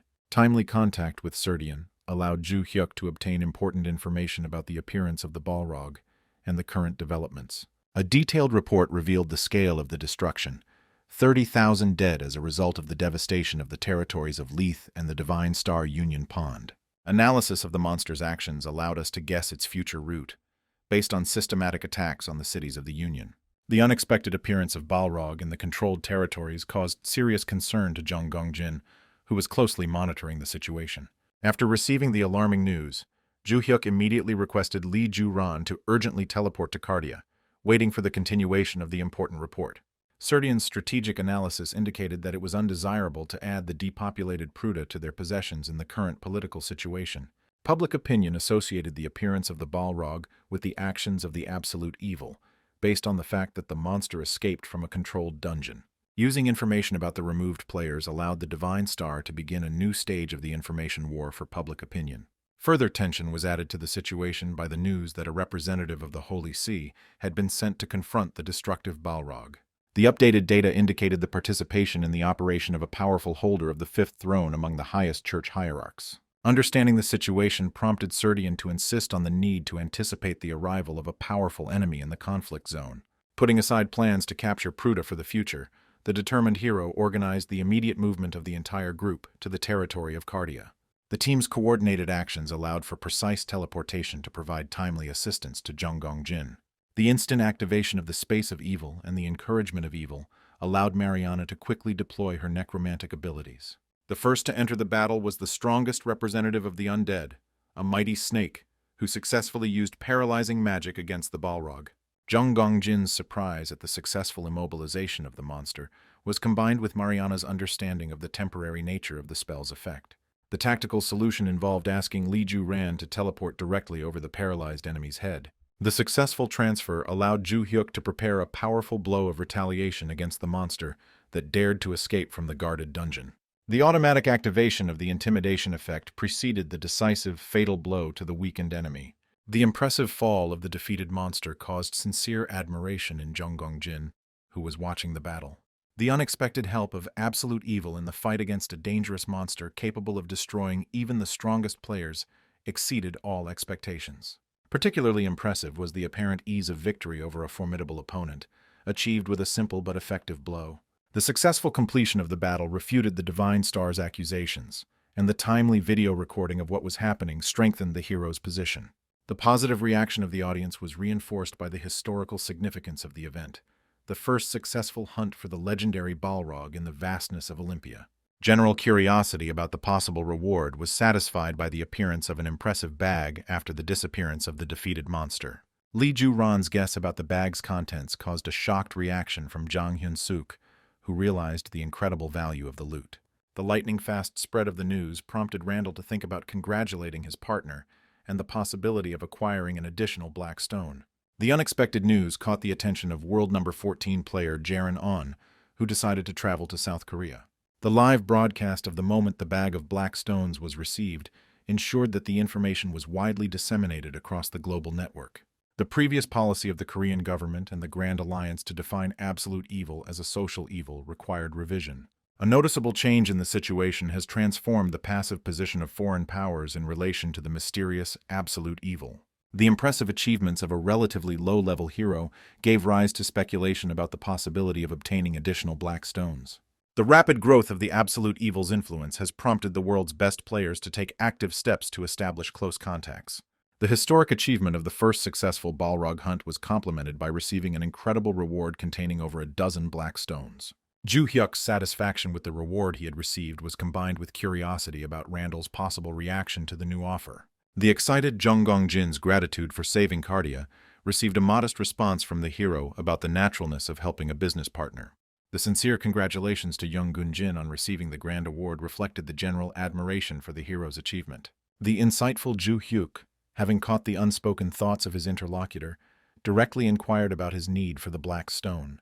The interlocutor's frank answer revealed an urgent need for the artifact in the absence of sufficient financial resources. An unexpected offer to exchange several fiefs for a black stone demonstrated the hero's unconventional approach to business relations. The seriousness of the proposal was based on Ju Hyuk's strategic interest in expanding his holdings through alternative means other than military conquest. The agreement reached was to quickly provide a money list after discussing the proposal with Jung Gun-jin's staff. The ceremonial appearance of the representative of the Fifth Holy See was accompanied by a loud accusation of the absolute evil of mass murder. The solemn announcement of the intention to personally punish the criminal was made on behalf of the Fifth Holy See, the conductor of light. The unexpected arrival of a high-ranking church official was accompanied by the appearance of Kang Moo-seok and representatives of the public broadcaster. The hero was surprised by the inexplicable presence of his sister among the gathered observers of the historical event. The preceding events included an important meeting of the Holy Seats, where Kang Moo-seok gave the order for Seiya to go to Pruta. The girl's bewilderment regarding the unexpected order was met with a counter-question about her knowledge of the Balrog's attacks on the fief. Temporary registration of citizenship in the fief gave the girl the official opportunity to participate in the upcoming battle with the legendary Balrog. Seiya was internally irritated by Kang Moo-seok's unexpectedly respectful manner, especially considering his reluctance to personally risk the possible removal of the character. The girl's calm refusal was based on the lack of formal obligations to the Divine Star, which caused obvious discontent in Kang Moo-seok, who was unaccustomed to disobedience. The unexpected statement by the representative of the Fifth Throne about his intention to personally participate in the operation caused genuine surprise to Kang Moo-seok, who was closely following the situation. Yu Jung-suk, who occupies the Fifth Throne, stressed the sacred duty of church hierarchy members to provide support in critical situations. The promise of support from South Korea in the event of joint action between the Divine Star and the Alliance evoked Kang Moo-seok's sincere gratitude. Seiya's deep contempt for overconfident opponents was based on his understanding of his older brother's ability to destroy them with one decisive blow. The unexpected appearance of a special quest for the Holy Thrones disrupted the girl's original plans for the upcoming journey. What was surprising was not only the timing of the quest, but also its direct connection with the need for joint action by the First and Fifth Thrones against the Balrog. Luna's detailed explanation revealed the reasons for the delay. The need to accompany journalists significantly slowed down the movement of the thrones. Ju Hyuk was perplexed by Yu Jung-suk's persistence in continuing the conflict after successfully destroying the Balrog, which made the quest irrelevant. The girl's satisfaction with the current situation exceeded the possible disappointment from the missed opportunity to capture the moment of victory over the monster. Understanding the true purpose of the Holy Throne strengthened the girl's determination to carry out her long-planned plan to capture the absolute evil. The provocative order to attack was accompanied by the confidence of attracting public attention by eliminating a recognized social evil. An additional warning against attempting to escape was accompanied by an official challenge to a duel, addressed directly to the opponent. Seiya's urgent warning revealed to his brother the danger of accepting a challenge based on manipulating the system's rules to the opponent's advantage. The sister's confidence in the enemy's use of cavalry did not take into account her brother's recent acquisitions, which significantly changed the balance of the upcoming battle. The hero's decisive entry into the battle arena demonstrated his readiness to accept the challenge, despite the warnings of his loved ones. Yu Jung-suk's genuine joy at accepting the challenge was followed by an immediate announcement of special rules for the upcoming fight. The rules established included a high probability of removing a defeated character and limiting offensive actions to the use of cavalry. A careful assessment of the situation allowed Ju Hyuk to note the ineffectiveness of the enemy's use of existing systemic advantages. The solemn call of the Riders of Light saw the appearance of an elite unit of Imperial cavalry under the command of a Conduit of Light. The girl perceived the limitation of military operations to cavalry attacks as a guarantee of victory, thanks to the recent acquisition of an elite unit. The boy's calm reaction was expressed by opening his own portal to summon the newly acquired Taurus cavalry to the battlefield. The formation of numerous warriors around the commander caused Mariana and Li Juran to be genuinely happy, delighted at the acquisition of a powerful fighting force. The supernatural power of his brother's cavalry, felt even at a considerable distance, caused genuine amazement in Seiya and discontent in the other observers. The unexpected appearance of the enemy's powerful cavalry caused a worried Yu Jung-suk to revise her initial assessment of his military potential. Realizing that there was no way to retreat in the face of the supposed killer, the girl gave a decisive order to her cavalry to begin the attack. The commander's clarifying question regarding the use of a recently mastered formation was accompanied by a request for permission to begin a decisive battle. The immediate execution of the received order was accompanied by careful preparation of the warriors, who put on protective helmets before the upcoming battle. The completion of the formation preparation was marked by the activation of the special skill, Destruction Field, which significantly increased the combat capabilities of the squad. Yu Chung-suk's confusion was further increased by the observation of her own warrior's passivity, unable to offer adequate resistance to the enemy. Additional bewilderment was caused by the incomprehensible disorganization of their own knights, who unexpectedly broke formation by clashing with each other. The rapid approach of the enemy cavalry caused the alarmed Yu Jung-suk to begin a hasty retreat to avoid a direct confrontation. The girl's last moments of life were accompanied by bitter indignation regarding the supposed deception on the part of absolute evil. Ju Hyuk was genuinely perplexed by the unfounded accusations of deception, demonstrating the obvious short-sightedness of his defeated opponent. The live broadcast of the convincing victory caused confusion among recent supporters of the Fifth Throne, who were confident in the effectiveness of the changed rules. The public humiliation of a self-confident young woman who invited journalists to cover her triumph provoked a mixed reaction from the watching audience. The active discussion by viewers of the possible actions of the remaining Holy Seas reflected the uncertainty of the further development of the situation. Seiya's internal conflict was expressed in the need to choose between formal obligations and the desire to avoid open confrontation with his brother. Jaren's unexpected attack on Kang Mu-seok caused everyone to be surprised by the unpredictability of the famous fighter's actions. The enemy's astonishing progress in combat skills, achieved over several months, caused genuine surprise to the experienced Jaren. Seiya's confusion was further compounded by his lack of understanding of the reasons for Jaren's appearance and the need to determine his own position in the changing situation. Kang Mu-seok's confusion regarding the attacker's reckless actions was further enhanced by his apparent disregard for the possibility of gaining Chaosite status. The appearance of the legendary solo player, known for his record number of winning matches, caused a significant stir on the Korean server. A sudden memory of the recent news about the Black Stones helped Kang Mu-seok understand the reason for the mass arrival of world celebrities. The ongoing battle with Jaren attracted the close attention of Ju Hyuk, who was closely watching the developments.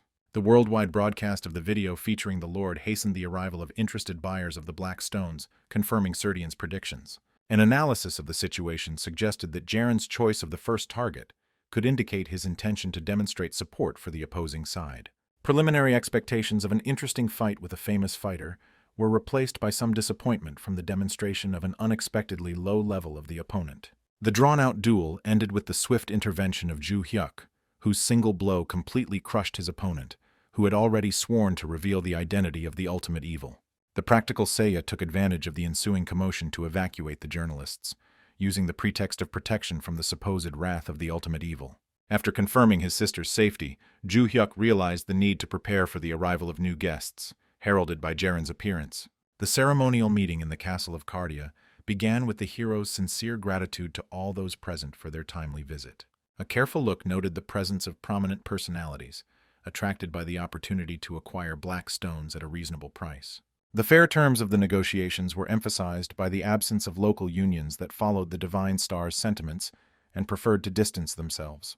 Serdian's formal introduction as a plenipotentiary representative was accompanied by an explanation of his right to speak on behalf of absolute evil. Serdian's diplomatic greeting emphasized the special status of the guests, who had traveled long distances for important negotiations. The strategic need to preserve some of the black stones was explained by the unpredictability of the situation in the country and the need for reliable weapons. Randall's timely intervention helped calm the crowd's outrage by revealing the true state of affairs in Korean society. The persuasiveness of the argument was supported by reference to the personal experience of an influential entrepreneur in local conditions. A case in point was the acquisition of a media company that led to unfounded accusations and numerous investigations. The close control of the media by the government and the major unions demonstrated the existence of a massive conspiracy. Randall's authoritative confirmation of the veracity of the words of the absolute evil's assistant significantly strengthened the position in the negotiations. Chung Gong-jin sincerely regretted the selfish policies of large alliances that created international complications with their actions. The Justice League captain's speech was based on a deep understanding of the situation surrounding the absolute evil in South Korea. The mention of the existing agreement was accompanied by an important remark about the existence of a significant number of controlled fiefs. Representatives of the Chinese Black Rose Union and Black Knight Laurent emphasized the superiority of their own territorial holdings. The Icelandic Swordsmen's Union proposed to discuss territorial issues with the American government, citing the prior approval of the Chinese authorities. Jung Gong-jin was surprised when the confidential agreements regarding the exchange of fiefs for black stones were publicly discussed. Careful observation of the behavior of the unusually pleased Serdian caused mixed feelings in the hero, who was closely following the situation. The appearance of a real money devil perfectly corresponded to the plans to acquire the necessary 300 fiefs for the development of the estates. The hero's thoughts focused on the possible development of the further scenario intended for absolute evil. The initial stage was the quest, the Great Lord, which required establishing control over a significant number of feudal territories. The sequence of events included the capture of fiefs, confrontation with the first Balrog, obtaining black stones and expanding territorial holdings. The development of the situation demonstrated a clear interconnection. The strengthening of the throne was accompanied by the emergence of new possibilities for confrontation, including elite cavalry. Successful adherence to the game strategy guaranteed the timely receipt of the necessary resources for further development and strengthening of positions. The anticipation of further developments filled the hero with confidence in the increase in the scale and interest of the upcoming adventures. The Divine Star President's reaction to the arrival of the foreign guests was one of dissatisfaction with their overconfident behavior on foreign territory. Particularly irritating were the open threats to the opponents of absolute evil and public statements about allied relations with it. The realization that he was losing control of the situation increased Kang Mu-hwan's anxiety about the uncontrollable absolute evil's further actions. An additional blow was the unexpected decision of Jung Gong-jin's alliance to enter into an agreement with the ultimate evil, showing open support. The reckless behavior of one of the three strongest players on the Korean server, which contradicted the established alliances, caused bewilderment. The alarming news of the absolute evil taking over cities and suburban areas increased tension in the Divine Star leadership. A significant expansion of influence included the seizure of 25 fiefs and the establishment of cooperation with the Magical Union of Israel. The bitter realization of the consequences of untimely counteraction increased Kang Mu-hwan's disappointment with the current unfavorable situation. A thorough analysis of possible options did not allow us to find an effective solution to correct the rapidly deteriorating situation. Mariana's unexpected meeting with Seiya was accompanied by a serious conversation that required special attention to the topic under discussion. Mariana's straightforward admission of sympathy for her interlocutor's brother caused genuine surprise in Seiya, who had never heard such revelations. The seriousness of the girl's intentions was combined with confusion regarding further actions to achieve the desired development of the relationship. Having limited herself to offering meat instead of advice, Seiya did not notice an observer named Eves lurking nearby. The unexpected appearance of a beautiful stranger in this area made an indelible impression on the attentive observer. The immediate order to collect detailed information about Mariana reflected the seriousness of the intentions of the person interested in the girl. The completion of the capture of the last fief in Prune increased the hero's holdings to an impressive 24 vassal territories. The timely appearance of the mysterious girl was accompanied by a discussion of the need to create a transport system between the numerous fiefdoms. A shaman who introduced herself as the head of the Israeli Union of Magicians proposed the creation of a portal system for instant movement between territories. The lack of significant territorial holdings was compensated for by the unique magical abilities of the Union in the upcoming negotiations. The offer included an exchange of black stone for the creation of an unlimited network of portals, with a 30-year guarantee of free maintenance. The limited number of available black stones has provoked intense competition between interested parties. Powerful alliances from various countries offered lucrative deals to the absolute evil, seeking to establish long-term partnerships. This is how Ju Hyuk managed to achieve his desired goal after a series of deals. He had just arrived at the central altar in Nan, reflecting on how he felt like he was barely making it within the 60 days allotted to him. But it took him only 6 days to do everything, and now he had 300 fiefdoms and 8 million inhabitants. At this moment, the altar began checking the ownership of fiefs and counting the number of residents, after which he was congratulated, because the quest, Great Lord, was completed. Nan's capital expanded, and he was promoted to Great, but it also began to check foreign fiefdoms. The required number of civilians equal to 3 million was increased almost threefold, and he earned an achievement that extended to his force everywhere. But now, he has received the reward of ensuring the viability of the Sky Devil's shelter field. This is the first fiefdom he has received while working on the absolute evil scenario. Although it was a dying land that lacked even a modicum of self-sufficiency, it still had its own memories. Ju Hyuk was clearly happy that this place had a chance to come back to life. In addition, he could choose a new name for the field, Heavenly Devil's Shelter. Since this was his first property, he decided to give it a name with special meaning. He decided to name it after the first apartment he bought with his own money, so he called it Hill Stay. After the name was changed, there were hunting grounds there, as well as the valley and meadows of Hill Stay. In addition, he received a special state of voluntary loyalty. 1% of all experience points earned by local NPCs and during hunting in the territory will be received by him automatically. Ju Hyuk remembered that this was a great situation for him, since he could now also receive an automatic level up without any obstacles. Besides, it seems that the harvest will be much better than in the territory of the Taurus fief. But suddenly he saw Serdian running towards him, who immediately wanted to find out from the Lord what had happened. While performing his work duties, a message suddenly popped up in front of him about Nana's promotion to Great Nana. Moreover, news came that the main shelter had been reborn, and even the costs had been reduced to 1/10, so it was interesting to see what had happened. Ju Hyuk explained that it was a reward for the active work he had done so far, and Serdian was incredibly proud of his master, as he had expected nothing less from him. He also decided to inform him about the information he had found. A white-haired otter and a white-haired deer had been discovered on the expanded hunting grounds. These are more profitable monsters than the blue-furred monsters found in Taurus Fortress. If they are sold, and the remaining black stones are used correctly, the utopian plan for the ideal state they dreamed of will soon be realized. But Ju Hyuk awkwardly informed Serdian that he had to spend a small fraction of the budget this time. He stated that he was going to spend 2 black stones. Serdian was clearly angered by this. He did not understand why such expenses were needed. The Overlord only explained a little awkwardly that he had gained new powers as a reward for the quest, the Great Overlord. 2 powers were created. One of them is Unlimited Whisper, which removes all restrictions on the transmission of messages through whispering. Now whispers can be sent anywhere, including abroad and to closed areas where whispering was limited, and global transmission of messages to many people at the same time is also possible.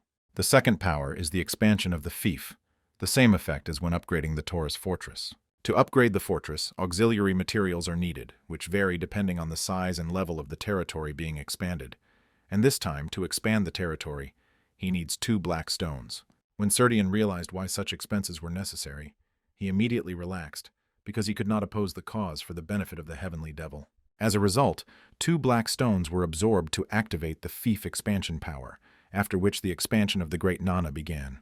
The entire area began to change and glow purple, and the expansion was supposed to take 72 hours. Serdian was proud that the Overlord was such a great strategist, and he was glad that he was able to make such a decision for the sake of their capital, Great Nana. Ju Hyuk understood that people must be happy about certain expansions, but it was all because the Black Stone could gain the upper hand in relations with world leaders. And the Black Stone is a means of creating general welfare, together with the establishment of a pension. Seiya, at home, was watching the news. It seemed that even the journalists themselves were tired of repeating the same thing about how everything about the ultimate evil was fabricated.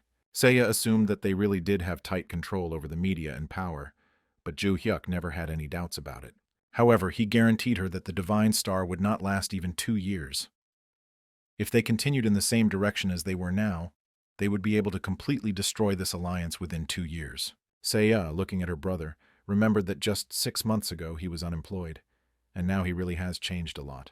Her brother is a human who shocked people by appearing in the form of full chaos, and now he was destroying the Divine Star. She was incredibly proud of him for all his actions, One way or another, her brother had matured greatly. Seiya remembered that Se-song had a birthday tomorrow, so she suggested to Ju-hyuk that they throw a small party in their close circle. Ju-hyuk calmly warned that the party was out of the question. They still had to be careful. But Seiya asked that Ju-hyuk at least prepare a gift. The guy just calmly explained that he knew about her birthday and had already managed to prepare a gift for her. The next day when they met, he gave her a gift. The girl was really amazed that he had not forgotten her birthday. Ju-hyuk knew that he had to congratulate her on her birthday because she was his precious number one among the absolute evil comrades. Without even opening the gift, Mariana immediately ran up to Ju-hyuk to hug him, because she was incredibly touched by his sincerity. It seemed to her that the hero showed with his whole appearance that he was not interested in such a thing, so she did not expect anything from him. Ju-hyuk didn't understand when he pretended not to be interested in something like that as a gift for her, and didn't understand if he was really that callous towards others. In any case, it was obvious that Mariana was incredibly grateful that he had thought to prepare everything in advance, although he could honestly admit that the elders had put more effort into preparing the gift than he had, since it was, after all, a gift for their future ruler. A few days earlier, Ju-hyuk informed the elders that Se-song's birthday was coming up soon and asked them to prepare a gift for her. The elders were shocked that Ju-hyuk had decided to entrust them with the job. What they knew about Se-song was that she was an absolute necromancer who was assisting their lord, the one who would become the queen of the heavenly devil lord. Therefore, they had to find the rarest thing, because the prepared gift should bring peace and joy to her precious body. As a result, an emergency meeting of the elders took place.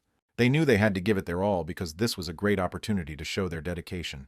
They mobilized all available resources of Sarmac and the Black Flowers. So, the elders set to work to find the best gift for Se-song, a gift prepared by the heavenly devil elders. Ju-hyuk, in turn, did not know about all the intricacies of this process, and simply gave this gift to Mariana.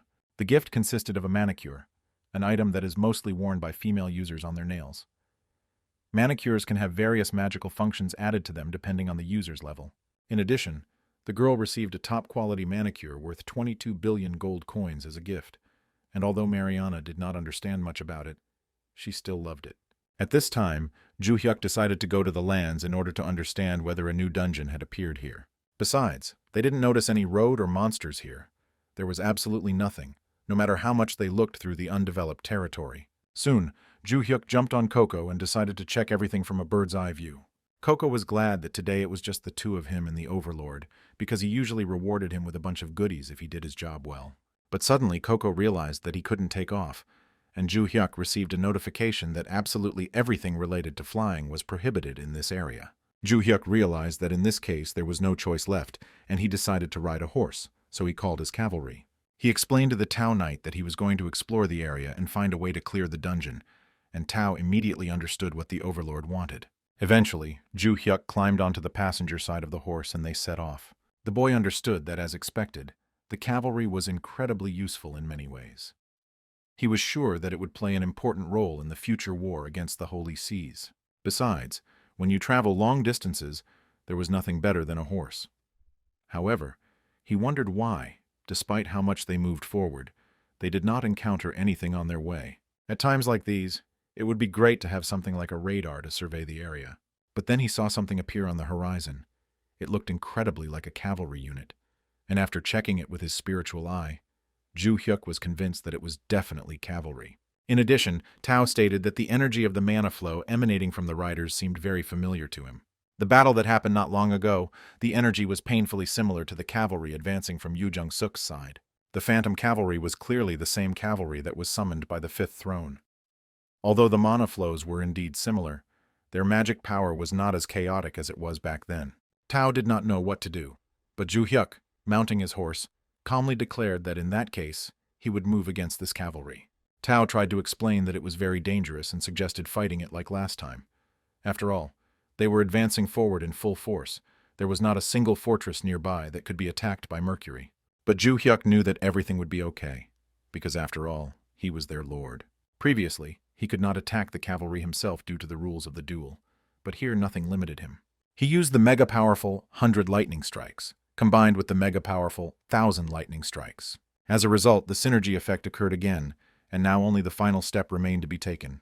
He activated the Great Advent of the Evil God's spell and sent his spirits straight towards the cavalry, causing them to be completely defeated. Tao literally couldn't believe what he was seeing, as it was the destruction of an entire cavalry single-handedly.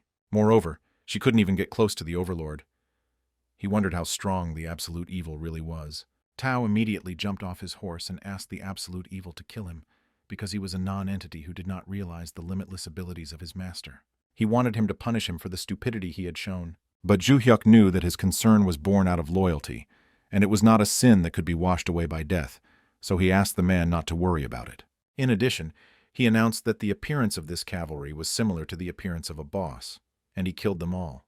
But there was no change, and he was surprised that this was not a condition for clearing the dungeon. He decided to explore the area a little more, when he suddenly saw that the cavalry had resurrected. He realized that this was the second phase of the attack or something like that. Ju Hyuk was happy with this, since there was no need to go anywhere, so he prepared for battle. He understood that his enemies could attack as much as they wanted, and with such determination, he destroyed the resurrected cavalry. And after the destruction, she rose again, and this was repeated many, many times, and he coped with this task again and again. Watching this battle, Tao realized that the Overlord was truly magnificent. He single-handedly dealt with all the advancing cavalries, and even Coco was slightly surprised by what he saw. And at the same time, it seemed that the Overlord was not tired at all. Ju Hyuk also felt that what was happening was a little strange, because he had already defeated the cavalry for the 7th time, but there was no change. In this situation, it seemed to him that he had missed something. Because of this, although it was easy to deal with the cavalry, if things continued like this, the fight would never end. Moreover, when the cavalry appeared on the horizon again, he realized that although he had not intended to use this skill, he was left with no choice. So he decided to use Boundless Whisper. All elders who were able to fight were summoned to this dungeon. When all the elders received the notification from the Lord, they were immensely surprised and glad that the moment had finally come when the Lord had decided to call them. So they immediately broke away from all their affairs in order to follow his call.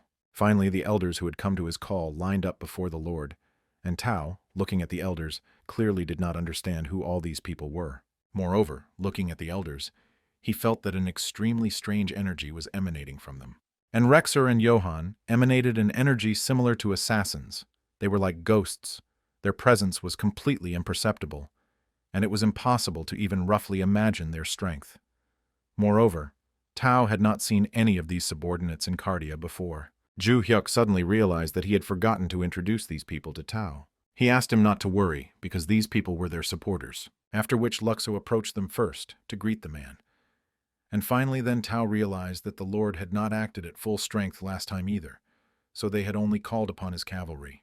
Ju Hyuk thought that everyone was finally gathered, but suddenly he saw another elder approaching. As it turned out, it was Elder Verde, who had finally come to greet the Overlord. She had been impatiently waiting for the moment when he would call her. Ju Hyuk was seriously surprised to see a small child. Verde soon explained to the elders that those cavalrymen were special creatures, bound by special magic. Even if they were killed by normal means, they would be endlessly reborn. Therefore, the 5th elder, Archmage Verde, asked the Lord for permission to destroy them. And then the 9th elder Panda will help them find the way to the next gate. Ju Hyuk finally realized that these were the same absent elders he had been unable to cross paths with until now, and he eventually gave Verda permission to act as she saw fit. As a result, she immediately took off and immediately began to destroy the enemies standing in her way. She activated the magic of the Swamp of Despair, and created destruction that brought darkness that would completely engulf her enemies. Finally, when the spell was completely finished, all the cavalrymen were engulfed in insanely powerful magic. And even Tao admitted that it was incredible power. Among the Lord's subordinates, there were insanely strong people. And then the hero realized that he knew absolutely nothing about this girl and the power of this elder. After all, even though she was an elder, she looked very young, and therefore he did not expect much. However, incredible power was hidden within her. It seemed to him that in this scenario, Verde would not even lose when facing sage-level mages. Just after the girl's victory, the mana line connecting the white cavalry to the source was cut, and the conditions for destroying the cavalry were met. At this point, the 9th elder announced that she had already found the way to the next gate, so they decided to go together. Tao didn't feel anything special, so he was surprised that the 9th elder definitely felt that the right place was here. Finally, he touched a certain spot on the sand, and then a portal appeared from underground, and Ju Hyuk decided that they should go further together. Finally, He moved to the lower level of the dungeon. After moving here, he immediately began to sense a powerful flow of mana. Although it was different from the one coming from the White Cavalry, for some reason there was something painfully familiar about it. Tao also felt the power of hostile energy here. At that moment, the Lord was disturbed by Verde because she felt mana which was madly spoiling her mood. This did not bode well because these were enemies. At that moment, white magicians appeared, who had only one goal, to destroy evil, and their entire army advanced towards Zhu Hyuk and the elders. Zhu Hyuk was shocked to see them, because he had been wondering all this time why the energy seemed familiar to him. He finally understood the reason. This flow of mana is similar to that coming from his sister, one of the people sitting on the holy thrones. The magical power of the holy thrones is the opposite of darkness and demonic origin, so it is not surprising that Verde felt bad. Previously, they encountered the Olympic cavalry of the fifth throne, and now it is the turn of the mana used by the seventh throne. Most likely, this dungeon was created so that the absolute evil could gain experience in the war against the holy thrones in advance. At this time, white magicians cast a spell of white dragons, which were supposed to punish evil. White dragons also had the attribute of divinity. Zhu Hyuk did nothing for now, deciding to simply observe. Luxo stepped forward first and explained to the Overlord that it was a dangerous force, completely incompatible with them, and he wanted to block their path.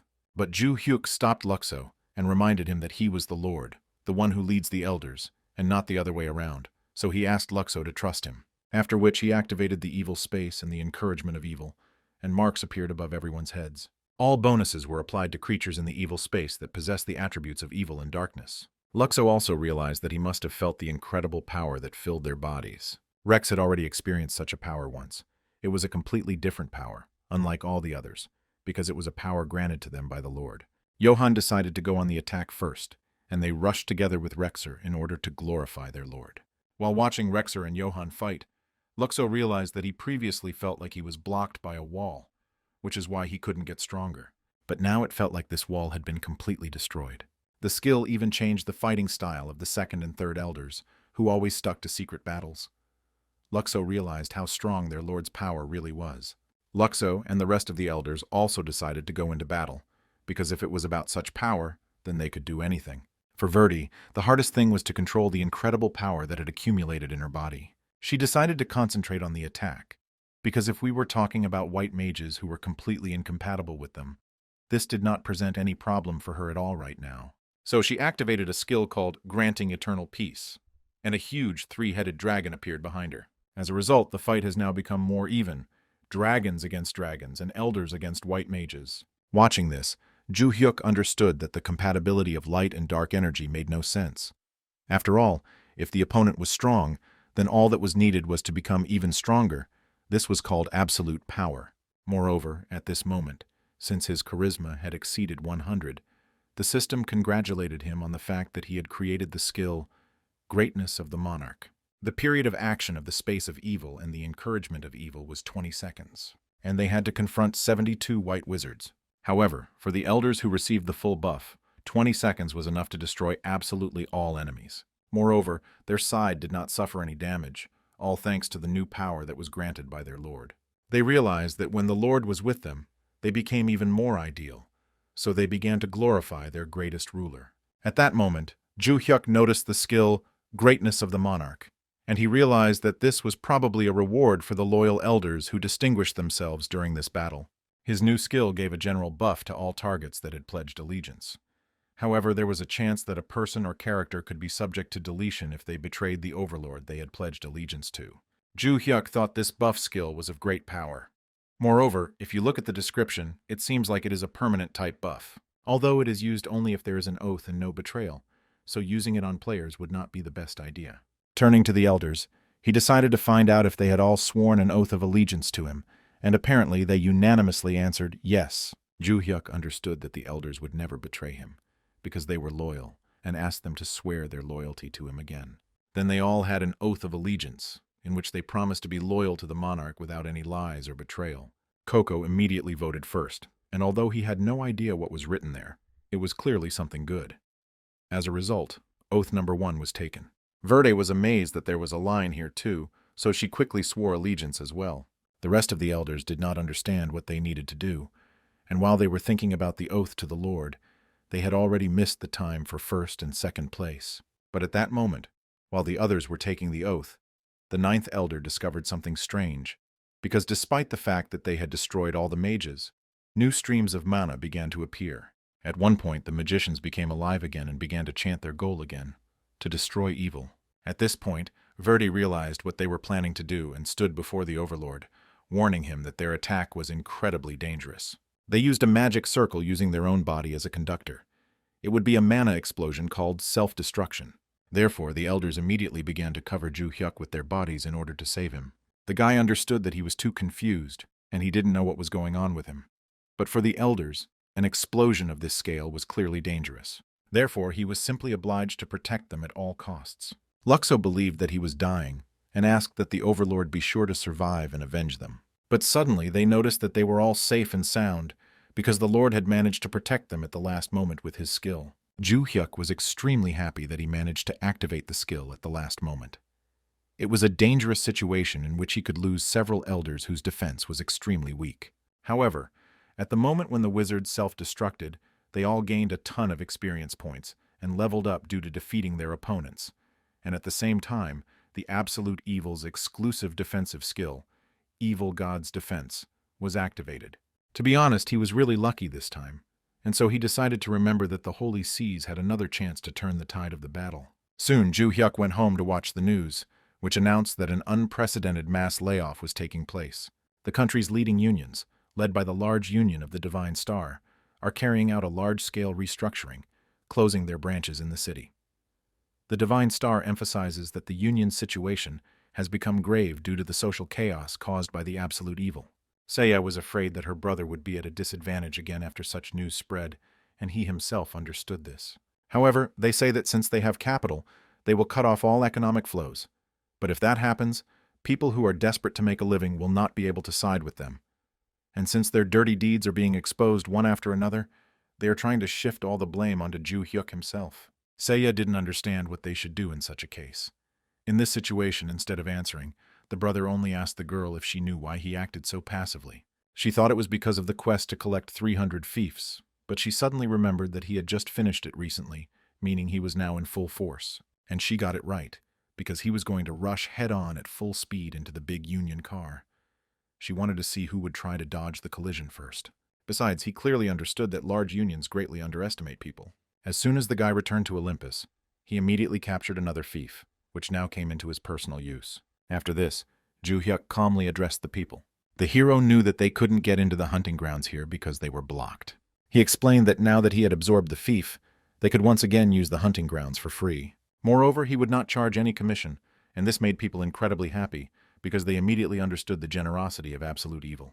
Ju Hyuk met with Serdian, who suggested that the guy assemble a full-fledged team, since a total of 24 fiefdoms had been conquered today. Perhaps the enemy was trying to buy time to change public opinion by acting passively. However, now the Overlord has begun his conquest with incredible speed, so the enemy must be taken by surprise again. Since they are laying off employees, they will not have enough funds to raise an army. On the other hand, the laid-off people will create new forces in the hunting grounds opened by Ju Hyuk. Thus, people awaken and begin to look at the world with clear eyes, which made the elder incredibly happy. He thought that this was enough for today, but suddenly he received an urgent notification from the system. Around this time, Mariana was lying quietly on her bed, wondering what color nails to choose this time. The nail polish that Ju Hyuk gave her was just amazing. She didn't have to go to a nail salon because the color would automatically change to whatever she wanted. But suddenly the phone rang, and it was Chan, who started asking where the girl was now and asking her to stay where she was. In addition, the manicure that Mariana received as a birthday gift, a top-of-the-line manicure worth 22 billion won, had several built-in functions. One of them was intended to protect the personal safety of high-ranking noble NPCs or users. That's why when Ju Hyuk received the alert, he immediately realized that something was wrong with Sisong, as an unknown object had been detected that threatened the safety of the manicurist. And in the end, this function did its job perfectly at the most unexpected moment. Therefore, Ju Hyuk immediately arrived at the multi-story building where Mariana lives. There he found a camera, but the girl said that she had only left the apartment for a short time. He realized that this camera had been installed in such a short period of time, so he decided to call the police first. When Eve found out about this, He knew that he was definitely finished, because installing hidden cameras is a serious crime. He already imagined what accusations would be brought against him, which he would certainly not be able to deny. Ju Hyuk knew that whoever installed these cameras was truly crazy, and he clearly didn't expect anything like this to happen. However, now that he has openly committed such a serious crime, he will not be able to get away with it. But suddenly the girl decided to ask Ju Hyuk if the conversations she read on the internet were true. The internet was saying that this manicure cost several billion, and she thought it was too much, so she wanted to return it back to Ju Hyuk. Although he knew that this item was not cheap, he decided to use a special method to purchase this item so that she did not have to feel burdened by anything. Ju Hyuk insisted that she keep the manicure. He thought that her personal information had been leaked because of that incident, so it was necessary to have something like that for her own safety. The girl became very worried, because in order to prevent data leakage, they had not even met outside the house until now. Ju Hyuk calmly said that they were still sitting in the cafe now, and had not met online until now only to intentionally hide their identities. But now that such a major incident had broken out, it would be extremely difficult to hide their identities. Mariana was clearly feeling uneasy, but Ju Hyuk reassured her, since he felt limited anyway due to the fact that he was only active online, and now he needed to properly crush the enemy in person.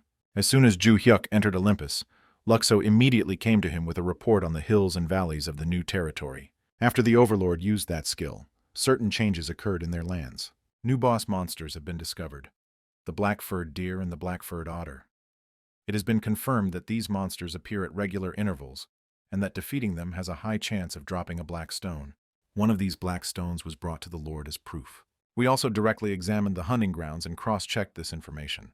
As a result, Ju Hyuk ordered the creation of a systematic hunting guide to ensure a stable supply of black stones. Ju Hyuk knew that thanks to the skill he got as a reward for clearing the dungeon, he had managed to get an unexpected supply of black stones. If he didn't have this skill, the risk would have been great, but he had a reward for clearing the dungeon: the skill, Light of Absolute Evil, and the boss monsters and kill rewards in the hunting grounds he used had changed. He also asked Serdian whether all their preparations were complete, and received an affirmative answer. Now that the Lord had the ability to supply black stones stably, no one would dare harm him. Therefore, there was nothing more to fear.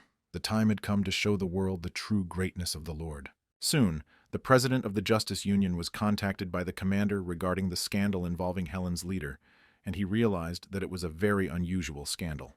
According to the investigation, the victim in the case had a manicure, so the subject is designated as an absolute necromancer, and the person who protected her and reported the incident is considered absolute evil.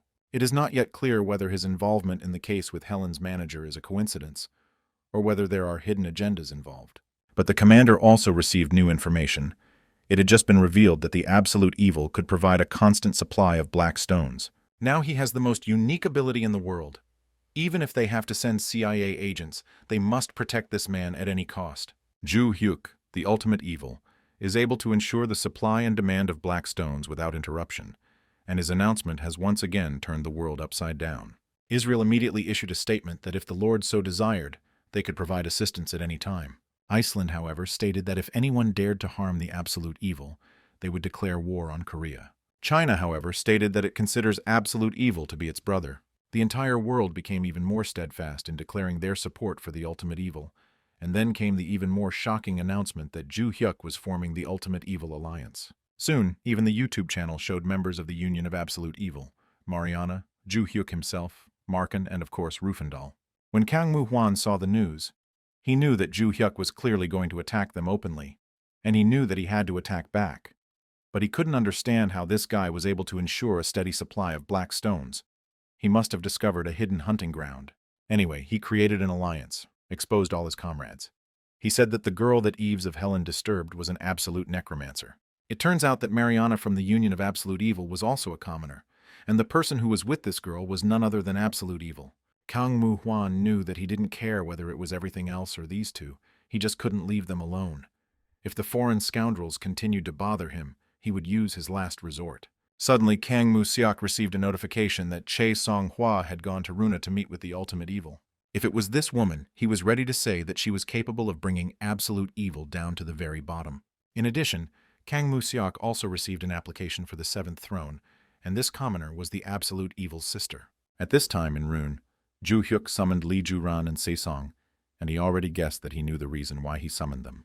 Because of that incident, their personal information was revealed to the Grand Alliance, so the bodyguards given to them by Randall will accompany them until the Grand Alliance is defeated.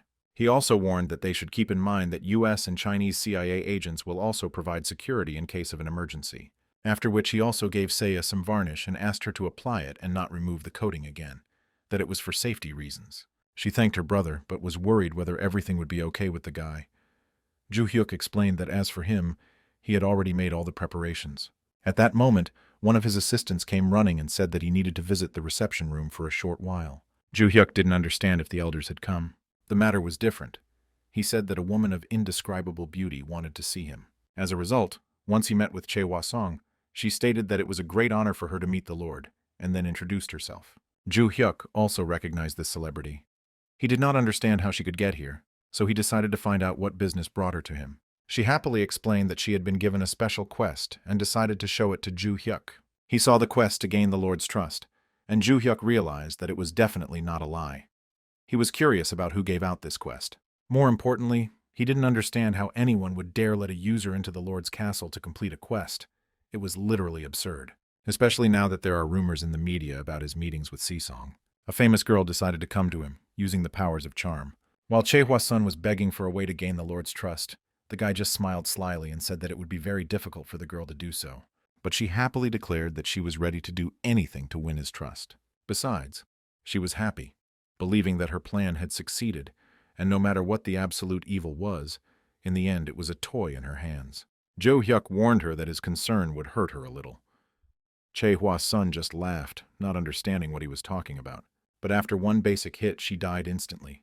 Ju-hyuk reminded her that he warned her about something like this. He also began to interrogate the girl about why she used the charm, but she pretended until the very end that she did not understand what the Lord was talking about, because she came to gain his trust and love. In the end, Ju-hyuk walked away and warned the girl that if she was too self-confident, she could try to visit again. But this time, he would definitely introduce her to the absolute necromancer. He honestly admitted that the girl's appearance was indeed beautiful, but he did not understand what was so special about her. Mariana, in his opinion, was much more beautiful. He soon went to Jong Gongjin's factory, where he told them about their new research and how the black stone helps them detect any loyal elements and even block physical attacks. Ju-hyuk happily reported that everything worked as it should, because he really had recently been able to block the mind manipulation skill with the black armor. The effect was clearly evident. It was a series of armor developed by the Alliance that used monster stones. Among them, Ju-hyuk wore a prototype, an armor using black stones. Although he was unable to see through Che Hwa-song's charm with his spiritual vision skill, he was able to clearly sense her attack thanks to the effect of the black armor. He was able to thoroughly prepare for defense. And after Serdian's words that the divine constellation was clearly hatching a conspiracy, Jong Gongjin was clearly relieved that their products were useful. Moreover, since the armor was made of black stones, it acquired a touch of symbolism. He admitted what the innovation department itself had announced, that the armor could be worn in the real world, like a manicure. Even though it was a prototype and made of a single black stone, they could only make 100 sets of armor. There was already a flood of armor requests from the upper class all over the world. But he admitted that their main product was not actually black armor. In terms of performance, red armor made with redstone has much better performance. And blue armor was a more accessible product for the general public. And especially white armor made of cheap white stone could provide the greatest assistance to socially vulnerable groups of the population. So after bowing, Jong Gongjin thanked the Lord for giving them the opportunity to participate in such research thanks to the black stones he provided them. They ended up shaking hands, and Ju-hyuk explained that it wasn't his fault, since it was their union that worked tirelessly. He also knew that this conversation could be used as advertising.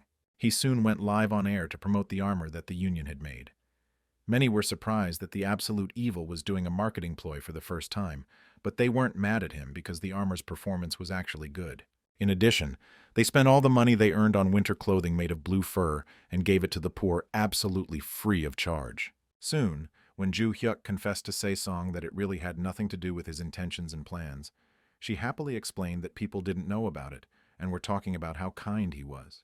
Besides, she was interested to know what was going on with all the talk about Africa. People believed that the reason why Ju-hyuk sold the black stone to Prince Randall was because he was doing a global good deed by cooperating with African energy companies. It is said that because Zhu Hyuk sold the Black Stone, they will be able to get rid of energy poverty for the next 30 years. This was also not the intention. Soon he decided to give Si-Song the gift he had prepared, which was a black armor. He asked the girl to always wear it when she went somewhere. He knew that there was a dangerous situation now with the disclosure of personal information, and he felt a great sense of relief that the black armor had been developed at the most opportune time. Che Hua-sun was also a person sent by the Divine Star Union, and there was no telling what else the Divine Star might come up with, so they had to be prepared for that. Soon they said goodbye, and Mariana, having entered Olympus, immediately began to destroy her enemies. The Union of Absolute Evil quickly captured the fiefdoms of the Divine Star thanks to the activities of the Absolute Necromancer. The number of Divine Star fiefdoms, which previously numbered over 300, has now been reduced to less than 20. At the same time, Iva had already been sentenced to 12 years in prison, thus he was forced to leave the company. Soon his aunt came and fell on her knees before the Absolute Evil, apologizing for their rude behavior. In doing so, they also plunged the knife of betrayal into the back of the Divine Star. The woman explained that they were wrong and were willing to satisfy any rules of Absolute Evil, but asked that they help preserve the system that had existed for 150 years and help them not to sink into great chaos. He understood that after the Divine Star, the significant territories that could be absorbed were only in Helen's hands, so they couldn't help but be afraid. And at such an important moment when negotiations were needed, the president sent the director instead of coming in person. Leaning towards the woman, he explained that he would consider the proposal if all the new aristocrats took all their illegally accumulated wealth and used it to help the less fortunate. He also added another condition. The directors must delete their characters and live on 5 million. He knew they couldn't do it, so he ordered them to go back. The woman clearly understood that she had chosen the wrong side. She should have united with Absolute Evil from the very beginning, not with the Divine Star. And now at all costs, she needed to return to the favor of Absolute Evil. Around this time, Kang Mu Huan came out and he ordered him to move forward with his plan. He realized that now he had no choice but to cover up one big piece of news with another. At this time, Jang Hyun-suk was wandering in the mountains in the southern province of Hwangcheon. He followed Kang Mu-seok and saw that he was clearly heading somewhere at an extremely late hour, which clearly piqued his interest. A few hours ago, Jang Hyun-suk went out to buy something to eat as usual. That day on the crowded road there was one car that was honking its horn especially annoyingly. He immediately noticed the director of the Divine Star, Kang Mu-seok, driving the car. He wondered how he ended up here, since the chances of running into the director of a large union in a crowd of people were practically zero. Moreover, he looked like he was in a hurry, so his YouTuber instinct immediately kicked in and he smelled a sensation. He quickly caught a taxi and began chasing Kang Mu-seok. The boy soon realized that Kang Mu-seok had deliberately chosen a quiet road and left the car, continuing on foot. He wondered why he had done all this. He had a bad feeling because the man was clearly up to something, and he could not lose sight of him under any circumstances. At that moment, he heard Kang Mu-seok promise that the monster gate would be launched right now. Before Jang Hyun-suk could even blink, Kang Mu-seok disappeared from sight. Jang Hyun-suk only had time to be surprised when Kang Mu-seok appeared behind him, wanting to ask the guy why he was so actively following him, after which he hit him. Jang Hyun-suk realized that he was the guy who was hosting the channel of Absolute Evil. Besides, as Kang Mu-seok knew, Prince Randall had assigned him a guard, but he still followed him without warning anyone. Kang Mu-seok knew that sometimes there were pigs and dogs that died too early because of their curiosity. Jang Hyun-suk just laughed at Kang Mu-seok for thinking he was the boss. He reminded them that the citizens were the bosses of this country, not a nobody like Kang Mu-seok. This seriously angered the man, so he pointed his dagger towards the guy, realizing that it was clearly time for him to set some rootless plebeian straight. And since he had such a desire, he was ready to fulfill it. The events moved to a school that was located in the same province. There stood and waited a guy. Finally, he saw his friend coming out of school, and she awkwardly asked the guy if he had been waiting for her for long. As it turned out, he had just arrived, so they moved on without any awkwardness. The girl happily explained that she had been suddenly called by the teacher, who had detained her. At this time, Yuchul looked at her tiny hands with embarrassment. He wondered if they could be friends if they walked home holding hands. He wanted to awkwardly ask her about it, but when he turned around in shock, he noticed that the girl was already in the arms of a huge monster.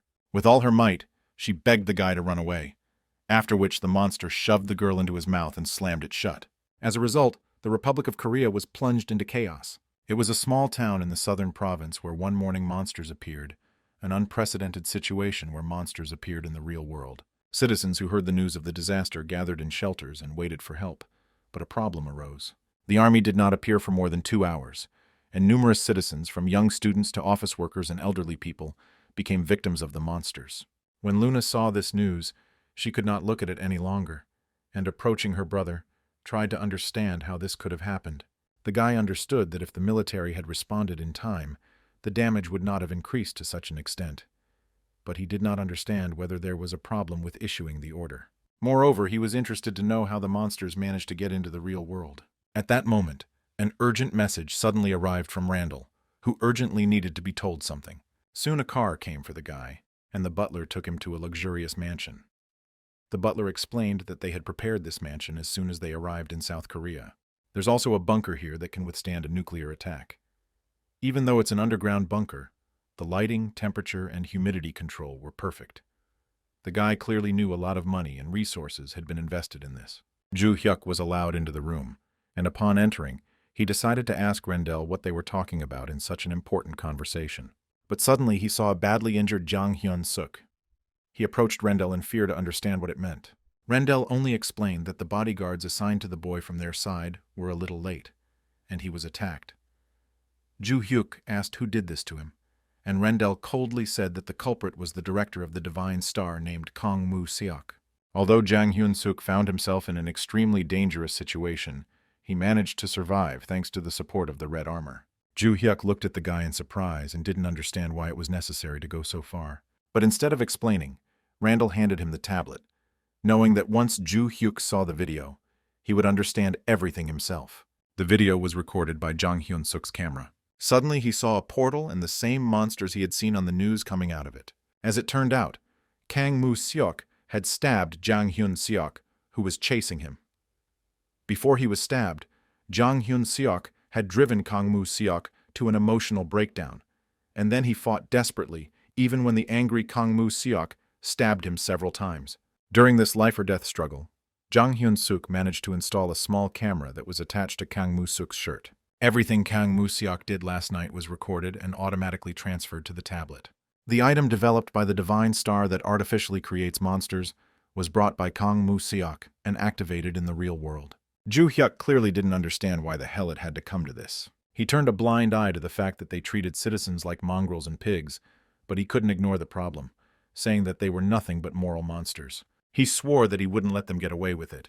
Rendell wondered if Kang Moo-seok was really one of the self-proclaimed nobles. He did not understand why the government was so slow to respond, and what kind of report was needed in such an urgent situation that the response could be so delayed.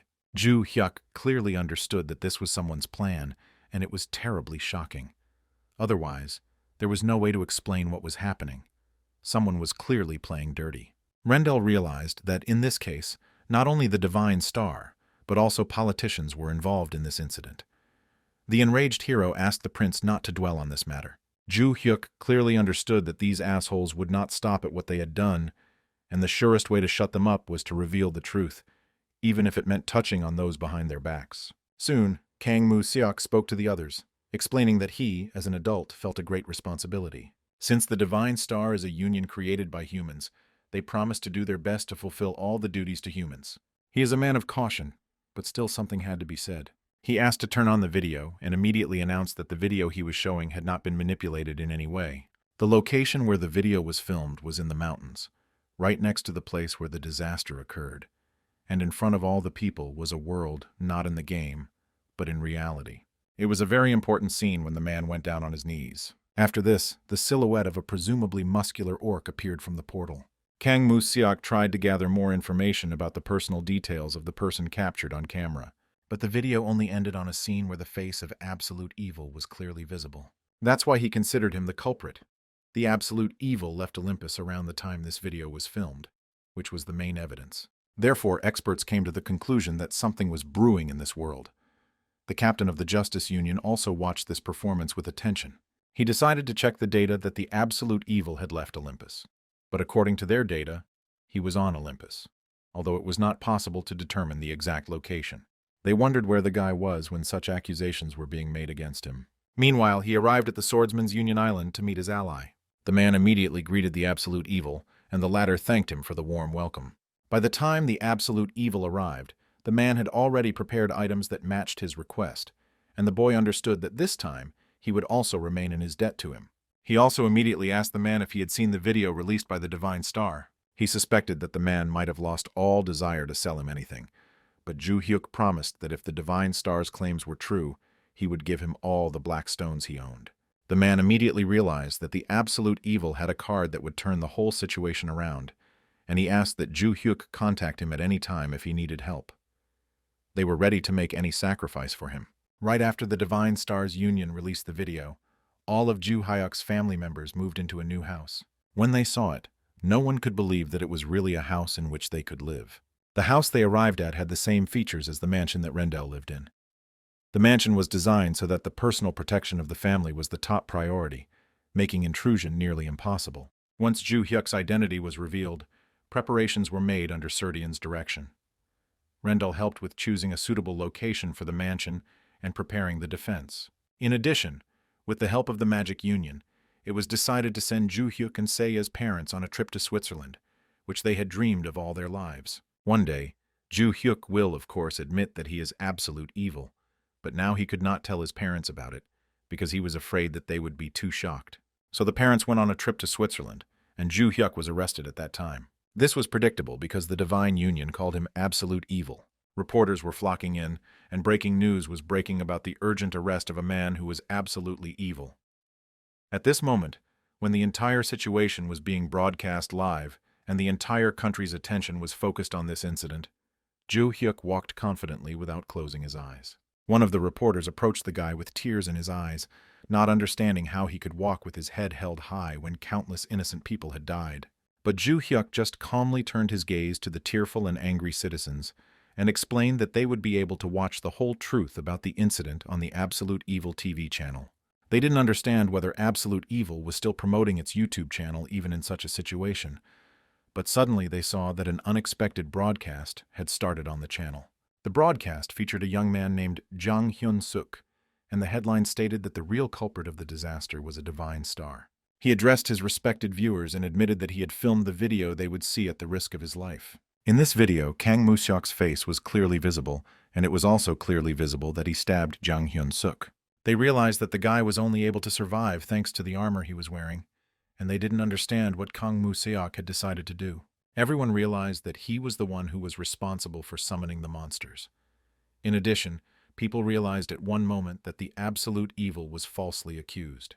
They were wondering why the Divine Star had released the video, and now they understood the reason why the absolute evil had remained silent all this time. Now the Divine Star had fallen into a literally perfectly laid trap. The truth was quickly revealed, and the Divine Star Alliance did not have time to resort to any tricks. That's how Ju Hyuk was safely released from arrest and returned home. As for the Divine Star, rallies began near its headquarters, where people wanted the company to be completely dissolved and considered them guilty of murder. Watching the rallies, Kang Moo-seok couldn't understand how these mongrels and pigs would dare to speak out against him.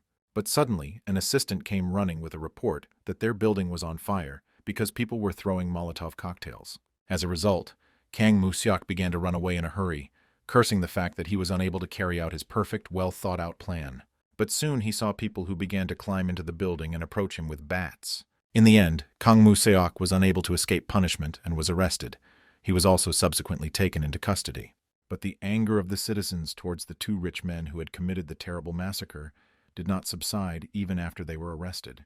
It can be said that being in prison was even safer for them than being free. He didn't even understand what exactly he had done wrong, because he believed that the death of a few pigs and mistakes was not such a big problem. Kang Moo-hwan also understood this, and explained to Kang Moo-seok that the problem was only that he was caught red-handed.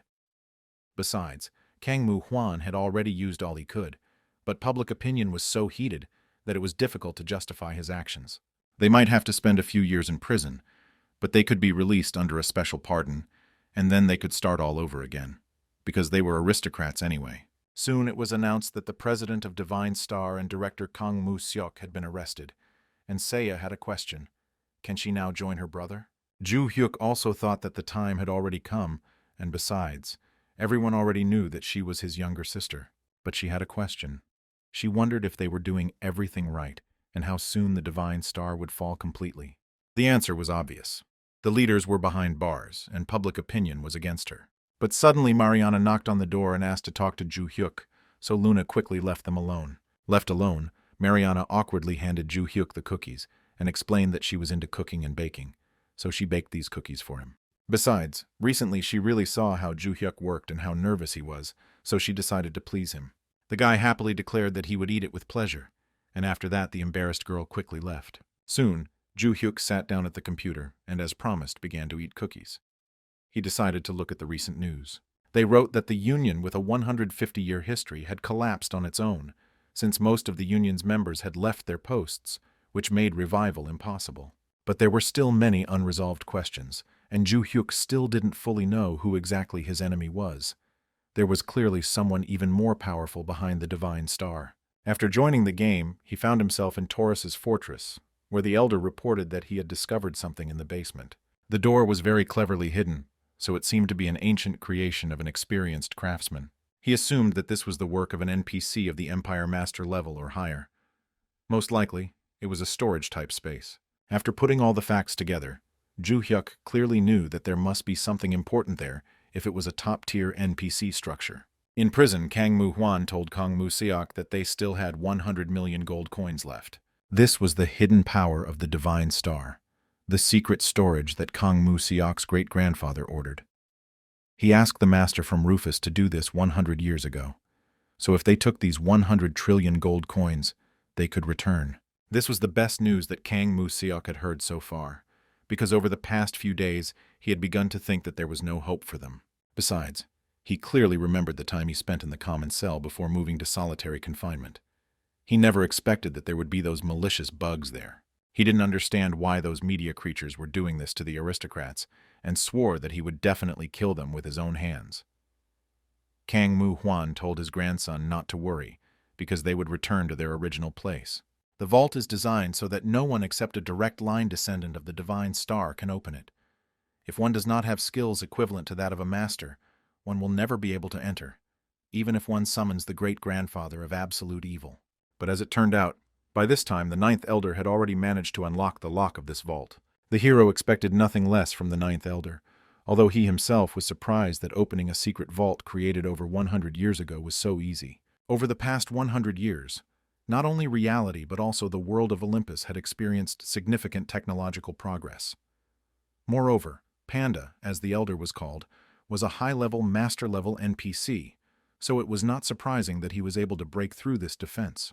At this time, Rufandal informed his owner that he had already smelled money, so he asked that the work of collecting awards be left to his pet, since he was a collector. Ju Hyuk remembered that Rufandal was famous for being a defense mage, but it turned out that he had changed his specialization.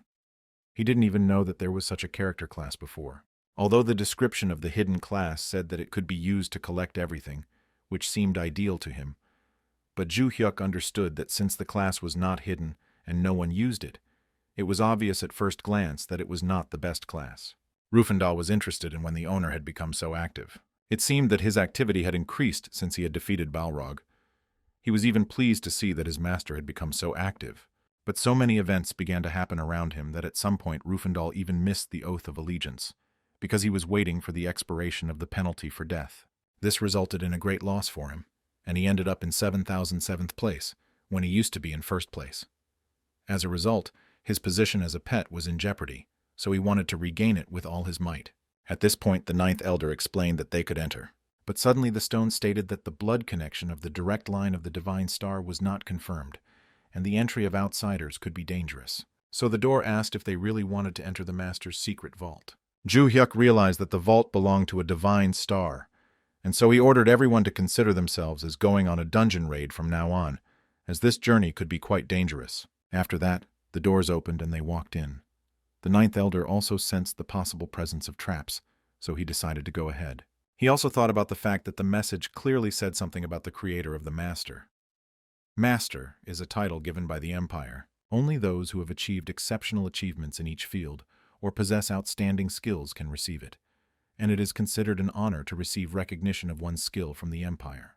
The Ninth Elder was a high-ranking NPC, so he had to find the optimal path, and he put his pride on the line, deciding to reveal all the secrets of this place. But at that moment, Coco suddenly rushed forward, and although he was asked not to behave so frivolously, he went in search of the smell. This smell was so delicious that Coco could not be stopped, and the frightened panda tried to stop him. But Coco didn't respond, so the hero asked Panda not to pay any attention to Coco, because this was not the first time something like this had happened. Moreover, Ju Hyuk immediately remembered that this was indeed not the first time this had happened. Something similar had happened in the cave, where Coco had also rushed forward. Eventually, he reached a dead end, after which he began to shout using the king's roar, thus once again fulfilling the conditions for opening a new passage. After this, it became obvious to Ju Hyuk that the bird had special abilities to find passages. Panda, watching this, could not believe his eyes. Finding the right path is not such an easy task, because it was necessary to study the terrain, mana flows, the location of objects, wind flows, humidity, smells, and only after taking into account all factors can a decision be made. So he couldn't believe that he had actually lost to some bird. Besides, Rufandal was also angry, realizing that some bird had once again decided to take his place as the #1 pet. Li Ju Ran watched all this in surprise, not understanding what was going on with Panda and Rufandal and why they were competing with the bird like that. But suddenly, when they came to a new passage, an unknown voice praised them for having managed to go far enough, but asked them to go back. And despite the fact that the keeper of this vault had a soft heart, so he did not kill them at the first gate, but at the second they will definitely meet death. But Coco didn't react to this again. Instead, he activated a large-scale dig around himself and hit 3 tiles, causing gems to appear from them, which he happily ate. The panda tried to reason with the bird, reminding him that he shouldn't touch everything here. Ju Hyuk watched the scene, remembering the name of the master who had created this place. He wondered what he would think if he saw his secret passage opened up like this. But at that moment, everyone suddenly heard an angry voice from somewhere in the darkness, which warned them that it was giving them one last chance. If they took even one more step forward, they would definitely die, and ordered them to return. Panda carefully studied the corridor and the magic circle. If this was the next gate, then as he thought, it was not the most complex mechanism, but the mana was programmed for specific actions. He didn't know the exact code, but it seemed like a trap that would only work if one wasn't a blood relative of the Divine Star's founder. And considering that the wall was made of chalcon and mithril, the intensity of the attack was estimated to be enormous. Ju Hyuk wondered if this trap had a chance of deleting a character. Panda understood that since the power of removal was a fairly high-level ability, he didn't think that this kind of trap would be equipped with this function. Then the hero decided to ask Rufandal if he was still able to use the protective spell as he had cast it back then. Ju Hyuk asked Rufandal to get to work. In any case, the trap was not capable of deleting the character. He also had the necessary items ready, so he wanted to be the first to enter this trap. Around this time, Kang Mu Huan was in the Divine Star Hospital and ordered his assistant to block all wiretaps. He then asked about the status of the direct access capsule, and was shown that it had already been placed in the ward. Kang Mu Huan announced that his chronic illness had worsened, and that it had worked, which was direct evidence that the Divine Star was still afloat, so he ordered to immediately connect to Olympus. He just needed to connect to Olympus and end it. If he could get his 100 trillion back, he could turn the tide. It would be nice to give up his past identity and start a new life, but now even 100 trillion was not the most important thing. There was something else that he absolutely had to find. If this thing ends up in his hands, then all the trials that have fallen on his head will turn out to be a mere trifle. Around this time, Rufandal used Pegasus's protection, as well as Lee's shield and Tori's shield on the rest of the team. Furthermore, Rufandal warned that even though he was simply blocking the heat, his mana was already at its limit. But he didn't understand how, despite all this, Ju Hyuk could remain so calm. The reason was that he had been given the protection of the evil god, which was a super defense using the true mind energy technique. Moreover, with the strengthening, she responded to external energy and successfully resisted it, so there was no problem for him here. Ju Hyuk himself understood that this was indeed a huge force. The most effective means against any creature for which life is important is fire, so the creator clearly made a good choice. However, since this technology was 100 years old, it was even weaker than Ju Hyuk had imagined. Rufandal, while guarding everyone else, continued to watch Ju Hyuk in surprise, and it seemed as if he wasn't hot at all. Moreover, it was clear to the naked eye that the Lord's mana was superior to the mana created by the Master. No matter how much it was strengthened and supplemented by the skills of the Master who created this trap, the amount of mana and its quality were clearly at different levels, which in principle was to be expected from the ruler. The ninth elder glorified the Lord with tears in his eyes, and Rufandal only became wary, not understanding whether the man was also aiming for the position of first pet. Li Ju Ran looked at these men with displeasure, not understanding what had come over them. Besides, she now thought that it was much more difficult for Ju Hyuk, since he was making his way alone. But suddenly the flame went out. Somewhere in this place the trap completely ended its action, so he suggested moving to the next door. But suddenly in this place he saw a pile of gold along with precious stones. He didn't understand whether the vault had opened so unexpectedly, and even suspected that it could be another trap. At that moment, Rufandal and Coco raced towards the gold, one to eat and the other to collect everything. At this moment, Panda realized that the Lord had overcome all the doors, and it seemed that all the accumulated power had been expended against the protection of the evil god. Coco, meanwhile, was happily stuffing his belly, happy that he had now become the owner's pet, and as a result, his devotion increased. At that time, Li Ju Ran was simply amazed that such a fortune was hidden in this place.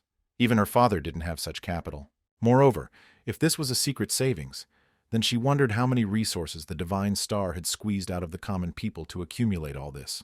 At this point, Rufandal decided to use the power of the magical collector, and all the funds were immediately transferred to Ju Hyuk's account. Rufandal tried so hard that the owner did not even bend over for a single coin, because he did not want to allow this. Panda, watching this, was clearly proud that this immature upstart was weaker than him. This behavior touched even the ninth elder himself. But at that moment, unexpectedly, Rufandal received a notification. He was informed that he had completed a hidden quest and received the vocation of the ninth capital, so he was offered to open a hidden class and become the successor of the ranger. But he only thanked her for the offer. He was completely satisfied with the position of a magic collector. Panda understood that this was true devotion. Ju Hyuk was also happy that the storage room opened without any problems, but at the same time, he was a little upset because there were so many items that he had prepared after spending a lot of money. But suddenly he found a ring on his hand. He had recently bought this ring in Iceland. This is a divine rank item, the Inferno Pair Ring, worth 4 trillion gold coins. He realized that the Inferno Twin Ring was resonating, so he pointed it towards the gold coins, and it immediately responded. He finally understood what he had discovered. And he was right when he did not believe that the secret vault of the Divine Star contained only gold. Finally, the chest appeared before him, and he realized that the Divine Star had certainly not expected anyone to get all the way here. But at that moment, Kang Mu Huan appeared behind him, ordering the smelly plebeian to stop and not dare to touch the box. Not only did he frame and confess, but he also decided to have a hand in the family fortune. He was curious about how they got here and warned that everything that was here was definitely not collected for them. That's why he decided to come here and take back what was rightfully his. Kang Mu Huan understood that this piece of trash from the common people was not even close to him. Not only had he interfered with their plans up until now, but he also decided to do some last shit when he was already being arrested. But for now, everything was fine, because he had not yet managed to get his hands on everything, and the hero could take as much gold as he needed. All he had to do was take with him the box that was behind the guy's back. If he had god-level items inside, he could start all over again overseas. That was the reason he came here. So he rushed at Ju Hyuk and tried to attack him to take the box away. Ju Hyuk retreated from the attack, and also did not understand why the president of the Divine Star was attacking. He knew for sure that he could not defeat him alone. But he immediately realized that the target was that very box. He was curious about why the man needed this box. That's why he used his super speed to move and take the box right in front of the man's eyes. Kang Mu Huan realized that he had succeeded, because now that all of Ju Hyuk's attention was focused on the divine ranked item, he took out a knife to pierce his body. After he succeeded, he laughed happily, knowing that his plan had succeeded. Ju Hyuk had been too careless here, which was why he had met his end. He had long known that he could hide the flow of mana, but Ju Hyuk was only interested in what Kang Mu Huan had done. He explained that the name of this item was the Heavenly Punishment Dagger. It was a divine level item. Its peculiarity was that it deletes the character after he has been damaged. Ju Hyuk wondered why, even if he had used that dagger on him, he was still alive. If it was deleting, shouldn't it have been a full-scale damage? So it wasn't necessary to do a slash? Kang Mu Huan couldn't believe what he saw, because even the black armor couldn't block this attack. Ju Hyuk explained that it would have most likely worked if he had struck properly, since he had a point defense that formed in certain areas. Besides, the man himself must have known very well that there were many more divine rank items being sold than one might imagine, and he had already acquired one of them, the soul of a guardian, which he had acquired in Iceland.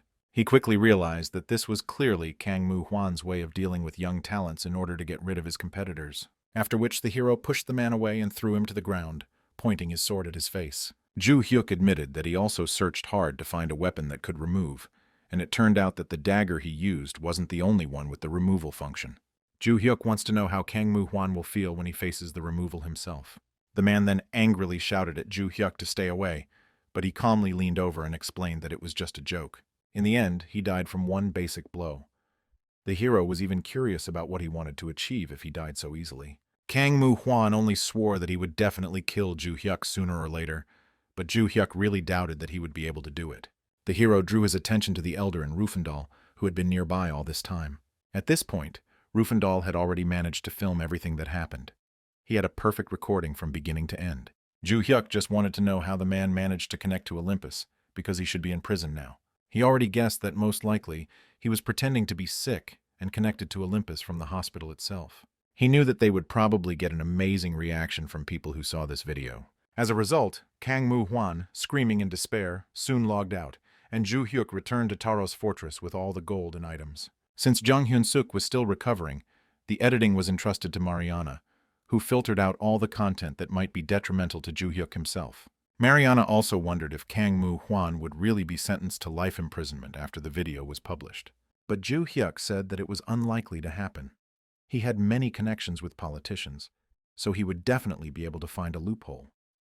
And since they had gotten hold of the hidden assets of the Divine Star, he decided to do something about it.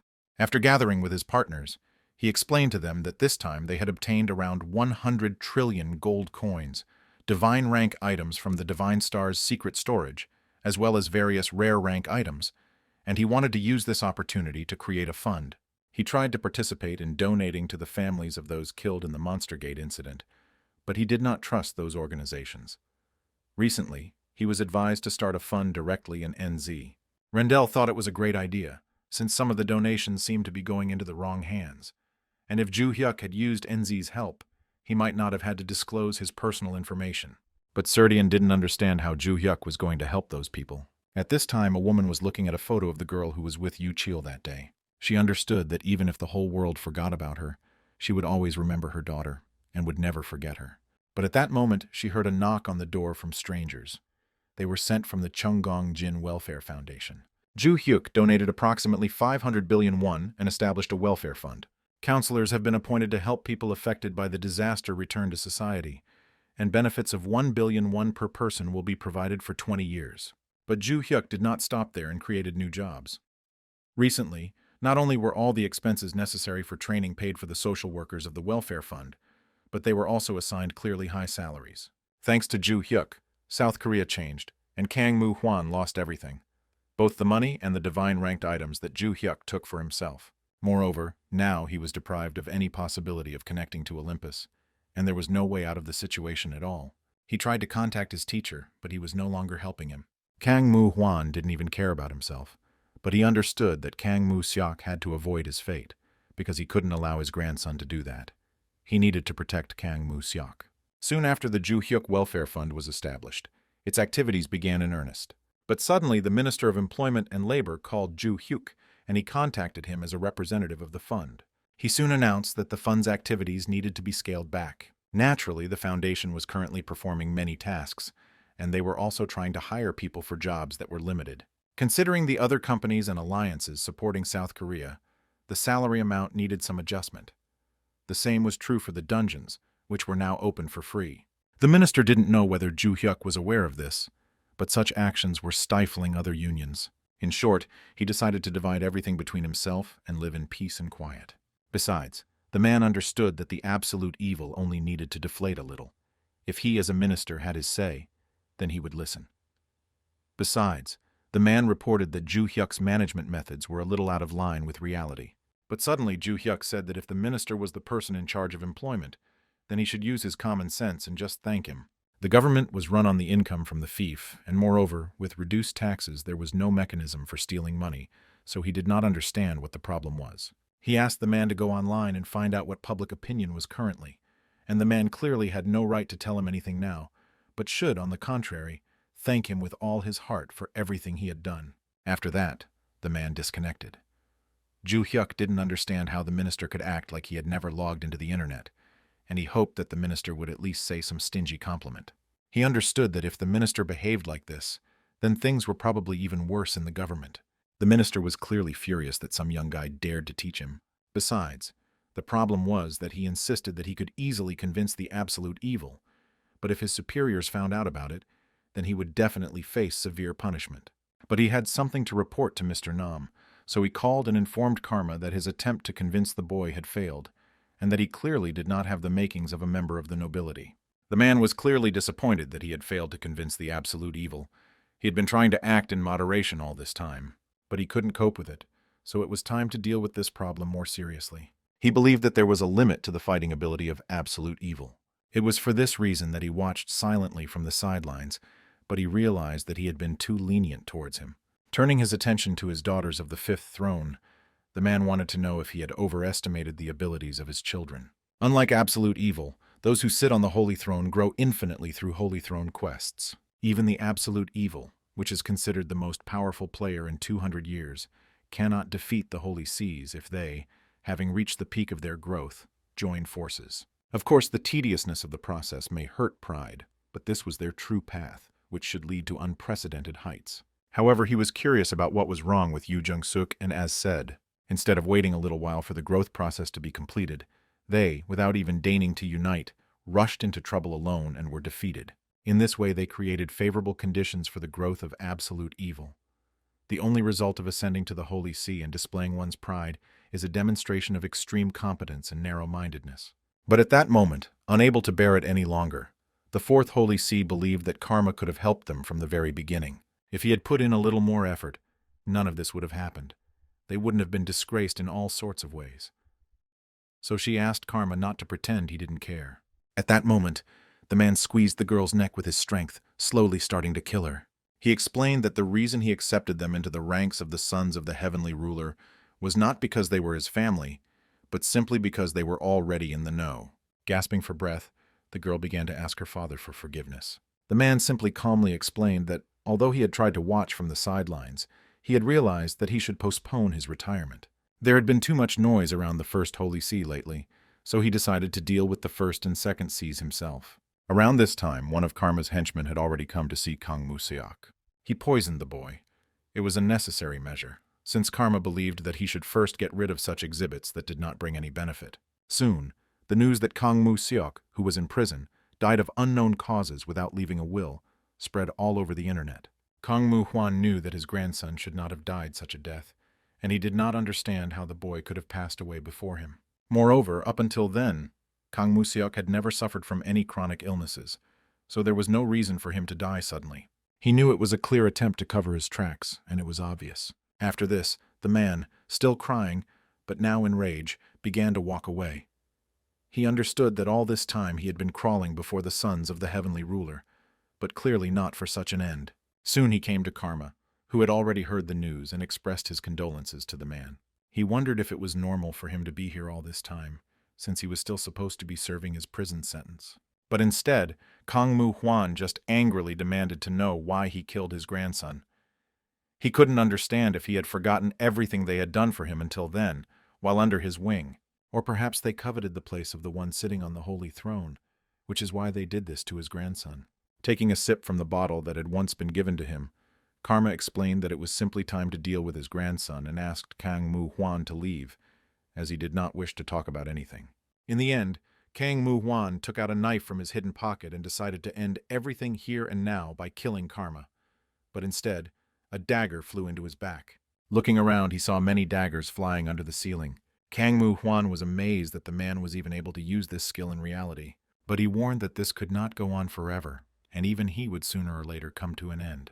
After this, the man was killed, and Karma only calmly explained that one should never keep a dog that has bitten its owner, after which he called his worker to remove the unnecessary body and cover up the tracks. Soon, the news that the Divine Star Union had completely collapsed reached the director of the large union, Helen. She realized that in the end they had failed to catch the ultimate evil and had met a needless death. She considered this the worst possible outcome.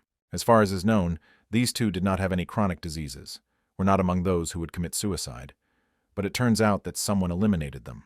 If these beings could easily destroy a divine star with absolute power, it means that Helen may soon collapse as well. It is a silent warning. Stop the absolute evil before their collapse occurs. Of course, they didn't sit idle either. An emergency board meeting was called and discussions were held. However, absolute evil cannot be pinned to the wall either by one-on-one combat or by feudal warfare. Not to mention the impact on public opinion, and it can't be pacified by diplomacy. The only conclusion is that Helen can't win using her strength alone. It couldn't be any more ridiculous. The great union of Helen must be punished because of a man who is not even a member of the nobility. A year ago, she could not even imagine that something like this could happen, but now they have only one way left. Soon she went to Olympus to see if all the preparations were finished. As it turned out, they could start the procedure right now. The woman hoped that everything would go smoothly, and then they would definitely stay afloat. Around this time, Ju-hyuk dealt with another fiefdom, and now he finally took control of all 327 fiefdoms of the Divine Star. After the death of Kangmu Hwan and Kangmu Seok, the Divine Star fell completely. Therefore, after completing the capture, Ju-hyuk asked Lee Ju-ran and Rufandal to restore order in this territory, and then return to him. At that time, he went to Serdian, who congratulated him on his victory, after which he decided to report on the strange matter. It seems that Helen was taking some rather unusual steps that were starting to raise concerns. Serdian was curious if Ju-hyuk knew about the existence of the Grand Duke of the Urfi's Empire, and apparently, this was the first time the boy had heard of this person. They were unable to find out for sure who he was, but the report said that Helen's recent move had established their close connection with the Duke. The Duke is believed to wield great power within the Empire, and the Helen Alliance appears to have received special quests from him, as well as support in the form of various siege and star weapons. Ju-hyuk was just curious about whether there was more detailed information about the weapons. Serdian understood that they were receiving various types of weapons, from the 5th-class star-type weapons to the 4th-class siege weapons. He understood that in this case they would have gained enormous power. Since the Divine Star collapsed before their eyes, they must have been trying to survive somehow. Serdian warned that in that case they would have to prepare for war, and Ju-hyuk also understood this. However, Serdian warned that the content of the quests that the Union of Helen went through was very strange. They say that they attacked a peasant village, took all the inhabitants captive, and handed them over to the Grand Duke. They also kidnapped young NPCs, using them as a focus, and the number of those kidnapped was rumored to be around 300. The Serdians have not yet fully grasped the essence, but they carry out a lot of strange and inhumane quests. Ju-hyuk understood that if they were collecting NPCs, it was possible that they weren't just targeting them, and Serdian understood this as well. Although there was no exact data at the moment, this does not only concern NPCs. Serdian reported to Ju-hyuk that they also noticed that players were being attacked. Around this time, the man turned in his quest, said goodbye to the NPC, and prepared to exit the game. He knew that if, even though his day had been difficult, he studied hard, maybe one day he would succeed. That's what he thought until he was attacked, stunned, and dragged off into a dark period. Soon this guy was ejected from the system, as his capsule detected pain above the baseline level, so a forced logout occurred. He felt a huge relief that he had managed to get out of the game. He had never thought that he could be kidnapped on Olympus and experimented on. He wanted to report it to the police as soon as possible. He wondered since when he continued to bleed. Besides, he understood that he couldn't move at all, and there was no one in his room, so no one could even hear him or call an ambulance. All this time his blood continued to flow without stopping.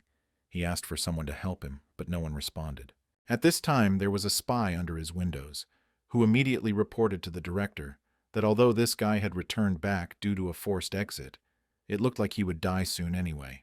As he had already found out beforehand, he is a low-income person who grew up in an orphanage and does not seem to interact with his neighbors at all. On the orders of the director, they decided to choose another target. He told the woman not to worry, because their targets were from the lower class. Therefore, even if one day someone suddenly disappeared, no one would know about it, and therefore they considered making such sacrifices to catch absolute evil justified. Around this time, Ju-hyuk returned to Runa City, where he was greeted with joy, and he wondered if the greetings were too loud. Serdian only explained that the Lord's influence on the advancement of the territory was significant. Thanks to him, the rune was elevated to the Great Rune, agricultural lands expanded, and the quality of the soil was improved. There were positive signs that productivity could be increased up to 30 times.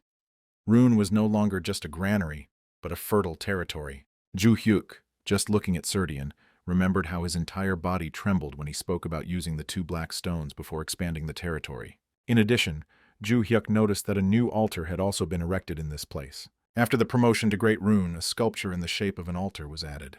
The fact that the altar sculpture appeared on its own was not such a problem, but Ju Hyuk knew that if the Black Flame or the Devil Flame, symbolizing the descendants of Shulter or the Heavenly Devil, bloomed, it would become a big problem.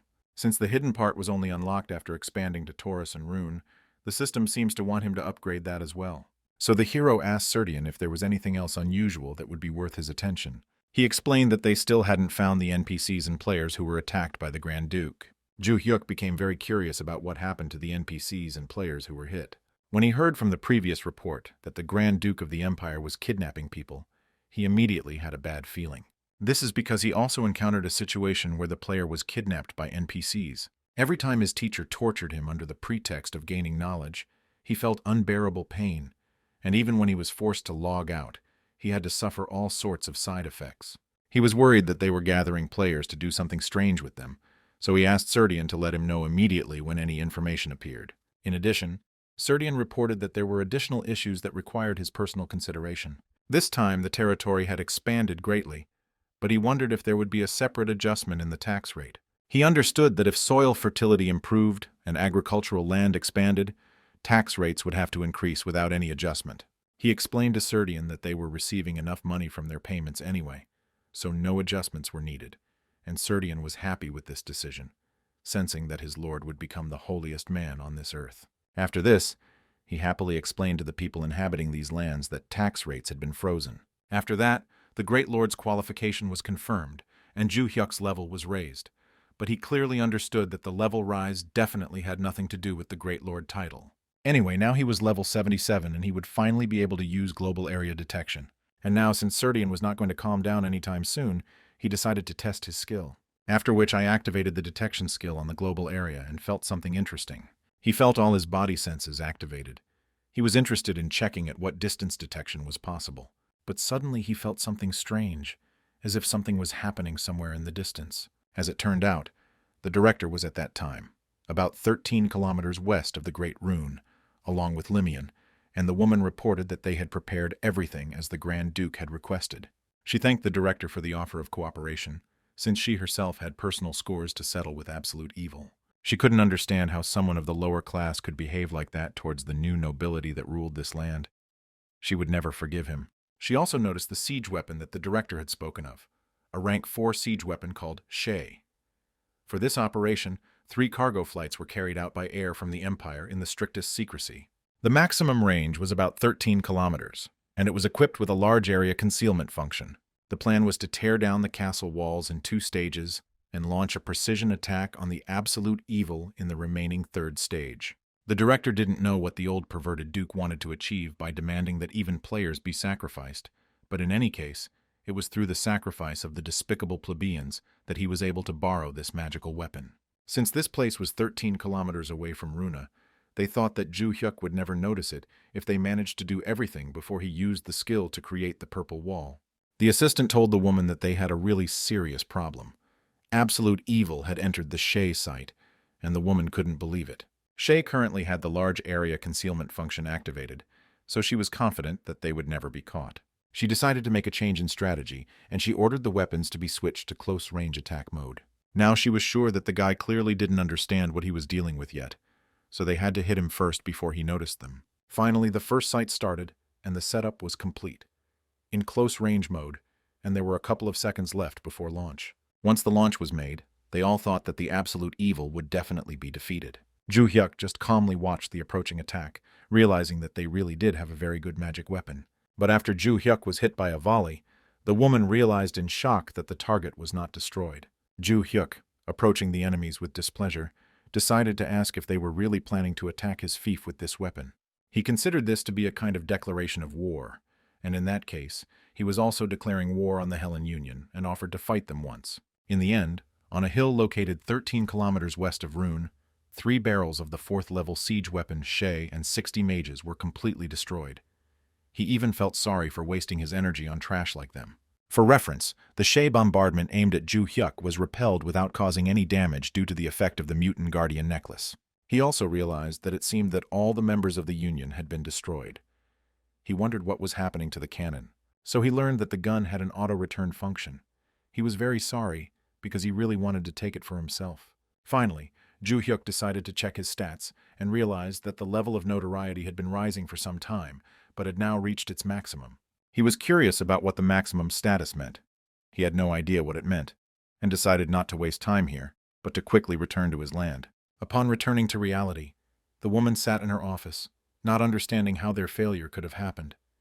No matter how much they thought, all the questions remained unanswered. She didn't understand how the absolute evil was able to determine the location of Shay, which was hidden at a great distance, and how he was able to take a direct hit from Shay's attack without even getting hurt. All these questions faded into the background. The main thing was that he declared war on them, and all that remained was to start a territorial war with him. Finally, a man came to the director with an important report. The player they were delivering as a tribute had died again. The woman was interested in what this crazy NPC Duke was doing to the players. She had a lot of work ahead of her, as she still had to get her nephew out of prison. The problem was that in exchange for lending weapons, he had told her to kidnap lowborn plebeians and send them to him as tribute. This could not continue like this. She needed a more reliable way to maintain victory. After which she handed the phone to her assistant and ordered him to contact all the people on this list. The man didn't understand. Were these really the extreme measures? And it was like this. The director asked to convey that the Aaron Union had officially asked for cooperation. Soon, Ju Hyuk decided to go to the Great Nan. He was still thinking about those bastards because of Alina, who lent this magic weapon in exchange for players. He hoped that that fight had shown them that something like that definitely wouldn't work on him, and that they would stop behaving like that. Anyway, the most important thing now is the hidden part. After all, the hidden part is only unlocked after expanding the 3 branches, and since it is related to the flame, it can be considered as the events of the ultimate evil main scenario. So he decided to get his reward. To his surprise, this time the flames began to react violently to the appearance of absolute evil. He checked that the conditions of the hidden part were satisfied. In addition, as a reward, he was given a new item corresponding to the level of the flame. In addition, to complete the quest, it was necessary to strengthen a set of paired Inferno rings, after which he summoned both rings and realized that he had bought 1 ring in Iceland, and that he had received the second by pure chance while exploring the secret vault of the Divine Star. The fact that you could enhance 2 items at once was a real jackpot. One way or another, since he was being offered to enhance divine rank items, it meant that it had to be done. So he decided to look at the conditions of this upgrade. But when he saw the price that was required for the upgrade, he literally couldn't believe it. What kind of crazy money was he being asked to spend on some altar? Soon he called Si-Song over and thought about how awkward it would be to tell her that he was going to give her a ring. But soon he awkwardly handed it to her, and she realized that it was a couple ring. And she also heard that if they kissed, the set effect would be activated. While the girl was admiring the ring, he received a notification that, despite the strengthening of the paired ring set, in order to use all its functions, it was necessary to activate the effect. He was worried because even if it was a strengthened divine rank item, how could he even ask for another kiss? It seemed to him that Se-Song would definitely not agree, but the guy decided that he still needed to behave a little more simply, so he still found the strength to ask about it. At this time, Se-Song asked if anything terrible would happen since he gave her a pair ring, such an expensive divine-ranked item. But the guy only asked, was Se-Song really going to take the ring and run away with it? Obviously, she didn't want that and promised that such a thing would never happen. The guy awkwardly explained that one way or another, they just needed the system to recognize them as a couple, but asked that Se-Song not force herself if she felt uncomfortable. But instead, Se-Song immediately rose up on her toes and simply kissed the young man. Eventually, after this, it was confirmed that they were wearing Inferno pair rings, and they were registered as a couple, and the pair ring set effect was activated. In the end, the two of them, awkward and embarrassed, decided to log into the system in order to check the effect obtained. The hero realized that he had been given a huge package of passive skills. He realized that if they were now completely immune to anything of the fire divine rank, that meant they were actually completely invulnerable to the fire attribute. In addition, at this moment, Se-Song herself noticed that there was also an active skill here. It was an automatic counterattack skill. If someone below the divine rank attacked her, she would only die in vain. In addition, it had a special effect. Within a radius of 500 meters, when the health of the owner of the female pair ring decreases by more than 50%, the Inferno Flame can be used. Although Se-Song didn't understand what it was, she liked the effect. She just awkwardly explained that she couldn't use the Inferno Flame. Only Ju Hyuk could do that. In addition, the girl explained that Ju Hyuk also had the ability to detect in the global area and spiritual injection. In that case, if he uses these two skills, he will be able to control his inferno flames with ease. In any case, she was pleased by the fact that he could punish anyone who harmed her, so she was quite satisfied with this. Ju Hyuk looked at the girl in surprise. He didn't understand what had happened to her. She clearly didn't know anything about the games, but she had already clearly calculated all the steps in advance. And he was interested. Some miracle had already happened to this girl. The hero even suspected that she was actually a genius who had simply been pretending to be a fool until now. But he understood that this was unlikely to happen, so he suggested that Si-Song return slowly. At the time, she was happy that she had received both a kiss and a matching ring. Around this time, Helen gathered all her partners and thanked them for being there. Until then, they never thought that this war would have such devastating consequences. Now that the unshakable Divine Star Alliance that held first place had collapsed, there were only two options left. Either absolute evil will go first or the Union of Eren. Therefore, Helen proposed an all-out war against absolute evil and asked the partners to destroy it completely in order to protect their existence. Soon Ju Hyuk was sitting quietly on the roof, observing the surroundings. He understood that a few days after the strengthening of the pair of rings, the Union of Helen should attack Prunu.